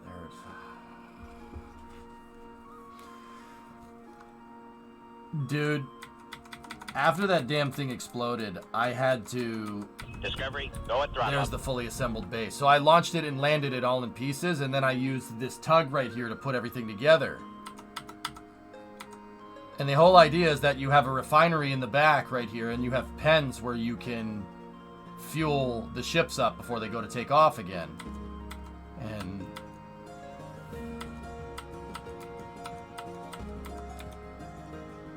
And then you have little carriages that can hold the ships when they're down on the surface.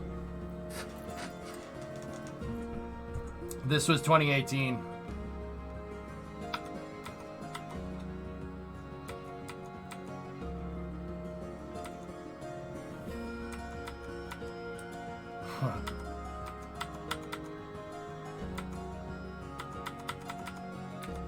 There's an MMB. I had one. It's a mobile mining base. See it over there? It's a gigantic mining vehicle. That's a dual axis. Well, actually, it's not a dual axis lander. It's just a lander. My boat. Helicopters before helicopter parts were in the game. See, with this stuff, dudes, this was all fine and dandy, but I was doing this without knowledge of the hierarchy. Literally, something could blow up at any time. I can't believe we were able to get all this stuff done without knowing how the hierarchy works. I did this all without vessel hierarchy. And don't get me wrong, a lot of the stuff worked, but a lot of the stuff didn't work.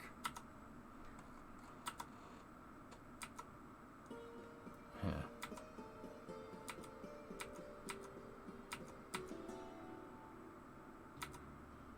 Yeah, see, stuff would just break and fall over and crash. And that, dude, that's kind of the reason why I started figuring out how the launch pads work, because I wanted to be able, because I thought, I remember now, I thought I wasn't good enough to build that big base on Minmus. Something went very, very wrong. So I figured if I could build the launch pad on Kerbal, I'd be able to rebuild those Minmus yards. And I just really didn't think it'd be that crazy of a freaking rabbit hole, but it absolutely is. But I wouldn't trade it, because I can implement projects now left and right, and I know what's going to work on the first try. I know what's going to work. See what I mean? Vessel hierarchy brotherhood is basically how a Kerbal craft goes together, dude.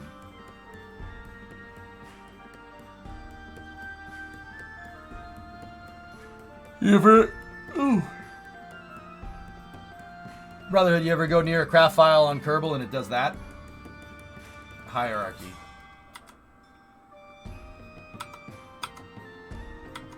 Yeah. Doing that all without the damn hierarchy. And that's what happens.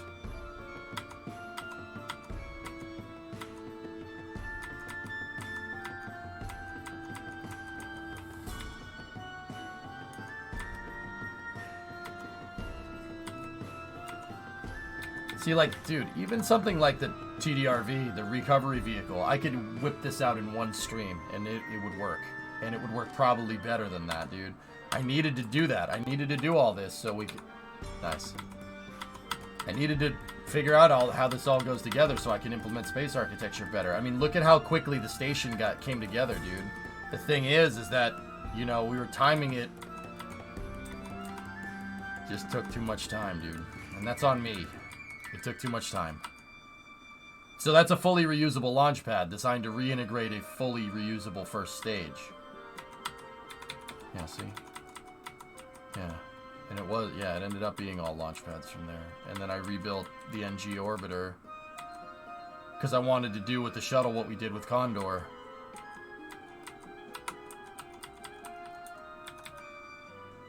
Because I was so damn worried about a base blowing up in my face again.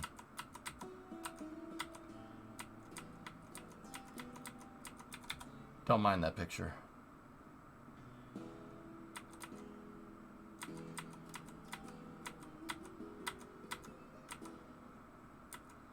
Yeah, it took too much time.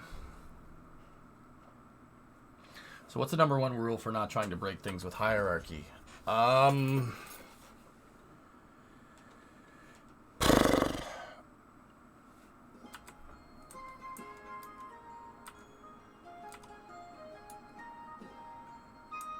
Yeah, guys, this is without any robotics, by the way. I built a mate-demate with no robotics. And then I did approach and landing tests with the shuttle, reusing the shuttle and the 747.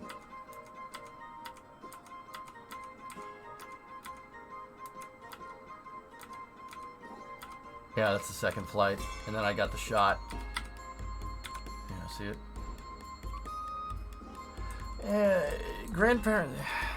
Not necessarily, dudes. Man,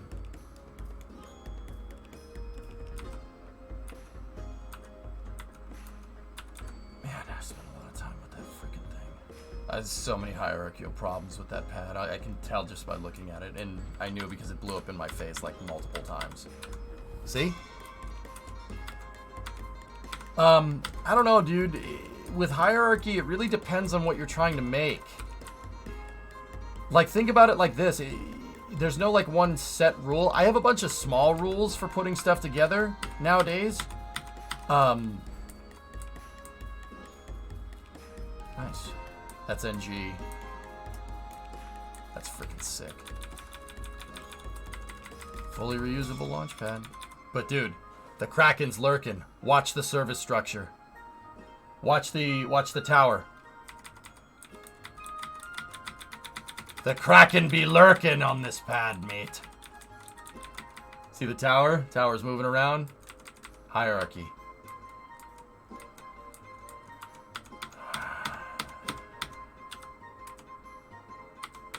That's when I came back from NG-11. That's the shuttle's launch pad. Look at the left of the pad. Yeah, see?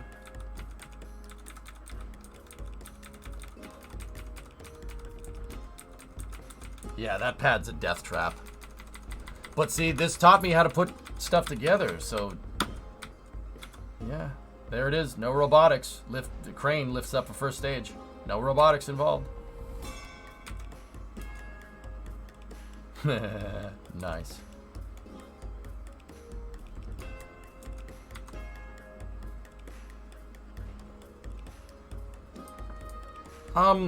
Like I said, hierarchy is very contextual. It really depends on what you're doing. That was May the 4th. Yep, there's the steam engine. That's right before we got robotics. And then I was down for 6 months because I had to refigure out how to use the freaking robotics. Yeah, I remember. I was down for a long time because I couldn't figure out, we needed to figure out how the robotics worked. So I ended up building all this crazy stuff just to test how the robotics and cal controllers and everything worked.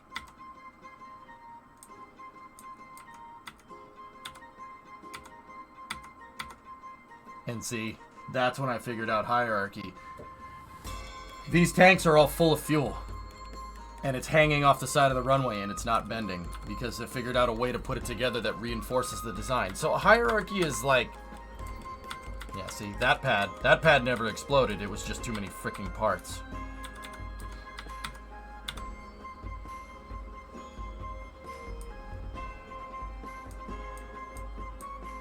I could make that better. I can make that 1,000 times better nowadays. That sucks.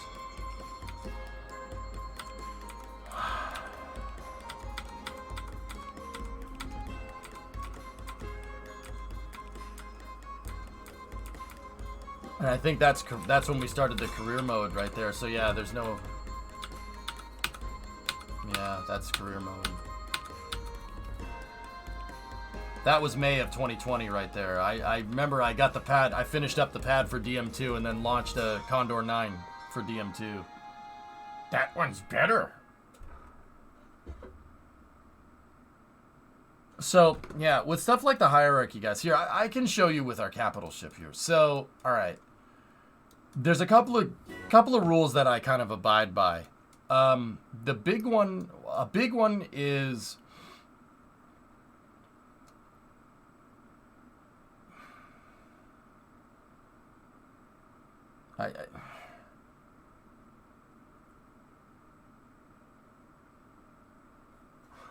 from the front to the back of your ship, I call this the Kevin Bacon rule. Try to have as little parts as possible from the front to the back of your ship. So from probe core to engine, try to put as little parts as you can on the mainline hierarchy. So that's the back of the ship. Obviously, that's the back, right?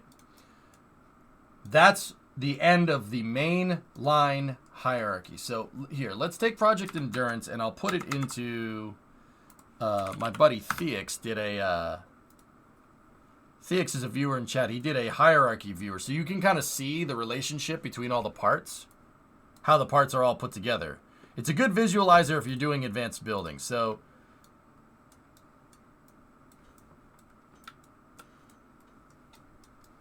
that is Endurance. That's the ship that we've made. Now, if you look at how everything kind of goes together with the wings and how everything is placed, do you notice one thing?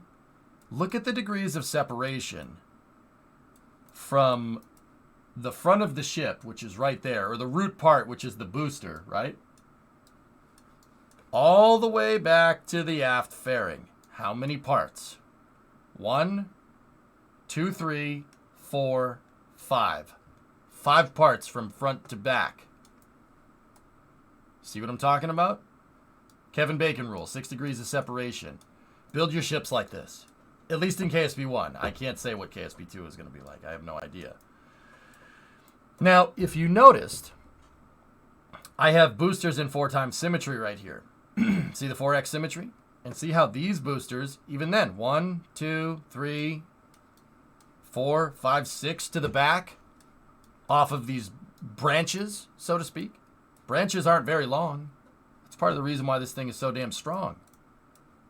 If there was 20 parts stacked in between here, it'd be a wobbly mess. But there's only 6. 6 degrees of separation on that subassembly to the very back. What those things are right there, those pinwheel things, those are the lights that are on the fairing plates. And then if you look, blue, the blue right there is the struts. You notice that each degree, each end of the 6 degrees of separation. So this subassembly right here, the nacelles on the ship, there's no more than 6 degrees of separation between that,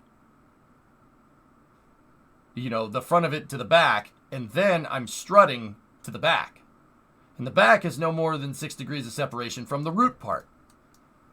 Does that make sense? It's not, it's a little more than 6 parts. It's like, maybe like 9, I think. 1, 2, 3, 4, 5, 6, 7, 8, 9. Not even 9 is okay. Basically, every part that you add, every chain of parts that you add in Kerbal, and once again, this is just Kerbal 1. This isn't Kerbal 2. I don't know what Kerbal 2 is going to do. I have no idea how the hierarchy is coded. I'll figure it out, but you always want to keep your branches basically less than 6 degrees. So if you're adding boosters, if you add one set of boosters to the side of your rocket, it's not that big of a deal. Decoupler, booster, strut, you're basically good to go. If you add a booster on the end of that, it's going to get wobblier. You add a booster on the end of that, it's going to get even more wobbly. You add a booster on the end of that, then the whole thing's going to blow up when you go to put it on the pad, right? I basically build like that. You build in a way that Kerbal understands. And yeah, the 6 degrees of separation, the Kevin Bacon rule. So from front to back, your ship shouldn't be that long, right? You can have as many parts as you want radially attached to it because Kerbal thinks you're just adding boosters. That's basically what it's thinking. But don't keep these branches. Don't keep the branches very long. You shouldn't do that. That breaks things. Yeah, this is looking at it in hierarchy view. Basically, every one of these dots is just a part, and it's showing the relationship between how the parts are attached. Kerbal uses a single branch hierarchy mechanism. So you have your root part, the first part you place down, right? That's the first part you place down, and then every single part, that's the stump, or the root of your tree. Every single part of this is a branch. Now, if you think about how a tree is made,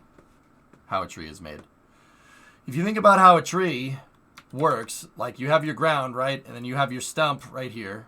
And then you have the trunk of the tree. And then as the tree goes up, you have stuff that splits. Smaller branches, and then smaller branches, and then smaller branches. And then smaller branches based off of that, and then smaller branches based off of this.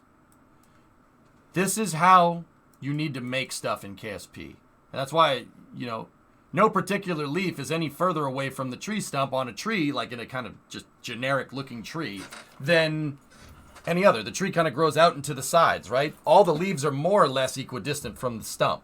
Now, I get it. There's different trees. It's not an evergreen. There's a sequoia. There's driftwood. There's all different kinds of trees. Think about like a generic oak tree, okay? Or a generic maple tree, right?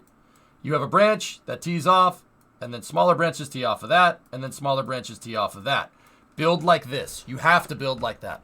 If you don't, and you go out here and you want to build a tree stump, and then you want to build another tree stump over here, you want to use thicker parts, you want to put a bigger branch over here, and then you want bigger branches coming off of that, right? Well, what happens to this? It's going to fall over. It's going to break. In this case, the Kraken will come and visit you, and you'll die.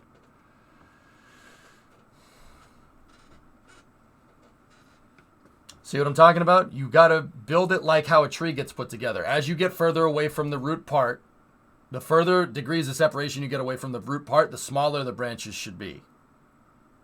That's why, if we go back into my vessel hierarchy viewer, if you look where my nacelles are, they're not that far from the root part. That is entirely on purpose. They're not that far away. And if you look at this thing kind of upside down, so to speak, can we zoom out? Kind of looks like a tree, doesn't it? If we're looking at it backwards, the stump is the root part. That's that SRB up at the front. See? See how everything branches off? There's no tree stumps way down the line. See what I'm talking about? That's how you build in Kerbal. This way, you can build anything. And it took me all these freaking years to figure this out. Captain Crash, 65 months. Thank you. 2 to the 6 plus 1. Yep. This is a way to beat the Kraken. You will beat the Kraken every time, guaranteed.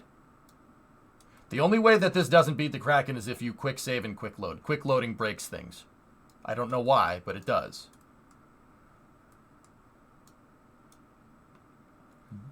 Hierarchy will beat the Kraken. This is why I was able to throw the shuttle and the station together extremely quickly, like in a couple of months, instead of 6 months like every other time, because I have the benefit of understanding how the hierarchy works. I mastered it during the SSTO program, and even then I still failed. A lot of failing. A lot of stuff exploding in my face. For your entertainment, though. Yeah, so like, Sesh, here, think about it like this. Would this be a good idea? You tell me. Would this be a good idea? Let's take something like this. This is pretty much obvious after. I probably should have asked this before I went and drew out my diagrams.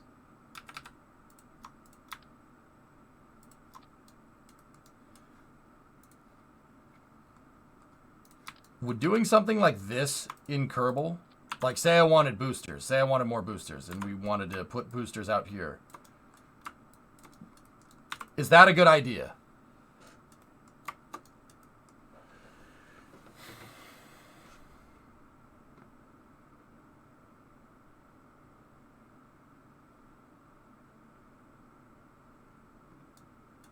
I'm actually asking. Is this a good idea? Will this be strong?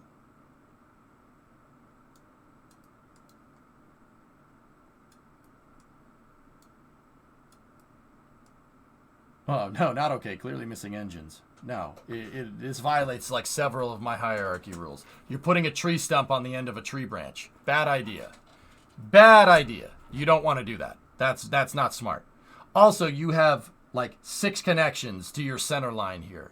That branch is too long. Way too long. The way you would want to do this in Kerbal, and it's not going to really make a little bit of sense, but you can use a little bit of trickery. The way you'd want to do this in Kerbal is attach the tank directly to that piece. And then if you want it to look like it's being held in place, do that. And then strut tank to girder segment. That will work a lot better because your branches aren't as long. And you don't have a tree stump hanging. You don't have a freaking huge branch hanging at the end of your tree. It's little stuff like that, dude. And it takes time and practice to get it right. But, like, see what I mean nowadays? Nowadays I can put this stuff together and it's really not an issue. I'll throw this out on the runway right now. It won't blow up. Now that I said that, I really hope Kerbal does what I think it's going to do. Watch, it's going to explode.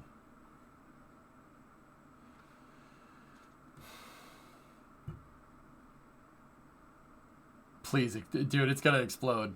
It's going to explode and completely undermine everything that I'm saying.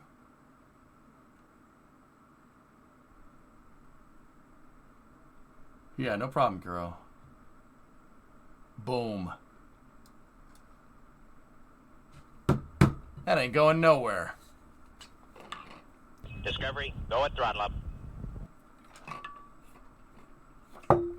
That ain't going nowhere.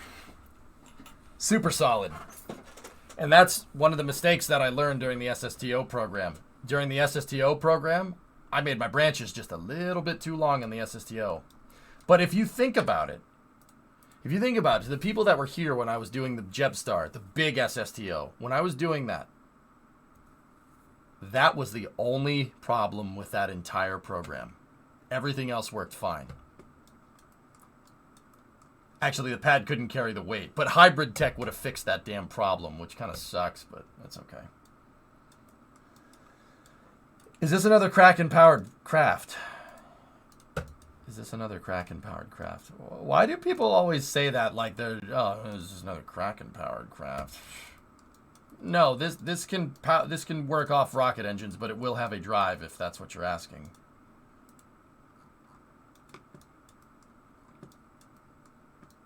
I also heard the term auto strut. Auto strut is something that you can enable through the part action window, and it'll run an imaginary strut for you. A strut that isn't physically rendered, but auto struts are really useful because they pick up on symmetry. So because this isn't 4x symmetry here, part of the reason why this thing is so strong is how I put it together, but I can compound that with auto struts. Look at. I like to design stuff in a way that basically auto struts stuff together in a web. The cool thing about auto struts, like I said, is that they pick up on symmetry nodes. So if you're using auto strut and symmetry, you can get 3 struts for the price of no struts. That's all the struts that are holding this thing together. That's all of my auto struts. Very, very useful. Grandparent strut parts attaches over symmetry. Yeah, there are some hard-coded auto struts, but I try to avoid using those parts unless I absolutely have to, Aqualux, but yes. See? That's my strut design. This is why this thing is built like a tank. Because there's all these auto struts that are holding it together. And think of struts and auto struts, guys, like taking 2 tree branches and tying them together. That's it.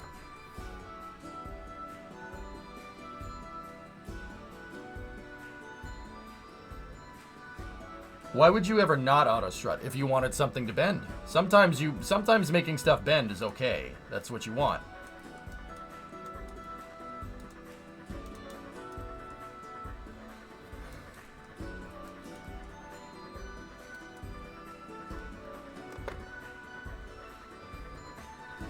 Yeah, if you want stuff to bend and flex, but I usually don't in Kerbal. Stuff is floppy enough in Kerbal to begin with.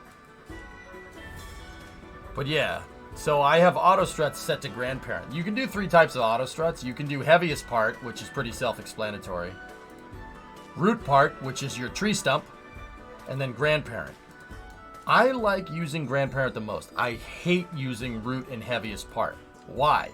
Heaviest part could change if a fuel tank drains. So say you flew this thing up into space and it was auto strutting to the heaviest part, and then you drain this fuel tank, and then you set it to keep this fuel tank full. And say you're done for the day, you come back the next day and you reload your ship. You reload the ship up. If something is set to heaviest part auto strut, and when you used it before, when these fuel tanks were full, the game will run heaviest part strut to there. But if you reloaded the scene and those fuel tanks are empty, it'll go looking for a heaviest part strut for you. So it'll basically change the configuration of your ship on you. You ever have a ship work fine in KSP and then you load it up the next day and it doesn't work? There you go. Heaviest part also can change if you, it can change if you dock to a vessel that has a heavier part on it. Yeah, there's one of my favorite things, and this is actually really funny, except when stuff blows up in your face. That's not very funny, but there is a thing that happens where you can get hierarchy reversal. You can reverse the flow and basically make the stump of your ship a branch and attach that to a branch on another ship, and that makes the game explode too. You ever dock a space station together and then it just blows up? Yeah, hierarchy reversal basically summons the Kraken. So all of my struts and all of my parts are put together in a certain way, right? So these are in 4x symmetry, my nacelles, right, for my ship. If I have a docking port attached to this part right here, and I dock this to something, and whatever I'm docking it to is higher in the docking vessel hierarchy. So say if I have my capital ship set as a ship, so if you go into the map view, it's set as ship, and then I dock it to a station, and I dock it on a docking port that's right there, guess what? It just deleted your 4x symmetry node, because now the game thinks that's your root part. And that violates several of my hierarchy rules now, because that's the root part, and there's no 4x symmetry here. Always have your docking ports on your vessel main line. Always. Do not ever radial attach a docking port and then try to dock something to it. Or try to dock whatever it is to a station. It'll blow up. Like, almost guaranteed. Because you reverse the flow of all of those damn auto struts. Because now the game thinks that's the root part. That it thinks that that's your tree stump. Bad idea. Don't do that. That's the reason why I was able to put the station together so quickly and it never freaked out. Except for the damn Kraken arm, but that's another story. Yeah, you can reverse the flow of the hierarchy on your craft and set it to a part that was never intended to be root. This is the other reason why you do 6 degrees of separation. Put your docking ports at the end of your 6 degrees. The Kevin Bacon rule. Yeah, definitely do that, or else you're gonna have... stuff's gonna blow up. Take it from me. I know. I've had many things just explode in my face in Kerbal. This is what I mean. This is why I needed to go and do these projects, because that's what it taught me. I can make anything in KSP 1. Anything, and take it anywhere. No problem. It just give me a couple of days to put it together. It's really... my only real constraint here isn't figuring stuff out. It's building it. So it doesn't do that.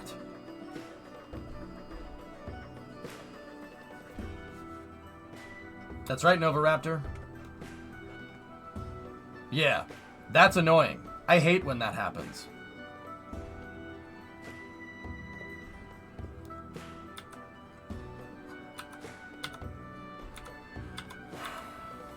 Yep, hierarchy is such a big deal, dude. And it took all these weird contraptions for me to figure it out right. Now I can make whatever I want, and it kind of blows because now I can make whatever I freaking want to, and Kerbal 2 is coming out. Is that why you don't use the docking ports on the Strongback for Condor in the newer version? Condor. I mean, you can put a docking port on the transporter erector, but yeah, you don't... So, dad joke, when you're going to build a rocket launch pad in KSP, if you're going to do it, you do not want docking ports on the sides like this. That's another hierarchy rule. It's called snap docking. Snap docking breaks things. It blows up stuff on the ground, and snap docking will also bend and break robotic parts. Hey, Adam.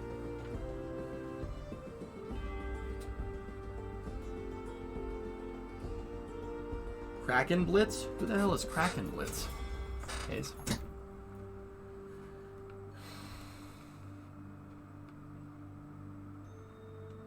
Is that why you were so adamant on birthing the shuttle instead of docking it? Stratton Blitz? I didn't learn from Stratton Blitz, Hayes, but some of Stratton Blitz's builds, like that solar station, had some nasty hierarchy problems. Like, nasty hierarchy problems.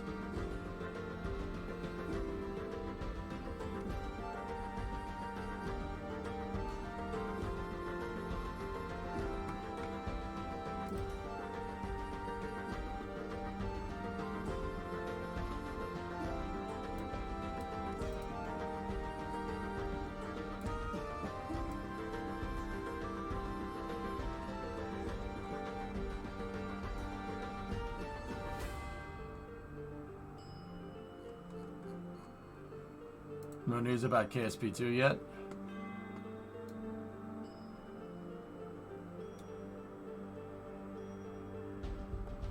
Yeah, Hired, that's what I'm wondering too.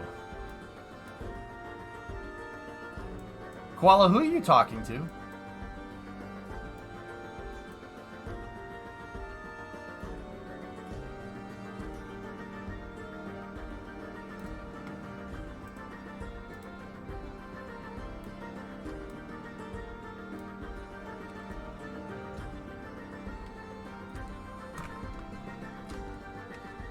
Mods.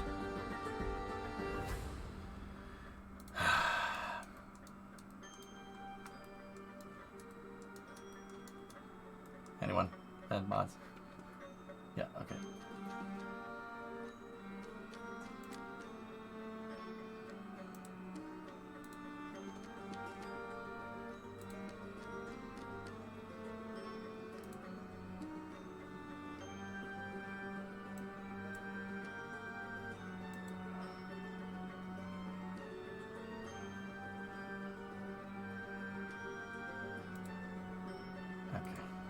I'll take care of it.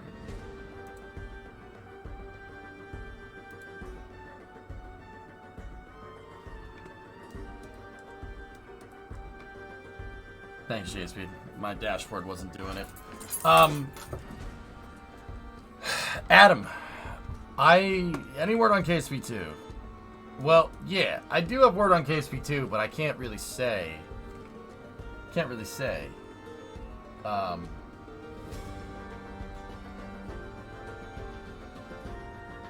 So, Adam, last week the developers of Kerbal 2 flew me out to Europe with a bunch of other content creators, and I got to play it. I got to play KSP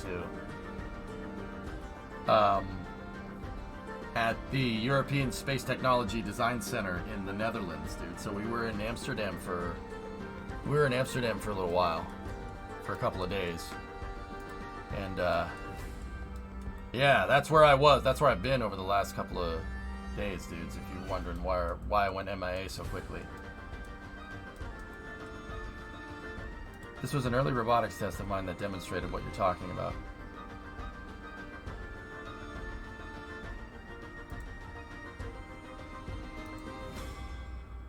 Yeah, Dad Joke, I remember when you showed me this. Yep. That's hierarchy reversal, dude. Oh yeah, it happens. It really doesn't like it when you do it through robotics too. Snap docking. There's all kinds of rules. I don't know when I'm gonna get time to do this, but I should write out a rule set for this.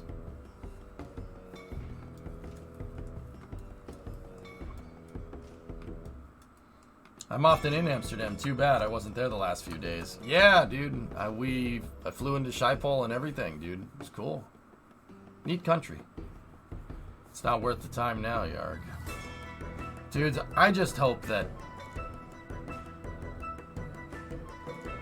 I hope that some of this knowledge translates over to KSP2. First and foremost. And second of all... It's gonna suck to lose all this knowledge, Yarg, because I can make anything. I can make anything you want. Anything in KSP2. I can literally do anything. The only thing I couldn't make is a cable. And even then, we have ways to fudge it. I can make anything in KSP. Like, for the newer viewers, let me show you what I'm talking about.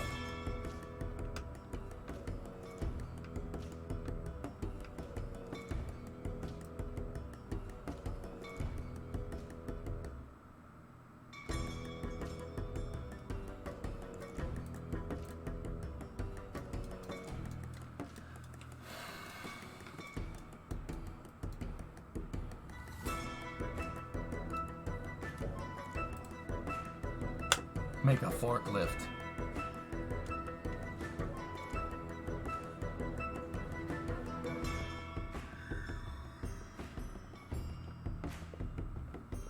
Yeah, if I get it in weather guy, you know, part of the reason why I'm telling you guys now is because, you know, it's good for the VOD. You know, with the VOD, Drummer will upload it to YouTube, so at least we'll have it, you know. But yeah, it's...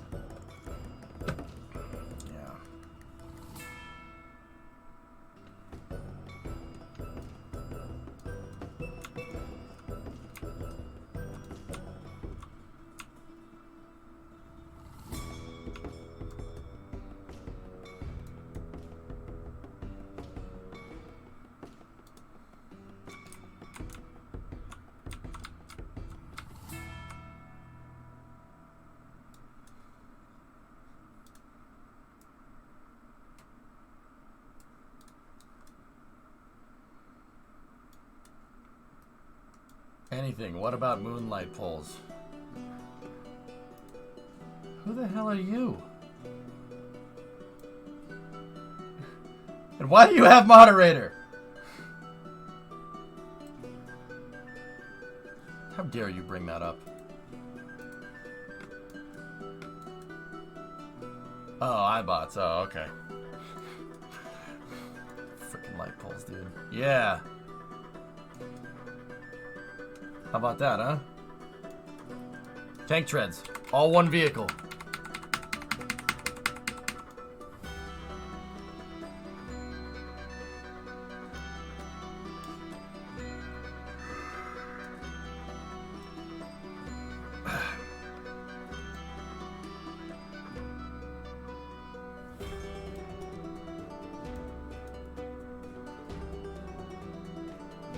Seriously, they'll make a forklift. Nah, I'm working on my Grand Tour ship.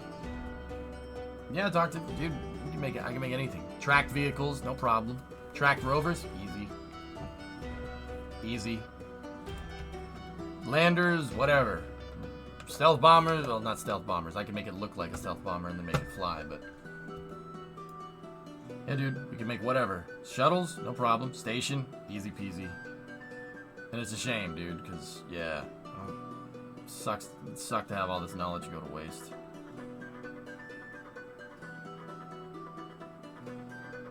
I'm kind of bumming about it, but, you know, we'll learn new stuff. Were you positively impressed by KSP? I can't say, dude.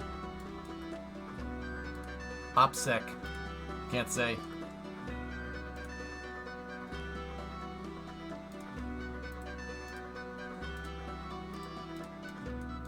How about a jumping rover? What type of jumping rover? I don't know, Snow.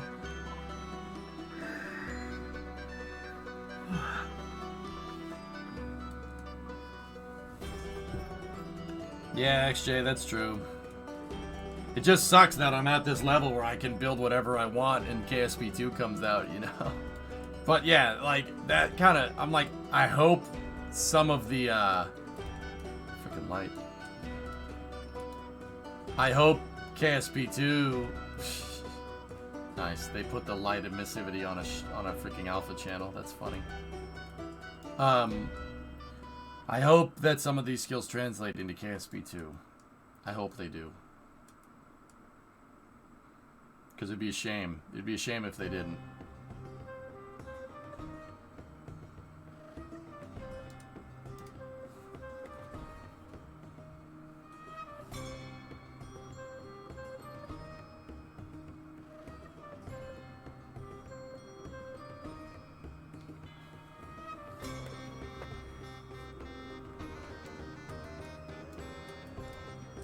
They're not going to reinvent the wheel here. Yeah, that's true.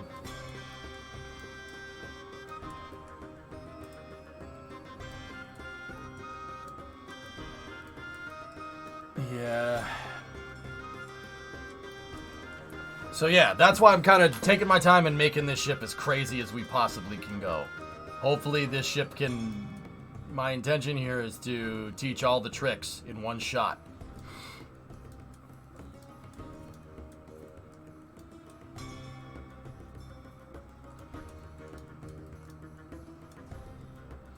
It would depend, right? Is KSP2 built from scratch, or is it built on the base of KSP1? Well, we know, guys, I could talk about that, right? We know that from the videos. Is KSP2 is KSP1 stripped down to the core. So it's the same... it's the same base, but everything has been rebuilt. So, like...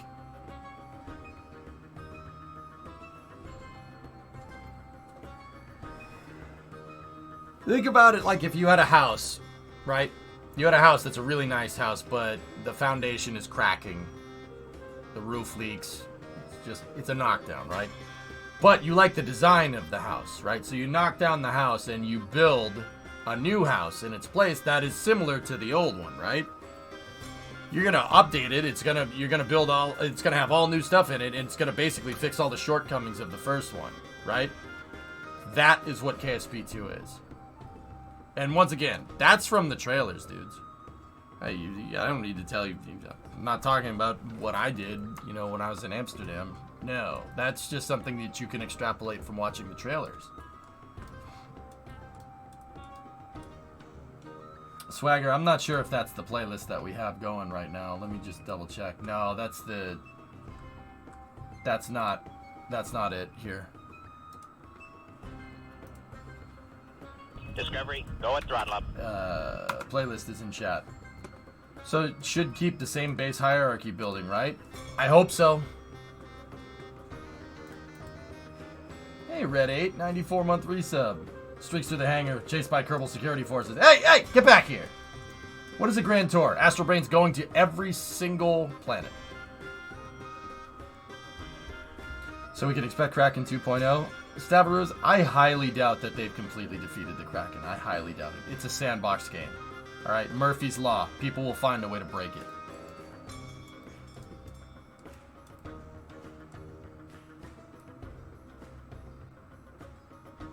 Whack, wackle, wackle, wackle, wackle, wackle. Look at the shadow. Wackle, wackle, wackle, wackle, wackle, wackle. So, yeah. Who knows, dudes? We'll see. Oh, awesome. How long would it take with one of those Kraken drives? I'm thinking trips to Duna, basically in real time with no time warp. I'd be able to do that within a couple of streams. Oh.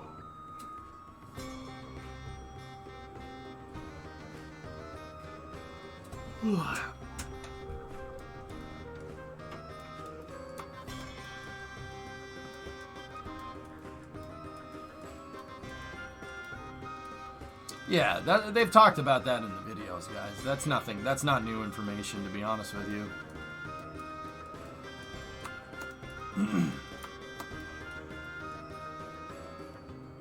Plus, if you heard the new information, your heads would probably explode. Like scanners, like, you know.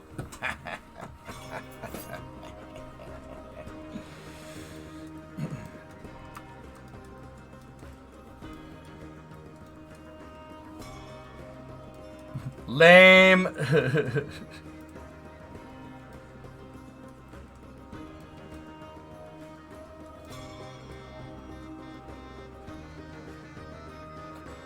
Is it the lifter as well? Yep.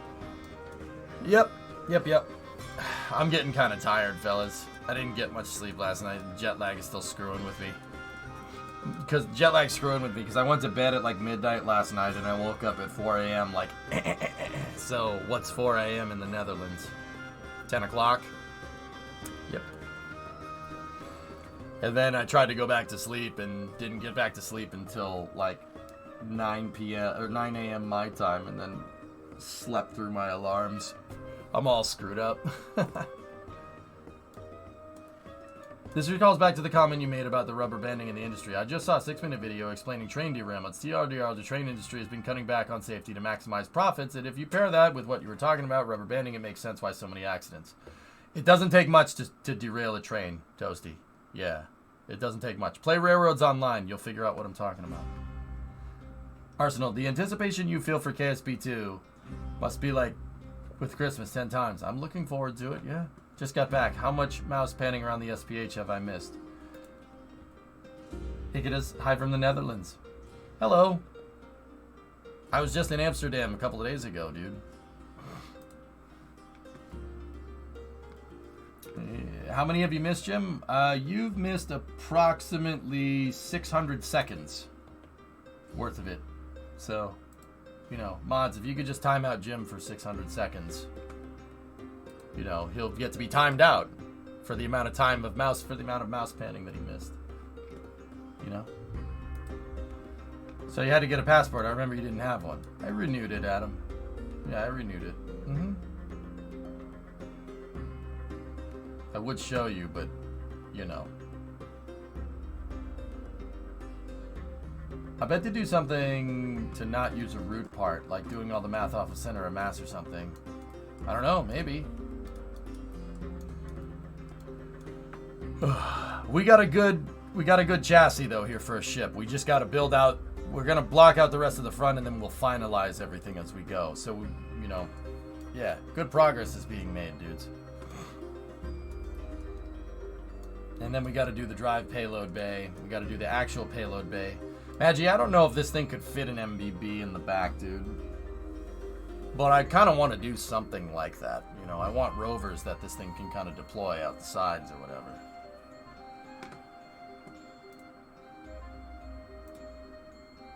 Have you ever used fireworks for propulsion?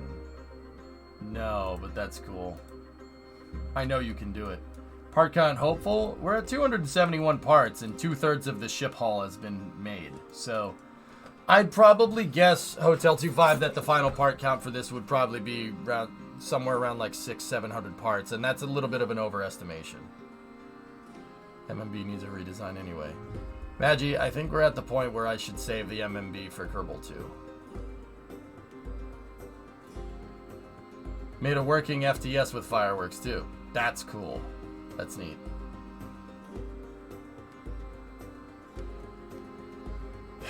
Yeah, we'll save MMB and the shuttle and everything. We'll save that for KSP 2. Let's send off KSP in style. But yeah,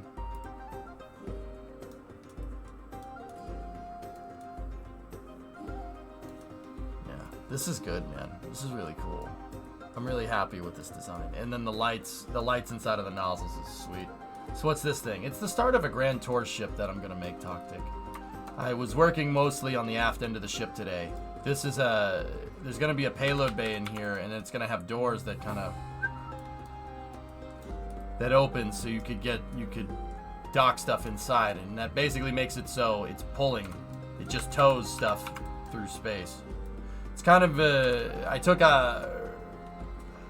I took reference from The Expanse. That's how The Expanse does it. Ships in the sci-fi show The Expanse. So it's kind of like my own design, but it's inspired by an Expanse style ship.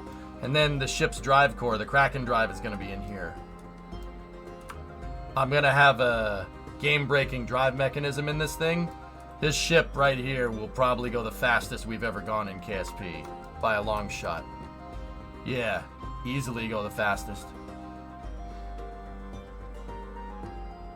Probably weather guy, yeah. Where are the spare engines going to be?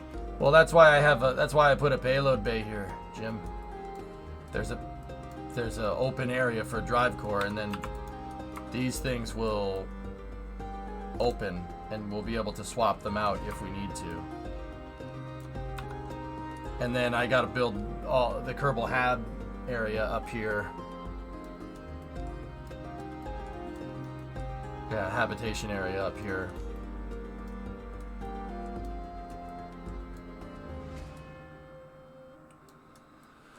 And maybe we could put a docking ring and stuff on here. I want the thing to have radiators. We saw from our static fire test that stuff is gonna get hot on this thing. And we are gonna fly pretty close to the sun with this.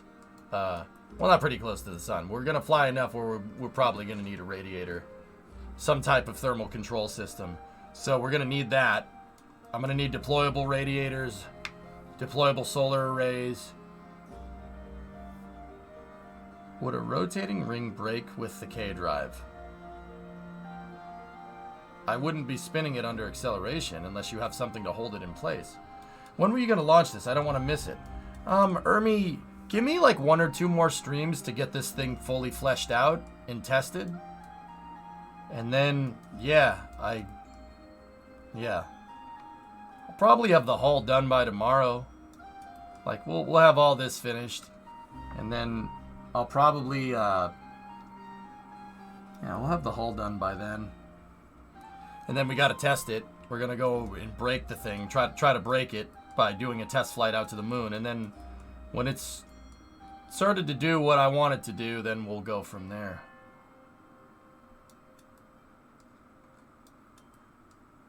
Thought a rotating system for the shuttles and rovers, like a rotary launcher, to move things to the doors for loading and unloading of payloads. I've done stuff like that, Aqualux. We made a rotisserie. So like you have a center ring and a docking port, and then the door on the top up there opens, you place it in, and then you could rotate it out of the way. You could do that as long as you balance the payloads.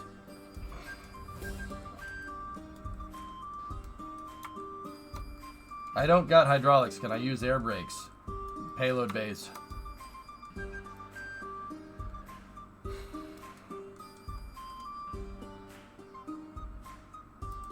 Could you make a rotary engine in KSP? Sure. Yeah, sure. Why not? People have made internal combustion engines. Yeah, but how they do it is that instead of like air and fuel exploding, they use a rocket engine and they push down on the piston with a rocket engine, and then they have a cow controller that flips the engines on and off with a firing order, and force being applied to the piston actually turns the crankshaft. Yeah, you could do that. Sure, why not? Could actually make a pretty damn efficient one if we use a more efficient rocket engine. I've seen people make transmissions, dude. My buddy Azimek made a transmission in Kerbal, and you could shift it. You could shift the damn thing. Oh yeah. I mean, don't get me wrong. The thing was like the size of this damn ship, but you can do it. Yeah, you could do all that stuff.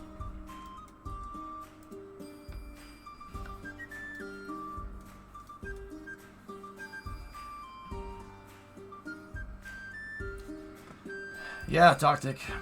We've built a lot of cool stuff in KSP. I've built aircraft carriers with elevators on them. That was cool.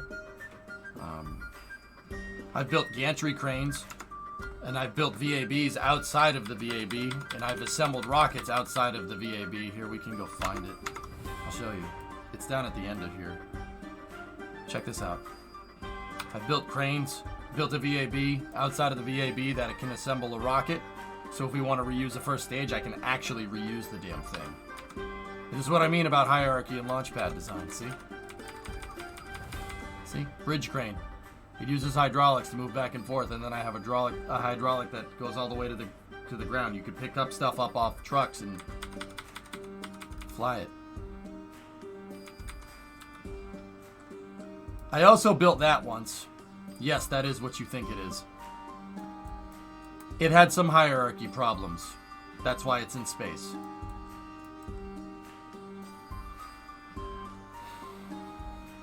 I did catch a booster with it. And then it did that. Then it went into space. I still am not 100% sure why it did that, fellas. But, yeah.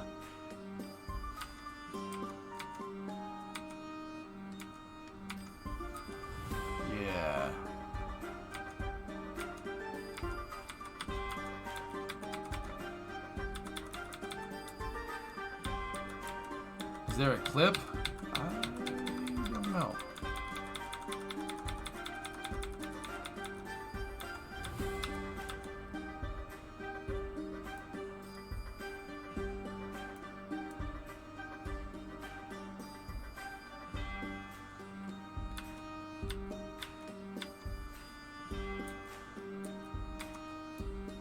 I've built launch pads, SSDOs, force said launch pads.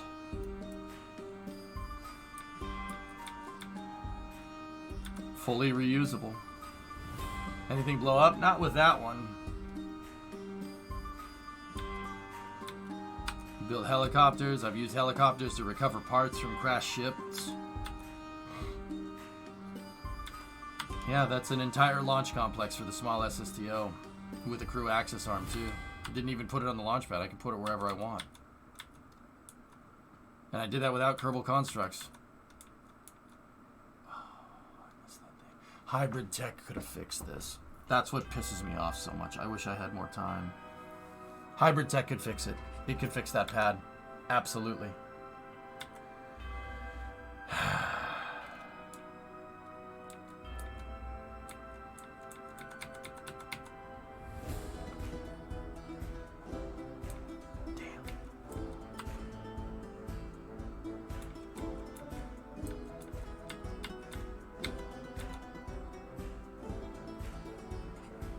I know you're against mods, but yeah, I usually don't finish the sentence a la carte when somebody says that, so.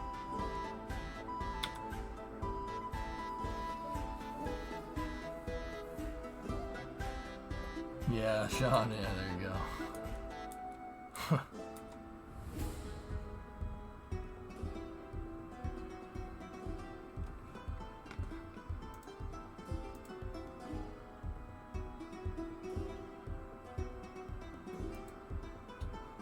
Yeah, there you go, Toasty.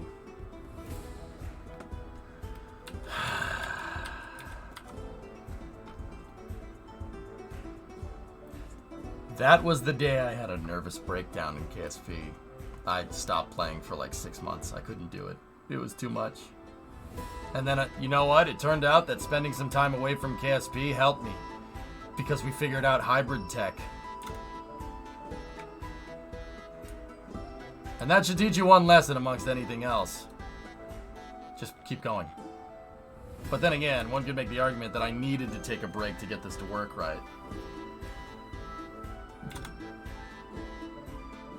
So, if you're wondering about scale, that's a Mark III payload bay, dudes. You want to see this ship? You want to see how big that thing is? What's hybrid tech? Hybrid tech is combining robotics. It combines robotics and KRAKEN tech to make way stronger parts. You can make hinges that are extremely strong.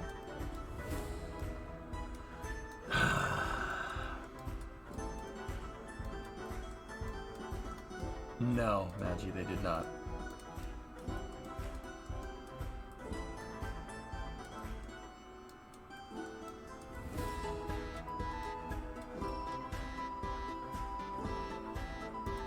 Just found out what to do with an extra shelf. Oh, very nice.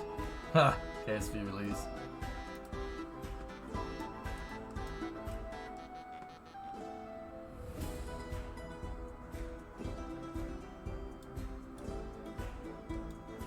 I love how you had to dive in order to land. It's a flying parachute, yep.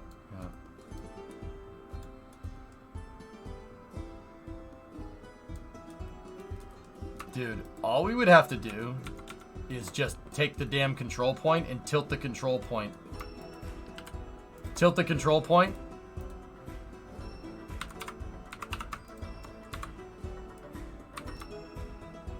Right there. If I had a control point that was tilted at that exact vector instead of pointing up, this thing flies through re-entry perfectly. And not that I couldn't get it through re-entry before, but you have to line up your control point with your control surfaces. If you don't have your control point lined up with the control surfaces, the game won't understand that your yaw control surfaces are trying to yaw and your roll control surfaces are trying to roll, etc., etc., etc.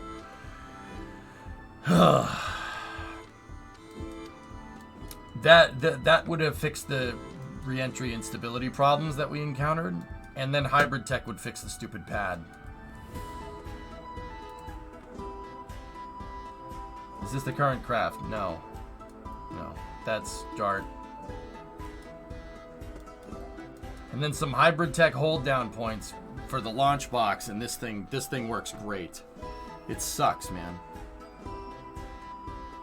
I'm just out of time.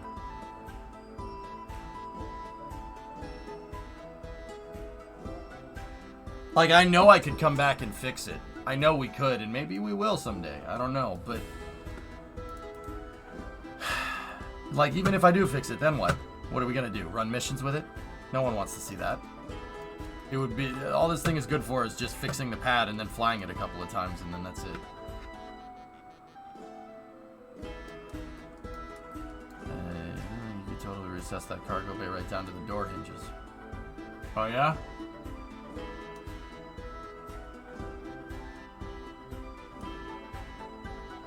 Not in this design. Oh, okay. Is this the new version of Kerbal Space? No.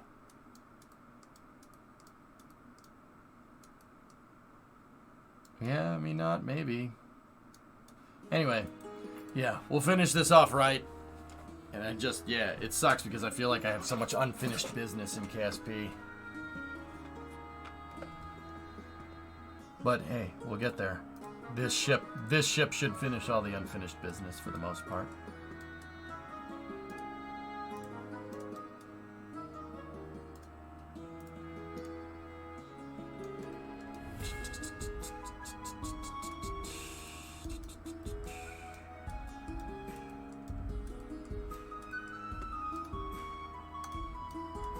Business is just getting started. Indeed.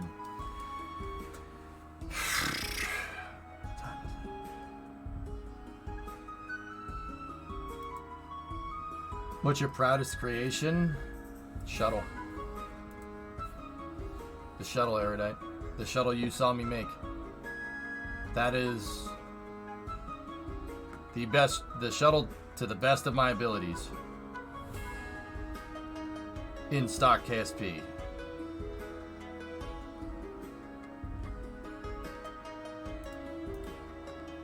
That thing, right here. I love this thing, and it's a shame, dude, because we could do so much more with this damn thing with its robotic arm.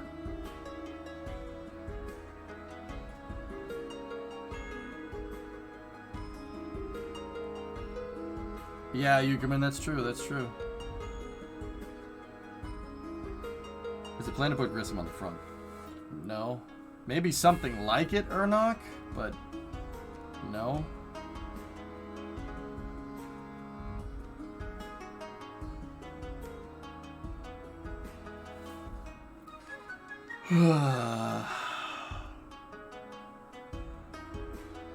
What ship was in the clip? If it wasn't the shuttle, it looks spot on. I don't know what clip, dude. I don't know what clip you're trying to link me. I'm sorry, I'm starting to get tired. Oh, that's the SSTO, dude.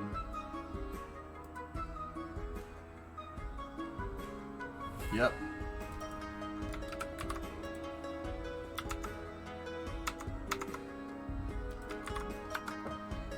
I legitimately had a nervous breakdown that night.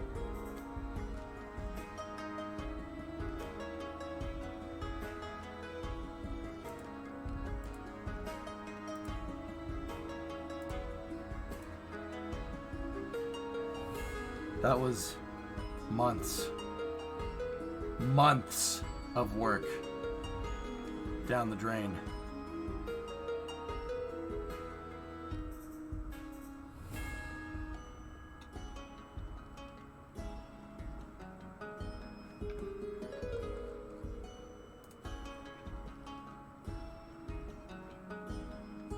So mad, dude.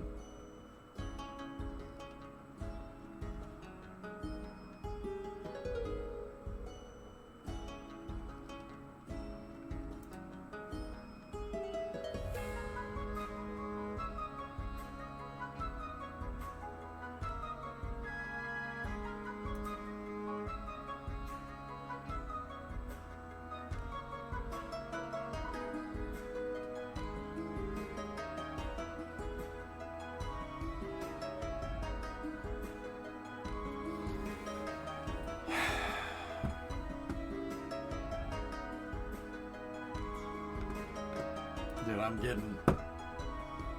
getting bummed out just watching that.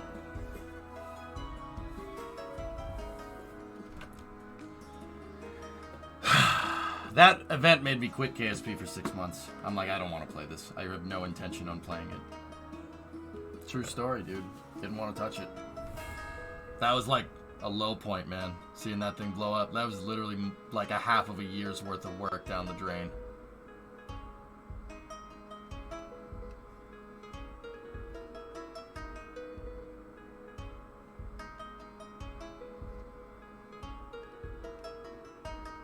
It's alright, KSP2 is right around the corner, implying that crippling depression is gonna happen again, dude. I remember, people in chat were dicks to me after this at the end of the night, and I told them all to go frick themselves, and then I left. And then I didn't play Kerbal for 6 months because they were dicks to me. Yeah. What? You deserved it. You know who you are. I have osteoporosis. Yeah, I just couldn't do it, dude. I was working on that thing for like 8 hours a day, 5 days a week for God knows how long. You got some really good city streams out of it. Yeah, that's true.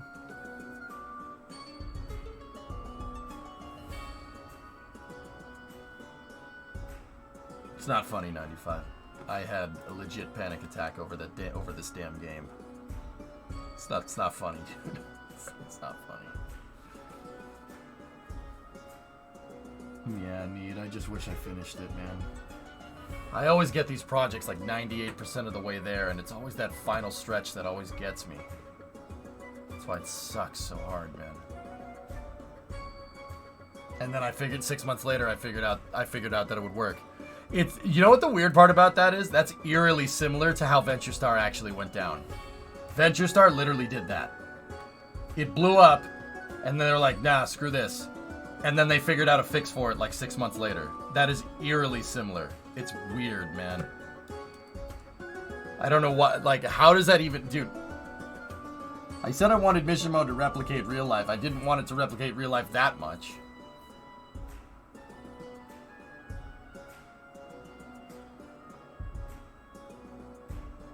It's cursed, dude. Yeah.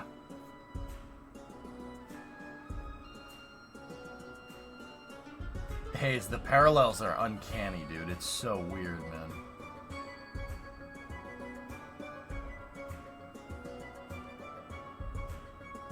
Remember the night of voting? Yeah. Can we stop talking about this, please? I don't want to talk about this anymore, Chief. Stop immediately. It's literally giving me gnarly anxiety. I'm like getting stressed out thinking about it, dude. I don't want to talk about this no more. To be fair, it didn't blow up. Oh, good. Semantics, Aqualex. Yes, that's what I love. Please, please keep telling me who you're being fair to. Oh, I love it. Oh, God, that's helping so much. Please, tell me. Oh, please, please, let me know.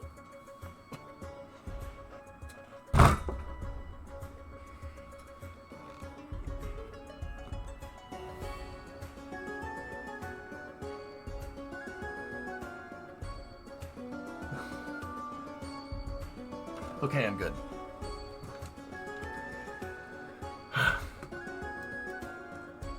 Seriously, dude, that project gives me so much damn anxiety. I hate looking at it. I'm not even kidding. That wasn't me trying to be funny.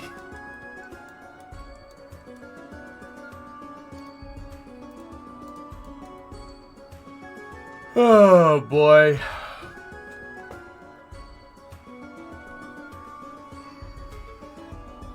Okay. Yeah, no, I know. We're so sorry. Alright. So, dudes, here's what I think we should do. Yeah, Cosmic, that was cool. That was me trying to raise the bar to make the game more difficult. As difficult as I could possibly go. But I did that so I could teach myself. And now that I know we can crank out crazy stuff again like this, and I have the luxury of knowing it's not going to blow up in my face too much. You know. So that's why I hope that some of that skill translates into KSP 2. I really do. I really hope so. Would CSGO get your mind off of it? Nah, fellas, you know what I think I'm going to do? I think I'm going to take a break. For a little bit. The reason why I want to take a break is because, yeah, I'm just going to go grab some food. I only had a small bowl of soup today. I'm going to go grab some food, and here's the thing. I will be back in about an hour. Why will I be back in an hour? Because, well, supposedly Scott's going to be back in an hour from whatever he's doing. Supposedly. And supposedly we're going to do supposedly we're going to do some Project Runway stuff. Supposedly. As in Scott Manley, yeah. Yeah, Scott wants me to be a judge. All right, Emery. Arrivederci. Yeah. So Scott wants me to judge, be a judge for Project Runway. Project Runway is a thing that Scott does, Daitor, where there's a bunch of viewer submitted planes, and he has BD Armory and the AI BD Armory and like computer controlled AI scripts and has the planes dogfight each other to see who can make the best dogfighter. Yeah, it's actually a really cool tourney.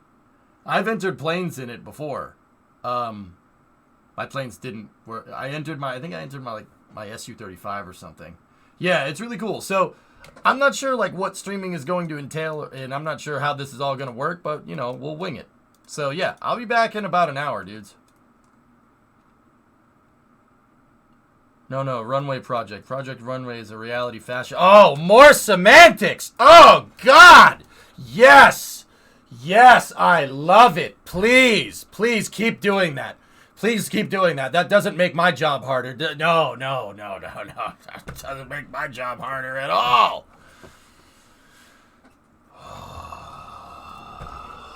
I'll be back in an hour.